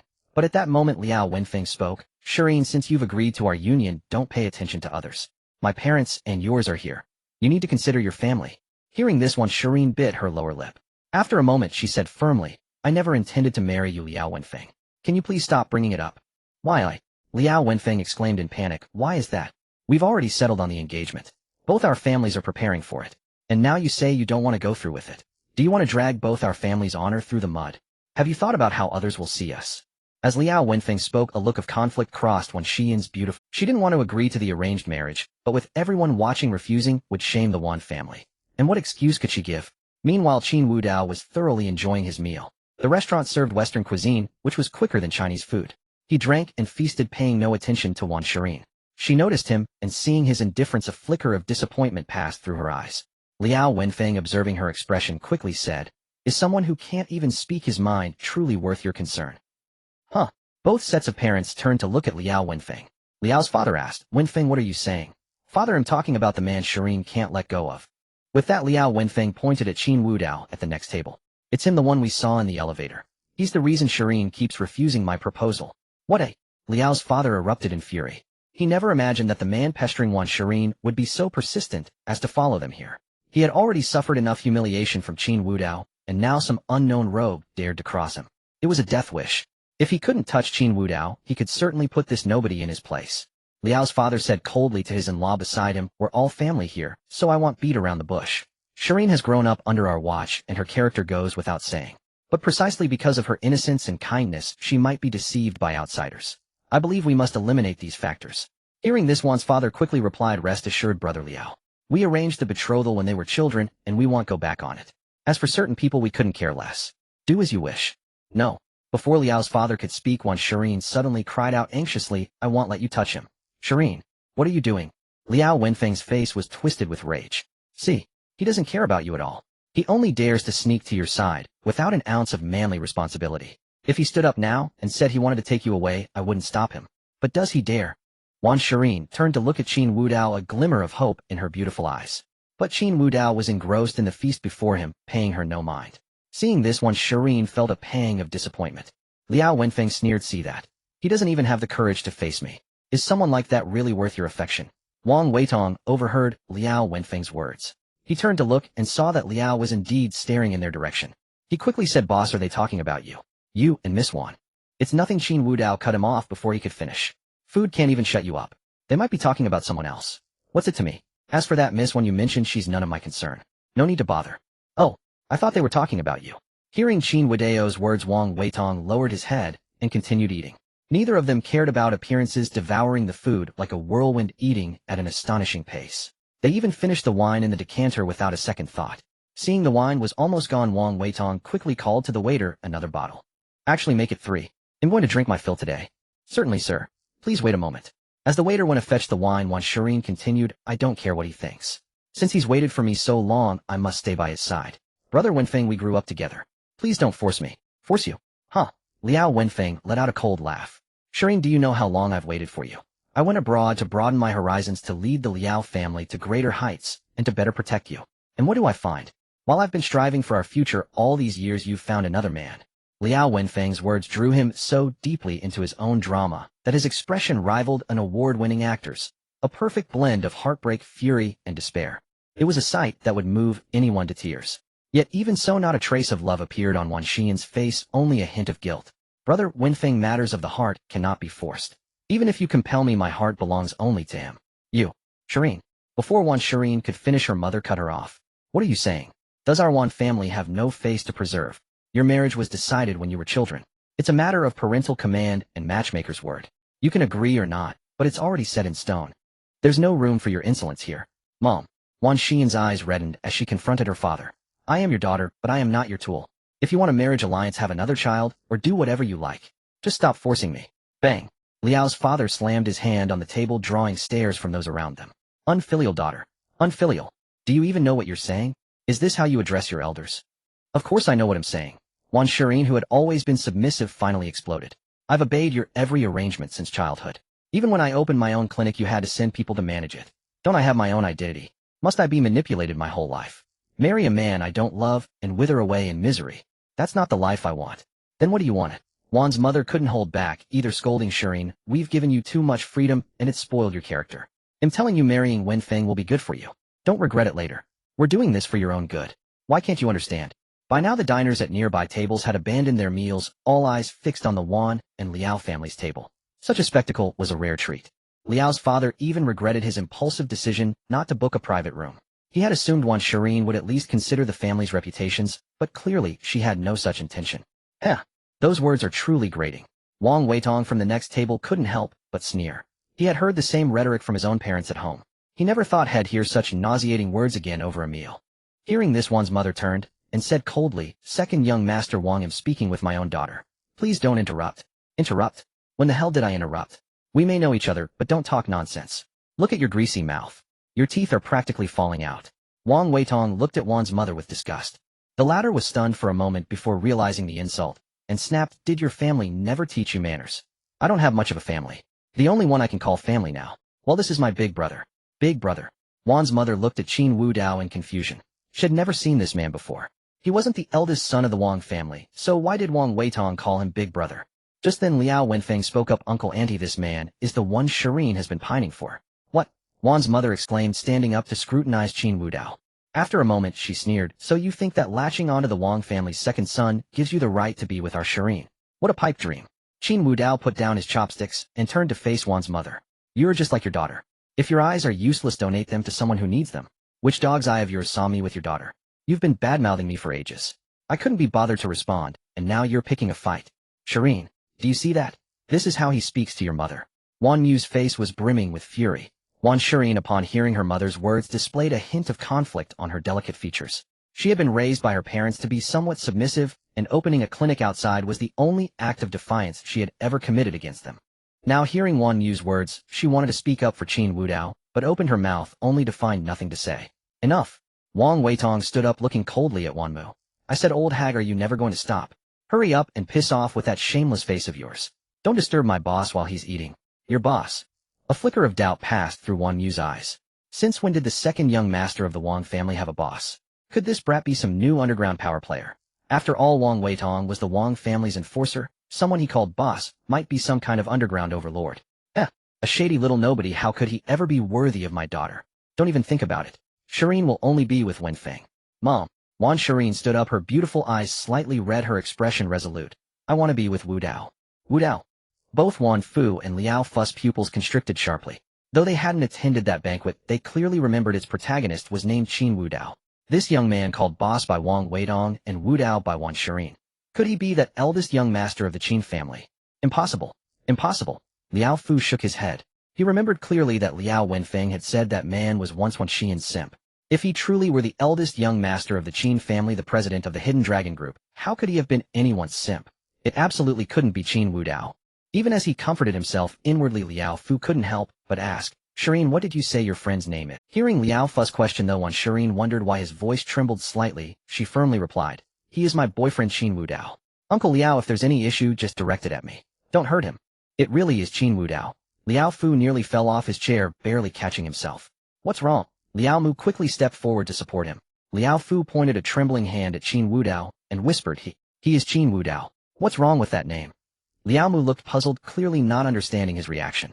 Liao Wenfeng's eyes were bloodshot, paying no heed to his parents. He abruptly stood up and hissed, "I don't care who you are. Stay away from Shireen. She is mine." "Liao Wenfeng, don't talk nonsense." Wan Shireen quickly scolded him, then turned her gaze to Qin Wudao, worried his words might cause a misunderstanding. But when she looked, she found no trace of anger on Qin Wudao's face. He seemed utterly indifferent to Liao Wenfeng's words. His expression bore a faint mocking disdain, as if watching a clown. Wan Fu was momentarily stunned, but soon a thought struck him, and his face lit up with a grin. "Ahem. Old Liao, I think we should reconsider this marriage. After all, Shireen doesn't agree, and you know I dote on her most. How could I let her suffer? You? Liao Fu stammered, unable to form a coherent retort. He knew Wan Fu was shameless, but never imagined to this extent. Now that he suspected Qin Wudao was the Hidden Dragon Group's president, he immediately reneged on the engagement. It was utterly absurd. "No." Wan Mu turned, her aging face twisted with ugliness. "Old one, have you lost your mind? Do you really want our daughter to be with that little bastard, eh? Are you insane? Only the Liao family can bring us more benefits." In her desperation, Wan Mu blurted out her true thoughts. "We raised Shireen for so long, wasn't it for her to help the family? Now you because of this." "Shut up." Wan Fu stood up the moment he heard Wan Mu curse Qin Wudao. Slap. He suddenly struck Wan Mu across the face. "You foolish woman, get out of here. Who gave you the right to speak?" As he spoke, Wan Fu frantically signaled Wan Mu with his eyes. But Wan Mu was utterly incredulous. The pain on her face made her forget her status. She lunged at Wan Fu, clawing at him. Within seconds, a dozen bloody scratches appeared on his face. "Mom, Dad." Though hurt by her mother's words, Wan Shireen couldn't bear to see her parents fighting and rushed to intervene. Wang Weitong said to Qin Wudao, "Boss, should I step in? Seems like you and Miss Wan have some history." Hearing this, Qin Wudao replied flatly, "Some people are just despicable. She deserves it. And I told you she has nothing to do with me. Say one more word, and I won't bother with your Wang family affairs anymore." No way. Wang Weitong immediately put on a pitiful expression. Boss, if you don't help me, my brother will tear me apart. Then shut up and watch. What's more entertaining during a meal than seeing mad dogs biting each other? With Wan Xian's mediation, Wan Fu and Wan Mu were separated. Wan Fu's face was covered in scratches, looking utterly disheveled, while Wan Mu was a mess with no trace of a noble lady left. Old Wan, I don't care what you think, but this marriage is my decision. Wan Mu roared at Wan Fu, then walked over to Liao Fu and Liao Mu. In-laws, how about we finalize this engagement today? Children should naturally listen to us parents. Fine. Liao Mu was completely satisfied with Wan Shirin and quickly agreed. In contrast, Liao Fu's face was filled with conflict. He was also pleased with his daughter-in-law, but if it meant provoking Qin Wudao. Liao Wenfeng, however, didn't need to think so much. Hearing his parents, he walked up to Qin Wudao and said coldly, "Did you hear that? Shirin is about to be engaged to me. I don't care what your past was with her, but now get out of Modu. Stay far away from Shirin, or ill." "Shut up, you unfilial brat." Liao Fu was still pondering how to marry Wan Shirin into the family without offending Qin Wudao when his son started acting like a madman. Father Liao, ignoring the pain in his heart, stood up and grabbed Liao Wenfeng. "Dad, why are you pulling me?" Liao Wenfeng said anxiously. "Didn't you see how Shirin treated him? If he doesn't leave Modu, how can I rest assured? You don't want me to be cuckolded in the future, do you? What if the heir of our Liao family turns out to be someone else's?" Slap. Before Liao Wenfeng could finish, Father Liao slapped him hard. "Shut your mouth." Father Liao was terrified. Good heavens, his son was about to push the Liao family into a fiery pit. Every word he spoke was like a sharp blade piercing his aorta. Asking Qin Wudao to leave Modu. Not even the entire Modu had the strength or qualification to utter such words. No one at all. "Why did you hit Wenfeng?" Father Liao's slap left Liao Wenfeng dazed and unable to speak. But Mother Wan stepped forward, pushing Father Liao aside, and looked at Liao Wenfeng with concern. This scene surprised Qin Wudao. Wang Weitong whispered, "Boss, I feel like the relationship between the Liao and Wan families is a bit messy. Is she caring for her son-in-law? Her gaze is like looking at her own son." Qin Wudao's eyes also held a hint of strangeness. Was he about to encounter another cliché script? A child swap? No wonder Mother Wan treated Wan Shirin that way. Of course this was just speculation. "You unfilial son, go apologize to Mr. Qin." Father Liao couldn't care about anything else now. Oh, he didn't want to offend Qin Wudao to the death. Their Liao family could withstand the revenge of one family, but behind Qin Wudao were 3 families. Why should I apologize to him? Mr. Qin, he's not worthy. Liao Wenfeng roared with his neck bulging. Sigh. Qin Wudao sighed, then slowly stood up. Wang Weitong immediately followed suit. What are you going to do?"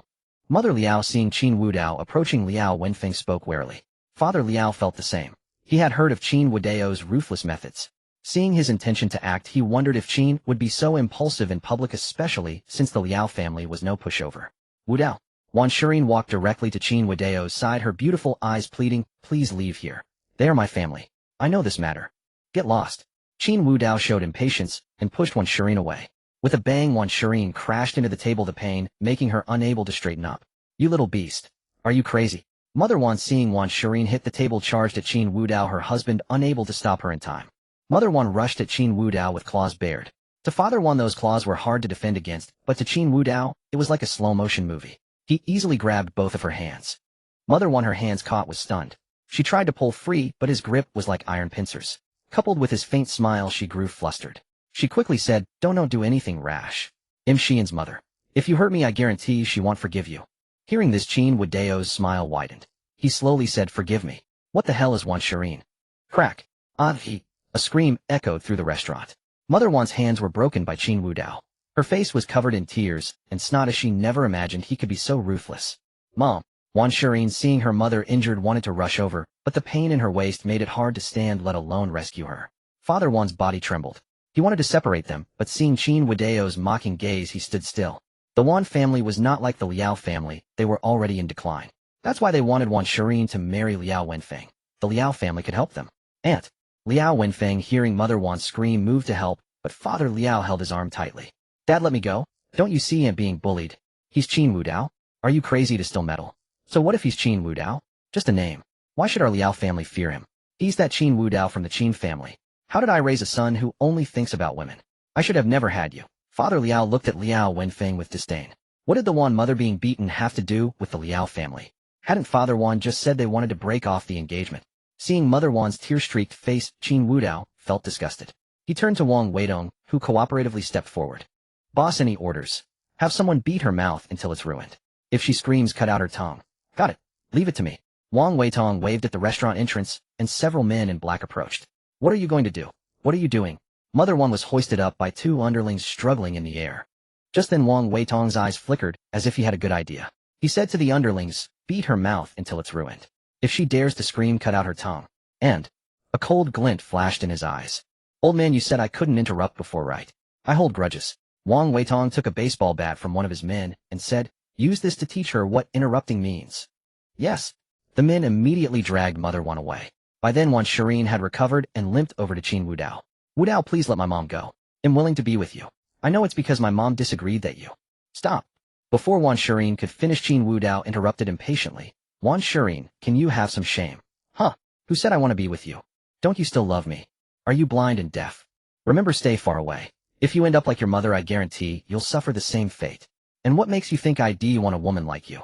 Hearing Qin Wudao's words, Wan Shirin stood frozen in place, murmuring the word impossible over and over. Clearly she had suffered a devastating blow. On the other side, Liao Wenfeng wanted to step forward to console her, but his father held him back firmly. Liao's father spoke with a flattering smile. Mr. Qin, I am from the Liao group, and we have a cooperative relationship with the Qin family. The materials for the land north of the city will be delivered on schedule.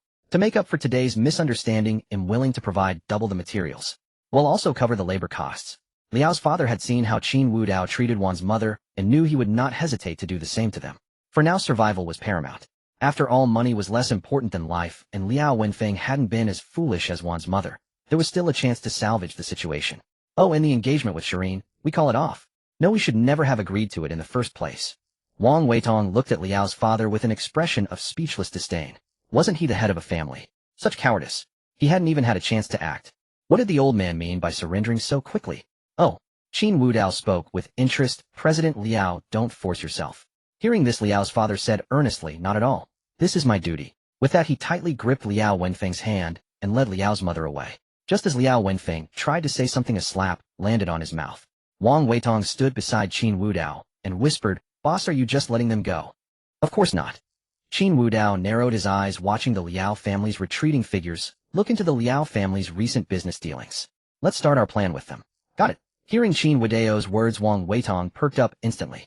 He quickly took out his phone to instruct his subordinates to investigate the Liao family. Ding. Congratulations to the host for making Wan Shirin truly regret.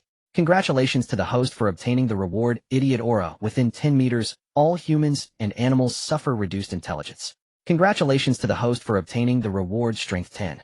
Regret Minion is at your service. Ding. Congratulations to the host for obtaining the Anti-Idiot Aura. Even the Chosen One will be affected, exclusive to the Dragon King. Congratulations to the host for obtaining Strength 20. Oxhorse Minion is at your service. Tip Minion. Is the system circle really this competitive now? Big brother, my functions haven't been unlocked yet. In the tip goddess system, but the host only tips goddesses. There's no tipping. How am I supposed to give rewards? Hearing the despair in Tip Minion's voice, Oxhorse Minion said calmly, learn from Regret Minion. Physical regret is still regret, so why can't physical tipping count as tipping? Besides, maybe the host likes this kind of thing. Tip Minion. Ding. Congratulations to the host for tipping. The goddess. Congratulations to the host for obtaining a black card, 100 billion dragon coins. System unlocked by 5%. Continue unlocking to obtain further rewards. Qin Wudao heard the system's notifications, but didn't check them. Instead, he walked outside. Having already eaten, it was time to return to the group and assess the situation, especially since he planned to expand his business in the Magic City. After handling matters here, he would need to go to the capital to help Tian Pingxing secure that miraculous doctor. The reason he could act with such impunity now was not only due to the Dragon King Palace's power, but also because Tian Pingxing was a crucial ally. As long as Qin Wudao didn't cross the nation's bottom line, he could do whatever he wanted. Watching Qin Wudao's retreating figure, Wan Shirin murmured softly, You still love me, don't you? You were just lying to me, right? I truly know my mistake now. I didn't cherish you before, but let me make it up to you in the future, okay? Are you joking? Just as Wan Shirin was whispering to herself, a threatening voice suddenly sounded before her. Wan Shirin looked up instinctively and saw a woman whose beauty rivaled her own standing there. Who are you? My name is Liu Ruyan. I am a sinner. My. Wan Shirin frowned slightly. Clearly she didn't recognize the woman. Liu Ruyan smiled. A twisted and eerie smile. Wan Shirin, Qin Wudao is not yours, and he doesn't need your compensation. In the future, I will be the one to compensate him. If you stand in my way. She slowly pulled a scalpel from her pocket. He'll kill you. Hearing the threat, Wan Shirin didn't panic like an ordinary person. Instead, she remained remarkably composed. Liu Ruyan. I don't care what your relationship with Wudao is, but you can't stop me. Whoosh. Before she could finish, a flash of cold light passed. Shireen sidestepped slightly, but the sharp scalpel still plunged into her arm, staining her Chong Sam with blood. A triumphant smile curled on Liu Ruyan's lips. She leaned close to Shiren's ear and whispered, "The next strike won't miss." "I know." Though pale and weak, Shireen still smiled. "But you won't have that chance." "Oh." Liu Ruyan caught a faint fragrance in the air and suddenly felt her strength drain. She stepped back, looking at Shireen with surprise. Shireen spoke calmly, "Medicine and poison are inseparable, Miss Liu. I told you have no chance." "I still do." A red glint flashed in Liu Ruyan's eyes. She then stabbed the scalpel into her own full thigh. Blood gushed out, and the pain kept her alert. "Now it's your turn." Hearing this, Shiren's delicate hand reached into her small bag and pulled out several silver needles. The two stunning women exchanged gazes filled with murderous intent. Liu Ruyan's affection 5. Shiren's affection 5. Moi. Sitting in the car, Qin Wudao heard the system's notifications and looked puzzled. Could it be, as Oxhorse Minion said, that these two women actually liked that kind of treatment? Why did their affection increase after he beat them, and at the same time? Now Shiren's affection had reached 93 points, love of a lifetime. And Liu Ruyan's affection had reached 97 points, together through life and death. It was as if both of them were insane. Qin Wudao simply closed their profiles and closed his eyes to rest. Before long, Wang Weitong drove to the Hidden Dragon Group. The two took the private elevator upstairs. As soon as the elevator doors opened, they saw Qin Zirwei. He was still as Chinibu as ever, staring coldly at the man called Longya before him. "Qin Wudao is my brother. I'm his younger brother. Is it wrong for me to ask for a position? Do you want to dance?" "Dance? Damn. A fellow villager." Qin Wudao walked slowly behind Qin Zirwei, saying nothing but watching him perform. Longya also noticed Qin Wudao and immediately understood his intentions. He spoke to Qin Zirwei. "Second young master Qin, I cannot agree to this matter. Through Chairman Qin's connection, I could arrange a position for you, but asking for the vice president's position right away is..." "So what?" Qin Zirwei said nonchalantly. "Didn't you hear me? I only want the vice president's seat. Isn't the president's position still his Qin Wudao's? Moreover, tell me honestly, what role am I fit for?" Longya pondered for a moment, then said seriously, "Janitor." "Huh." Qin Zirwei froze briefly, then his face flushed with anger as he pointed at Longya. Fine. Just you wait. Do you know him, Qin Wudao's brother?" "I know." Longya explained matter-of-factly. "This is only because you're our Chairman Qin's brother. Without that identity, frankly speaking, second young master Qin, you couldn't even be a janitor at our Hidden Dragon Group." "Oh, revolting. Qin Zirwei shouted, his finger trembling as he pointed at Longya. "How much do you earn a month?" "He'll give you 30 times that. Take the money and get lost." As he spoke, Qin Zirwei pulled out a checkbook from his pocket, intending to make him leave the company. Unlike Qin Zirwei's flailing rage, Longya smiled calmly and said, "I earn 10 million a month." "Fine, 10 million ill." Qin Zirwei's hand writing the number trembled slightly. The Qin family indeed had plenty of money, but the elders didn't want Qin Zirwei to run wild outside, so he certainly couldn't pull out 300 million at once. If he really could, why would he come to Hidden Dragon Group begging for a position? At the Qin Group, whenever someone crossed him, he'd immediately offer them 30 times their salary to make them disappear. Of course, he was smart enough never to provoke core members. Qin Wanrong turned a blind eye to this habit of his. A rich, foolish younger brother who liked to sponsor others, who wouldn't take 30 times the salary. Qin Zirwei never expected that his tried-and-true tactic would hit a wall at Hidden Dragon Group. Ahem. Qin Zirwei coughed twice, then silently tucked the checkbook back into his pocket. "Excellent. Your indifference to money shows my big brother was right to have you guard the company. I understand your loyalty to the firm. Very well, since you can't decide, we'll talk after he returns." With that, Qin Zirwei turned to flee. Today's events were utterly humiliating. The great second young master Qin, who always threw money around, had been bested. If this got out, how could he hold his head high? Just as he turned, he came face to face with a smirking Qin Wudao. The muscles on his face instantly froze. Wang Weitong, standing nearby, didn't hold back and burst into laughter. "Ha ha ha, second young master Qin, truly worthy of your reputation. You're famous in the circle for throwing money at people, aren't you? Why stop now? A mere 300 million. You could easily spare that, couldn't you?" Qin Zirwei visibly reddened his whole body, turning as crimson as a boiled shrimp nearly steaming. Qin Wudao stepped forward and lightly patted his shoulder. "Your little dance just now was brilliant. I couldn't help but stand there waiting for you to continue. Don't be embarrassed, we're all family here." "Qin Wudao." Qin Zirwei gritted his teeth as he uttered the name. Hearing those words felt like being publicly stripped and then broadcasted through a megaphone by Qin Wudao. It was unbearably shameful. The most humiliating thing was being caught in an act of foolishness by an acquaintance, especially one he had always despised. "All right, don't you want to be vice president? Follow me into the office." As he spoke, Qin Wudao strode into the office while Wang Weitong continued to tease Qin Zirwei. Impressive second young master Qin. I heard some say the second young master and the first young master didn't get along. Clearly just rumors. Weren't you calling him big brother just now all chummy? Let me introduce myself. I'm the boss right-hand man a bit older than you. From now on you can call me second brother. Get lost. Qin Zirwei's veins bulged on his forehead, itching to throw a punch and send Wang Weitong to the ground. But after weighing the physical disparity between them, Qin Zirwei silently retracted his fist and followed into the office. He was here for a position. Qin Wudao had just said he'd give it to him. So why leave? He'd spend his money and give him a sour face. That was the plan. Qin Wudao entered the office and sat directly in his chair. Longya immediately handed him a document. Chairman Qin, the project in the north is a major undertaking. Even with expedited work, it'll take a year to a year and a half to complete, but other projects have already started. With help from the Qin Group and President Qin Wanrong of the Qin family, our projects are progressing smoothly. Within 3 months, we should be able to acquire at least 50% of the hotels in the Magic City. As for the airline, we're still negotiating and results should come soon. No need. Qin Wudao glanced at the document and smiled. Isn't the Liao Group in the aviation business? Let's start with them. The Liao family. Understood. Longya nodded and prepared to assign someone to investigate. But just as he was about to give orders, Qin Wudao stopped him. Qin Wudao looked at Qin Zirwei and smiled. Zirwei, you want to be the vice president of Hidden Dragon Group, don't you? SSO what? Qin Zirwei's voice trembled, clearly recalling his earlier moment of mortification. Can't I, a proper second young master of the Qin family, be the president of your group? Shh. Of course you can. Qin Wudao picked up a file from the desk, pulled one out, and tossed it over.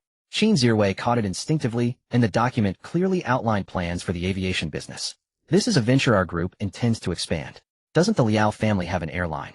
If you can bring it back at low cost, you'll be the vice president of Hidden Dragon Group from then on. And for now, Qin Zirwei craned his neck and said, since he'll soon be vice president, have this man apologize to me. As he spoke, Qin Zirwei pointed directly at Longya. The latter was taken aback. Just an apology.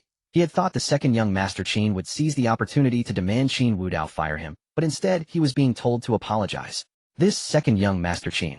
Longya looked at Qin Zirwei with a peculiar expression, clearly not expecting him to be so reasonable.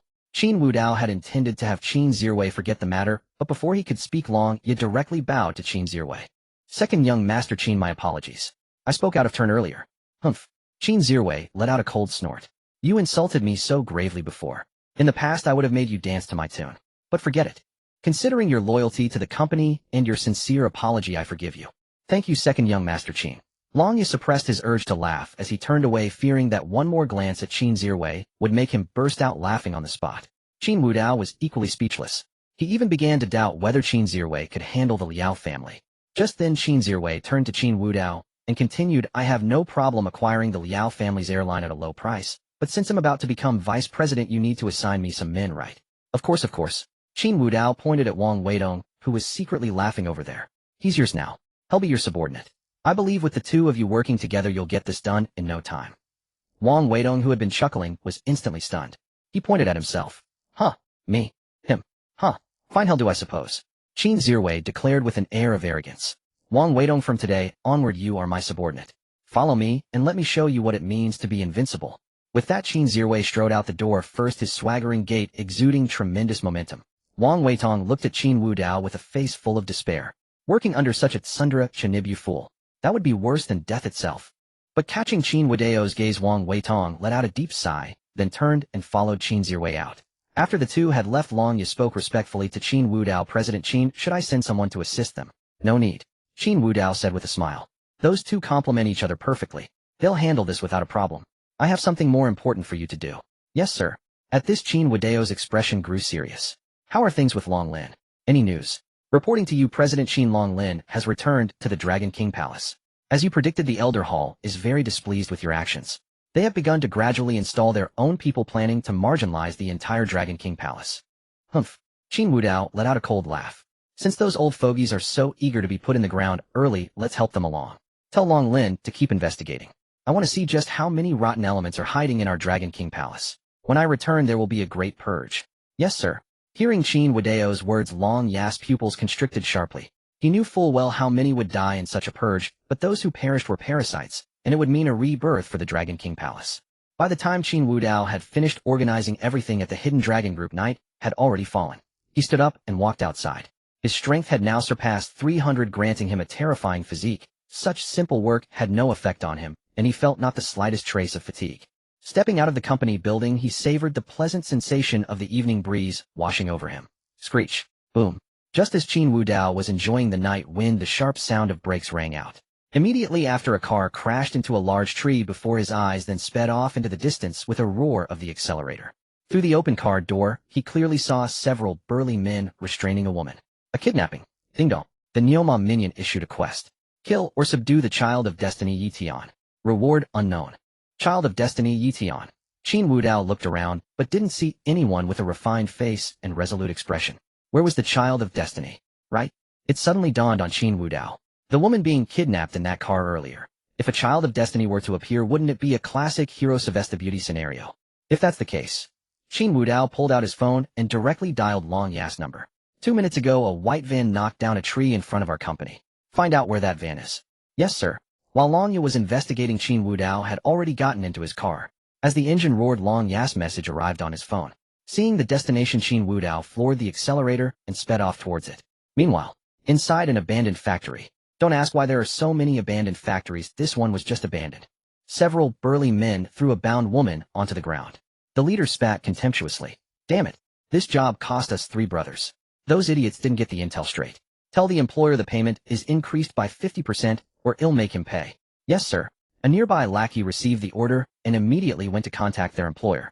The leader looked at the woman struggling on the ground, a flicker of greed passing through his eyes, but he quickly came to his senses. Money was better than women. What if he had his fun with this little lady and the employer refused to pay? The woman lying on the ground had hair that was once smooth and lustrous, but now it was tangled across her face and shoulders with a few strands sticking to her tear-streaked face. Her delicate makeup was ruined, her eyeliner smudged by tears ran down her cheeks, adding to her pitiful charm. Her eyes, like a deep, tranquil lake, were now filled with terror and helplessness. Tears welled up in their corners as her gaze darted around frantically, searching for an escape. She wore a form-fitting red dress, its hem now stained with dust and grime. The dress perfectly accentuated her enchanting figure, her full breasts, slender waist, and curvaceous hips, every curve exuding a fatal allure. Her legs were long and straight, and on her feet were a pair of black high heels. The shoes seemed out of place in this chaotic scene, yet they added a unique charm to her presence. She was Chu Lian, the eldest daughter of the Chu Corporation. Having just returned from abroad, she was forcibly dragged into a vehicle by this group of people, and even her bodyguards beside her were injured or killed on the spot. It was evident that these kidnappers were no mere rabble. It was precisely this that plunged Chu Lian into utter despair. She had no idea how to escape from this place, nor what fate awaited her. At that moment, the bandits were contacting their employer. What they failed to notice was a shadowy figure who had already arrived, none other than Qin Wudao, who had rushed to the scene. Upon seeing the scene inside the abandoned factory, Qin Wudao immediately understood the situation. As expected, the so-called child of destiny, named Yi Tian, would soon arrive, swiftly defeat these bandits, rescue the damsel in distress, descend like a heavenly deity, and win her heart. This plot was far too cliché. Just as Qin Wudao was silently mocking, little did he know that the child of destiny was indeed heading this way, only to be intercepted halfway. Huh, kid, you dare try to snatch my car as soon as you show up claiming you need to save someone. Are you asking for death? By the roadside, a young man who looked down his nose at others was glaring furiously at the resolute-faced man before him. Needless to say, the one looking down his nose was the invincible second young Master Qin. Wang Weitong stood beside him with his subordinates, his face full of speechlessness. Second young Master Qin had spent the entire day observing the Liao family's airline company and had just been about to leave with his men. The moment they got into the car, a man appeared out of nowhere demanding the vehicle, without a word saying he needed to rescue someone. How could second young Master Qin tolerate that? Worried about potential trouble, he had Wang Weitong bring dozens of underlings. After all, they were planning to make a move against the Liao family, so they had come fully prepared. These underlings were all armed with guns, which only strengthened second young Master Qin's conviction in his own invincibility. Seeing that even someone as invincible as him had his car targeted, how could that be allowed? Yi Tian narrowed his eyes, keenly aware that the dozens of men behind Qin Zirwei were all skilled fighters, and judging by the way they kept their hands in their pockets, they were clearly carrying weapons. Ordinarily, he would have toyed with these people, teaching them that guns did not make one invincible. But now he was pressed for time, otherwise the opportunity would slip away. Fine, I won't use your car, alright. Farewell. Hey, get back here. Qin Zirwei saw Yi Tian turn to leave and couldn't let that happen. He waved his hand, and the dozens of underlings immediately surrounded Yi Tian. You bumped into me when you tried to snatch the car, didn't you? Look, Qin Zirwei rolled up his sleeve, revealing a bruise on his arm. It's all purple. Taking a deep breath, Yi Tian suppressed the urge to punch Qin Zhiwei flying, and said in a low voice, "Fine, tell me what compensation you want. Apologize to me." Huh. Yi Tian's pupils constricted as he stared incredulously at the man before him. This person had him surrounded just for an apology. Impossible. He must have some other motive. Could it be to humiliate me? First he'll make me apologize, then say it's not sincere enough, and make me kneel. After I kneel he'll make me kowtow, and finally step on my head, grinding my face into the ground, saying that insects belong only in the dirt. That must be it. With that thought, Yi Tian glared at Qin Zhiwei with murderous intent. "You're the insect." "What?" Qin Zhiwei's eyes widened. "You bruised my arm, and it hurts like hell. I just asked you to apologize. And you call me an insect?" "Heh." Yi Tian sneered. "Do you think I don't know your intentions? Stop pretending. I'll have you know, ever since I began practicing the dragon-slaying art, I've sworn to trample those who think themselves superior into the dirt. To show you that not everyone can be humiliated by the likes of you. What am I pretending? What dragon-slaying art? Are you talking about a game?" Whoosh. In that instant, Yi Tian's hand shot through the air, transforming into a blade aimed directly at Qin Zhiwei's neck. Just then Qin Zhiwei felt a sudden pain in his arm, and instinctively turned sideways to rub it, inadvertently dodging Yi Tian's incoming hand strike. Huh. Yi Tian's pupils shrank as he quickly retreated. Was the man before him a master? He had dodged his lethal strike so casually. Fine. He truly was playing the fool.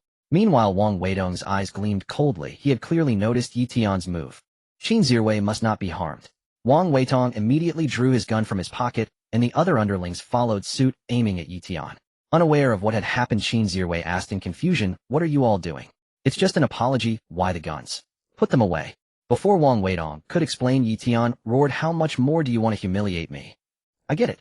You think I'm too weak, so I'm not even worth your effort, right? You plan to have these men point guns at me, make me fear, make me kneel and beg, then look down at me with your nostrils, and show me the gap between us, crushing my dignity. Insult my soul, toy with my body. Leave me battered and broken. Isn't that right?"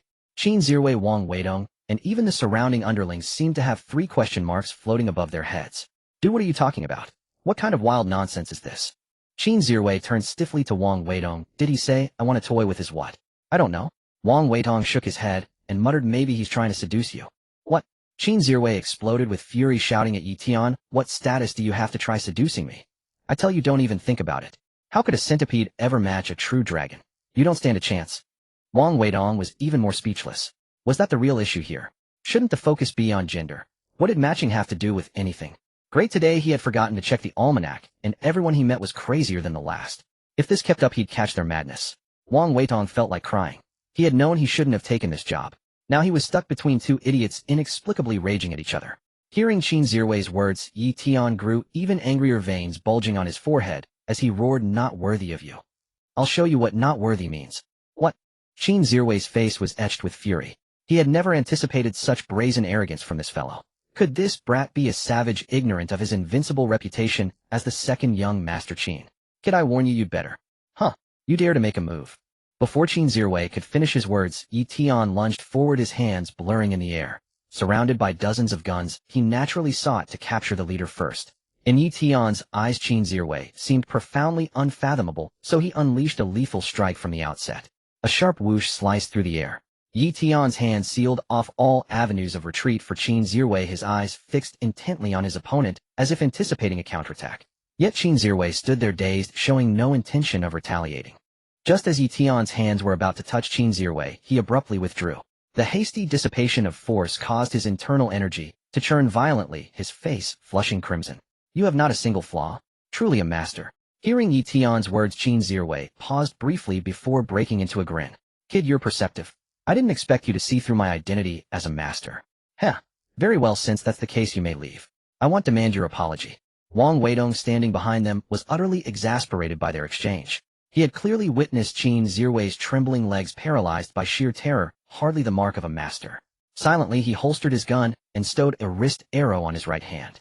Had Yi Tian truly seized Qin Zhiwei, Wang Weidong would have immediately taught him the meaning of a dirty trick. His years as the head of the Black Glove Enforcers were not for naught. Yi Tian narrowed his eyes, scrutinizing Qin Zhiwei intently. Since there were no flaws, he would create one. Casually, he retrieved 2 buttons from beneath his shirt. With 2 sharp whistles, the buttons arced through the air as Yi Tian surged forward simultaneously. The buttons targeted Qin Zhiwei's throat and heart, while Yi Tian transformed his fists into claws, aiming for his eyes. At that moment, Qin Zhiwei's legs seemed to cramp slightly, bending just enough for the 2 buttons to miss their mark. Yi Tian too slipped, spinning like a top and crashing directly into Qin Ziwei's embrace. With a dull thud, the two rolled into a ball, tumbling several meters away. Wang Weidong, gun in hand and ready to intervene, was left speechless. He realized Qin Ziwei's luck was astonishingly good. Yi Tian, by any measure of skill and presence, was an absolute master. Yet none of his lethal strikes could land on Qin Ziwei. Only an accidental stumble and an unintentional collision succeeded. Lethal blows failed, but a simple bump worked. What kind of logic was this? Wang Weidong instinctively tightened his coat. Once a skeptic of the supernatural, he now found himself believing in such absurd fortune after witnessing Qin Ziwei's outrageous luck. He even mused whether on future missions he could use Qin Ziwei as a human bulletproof vest. Meanwhile, Qin Ziwei, sprawled on the ground with a head full of bumps, was in tears from the pain. Ouch! Are you a bull? Charging straight into me. And you call yourself a master? Is this how masters fight? Is your nickname Locomotive? It hurts like hell. In stark contrast to Qin Ziwei's wails, Yi Tian, also covered in bumps, was initially stunned, then burst into joy. Huh. So what if you're a master? I've still broken through your defenses. I am invincible. Ouch. It hurts. No, it doesn't hurt at all. Watching this madman alternating between laughter and tears with a head full of lumps, Qin Ziwei nearly broke down. Damn it, you just wait. He'll go tell my brother. Don't you dare leave. With that, Qin Ziwei turned to Wang Weidong, his voice choked with tears. Send someone to help me up. I'm bleeding. Take me to the hospital. Are you all blind? Wang Weidong waved his hand. A group of subordinates stepped forward to help both Qin Ziwei and Yi Tian to their feet. Let's go to the hospital. Yes. The underlings escorted the two into a car, which drove off toward the hospital. Meanwhile, Qin Wudao, hidden in the shadows of the abandoned factory, was almost dozing off. He had waited for ages, yet the so-called chosen one seemed dead, with no sign of arriving. The thugs had apparently settled the price with their employer and were now boiling water to cook instant noodles. Just as he wondered whether to give up, he suddenly sneezed. Given his constitution, catching a cold was impossible. Someone must be gossiping about him. While Qin Wudao was still puzzled, a thug kicked over the noodle pot. Damn it! Who's there? Several thugs, weapons raised, warily eyed the entrance of the abandoned factory. Qin Wudao rubbed his nose and stepped out from the shadows. With an awkward expression, he spoke. Busy folks. That's a shame about the noodles. A gunshot rang out through the factory. The leader of the thugs wasted no time pulling the trigger the moment he saw Qin Wudao. A wisp of smoke curled from the muzzle. The thug leader's face twisted with malice. Kid daring to come alone to rescue someone. I know better than anyone that villains lose by talking too much. So we'll kill you first. But as he expected Qin Wudao to fall, after more than 10 seconds the man still stood. 2 more shots rang out. To the thug's shock, Qin Wudao, who should have been struck down, walked forward slowly. To be honest, this is my first time trying to catch these. It worked, but my hand's skin is broken. He spoke softly, extending his hand. In his palm lay 3 bullets. With strength exceeding 300 and the enhancement of his suit, he had caught bullets barehanded. His palm was slightly reddened, the skin peeling from the heat and impact. The thug leader's eyes widened in disbelief. Broken skin. Even with a low-caliber pistol, catching bullets barehanded was beyond human capability. Had a Superman arrived? But he wasn't wearing his underwear on the outside. Who the hell are you? Before his question faded, a figure appeared before him. Villains lose by talking too much. You told me that yourself. Qin Wudao spoke indifferently, uttering the classic line. His fist slammed directly into the bandit leader's chest. Crack. That single blow shattered the bandit leader's sternum, and with a thud the man flew backward like a cannonball, hurtling over 10 meters. Seeing this, the other bandits raised their guns and fired wildly at Qin Wudao. Yet Qin Wudao moved like a specter, leaving a trail of afterimages across the open ground. The next instant he appeared before one of the bandit leaders, lashing out with a sweeping leg kick. Thud. The bandit was flung aside like a rag doll, his body grotesquely twisted. Thud. A second one. Thud. A third. The remaining bandits stood no chance. Within a minute the gunfire in the abandoned warehouse ceased. The bandits didn't even have time to scream before they met their brutal end. Their deaths were gruesome. Blood oozed from their 7 orifices, and their bodies were contorted at unnatural angles. Their eyes were wide open, as if they had witnessed something utterly terrifying before dying. They had thought it was just a simple kidnapping, never expecting to encounter such a monster. Catching bullets barehanded, moving with afterimages. This sudden arrival differed from Superman only in that he wasn't wearing his underwear on the outside and hadn't taken flight. The ones flying were them. After finishing, Qin Wudao shook his hands. He had indeed caught the bullet on a whim. Who would have thought a bandit leader would have such modern thinking, firing without a word? Qin Wudao silently warned himself. It seemed that casually slaying 2 children of destiny lately had made him a bit too arrogant. That wouldn't do. Catching a pistol bullet was one thing, but what if a cannon came along? Or a more powerful gun? Qin Wudao had no taste for self-torture, so he wouldn't always use his hands. I need to adjust my mindset. Speaking of this madness, the former me used sycophantic behavior to suppress it. What should I do? Qin Wudao lowered his head, seemingly pondering the matter of his bloodline. Just then a person wrapped like a cocoon writhed frantically at his feet. Who else could it be but Miss Chu? Earlier when she saw Qin Wudao descend like a divine soldier and then get shot by the bandit leader, her heart sank. She even cursed him inwardly for being a fool. But the turn of events slapped her in the face. He was a monster, catching bullets barehanded and taking down the bandits in a flash. Bandits that even top-tier bodyguards couldn't handle. Yet after finishing, he just stood there. I'm still here. Chu Lian writhed her delicate body frantically, trying to catch Qin Wudao's attention. Fortunately, Qin Wudao snapped out of it and noticed Chu Lian below. He bent down and tore off the cloth covering her mouth. Huff, huff. Chu Lian gasped for fresh air, a hint of relief in her beautiful eyes. You are. Just as she was about to say something, her small mouth was pinched shut by a hand, rendering her speechless. She stared at Qin Wudao with fear in her eyes. Had she jumped from the frying pan into the fire? Qin Wudao paid no heed to her thoughts and said flatly, I ask you answer. Understood. Though bewildered, Chu Lian nodded like a chick pecking at rice driven by fear. Good. Qin Wudao smiled faintly, then released Chu Lian. Who are you and who are they? Why did they kidnap you? I am from the Chu family in the capital. I came here to meet a friend, but as soon as I got off the plane I was kidnapped. I don't know who they are. Chu Lian had a strikingly beautiful face, but now she looked as aggrieved as a little girl, creating a certain contrast. The Chu family. Qin Wudao pondered for a moment, but found no memory of this Chu clan. After all, in the capital there were plenty with the surname Chu. Moreover, some families kept a very low profile, so it was understandable not to know them. He had thought he would encounter that child of destiny today and deal with him directly, but who would have guessed the child of destiny seemed to have taken the day off and never showed up. With that thought, Qin Wudao sighed and directly untied the restraints binding Chu Lian. After doing so, he stood up and headed for the door. Chu Lian, like a kitten, quietly followed him. They walked on until they soon reached Qin Wudao's car. Qin Wudao turned around to see Chu Lian still following him. Miss Chu of the Chu family, you can leave now. Isn't it safe already? Chu Lian bit her lower lip, a blush spreading across her beautiful face. Could you please take me to the city? It's a bit dark here, and I can't find my phone. I can't get back. Qin Wudao merely glanced at her and said softly, get in. Wait for me, I need to do something. Seeing Chu Lian clamp her legs together, Qin Wudao nearly laughed out loud. She must have been really scared. Qin Wudao's smile only made Chu Lian more embarrassed and furious. Alright, hurry up. And remember, dust yourself off before getting in, or my car will get dirty. I know.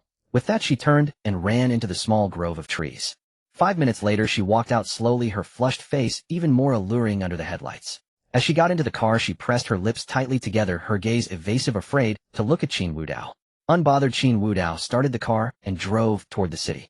Night had fallen, and the evening breeze drifted through the open window, gently tousling Chu Lian's hair. Whether from fear or something else, her eyes reddened, and soon tears streamed down her face. Yet even as she wept, she remained silent, as if holding back. Slap. Chu Lian noticed a pack of tissues land on her lap, and instinctively turned her head. Qin Wudao kept his eyes fixed ahead, not sparing her a glance. She lowered her head and whispered thank you. Then she slowly opened the tissues and wiped her tears. Screech. Thud. Just as Chu Lian was wiping her tears, a sudden break nearly made her poke her own eyes out. A distinct collision sound came from the car. Qin Wudao narrowed his eyes, a chill creeping into his gaze. A Hitandran scam at this hour. In front of the car, a tricycle had been pushed out from a side path. After the collision, an old man appeared out of nowhere, sitting on the ground and wailing. Bang! Qin Wudao opened the car door and stepped out directly. The old man was wailing incessantly on the ground. Ouch! Hit by a car. It hurts so much. Someone come and see. Though it was nighttime, the streets in the downtown area of Modu were still bustling with people. Soon a crowd of onlookers gathered around. Qin Wudao calmly lit a cigarette, strolled over to the old man, and said flatly, "Did I hit you?" Seeing Qin Wudao's bespoke suit, the old man's eyes lit up, and he cried out, "Ouch! Yes, it was you who hit me. Take me to the hospital right now." "Is that so? Then where are you injured?" Hearing this, the old man paused for a moment before continuing, "My hand and my leg. It hurts so much. I think they're broken. Old man, I have a dash cam that clearly shows you pushing your tricycle out. By the way, remember to compensate me for my car. You're fully at fault. I don't know anything about a dash cam. I just know you hit me." The old man began to play the rogue, turning to the crowd. "Look, you see, rich people are all lawless like this. He hit me, won't take me to the hospital, won't even help me up, just leaves an old man like me lying on the ground. And he's threatening me, telling me to pay for his car." Hearing the old man's words, the crowd exchanged glances. They had come to watch the excitement, unaware of what had happened before. But now it seemed like a rear-end collision. In a rear-end collision, isn't the rear car fully responsible? especially since the old man was still wailing on the ground. Several elderly people chimed in with empathy. Young man, you clearly rear-ended him. Even if the authorities haven't assigned blame, yet you should at least help him up. Exactly. You're driving a luxury car. A little medical expense is nothing. Why make things hard for an old man? You're the driver, he's on a bike. He's the vulnerable party. Besides, you must have insurance, right? Just file a claim. It doesn't cost you anything. Young people these days, I have no compassion at all. The world is going downhill. Hearing the murmurs around him, the old man's wails grew louder. Ouchie. Qin Wudao almost laughed out loud. What were these people doing? Moral blackmail. You need morals to blackmail someone. He was a man of his own rules. What could they possibly use to bind him? Qin Wudao slowly stood up, walked over to the old man, and said softly, You feel your hand and leg are broken, right? Yes. Yes. It hurts so much. All right, I'll take you to the hospital. Come, let me help you up first. A flicker of triumph passed through the old man's eyes. He had succeeded. Crack. The moment Qin Wudao helped him up, a clear sound of bone cracking rang out. The old man's face froze for an instant, then he let out a scream like a stuck pig. Ouch. It hurts. What are you doing? The crowd was stunned. They saw Qin Wudao gently lift the old man to his feet. He seemed fine when he stood up, but the next second he pushed Qin Wudao away and fell back to the ground wailing. Qin Wudao looked at the crowd and thought to himself, Anti-stupidity aura activate. A gentle breeze swept through the scene. Moments later, a young man stepped forward frowning. This old man is trying to scam someone, right? He barely touched you, and you start screaming. I've got it all on video. Don't try to extort people. That's right. I saw it. This gentleman just lightly helped him up. If his leg were really broken, why didn't he cry out when he was being lifted? He only fell down again after standing up. This old man is definitely a scammer. Are those old folks who spoke earlier in on it too? They were so quick to defend him. The elderly who had spoken earlier frowned at this, wanting to argue, but not knowing how. Just then Qin Wudao spoke up. Everyone saw it. This old man is a scammer, and these people must be his accomplices. Who are you calling an accomplice? The elderly quickly retorted. Being labeled an accomplice would be hard to explain. Not accomplices. Then why were you speaking for him? We just felt sorry for him. Can't a young man like you have any compassion? Hearing this, Qin Wudao's lips curled into a slight smile. Compassion? Of course you can. You say you're not accomplices, just sympathetic, right? Fine. I have a complete dashcam recording of the old man's scam. Since you sympathize with him, and he might not be able to afford to compensate my car, you can all split the cost. Why should we pay? What does it have to do with us? Tap, tap, tap. Just then a group of men in security uniforms arrived. The leader was Longya. All the enforcers from the Dragon King Hall had become security guards for the Hidden Dragon Group to conceal their identities. Qin Wudao had already messaged them. The group surrounded the area. Longya approached Qin Wudao. President Qin. Qin Wudao pointed at the moral blackmailers and chuckled. Have these people pay for my car together. As for the old man on the ground, since he says he's shattered all over, help him realize that dream. Yes. Longya waved his hand, signaling the security guards to act. Before dealing with them, they even took the onlookers' phones and deleted the videos. Don't arrest us. I want to call the authorities. Let me go. I have a headache. Oh, my head hurts. If my son finds out I have to pay for a luxury car, how can I go home? I was wrong. Get out of the way. Bang. Qin Wudao ignored them all, opened the car door and got in. He didn't think the old man's scam was a coincidence. Sure enough, his phone rang. Tian Pingsheng. Seeing the name, Qin Wudao smiled slightly. He answered the call in front of Chu Lian. Brother Qin, sorry about this farce. I didn't expect you to be the one who rescued her. Oh, so it was you. Tian Pingsheng's words clearly indicated that the kidnapping of Chu Lian was his doing. The old man's scam on the road was real, but Tian Pingsheng's men were probably watching from the shadows. Upon discovering that the rescuer was Qin Wudao, they immediately reported to Tian Pingsheng. Hence this phone call. It was me. Tian Pingsheng admitted without hesitation. I didn't expect to drag you into this, Brother Qin. My mistake. No, I should be the one apologizing for ruining your plan. Haha, then it'll trouble you to keep her occupied for one night. After tonight, you can let her go. After exchanging a few more words with Tian Pingsheng, they both hung up.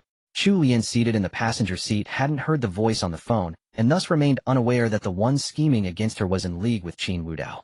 As for Tian Pingsheng's request, Qin Wudao readily agreed. After all, in a cooperative relationship, reciprocity was only proper. Moreover, keeping Chu Lian by his side for just one night was a trivial effort. Miss Chu, I'm heading to the hospital now. Would you like to come with? He'll go with you. Before Qin Wudao could finish his sentence, Chu Lian had already willingly sold herself. Having just endured a kidnapping, and then encountered someone feigning an accident upon leaving, she hadn't dared to get out of the car, fearing the old man might be part of the kidnapper's scheme. Now she instinctively regarded Qin Wudao as her pillar of support. The strength he had displayed in the abandoned factory filled her with a profound sense of security. She had even forgotten to borrow his phone to call her family. All right, Qin Wudao gave a faint smile. Chu Lian's voluntary cooperation saved him a great deal of trouble, otherwise he wouldn't have hesitated to play the role of a kidnapper himself. His reason for going to the hospital was the message Wang Weitong had sent earlier. Young Master Qin II had been in a fight and was now hospitalized. The other party was apparently named Yi Tian, though his background was unknown. This was the information gleaned from the hospital. That man is called Yi Tian. Upon hearing the name, Qin Wudao immediately decided to head to the hospital. Inside the hospital ward, young Master Qin II wore a grim expression. Using such a vicious move. Body slamming me. No martial virtue. I wasn't even ready. If I had been prepared, a mere human spinning top like him, I could have easily. Enough, calm down. Hearing the second young master's muttering, Wang Weitong was at a loss for words.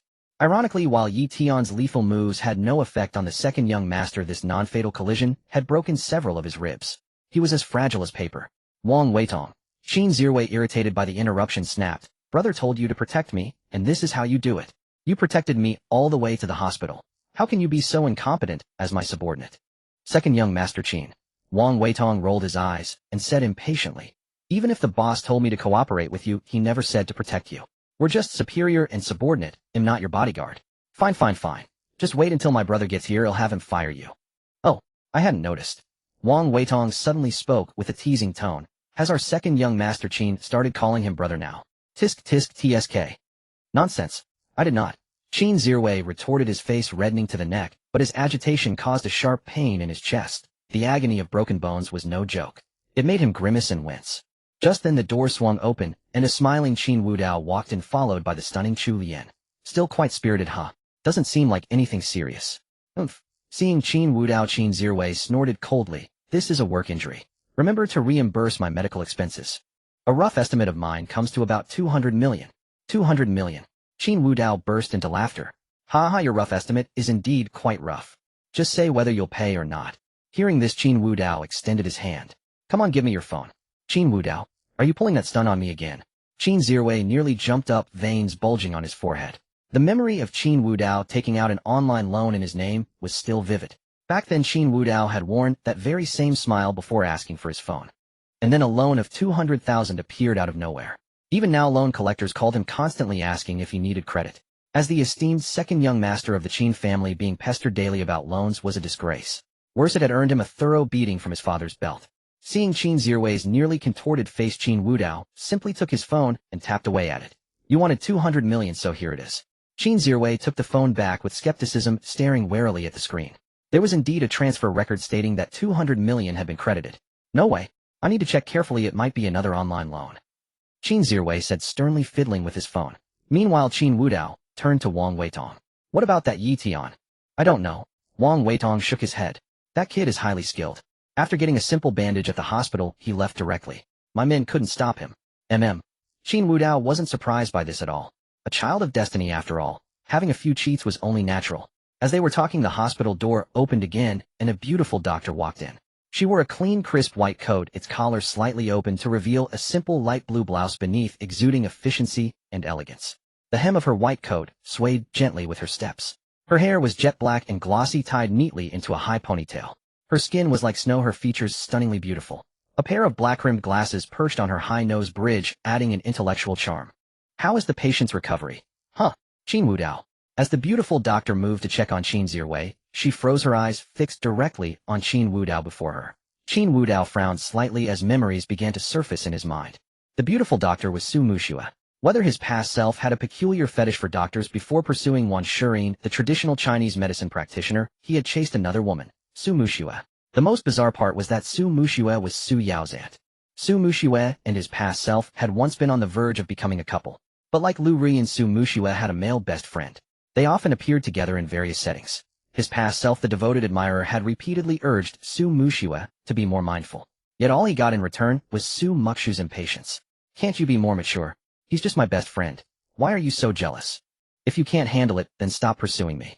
I told you before, I won't neglect my friends just because I have a boyfriend. Even on his past self's birthday, Su Muxue was out dining with that male best friend.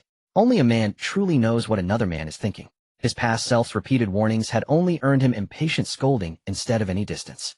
That male best friend even openly provoked Qin Wudao right in front of him. Not only did he repeatedly taunt him, but he also sought Qin Wudao out alone, surpassing by yes methods.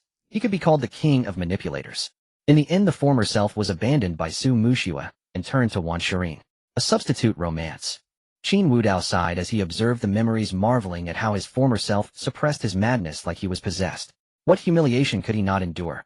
No wonder he was the enduring Dragon King. Why are you here? Where have you been all these years? Su Muxue, seeing Qin Wudao silent, approached him, her beautiful eyes filled with the joy of reclamation and a hint of inexplicable conflict and struggle. My. Qin Wudao showed a trace of disgust at Su Muxue's approach. Dr. Su, if I'm not mistaken, you're here to see a patient, right? Why ask me? Are you still blaming me? Su Muxue smiled bitterly and shook her head. You're right to blame me, back then I was. Enough. Before Su Muxue could finish, Qin Wudao interrupted her. If you have nothing else, leave. You'll find him another doctor. You? Seeing Qin Wudao's indifferent expression, Su Muxue's heart ached, and she instinctively reached out to grab his hand. Slap. A crisp sound rang out. Su Muxue's hand was struck away. It was Chu Lian who did it. After slapping Su Muxue's hand away, she immediately linked her arm with Qin Wudao's. Dr. So what do you mean by grabbing my boyfriend's hand? Don't think you can harass a patient's family just because you're a doctor. I'm telling you, if you don't want a complaint, get out now. Your boyfriend did. Su Muxue's beautiful face was filled with disbelief. She had been the one to propose the breakup back then and had imagined this day would come. But seeing it unfold before her still made her heart ache. Nonsense. Of course he's my boyfriend. Chu Lian tightened her grip on Qin Wudao's arm, defiantly looking up to give him a reassuring glance. This glance left Qin Wudao speechless. Did he need another woman to anger Su Muxue? Was she even worthy? Wudao. Su Muxue took a deep breath and softened her tone. What if I said I regret it? Can we go back to how we were? Have you no shame? Chu Lian's face flushed with anger. Though unaware of the details, she had already imagined a grand romantic drama. She intended to help her benefactor by provoking the woman, but who would have expected her to escalate so directly? Saying she wanted to reconcile. Just as Chu Lian was at a loss for words, Qin Wudao patted her hand and walked up to Su Muxue. What did you say? Go back. Yes. Su Muxue nodded, her eyes carrying a hint of affection. I know I was wrong. I should have kept my distance from him. I'm willing to change now. Can you give me a chance? All these years without you, I've realized who matters most to me. If. Bang. Before Su Muxue could finish, Qin Wudao grabbed her chin and said softly, You know you were wrong. I recall Su Yao as your niece. She also told me she was wrong. Shouldn't she be in the ophthalmology hospital now? It was you who blinded Yao Yao. Su Muxue was horrified. A while ago, Su Yao attended a banquet and returned completely changed with her eyes gouged out. She never imagined Qin Wudao was behind it. She didn't tell you. Qin Wudao said mockingly. You're so alike, not just in looks, but in personality. He extended 2 fingers, pushed aside his black-rimmed glasses, and lightly touched Su Muxue's beautiful eyes. How about I gouge yours out too and donate them to someone in need? Muxue, I heard from the attending doctor that you were in this room. Just then a man entered with flowers, stopping in shock at the scene. After a moment, he regained his composure with anger. Qin Wudao, you've already broken up with Muxue. Why are you still bothering her? Oh, another one. Qin Wudao's lips curled. This was perfect. The grievances of his former self could finally be avenged. The newcomer was Lin Yaoyang, Su Muxue's male best friend. His presence had caused the conflict between Su Muxue and the former self, leading to their breakup. Seeing Lin Yaoyang, Su Muxue panicked. Wudao, believe me, we're just friends. I didn't ask him to come here. He. Bang. Before Su Muxue could finish, Qin Wudao's hand pressed firmly on her face, the force so great she felt her teeth loosen. Sure, it's not your turn yet. With a slight push, he sent her stumbling away. Lin Yaoyang stepped forward, leaning close to Qin Wudao, and whispered, Let me tell you, Qin Wudao, Muxue is about to accept me. Jealous. You chased her for so long without success, and now I'm about to win. Now see for yourself, even after all these years, she still cares most about me. His tone was full of triumph. Then for some reason, Lin Yaoyang grabbed Qin Wudao's hand and pressed it against himself. You? Bang. Lin Yaoyang stumbled back, hitting the wall, and said incredulously, Qin Wudao, I only asked you not to make Muxue cry again. Why did you hit me? Qin Wudao stood calmly watching Lin Yaoyang's performance with mockery. When the performance ended, Qin Wudao chuckled, Cry. Don't worry, you'll gouge her eyes out soon, so she'll never cry again. But you're different. You like to talk, don't you? Let me silence you. Wudao. Su Muxue, knowing Qin Wudao's strength, approached pleadingly, Don't fight. The law enforcement will take you away. Bang. Qin Wudao kicked her to the ground, the force causing her to spit out a mouthful of blood. Lin Yaoyang was utterly stunned by the scene before him. As Su Muxue's male confidant, he had once witnessed the terrifying power of Qin Wudao. Yet he felt no fear, firmly believing that in Su Muxue's presence Qin Wudao would never resort to such inhuman strength. He had hoped to keep him as experimental material, but Qin Wudao had left directly. Now seemed the perfect chance to provoke him, yet he even struck Su Muxue. Cough. Wudao. Su Muxue sat on the ground, coughing up blood in great heaps. As a doctor, she could clearly sense her own condition. Qin Wudao's kick had broken several of her ribs and damaged her internal organs as she lacked the strength to stand. Her face was filled with disbelief. Su Muxue knew that Qin Wudao loved her as his own life. How could such a person lay a hand on her? Was it all an illusion or a dream? Yet the pain in her body reminded her constantly that this was real. Wudao, how could you? Cough. How could you become like this? On the other side, Lin Yaoyang snapped back to reality, wanting to flee first given Qin Wudao's terrifying state. But as he turned to leave, he realized someone else in the room was blocking the hospital door. From his pocket, the man slowly produced a gun. Lin Yaoyang's pupils contracted. A gun? How could it be? Who exactly was Qin Wudao? What planning to run? At that moment, Lin Yaoyang heard a teasing voice. He turned stiffly to see Qin Wudao, whose face bore a mocking grin, his eyes tinged with a faint red glow. Right? Lin Yaoyang suddenly recalled that Su Muxue had once told him about an anomaly in Qin Wudao's blood test. His blood seemed to contain a boiling factor that drove his brain into a frenzy of excitement. That was it. Qin Wudao must be in a frenzied state now. If only Su Muxue could soothe him with love, he would return to being that devoted admirer. With this thought, Lin Yaoyang breathed a sigh of relief and turned to Su Muxue. Muxue, Qin Wudao must be ill. Get up and hug him like last time when he had an episode. Hurry, only you can cure him. Hearing this, Su Muxue's beautiful eyes lit up. That's right. There was something wrong with Qin Wudao's blood. He didn't stop loving her, nor did he strike intentionally. It was an episode. With that, she quickly said, Wudao. Bang. Before she could finish, a medicine bottle struck her head, causing blood to flow. Qin Zirwei was holding his ribs with one hand, the other still in the motion of throwing the bottle. Damn it, you've been yapping since you came in. I'm the patient here, can't you see? No one speaks for me. You're a doctor ignoring me to chase after my brother. Did you get your head caught in a door? After saying this, Qin Zirwei's face lit up with delight. So this was how satisfying it felt to throw a punch. He decided to learn a few moves from Qin Wudao. No more throwing money around, only fists. What if he turned out to be a martial arts prodigy? While Qin Zirwei was lost in fantasy, Qin Wudao had already approached Lin Yaoyang. The latter stammered, Qin Wudao, don't be impulsive. Muxue is injured. Calm down and take her for treatment. Her. Qin Wudao smiled. She's not urgent. But you. I see you standing there looking tired. Let me help you. I'm not tired. Lin Yaoyang's face was full of panic. He believed Qin Wudao was in a frenzy and the best solution was Su Muxue. So he lunged toward her. With a thud, he fell, grimacing in pain, but ignoring his injuries. He spoke to Su Muxue. Muxue, Qin Wudao is sick. He's trying to kill me. I may have interfered with your relationship. I know I was wrong. He'll never come to you again. Just let me. Before Lin Yaoyang could finish, Qin Wudao grabbed him by the collar and lifted him violently. Not far away, Chu Lian's face was flushed with excitement. She had seen Qin Wudao in action at the abandoned factory and regarded him as a superhuman, even an idol. Seeing her idol in action again, how could she not be thrilled? Lin Yaoyang, you have a face that makes people sick. Do you know what I hate most? Green tea bitches. What? What tea? Lin Yaoyang, suspended in the air, struggled frantically, ignoring Qin Wudao's words. The next moment, bang! A dull sound echoed through the ward. Lin Yaoyang couldn't even scream. His face was already a bloody mess, splattering blood all around.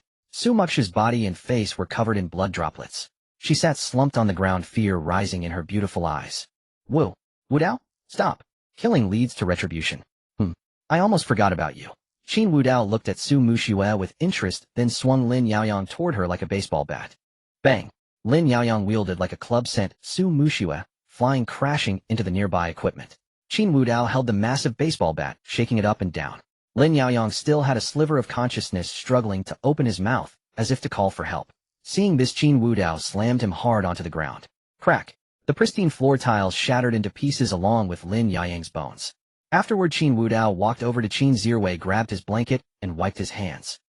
The invincible young Master Qin chose to retreat, silently comforting himself. It's fine, he gave me an allowance. They'll just change the blanket after he leaves. Better not say a word, or I might end up twisted like a pretzel. Facing the ferocious Qin Wudao, young Master Qin wisely chose caution. After wiping his hands, Qin Wudao looked coldly at the chaos around him, lit a cigarette, and as the smoke curled, the red glow in his eyes gradually faded. As expected, Qin Wudao sighed softly. The berserk blood is worsening. But was it my superbrain telling me to use fists, or the berserk blood? Either way, the result is the same. Ding dong. Congratulations to the host for successfully tipping the goddess. Congratulations, host, for obtaining the black card, 100 billion Dragon Kingdom dollars. System unlocked by 10%.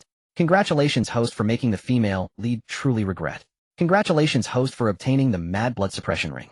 Congratulations, host. Enough congratulations. In any case, it's giving. Congratulations, host, for obtaining the mad blood berserker ring. Equipping it increases critical strike chance by 100%.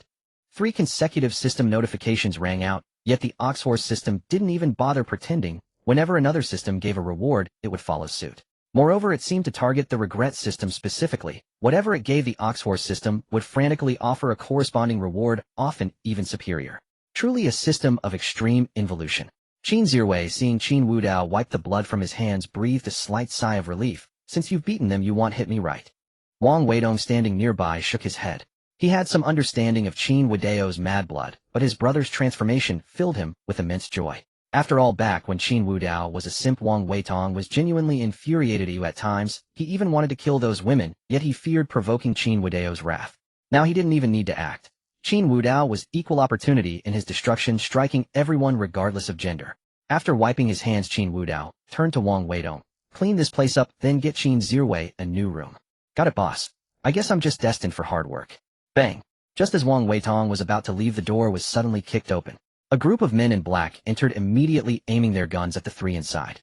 The leader was a strikingly handsome woman with a beautiful face, her black suit accentuating her sharp and capable demeanor. Holding a pistol, she exuded a captivating yet dangerous beauty. Raising her gun with one hand, she produced her credentials with the other. I am Liu Ruyan from the Special Affairs Office. Qin Wudao, Wang Weidong, Qin Zirwei, you 3 are to come with us to the office. I have questions for you. You. At that moment, Liu Ruyan clearly noticed the gruesome scene in the ward. Her gaze at Qin Wudao was filled with disgust and anger. It seems no questioning is necessary. Qin Wudao, you are under arrest. My. Wang Weidong asked, puzzled. Miss, you're quite something. How do you know my boss caused this? What if it was me? You called him boss. Who else could it be? No more nonsense. Come with me. With that, Liu Ruyan strode directly to Qin Wudao, aiming her pistol at his forehead. Her other hand produced a pair of silver handcuffs, intending to cuff him. At that moment, Qin Wudao extended a slender finger, pressing it directly against the gun's muzzle. What are you doing? The men in black rushed forward, all aiming their guns at Qin Wudao. Seeing this, a fierce crimson light blazed in Qin Wudao's eyes. He stared at Liu Ruyan and said softly, I don't like being aimed at with guns. If you want to take me back, there's no need for such trouble. But I swear, if you let these people keep their guns on me, I guarantee none of you will leave this ward. Bang! As if in coordination with Qin Wudao, Wang Weidong, standing by the door, slammed it shut. Behind Qin Wudao's back, a red ring materialized mysteriously. As the ring's light flickered, his aura grew increasingly terrifying. Liu Ruyan, facing Qin Wudao's aura, directly turned pale. Yet at this moment, lowering her gun would be too humiliating. Captain. Just then, one of the men in black approached Liu Ruyan and whispered, don't act rashly. The director only asked us to invite him back, not to arrest him. Besides, a conflict wouldn't be appropriate. It would reflect poorly on us. Hearing this, Liu Ruyan seemed to find a way out and lowered her gun. The other subordinates followed suit, holstering their weapons and breathing a sigh of relief. The pressure Qin Wudao exerted was overwhelming. They had no doubt about Qin Wudao's earlier words. If a fight broke out, they might truly never leave. Qin Wudao, Wang Weidong, Qin Zirwei, come with me. After saying this, Liu Ruyan turned and walked outside. Qin Zirwei, lying in bed, pointed at himself in disbelief. What does this have to do with me? I haven't moved an inch. My ribs are broken, and you still want to take me away. 2 men in black ignored his protests, and following the captain's orders, moved to carry him out. At that moment, an icy voice rang out. If anyone touches him, keep your dog paws. The 2 men in black turned stiffly to find Qin Wudao's eyes fixed on them. Frozen in place, they had no idea what to do. Liu Ruyan's eyes flickered slightly, and she said softly, forget it. He's not the main target anyway. Leave him here. As she spoke, she left first. Qin Wudao turned to Chu Lian and said gently, wait for me at the hospital tonight. He'll take you home after I return. Chu Lian obediently hummed in response, then found a chair and sat down, completely ignoring the bloody scene around her. After everyone had left, Qin Zirwei rubbed his ribs and muttered, Uff. Don't think he'll be grateful just because you helped me. As he spoke, he calmly pulled out his phone and dialed a number with practiced ease. Mom, Dad, Sis, my brother's been taken. Help. Outside in the corridor, the men in black, hearing Qin Zirwei's desperate screams, nearly stumbled and fell. Hadn't they not even touched this second young Master Qin? Why was he screaming like a stuck pig? Help! Who's supposed to be saved? Say. Liu Ruyan's beautiful eyes narrowed. She knew that involving the Qin family would only complicate matters. Speed up, she ordered coldly. Yes, ma'am. The group left the hospital, where several black cars were waiting outside. Qin Wudao walked directly to the middle car. Wang Weidong obediently stepped forward and opened the door for him. After Qin Wudao got in, one of the men in black tried to follow. Bang! Before he could sit down, a foot shot out from inside the car, kicking him flying. Wang Weidong almost burst out laughing at the sight. What rank are you to ride in the same car as my boss? Get lost. The man in black clenched his teeth, his eyes burning with anger, but he obediently backed away. With the roar of engines, the black cars disappeared through the hospital's main gate. Meanwhile, in the living room of the Qin family. How dare you touch my son? You're asking for death. Qin father's veins bulged on his forehead as he slammed his palm onto the table, shattering the glass coffee table into pieces. Ignoring the blood dripping from his hand, he directly dialed his phone. I don't care who they are. Release my son. If anything happens to him, I will never let it go. No one will have a good day. Qin mother stepped forward to bandage his bleeding hand. She didn't cry or wail, but her usually kind face was now covered in frost, clearly enraged to the extreme. Inside the CEO's office of the Qin Group, several secretaries and assistants stood trembling in the office. Qin Wudao was typically an icy female CEO, and they were accustomed to her temperament, but today was exceptionally strange. The CEO sat in her office chair, her stunning face devoid of any emotional fluctuation. Though it was already late at night, seeing her expression, none of the secretaries or assistants dared to suggest leaving.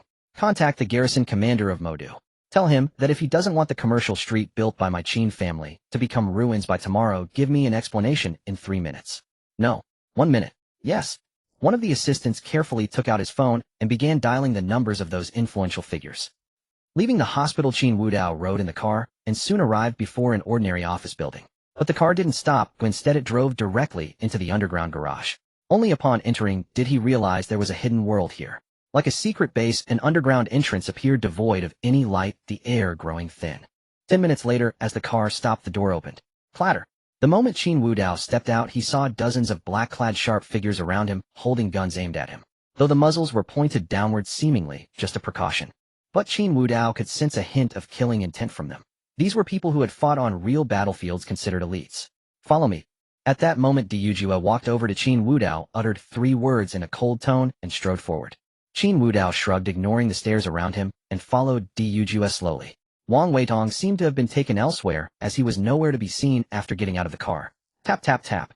In the empty, dim corridor, the footsteps were exceptionally clear, bringing a silent pressure, though it meant nothing to Qin Wudao. He was more likely to pressure others than to be pressured. After an unknown time, they arrived before a door. Liu pushed it open and let Qin Wudao enter. The room was sparsely decorated, a table, a few chairs, and only a desk lamp resembling an interrogation room. There were no windows, and a faint dampness lingered. Sit. Liu pulled out a chair to sit down herself, but Qin Wudao promptly took the seat, making it seem as if she was serving him. Liu was furious. She took a deep breath to calm herself, and then sat across from Qin Wudao. I'm the action team leader of the Special Department. My name is Liu, as I've told you. Special Department. Special Action Department. Hearing this, Qin Wudao chuckled. Since it's the Special Action Department, the abbreviation Special Department sounds a bit awkward. Take my advice, call it Special Action from now on. Bang. Liu slammed her palm on the metal table and snapped. Qin Wudao. Do you think this is some kind of place? Hey, how dare you be so insolent? They'll tell you you're here because you've committed a crime. What right do you have to be arrogant here? Arrogant. Qin Wudao said in a nonchalant tone. You should be grateful you haven't seen what I'm like when I'm truly arrogant. If I were, I guarantee that the moment you slammed the table, I'd be stepping on your face and making you kiss my shoe soles. You? Just as Liu was about to say something, the door opened, and a middle-aged man walked in slowly. His face bore a gentle smile as he addressed Qin Wudao. Mr. Qin, apologies for inviting you here. I need to ask you about a few things. Captain D, why are you standing? Please sit down. Oh, don't be rude in front of Mr. Qin. Liu snorted and sat down. The middle-aged man looked at Qin Wudao with a smile and spoke slowly. Qin Wudao, the eldest son of the Qin family, is actually the biological son of the Li family CEO of the Hidden Dragon Group. He left the Qin family over a decade ago and went abroad alone. Later, he joined the mercenary organization Dragon King Hall. A few years ago, he took over the Dragon King Hall and became the new Dragon King. Am I correct? Hearing this, Qin Wudao didn't respond, only smiled faintly. It wasn't surprising that they could uncover his identity as the Dragon King. Before entering the country, Qin Wudao had contacted some high-ranking figures in Dragon Country, and he had often cooperated with Dragon Country abroad. Otherwise, entering the country would have been subject to surveillance. So these special departments could access information about him, but only his identity as the Dragon King. Nothing else was within their purview. Seeing Qin Wudao remain silent, the middle-aged man continued, recently Mr. Qin has been quite conspicuous in Modu. I don't know why you've changed so much, but since you're a mercenary leader, I hope you won't cause major trouble here. Exactly. Liu added coldly. Qin Wudao, you're nothing but a cancer. Do you think you can do whatever you want in Dragon Country? They'll eventually put you in prison, no matter your background. Whoosh. Before Liu could finish, Qin Wudao grabbed a nearby chair and hurled it with one hand. Startled, Liu quickly dodged. Clang. The metallic crash echoed as the chair hit the wall, flattening into a lump of iron, leaving a dent in the reinforced wall. Yujue had no doubt that if it had struck her, she'd be meeting her ancestors in an instant. If you don't want to speak, you can pretend to be mute. But if you talk to me in that tone again, I guarantee it'll make good on my earlier words. You? Enough, Captain D, stop this. The middle-aged man intervened at the right moment. Qin Wudao turned to him and said softly, a good cop, bad cop routine. Isn't that a bit outdated? Just state your purpose. If I'm not mistaken, when you decided to bring me here, you must have received contact from other departments, right? Did you defy orders to bring me here just to have me sit and listen to your nonsense? Hearing Qin Wudao's repeated and unceremonious words, the middle-aged man's expression turned somewhat grim. He spoke in a stern tone. Mr. Qin, allow me to introduce myself first. I am the director of the Special Operations Department. My surname is Yao, and my full name is Liu Ruyan. You may call me Director Yao. The reason I've invited you here is to inform you that you have been marked as a dangerous individual by our department. 2 paths lie before you now. The first is for me to arrange a secret flight for you to leave the country. After all, you are the Dragon King, and it's been a while since you've been away from the Dragon King's palace, hasn't it? The second path is a bit more troublesome. I will have someone monitor you around the clock. Of course, your full cooperation is required, and you must refrain from such reckless actions in the future. Otherwise, I will have no choice but to send someone to bring you in for a chat. The tea here isn't very good, so please forgive me, Mr. Qin. Upon hearing this, the smile on Qin Wudao's face deepened. After all that talk, they had finally revealed their intentions. The Special Operations Department. He had never heard of such a department. It was true that the Dragon Kingdom had special divisions for handling various risks, but those divisions were not housed in an underground parking garage. In other words, was this a newly established department? And this newly formed department dared to make an example of the Dragon King right off the bat. Without a doubt, someone else was pulling the strings behind the scenes. Just then, Qin Wudao's phone suddenly rang.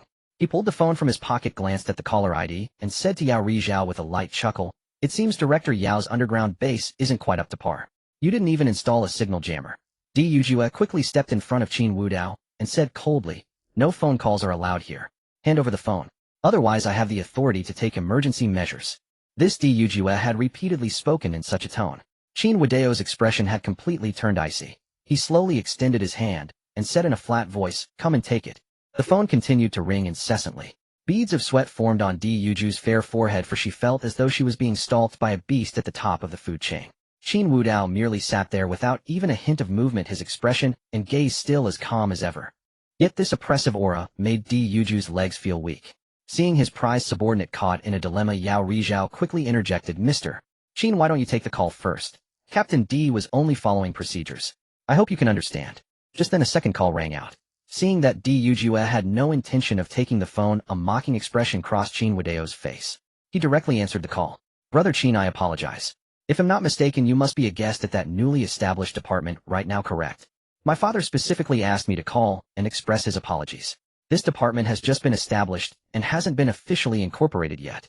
The documents haven't even been issued, so it's inevitable that they are unaware of your background.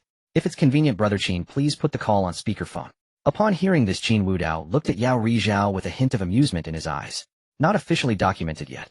That meant these people weren't even official personnel. Their files had likely been pulled, but not yet lodged here. During this interim period, what gave them the audacity to be so arrogant? Qin Wudao lightly tapped the speakerphone button and said, "Brother Tian, you may speak now." "Director Yao." "No, Liu Ruyan can hear you." Being addressed so directly made Liu Ruyan's expression sour, but he also noticed the name Tian Pingxing. "Director Yao, I apologize. My father asked me to call you. The gentleman before you, Mr. Qin, is a person of strategic importance to our nation. He has dedicated himself wholeheartedly to our Dragon Kingdom abroad, even paying a heavy price. The dragon of the Dragon King's palace and the dragon of our Dragon Kingdom share the same character, Director Yao. He'll say no more. I am not commanding you, as I hold no official position. But if you don't wish for your current interim status to become permanent, mind your attitude toward Mr. Qin. If he is displeased, you will know the consequences.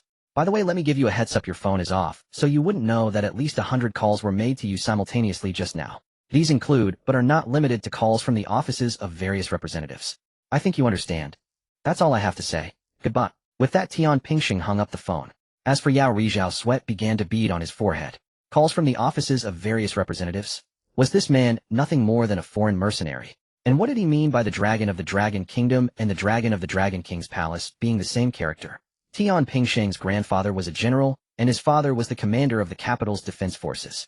As the capital's commander, his power naturally reached the heavens. Under normal circumstances, someone like that would speak in riddles, but but such a blunt threat proved that he was truly enraged. Yao Rizhao forced himself to calm down and said to Di Yujue, "Captain D, please bring me my phone." "Director," Di Yujue exclaimed in alarm. "Phones are not allowed during the interrogation of dangerous individuals, and furthermore, follow orders. Go now." Yao Rizhao's roar cut Di Yujue off. If before he could afford to play along with his subordinates' procedural charade, he no longer had the patience now. 100 calls. He didn't even know what would become of his so-called Special Operations Department after today. Di Yujue bit her lower lip hard. But she still turned and walked out, returning shortly with Yao Rizhao's phone. The latter, trembling, turned on the device. As soon as it powered up, he saw a dense list of missed calls, all from confidential numbers along with various text notifications. The more he saw, the paler Yao Rizhao's face became. He began to doubt his own intelligence. Was the Dragon King's palace truly just a mercenary organization? What was its actual relationship with its own country? Why had so many high-profile figures called on Qin Wudao's behalf, their tones icy and forceful? It was no longer an inquiry, it was a blatant interrogation. Yao Rizhao cautiously lifted his head to look at Qin Wudao. The latter maintained his previous smile, as if he had anticipated this scene all along. With a soft exhale, Yao Rizhao let out a bitter smile. It seems I was indeed overconfident, still unclear about the true nature of the Dragon King Hall behind Mr. Qin. Qin Wudao did not address Yao Rizhao's doubt, but instead countered, "Director, Yao, shouldn't I be the one asking you now? Can you tell me who exactly leaked my information and instructed you to bring me here?" Hearing Qin Wudao's inquiry, Yao Rizhao's face grew even paler, the muscles of his cheeks trembling slightly. "Mr. Qin, no one instructed me. I investigated your information myself, so there's no need for such lies." Before Yao Rizhao could finish, Qin Wudao cut him off. Tian Pingsheng had mentioned on the phone that this department had not yet received official approval, meaning it was currently just a shell. Was it mere coincidence that Yao Rizhao's first target of investigation happened to be the Dragon King himself? Moreover, the Dragon King Hall was no ordinary entity. How could anyone casually investigate it? It was utterly ridiculous. "Director Yao, I hope you understand that the dragon in Dragon Kingdom and the dragon in my Dragon King Hall are one and the same. If you cannot explain this clearly, should I have the Dragon Group come and have a word with you?" At the mention of the Dragon Group, Yao Rizhao's pupils constricted. That was the true national security department of the Dragon Kingdom, as different from their own as an elephant to an ant. Once taken away for questioning by them, he would never see the light of day again. With this in mind, Yao Rizhao gritted his teeth and said in a low voice, "It was the War God Hall that informed me." Just as he suspected.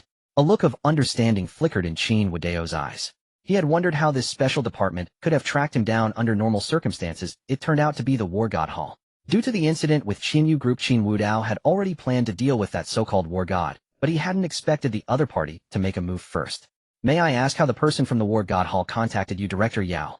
"I encountered danger overseas, and an elder of the War God Hall saved me. This time, he didn't ask me to take action against you, but directly provided the information on the Dragon King Hall, telling me this would be the first shot fired by my department. As it turns out, the shot was indeed fired, but I was not the one holding the gun." Yao Rizhao wore a wry smile. He had been used as a pawn this time. So be it. He would consider it repaying a debt of gratitude for saving his life. Hearing this, Qin Wudao nodded and continued, "Director Yao, if it's convenient, could you give me his contact information?" Yao Rizhao took out his phone and handed it directly to Qin Wudao. The latter glanced at the phone number and returned it. "Director Yao, if possible, I hope not to be disturbed in this manner again. After all, as you said, the tea here isn't very good. Rest assured, Mr. Qin, the fate of my department remains uncertain, so naturally, I won't have the honor of inviting you for tea again." A hint of despair colored Yao Rizhao's eyes. He knew what would happen once his superiors learned he had been used as a pawn.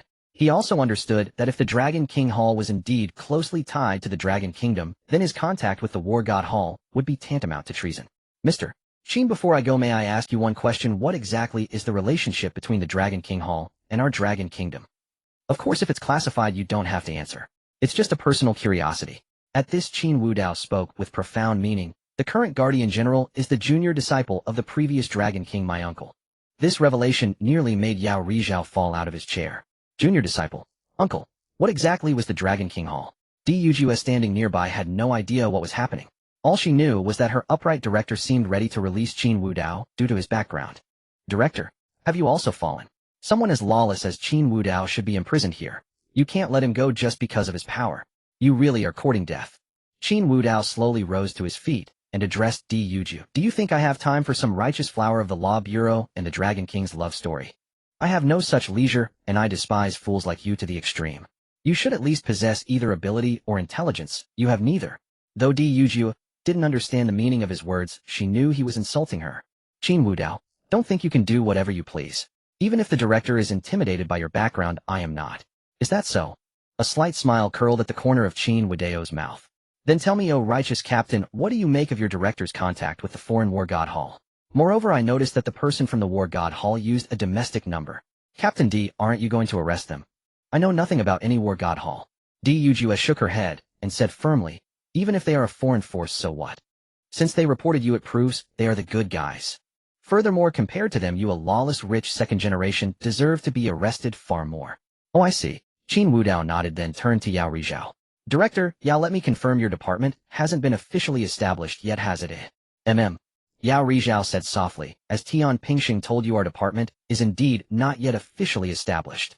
That means none of you are currently part of the Law Bureau, and therefore not my people. Good, because I don't like laying hands on my own. Swish. Before Yao Rizhao could grasp the meaning of Qin Wudao's words, the latter transformed into a blur and appeared beside Yujue. Before she could react, he pressed one hand against her face and exerted force. Boom.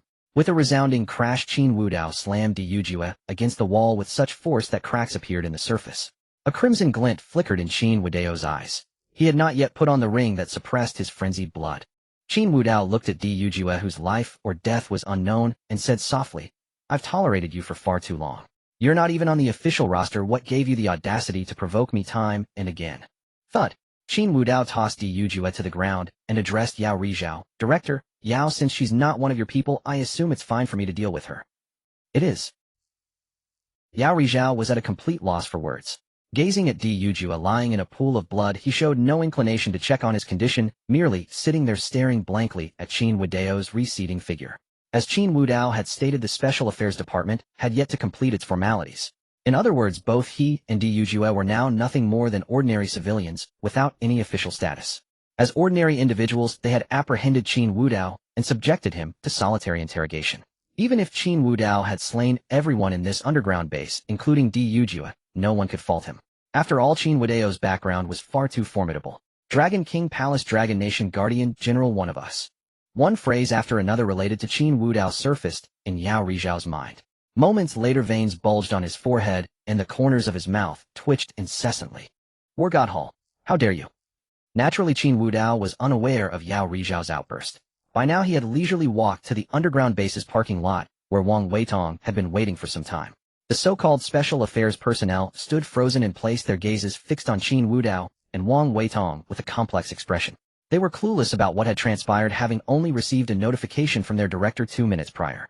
Escort Qin Wudao and Wang Weitong out. They are not dangerous individuals, but, in short, remember to treat them with courtesy. In the eyes of these Special Affairs members, their director must have capitulated due to Qin Wudao and Wang Weitong's backgrounds.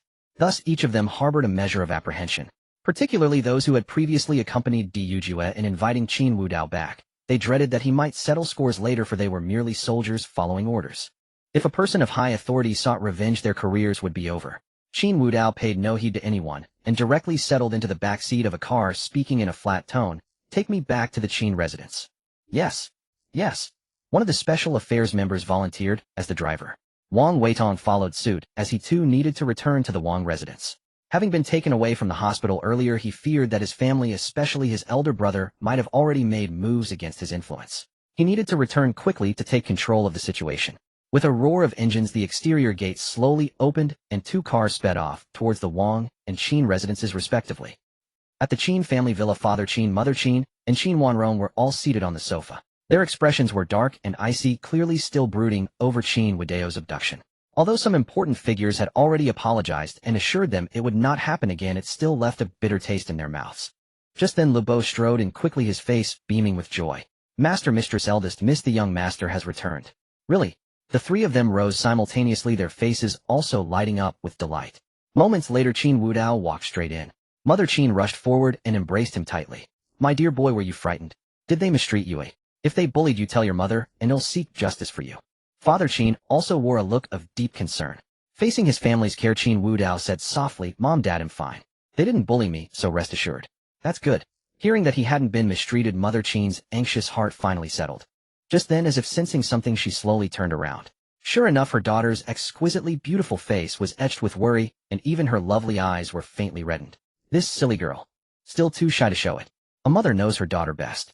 After confirming Qin Wudao was unharmed, Mother Qin released him. She then walked to Father Qin's side, took his arm, and headed directly upstairs. Lu Bo also gestured for the surrounding servants to leave. The entire living room was left with only Qin Wudao and Qin Wanrong. At that moment, Qin Wanrong could no longer hold back. She rushed forward and threw her arms around Qin Wudao, her voice trembling slightly. "You scared me to death. I'm so glad you're okay. Next time something like this happens, can you please tell me in advance? Or do you plan to just disappear for a long time without a word?" "How could I?" Qin Wudao held her close and said gently, "Besides, this wasn't a big trouble. Didn't I come back safely?" Hearing this, Qin Wanrong tilted her head up slightly. "Kiss me." Their lips met. After a long while they parted. A hint of daze lingered in Qin Wanrong's beautiful eyes, and her stunning face was flushed with crimson. Qin Wudao scooped her up in a bridal carry and headed upstairs. Once in his arms, as the door to the room opened, Qin Wanrong had already slipped off her jacket, tossing it carelessly to the floor, and was unbuttoning her blouse. A flash of snowy white was starkly visible in the darkness. They kissed again, and Qin Wudao laid her down on the bed, their hands roaming over each other's bodies. "Give yourself to me." At that moment in a hospital room in Modu, Qin Zirwei lay on the bed with a look of utter despair. "May I ask where the hell the doctor treating me is, eh? I'm injured this badly. Where are you people?" Outside, Chu Lian heard the second young Master Qin's shouts, but paid him no mind. Her cheeks were slightly flushed, as if recalling the scene of Qin Wudao rescuing her. Despite having a mature and alluring face, she possessed the heart of a young girl. In her eyes, Qin Wudao's sudden appearance was exactly like the hero of her fantasies. I remember an online saying, if the person is ugly, you repay them in your next life by being their beast of burden, but if they are handsome and powerful, you pledge yourself to them. So should I pledge myself to him? Chu Lian was lost in her own world, completely ignoring Qin Zirwei's howls from the hospital room. It was already the dead of night when hospital staff discovered Qin Zirwei. The excruciating pain from his broken bones made him want to hit someone. But thinking of the 200 million he had obtained, his heart felt much lighter. Ouch! It hurts so much. Damn it, it hurts. The doctor looked at the man, who was laughing and crying at the same time, silently signaling a nurse to go and consult a psychiatrist. The latter promptly left the ward. The next morning, Qin Wudao awoke from the warmth of his lover's embrace and gently kissed Qin Wanrong beside him. She let out a soft murmur, a hint of shyness coloring her delicate face. "Mother already knew about us, and now it seems father does too. It's all your fault." "My fault?" Qin Wudao flashed a mischievous grin. "If I recall, last night you were the one. Don't you dare say it." Before he could finish, Qin Wanrong reached out to cover his mouth. Just as she was about to bite him in retaliation, she suddenly gasped sharply. "You!"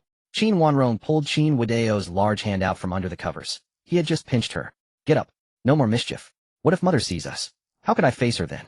They quickly dressed and headed downstairs. As expected, Qin's father and mother were already waiting for them. The mother's eyes held a teasing glint that made Qin Wanrong want to sink into the ground with embarrassment. Qin's father, however, pretended not to notice. The couple sat down on the sofa. Just as the mother was about to tease them, the door opened and Qin Zirwei was carried inside, his body wrapped in thick bandages like a mummy. His small eyes brimmed with immense grievance. Seeing that pitiful look, all four in the living room averted their gazes simultaneously. So that's what they had forgotten. Qin Zirwei. Fortunately, the mother reacted first, stepping forward to embrace him. "Are you all right? My dear son, tell me who bullied you. Mother will get justice for you." The warmth of his mother's arms soothed Qin Zirwei. He spoke with a hint of grievance. "It's fine, I've already gotten my revenge. Your son is now a formidable force. A mere brat. I can crush him with a flick of my finger." Father and daughter exchanged looks of disdain. The mother, however, watched her son's bravado with gentle affection. At that moment, Qin Zirwei turned to Qin Wudao and said coldly, "You're back. Good. At least no one outside can say a member of the Qin family was taken away. Stay home more often and stop bringing shame to the Qin."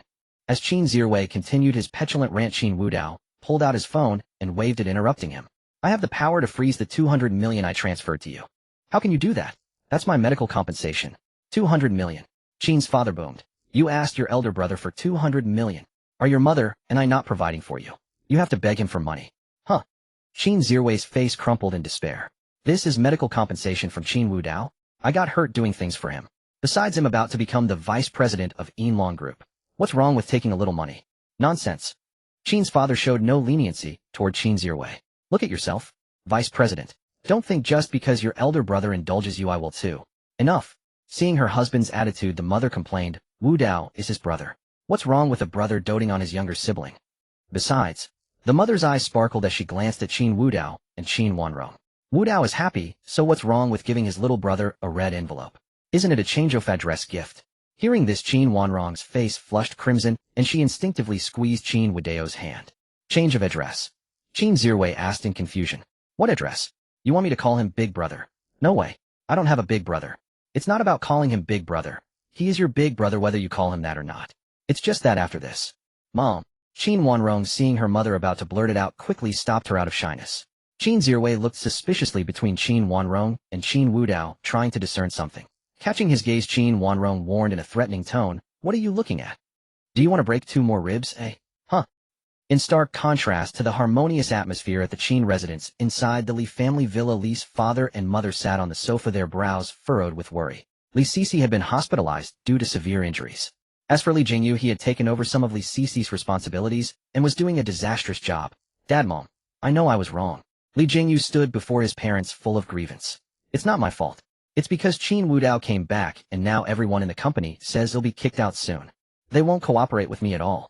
Who dares treat my Xiaoyu like this? The mother stepped forward wanting to comfort Li Jingyu, but the father said sternly, Sit down. Hearing his tone, the mother had no choice but to return to the sofa. The father looked coldly at Li Jingyu. Drop your little schemes. Do you think I don't know what you're thinking? I just didn't care before. Now that Wu Dao is back, you should understand. He is my biological son, Li Linda's own flesh and blood. You are merely an adopted son. Even if I treat you as my own, you are still an adopted son. Dad. Li Jingyu's face was filled with disbelief. He had never imagined Li Lindu would speak to him like this. Though the mother's heart ached, she dared not interrupt her husband. As his lifelong partner, she knew him best and understood this was not the time to oppose him. Dad, Mom. Tears welled in Li Jingyu's eyes. I understand now. I was never truly your son. If you don't want me, I'll leave. With that, Li Jingyu turned and ran out. The mother wanted to chase after him, but the father stopped her. He needs to learn some hardship. Always crying and whining. What kind of behavior is that? He's still a child. Silence. Once outside the villa, the grievance on Li Jingyu's face vanished, replaced by a venomous expression. Qin Wudao, why do you have to stand in my way? Couldn't you have just died quietly abroad? The Li family should be mine. Now even my parents treat me like this. You, right? I still have my sister. He'll go find my sister and let her deal with you. Li Jingyu completely forgot that Li Sisi had nearly been beaten to death by Qin Wudao. In his eyes, Li Sisi was his only salvation. As Li Jingyu entered the hospital, a young man with a clean face was picking up medicine. Meanwhile, a few people in the hospital seemed to recognize Li Jingyu and whispered among themselves. Is he Qin Wudao's younger brother? Yi Tian, who was retrieving medicine, turned around upon hearing this and walked directly to the group of gossiping individuals. Who did you say he is? He's Qin Wudao's younger brother. Before the man could finish, Yi Tian turned and strode toward Li Jingyu. A hint of cold gleam flashed in his eyes. I had foreseen that I would encounter Qin Wudao's family. It should have been yesterday, but yesterday I met a formidable expert. That expert's fate must have obstructed me and cost me my opportunity. Now that I've run into Qin Wudao's family, his younger brother Humph. You must be Qin Zirwei. Yi Tian sneered as he approached Li Jingyu. The latter, who was about to visit Li Sisi, was suddenly blocked by someone and asked with confusion, Who are you? Why are you stopping me? Nothing much. I just want to have a word with you. Don't worry, ITLL, only take a moment. Swish. While Li Jingyu was still bewildered, Yi Tian's hand turned into a blur and struck his throat lightly, instantly causing him to suffocate. Under the puzzled gazes of the onlookers, Yi Tian put his arm around Li Jingyu's shoulder and headed toward the hospital restroom. Upon entering, Yi Tian placed the cleaning in progress sign at the door. Then, he threw Li Jingyu to the ground. The contact with the cold floor jolted Li Jingyu awake. His eyes wide, he asked with a trembling voice, Who are you? Who am I? Yi Tian squinted coldly and said, You're Qin Wudao's younger brother, aren't you? I am. But Bang. Before Li Jingyu could finish, Yi Tian kicked him square in the face. Teeth flew out along with blood. The excruciating pain brought tears and snot streaming down Li Jingyu's face. But Yi Tian was not done. He formed his hands into sword fingers and struck Li Jingyu's acupoints all over his body. Thump, thump, thump. Each strike left a dent. Li Jingyu couldn't even let out a scream as his entire body was thoroughly pummeled. Finally, Yi Tian took a pouch of ink powder from his pocket, and before Li Jingyu could react, poured it into his mouth. Qin Zirwei, my art of slaying the dragon begins with you. Li Jingyu's eyes bulged as he desperately tried to explain. But Yi Tian gave him no chance. Instead, with rage, he struck Li Jingyu's throat again. What do you want to say? You want to say you have a powerful brother who can kill me, make me kneel, and kowtow to you while you trample my head and grind me into the dirt. You want me to regret today's actions, don't you? You also want to use your Qin family's influence to dig up my background, and then... You want to destroy my family, don't you? You're overthinking it. Aside from my master, I have no family left. Li Jingyu shook his head frantically trying to voice his thoughts, but Yi Tian wouldn't give him the chance. You still dare to glare at me? You're thinking about how to torture me, how to take revenge, to leave me battered and broken, aren't you? You're asking for death. Thump thump thump. After another brutal beating, Yi Tian noticed Li Jingyu had fallen unconscious. He shook his hands, his face icy. That soul-eating powder will bring unbearable pain to both your family and you, and there's no cure. Qin Wudao, if you are a true dragon, then from this moment I begin my dragon slaying. With that, Yi Tian turned and left, leaving Li Jingyu collapsed on the ground. Back at the Qin residence, Qin Wudao sneezed. Who's thinking of me now? Just a few steps out of the Qin family gate, Qin Wudao sensed a presence behind him. Without making a fuss, he walked straight into a small grove. As the figure followed him into the woods, bang! Qin Wudao suddenly sprang from the side, one hand pressing her neck against a large tree. The force even caused cracks to appear in the trunk. Liu Ruyan. Liu Ruyan's neck was pinned by Qin Wudao, and the pain was evident on her face. Yet she made no attempt to break free. Her beautiful eyes gazed at him with deep affection. Realizing it was Liu Ruyan, Qin Wudao immediately released his grip and wiped his hand with a handkerchief as if he had touched some pest. After nearly rubbing his hand raw, Qin Wudao said coldly, Liu Ruyan, who told you to follow me? Or do you want to go down and keep your Bayou company? Wudao, I know I was wrong. Liu Ruyan's voice was hoarse, her throat apparently injured with a trace of blood at the corner of her mouth. Yet even so she kept pleading, I want nothing. I know how disgusting I was before. I'm not asking you to forgive me right away. Just let me see you. You'll do anything you ask. Don't you like fishnet stockings? I'm wearing them. Whatever you like, you'll do it. They'll give you everything. Please just let me watch you from afar. Liu Ruyan's tone was abject, groveling in the dust. But faced with her pleas, Qin Wudao's face showed not a flicker of emotion. There's nothing between us. Stay far away from me from now on. You'd do anything for me. Huh, you're not worthy. With that, Qin Wudao turned and left. Watching his retreating figure, Liu Ruyan collapsed to the ground. She pulled out a scalpel and aimed it at her throat as if to end her life. But after a moment, she lowered the blade. No, I can't die yet. I must atone for my past mistakes. Even if it costs me everything, I only want you to look at me once. Murmuring to herself, Liu Ruyan slowly rose from the ground and limped away into the distance. Seated in his car, Qin Wudao frowned slightly. A perfectly good day had nearly been ruined by Liu Ruyan. Just then his phone rang. He answered, and the voice of Long Yi came through. Dragon King, I found information about Yi Tian. He was once the eldest son of the Yi family, but after the Yi family was wiped out, he was taken in by a Taoist priest. He only left the temple a few days ago. Oh, where's that temple? It's halfway up Yufeng Mountain. Dragon King, I'll send you the address. Should I send someone? No need. I'll go myself. You have plenty to do now. Besides business, keep tracking the Dragon God and the others. Report to me once you find anything. Yes, Dragon King. By the way, the old Dragon King seems to have taken on another disciple, your junior brother. Should I send you his information? No need. After hanging up, a peculiar expression crossed Qin Wudao's face. Just then his phone rang again. Qin Wudao glanced at the screen. It clearly showed the name, Old Man. Speak of the devil. Was the old Dragon King really that easy to summon? Qin Wudao answered his phone. A languid voice came from the other end. Kid, how have you been lately? Pretty good. Ha ha ha. Hearing Qin Wudao's reply, the old Dragon King burst into laughter. I heard you were taken away by the Special Affairs Division, weren't you? If you know why, ask. Just asking, don't worry, I've had Yao Rizhao taken care of. That girl called Diyu Jua was killed by you directly on. My disciple really doesn't know how to be gentle with the ladies. Hearing this, Qin Wudao spoke indifferently. Old man, you've killed far more people than I have. Why play the saint now? Ha ha ha ha, I'm not playing the saint. I'm calling to tell you that your uncle asked me to apologize. The Dragon King Hall's actions have given you 1,000 privileges. Moreover, you are the most outstanding Dragon King in history. The future of the Dragon King Hall depends on you. Qin Wudao didn't follow that thread, instead asking directly. I heard you recently took on a new disciple.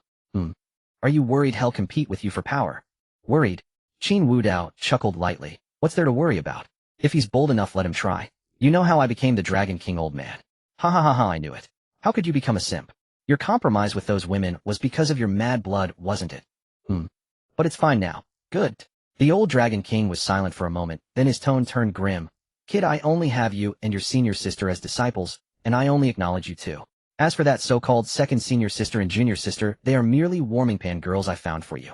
After all, it's normal for a man to have multiple wives and concubines. As for your junior brother, I value his potential, but if he cannot be of use to you, I will kill him myself. Of course it should be fine. That kid admires you greatly. If he does anything to displease you, don't bother asking me how to deal with him, decide for yourself. You are the Dragon King. Even I, a retired old man, must follow your orders, let alone a mere tool. The old Dragon King spoke these words without a trace of emotion. The disciple he took on was merely a tool to him. I understand. Qin Wudao nodded. No one understood the old Dragon King's character better than he did. To him and his senior sister, the old Dragon King was a kind father, but to other disciples he was a cold and ruthless king of hell. Also, since you called me, you must have a mission, right? You caught me, hee. The old Dragon King chuckled and continued, don't rush the war god Hall, they will walk into the trap eventually. In a few days I need you to do something. It seems some small countries in the Nandong region are in contact with the United States, purchasing powerful weapons. Go and deal with them. They'll have your senior and junior sisters as well, as that little tool help you. If any of them disobeys, you kill them on the spot. Also, you need to deal with the Elders' Council. They're just a few old bastards. If I weren't busy, I would have pulled their intestines out and strangled them with them long ago. Qin Wudao asked, puzzled, what are you busy with? You. Oh, my darling. Before he could finish, a sickly sweet voice came from the old Dragon King's end. Qin Wudao. Ahem. The old Dragon King cleared his throat to hide his embarrassment, then replied seriously, I've been busy with a major event involving hundreds of millions of people, so of course I'm not free. Alright, I have to go now. I need to get busy. Darling. Hurry up and put on the black stockings. Today I want you to use your feet. Whoosh. Qin Wudao exhaled a puff of smoke, looking at the hung-up phone, feeling utterly speechless. Were they not truly master and disciple, even sharing the same? Forget it, he'll go abroad in a couple of days. It'll be a good chance to deal with Chu Zichuan. But before that, Qin Wudao opened the navigation and sped towards the location Long Ye had sent. Mount Yufeng was located on the outskirts of the Magic City, a desolate peak. There wasn't even a road leading up to it, only dense towering trees. Because of the miasma on the mountain, even hiking enthusiasts never visited. Qin Wudao parked the car at the foot of the mountain and stretched his limbs. Then he fixed his gaze on the mountainside of Yufeng. Old Taoist, let's see what you're really capable of today. The reason Qin Wudao came in person, aside from clarifying matters regarding Yitian, was to understand one thing, whether this world truly possessed the so-called mystical. After all, he needed to understand the hierarchy of the food chain. As long as there was no mysticism, his system and physical prowess would make him invincible. Qin Wudao's eyes focused, and he suddenly exerted force with his legs. Whoosh. In an instant, his strength of over 300 caused a crater in the ground as he shot towards the mountainside. Halfway up Mount Yufeng, a Taoist temple was built along the mountain's contours, resembling a celestial abode secluded from the world. The temple's mountain gate was ancient and solid, constructed from massive green stones. Above the gate hung a plaque inscribed with the characters, Yitian. The calligraphy was vigorous and powerful, still exuding an ancient charm despite the ravages of time. Flanking the mountain gate were two stone lions standing guard, their postures majestic and fierce, as if protecting this sacred ground. Although the temple appeared imposing, the area before its gate was covered in withered leaves, a clear sign that few people came here. The greenstone bricks were also covered in a thick layer of moss. Qin Wudao looked at the temple before him, his eyes narrowing. After taking in the surroundings, he stood directly before the main gate. Facing the massive door, a faint smile curled at the corner of his mouth. Then he fixed his gaze on the ancient heavy door. With a sudden burst of power, he raised his right leg high, muscles tense like a drawn bowstring, storing immense energy. Then his right leg shot out like a cannonball, the wind from his kick producing a sharp whistling sound, as if cutting through the air. This kick carried the force of 1,000 June and slammed heavily into the temple gate. A thunderous boom erupted like a clap of thunder on a clear day, shaking leaves from the surrounding trees. The once sturdy gate, bearing the marks of time, shattered like fragile paper under the impact of this immense power. The door hinges instantly snapped, sending splinters flying everywhere. The entire gate tore free from its frame, flying backward into the temple, kicking up a cloud of dust as it crashed heavily onto the stone path, raising a thick cloud of smoke. Inside a Taoist temple 5 minutes earlier, an old Taoist with an immortal aura was speaking with several individuals before him. Those people were dressed in expensive attire, clearly not ordinary folk. After all, ordinary people wouldn't casually visit this secluded temple. Among them were also acquaintances of Qin Wudao. Bai Qingyue, Li Linda Yitian, and a young man with an ordinary face. The former strategist who had been promoted by Bai Qingyue due to his talents, thus earning his place here. Of course, there were also some accompanying bodyguards. They were discussing the mineral development of Yufeng Mountain. Yichen, are you certain there are mines within? Upon hearing Li Linda's inquiry, the old Taoist smiled faintly. Naturally, patriarchally, rest assured. If there weren't, I wouldn't have summoned you all here. Bai Qingyue frowned slightly.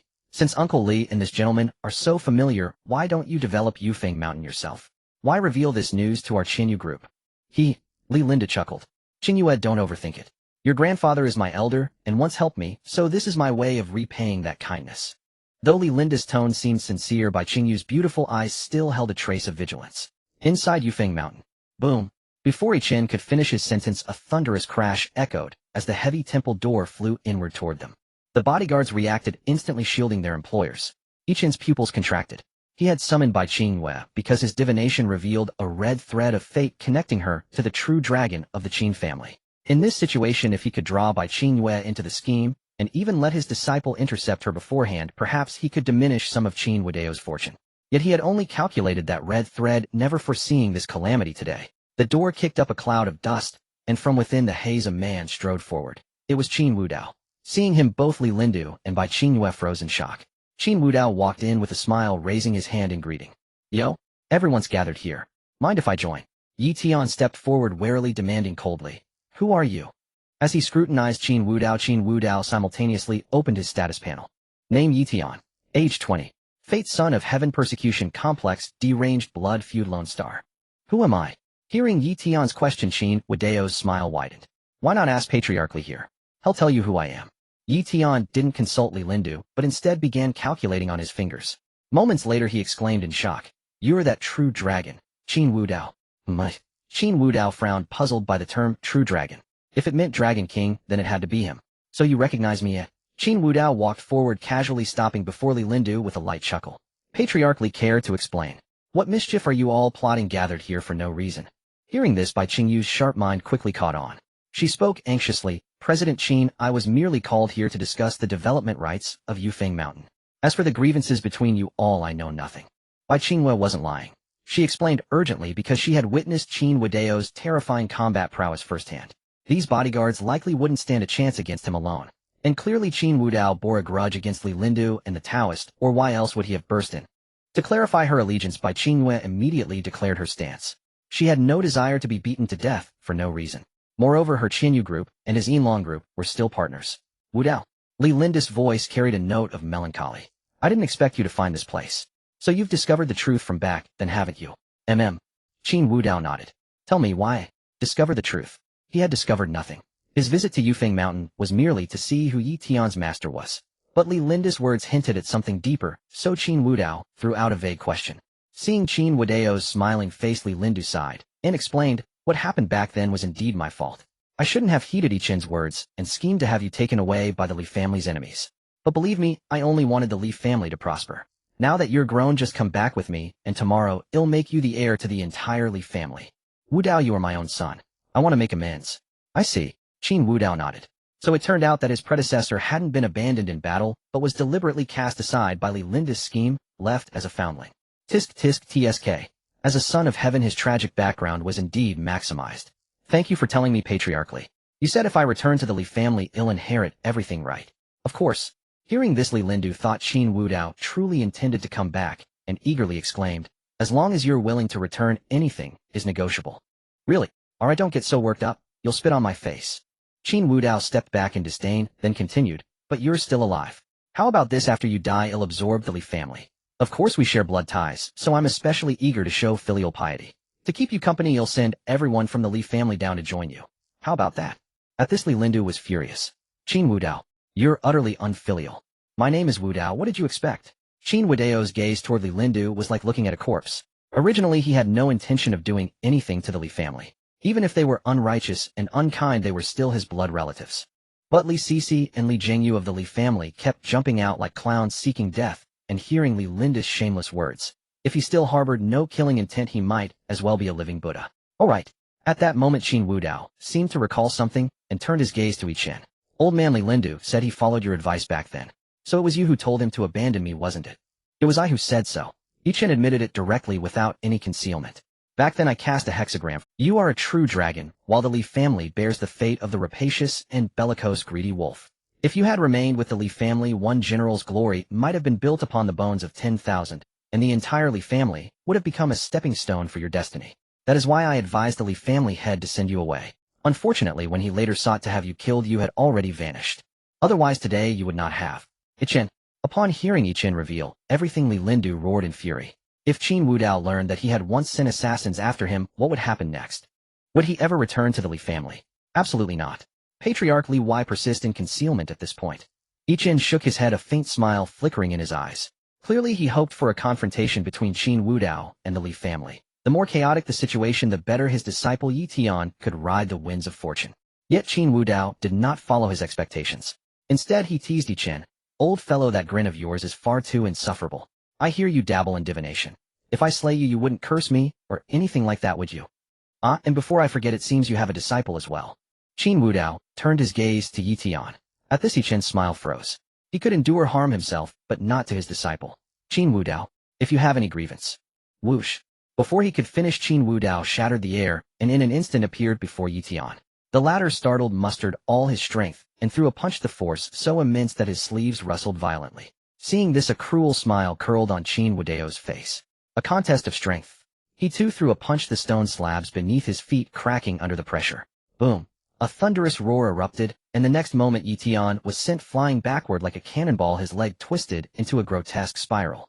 With a crash, Yi Tian smashed into the temple, even shattering a statue of a sage within. You seek death. Unable to bear the sight of his disciple's defeat, Yi Chen stomped the ground and charged at Qin Wudao. Here it comes. Qin Wudao sensed the aura emanating from Yi Chen, a flicker of excitement in his eyes. Finally, someone with a bit of skill. Clad in a gray Taoist robe, Yi Chen's sleeves fluttered as he effortlessly levitated into the air. He wielded a horsetail whisk, lashing it forward with a crack that split the air. The soft whisk struck like an iron whip, its seemingly gentle motion concealing immense power. Qin Wudao exuded a ferocious, murderous aura, his collar open, hair, disheveled eyes blazing with wild fire like a beast unleashed. Facing the whisk that tore through the air, he raised one arm to block his side, while the other formed a fist, lifting it high and driving it straight at Yi Chen's face with a howling wind. The punch was so fierce it seemed to shred the air, kicking up dust from the ground in its wake. A dull thud echoed as the iron whip-like whisk lashed across Qin Wudao's arm, shredding his sleeve and leaving the limb red and raw blood seeping through the skin. Simultaneously, Qin Wudao's right fist struck home. Unflustered, Yi Chen raised a hand to his chest, aiming to use softness to overcome hardness and envelop Qin Wudao's fist. The moment the fist met his palm, he tried to deflect the force, but his face instantly twisted in shock. With a boom, Yi Chen was sent stumbling backward, his feet carving two deep grooves into the ground. He retreated dozens of meters before dispelling the terrifying force. Meanwhile, the Taoist robe at his chest was torn by the punch's energy, and blood trickled from the corner of his mouth. His hand was deformed, hair disheveled. He no longer bore any resemblance to his former immortal and transcendent self. How can you be this strong? With no technique at all, just raw physicality, you unleash a power I cannot deflect. Yi Chen felt his internal organs shaken. He stared at Qin Wudao in disbelief. A true dragon, a true dragon. Even one born with divine strength, and the dragon's fate couldn't be this monstrous. This power defied human limits. Hearing Yi Chen's question, Qin Wudao shook his reddened arm and chuckled. This strong? Did you really think that was my full power? Huh. Yi Chen's pupils contracted. He hadn't imagined that punch wasn't even Qin Wudao's full strength. If he threw a punch with all his might, what kind of devastation would it bring? Was this even human? For the first time, Yi Chen felt that having his disciple slay the dragon was an impossible task. But Qin Wudao wouldn't give him time to dwell on it. In a blur, the beast-like man appeared before him again. Can't take it, Hedon. Sensing the sharp blade-like gale around him, Yi Chen knew another exchange would leave him unable to withstand Qin Wudao's attack. With that thought, Yi Chen resolved to roll to the side. Dignity be damned. If he could just reach the main hall, he could grab his weapon. Against Qin Wudao, the whisk was utterly useless. A full power strike only reddened the man's arm. With a thud, Yi Chen rolled sideways, intending to spring up and dash into the hall. But the moment he curled into a ball, a foot stomped down on him. There he was, frozen in a comical rolling pose, pinned by a single foot. Qin Wudao taunted, seriously, what were you thinking? If you can't match me in strength, did you think you'd outpace me in speed? Release my master. Just then Yi Tian rushed out, bellowing at the sight of his master's plight. Moi. Qin Wudao turned to Yi Tian with a kind smile. Release your master. Fine. With that, he lifted his foot, then delivered a whip-like kick with such force that the air cracked. Boom. The kick connected with Yi Chen, who was still curled up, sending him rolling across the ground, carving a massive trench before slamming into a distant tree. Crack. The tree snapped on impact, kicking up clouds of dust. Qin Wudao. Yi Tian's eyes were bloodshot as he screamed the name. Qin Wudao frowned slightly. Why shout so loudly? You make me sound like a villain. Come now, I'll send you to reunite with your master soon enough. Surely you wouldn't want him to become fertilizer for this tree, all alone. Where the great tree had collapsed, dust and smoke hung thick in the air. Only after a long while did the wreckage emerge into view.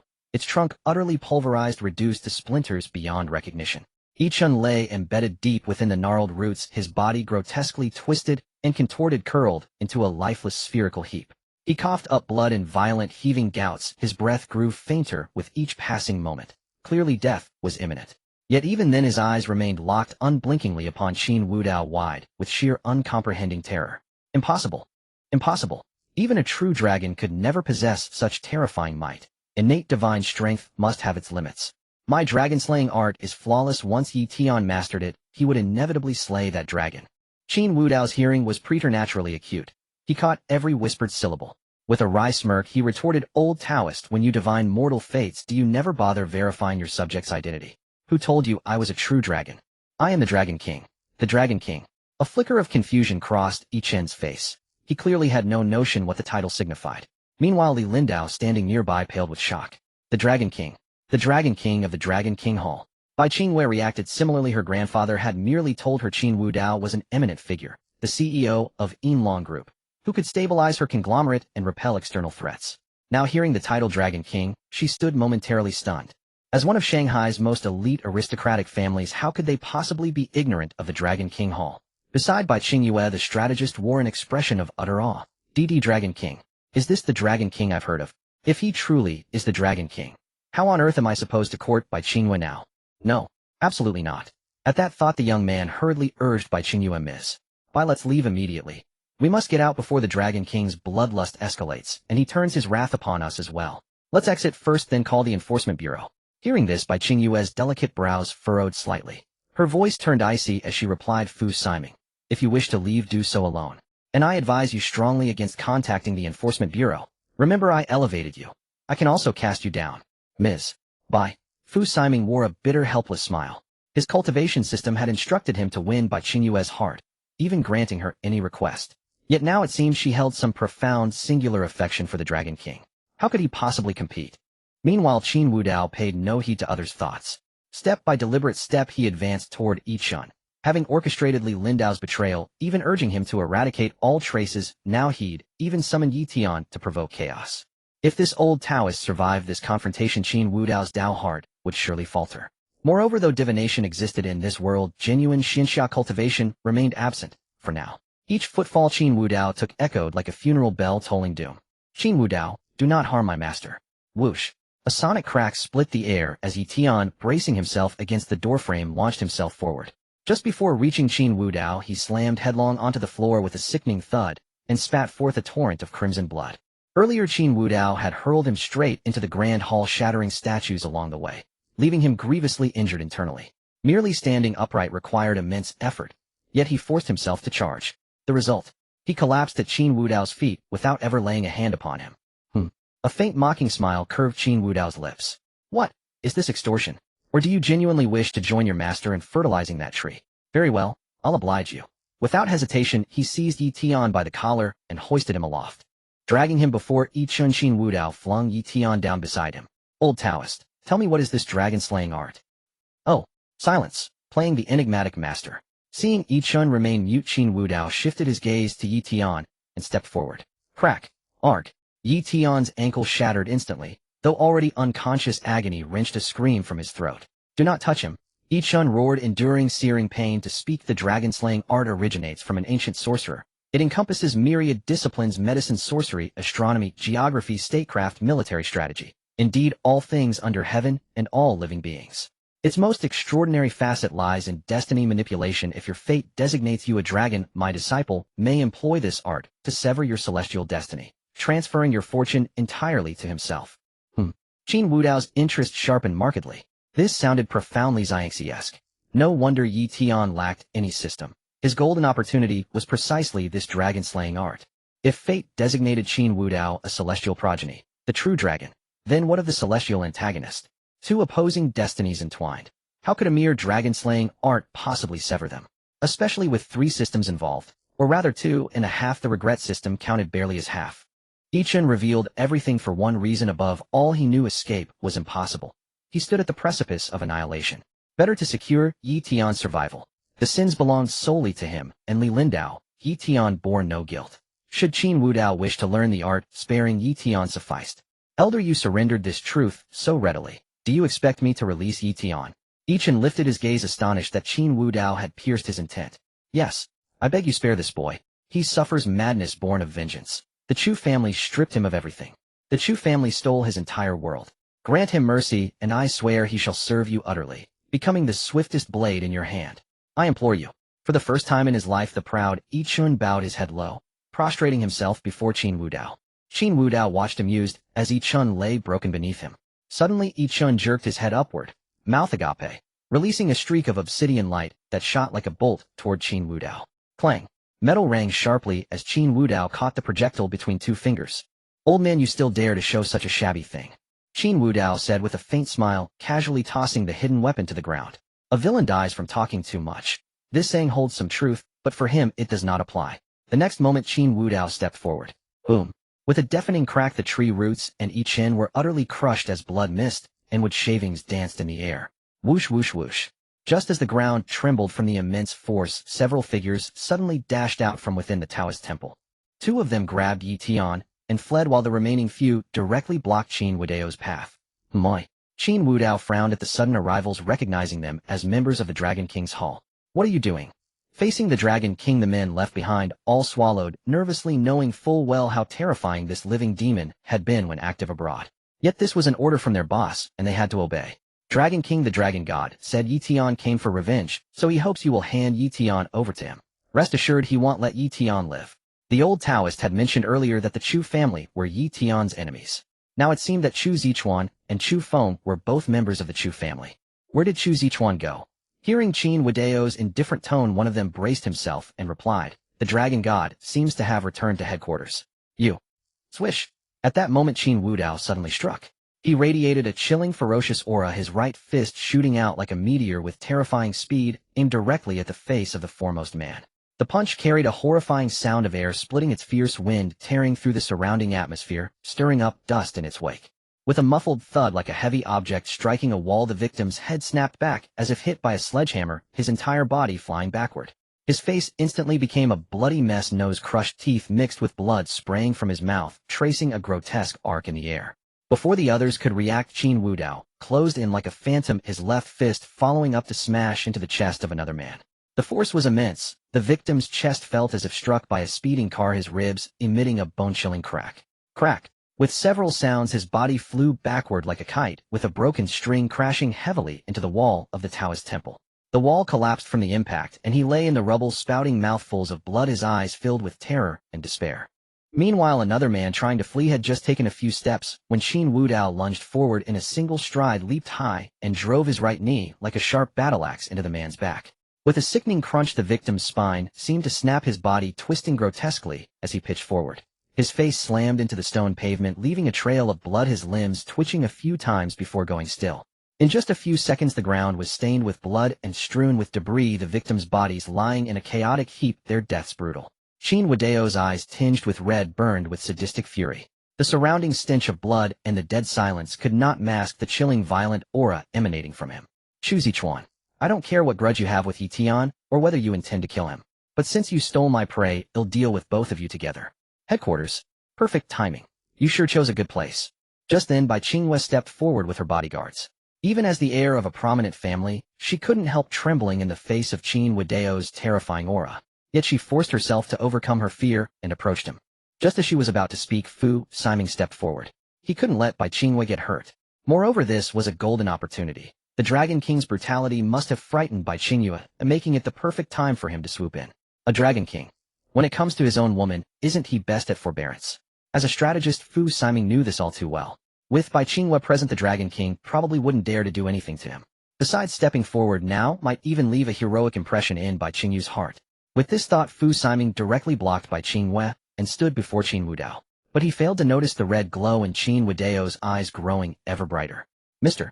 Qin, this should have nothing to do with us, right? Rest assured we won't inform the authorities. But I hope you won't be so reckless with human life next time. Even if they attack you first, don't you bear some responsibility? So I hope there won't be a next time. If I find out, I will definitely. Bang! With a dull thud, Fu Siming's voice vanished. At the same time, a cloud of blood mist appeared in the air. Qin Wudao remained in his punching stance. Bai Qingyu's beautiful eyes widened, nearly screaming, but she quickly covered her mouth with her hand. Her bodyguards were frozen in place, none daring to move. Crack! Qin Wudao slowly pulled out a cigarette and a lighter from his pocket.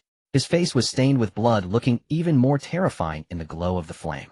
As the cigarette lit, the red in his eyes gradually faded. Phew! Smoke curled upward, and a gentle smile returned to Qin Wudao's face. As if the brutal, terrifying figure was never him. Ding dong. Congratulations, host, for killing the strategist Fu Siming. Congratulations host for obtaining the strategy system. Congratulations host for gaining strength 10. Congratulations host for obtaining the complete dragon slaying art. Your humble servant is at your service. Ding dong. Where is this place? After the rewards were distributed, a cold system voice sounded. My host was killed by you. Since that's the case, you are the new strategist. Now issuing a mission, host must win over by Qin Wudao. Failure results in elimination. Host must win over Liu Ruyan. Failure results in elimination. Must. The regretful persona spoke in a shocked, incredulous tone. Huh? What are you talking about? The reward persona. I thought we had another victim, but it turns out this guy is just asking for death. The strategy persona detected that the host has bound other systems.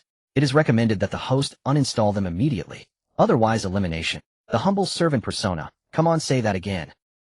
So they're all intelligent systems. Since that's the case, you can choose to self-destruct, and I will protect the host. Otherwise I will erase the host, and all of you will die as well. I've never seen such an arrogant thing. A female-oriented system, a romance system, at that. Where do you get the nerve to say that?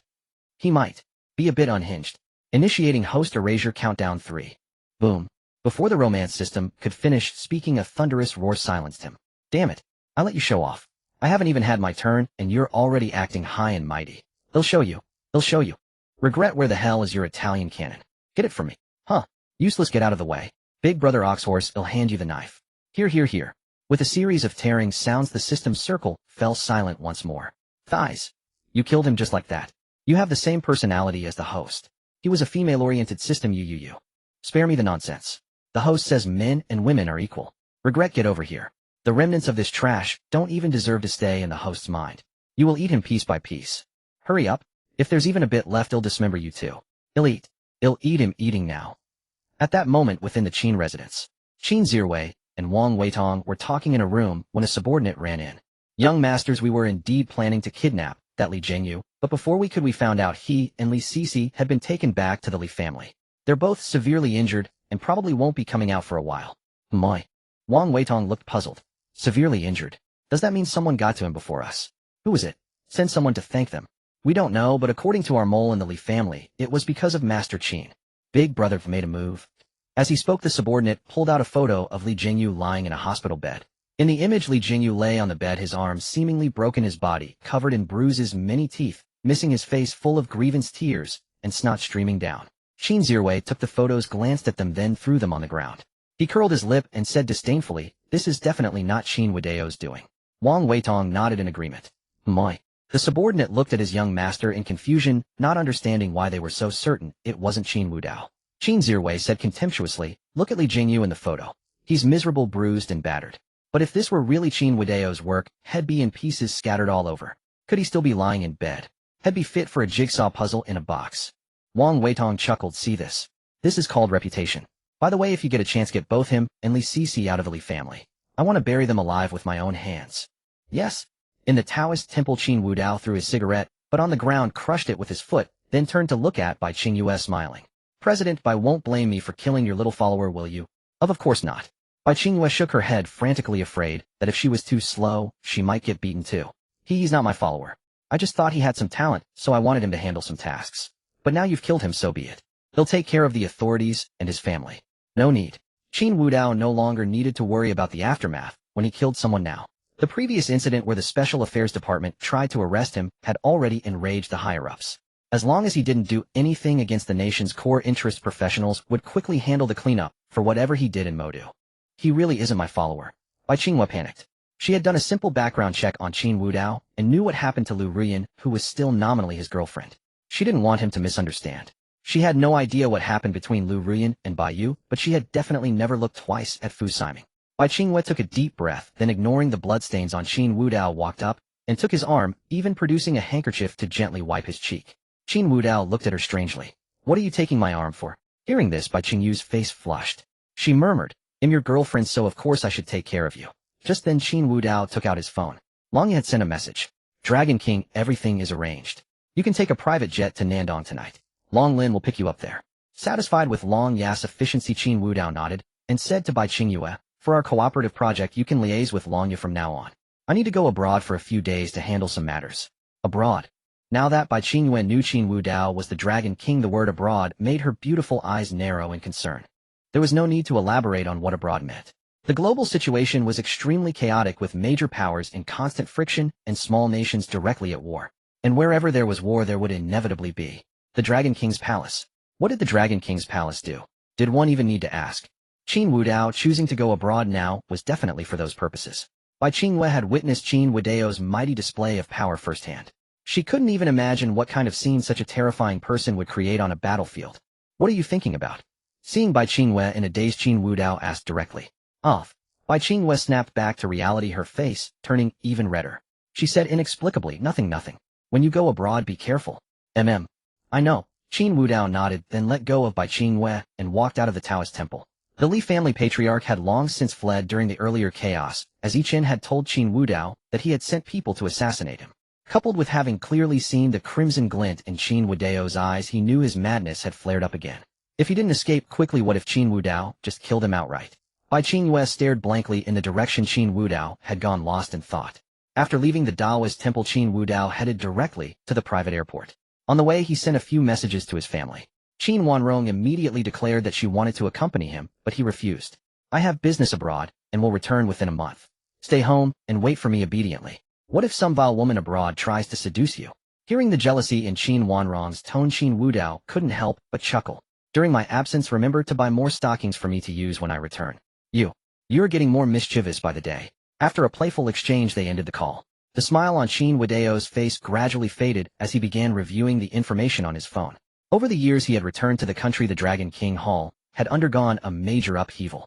Not only was the dragon god showing signs of rebellion, but the elders, as well, had all committed unforgivable offenses. Abroad was different from the homeland.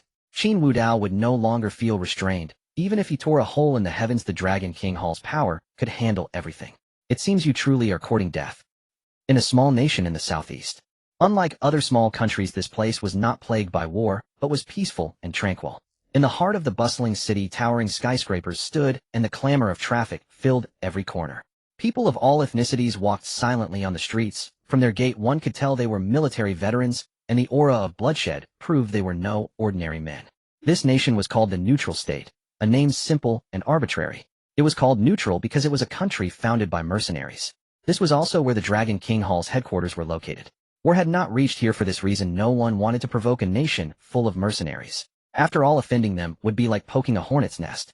Moreover, the surrounding small nations needed the Dragon King Hall's assistance to win their wars. Thus, the Dragon King Hall reaped immense profits, building this mercenary city into a magnificent spectacle. The Dragon King Hall stood proudly in the center of the small nation, an independent pearl exuding mystery and majesty. Its architecture was highly distinctive, blending classical and modern elements. The main building took the form of an ancient palace with towering red pillars supporting a lofty roof. The glazed tiles on the roof shimmered golden under the sunlight, complementing the surrounding modern glass curtain walls without appearing incongruous.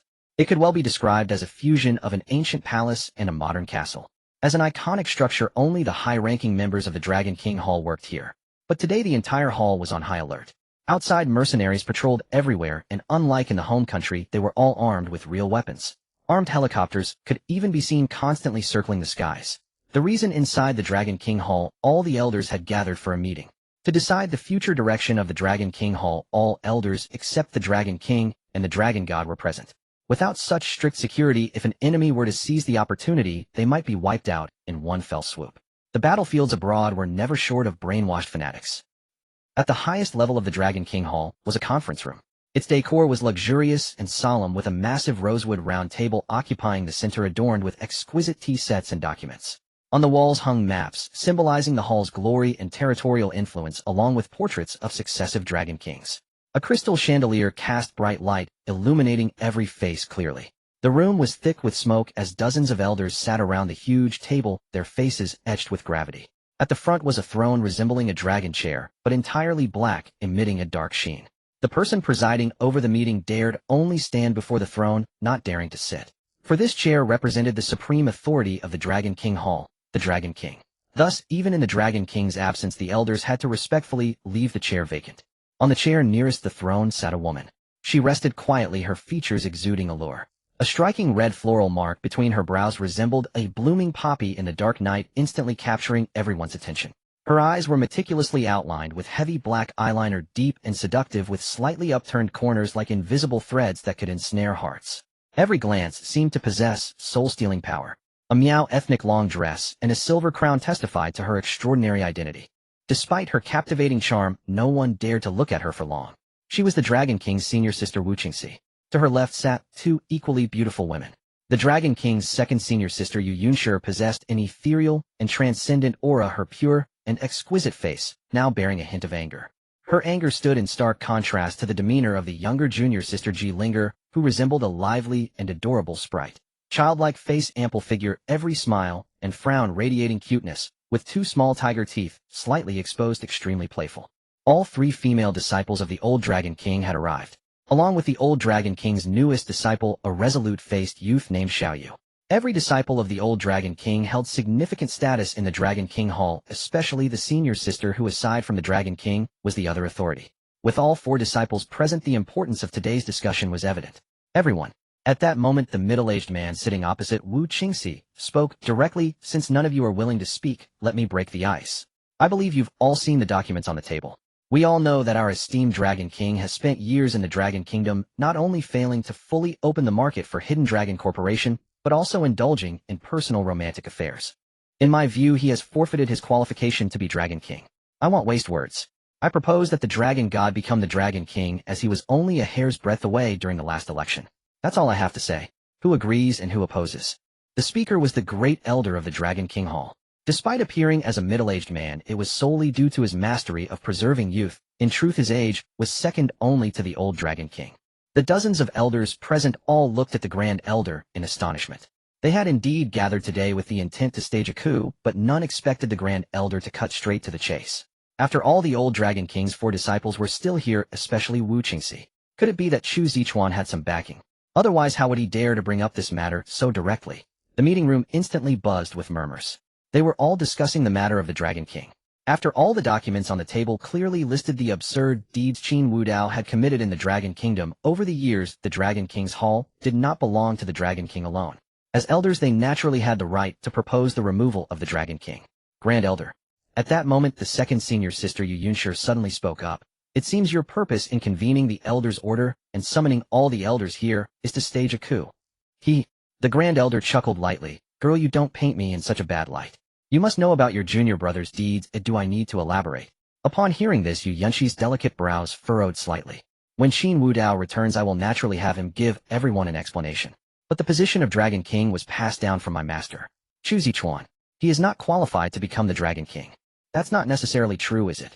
The third elder stood up directly, chuckling. Chu Zichuan, as the Dragon God, was once deemed by the old Dragon King as someone qualified to compete for the Dragon King's throne. Yu Yunshi, I know you are a person who values principles and rules the most. Let me ask you this: if we collectively vote to remove the current Dragon King, does Chu Zichuan, according to the rules, have the qualifications to become the Dragon King? The mention of the old Dragon King's words made Yu Yunshi's brows knit even tighter. She was always upright and filial, caring deeply about her master's affairs, which was why she had come today to help Qin Wudao hold onto the Dragon King's throne. Now, using her master's own words to counter her, she was momentarily at a loss for a response. Well, am I wrong? Yu Yunshi, you haven't answered yet. Does Chu Zichuan have the qualifications to become the Dragon King, or not? He does. Yu Yunshi let out a soft sigh, admitting that Chu Zichuan was qualified. Then, as if struck by another thought, she spoke again. But Chu Zichuan is extremely bloodthirsty. Whether in his campaign for the Dragon King, or in completing his missions, his methods are ruthless, even implicating many innocent people. How can such a person be the Dragon King? The Grand Elder's laughter carried a hint of mockery. Girl, innocent. Once you step onto the battlefield, who is innocent? I know you are kind-hearted, but this is the Dragon King's Hall, not some charitable institution. Besides, is your junior brother any less bloodthirsty? You know well how many people he has killed over the years. And when it comes to ruthless methods, who here can compare to him? This torrent of words forced Yu Yunshi back into her seat. A hint of disgust flickered in her beautiful eyes. Even when working for the Dragon King's Hall, she only handled business and diplomatic affairs, completely avoiding the gray and black industries. It was precisely Qin Wudao's thirst for blood that had fostered a certain degree of aversion towards him within her. Meanwhile, Xiaoyu, the youngest junior disciple, looked at the assembled elders with a face full of anger. He was indeed the old Dragon King's newest disciple, but from the start he had joined the Dragon King's Hall out of admiration for the Dragon King. He never expected to walk into a coup scene right after arriving. Just then a voice, melodious, yet laced with a hint of frost, rang out. Are you all done? Everyone turned their heads in unison. It was Wu Qingxi. As the foremost figure beneath the Dragon King, no one dared to underestimate her words. Girl Wu Yu. Call me Dragon's Breath. Wu Qingxi did not spare the Grand Elder any face, her stunning eyes shimmering with killing intent. Grand Elder, you wish to strip my junior brother of his Dragon King title. Did you ask for my consent? Umph. The Grand Elder's face contorted with rage. If he were to be so threatened by a young girl, what face would he have left as Grand Elder? Wu Qingxi. You. Hiss. Just as the Grand Elder was about to speak, amidst a series of snake hisses, several snakes had coiled around him. Judging by their colors, they were clearly venomous. What are you trying to do? Even surrounded by so many venomous snakes, the Grand Elder remained composed, as he was a veteran of the battlefield. He glared angrily at Wu Qingxi. Dragon's Breath. Are you trying to threaten an elder? Yu Yunshi, who was nearby, immediately spoke up. Senior sister, this violates the rules. Please release the Grand Elder. Upon hearing Yu Yunshi's words, Wu Qingxi turned her head slightly and glanced at her. That single glance was enough to freeze Yu Yunshi in place. She saw killing intent and menace in those beautiful eyes. Was the senior sister threatening her own junior sister? Second senior sister, the senior sister is in a rage right now. Ji Linger grabbed Yu Yunshi's arm, sticking out her little tongue and speaking playfully. If you don't want to get beaten up, you'd better shut up. And be careful. When you go to sleep tonight, you might open your blanket and find it full of snakes, centipedes, and spiders. Alright, stop it. As if envisioning that scene, Yu Yunshi's face grew even paler. But one could tell from her eyes that she was still very concerned about Wu Qingxi breaking the rules, though she dared not speak out at that moment. Grand Elder, I oppose this matter. If you bring it up again, don't blame me for silencing you in my own way. Wu Qingxi's tone was calm, but looking at the dense swarm of snakes filling the office, no one dared to say a word. The situation was suppressed for the time being. Just then, several uninvited guests entered the meeting room. Meanwhile, on the other side, the private jet soon landed on a private estate. Dressed in a black suit, Qin Wudao stepped down from the plane. All hail the Dragon King. At the forefront was Long Lin, and behind her stood hundreds of fully armed mercenaries. Their gazes towards Qin Wudao burned with fervor. They were the original group who had followed Qin Wudao in building his empire, the elite of the elite whose loyalty was beyond question. Dragon King. Long Lin stepped forward, her beautiful eyes brimming with adoration. What's the situation at the Dragon King's hall? All the elders have arrived. Long Lin quickly regained her composure. They are staging a coup. Although Miss Wu is there this time, they seem to have brought in the Dragon Guards. Oh, Qin Wudao chuckled lightly. Those old fossils have come out too. Fine, I'll kill them all this time. Yes,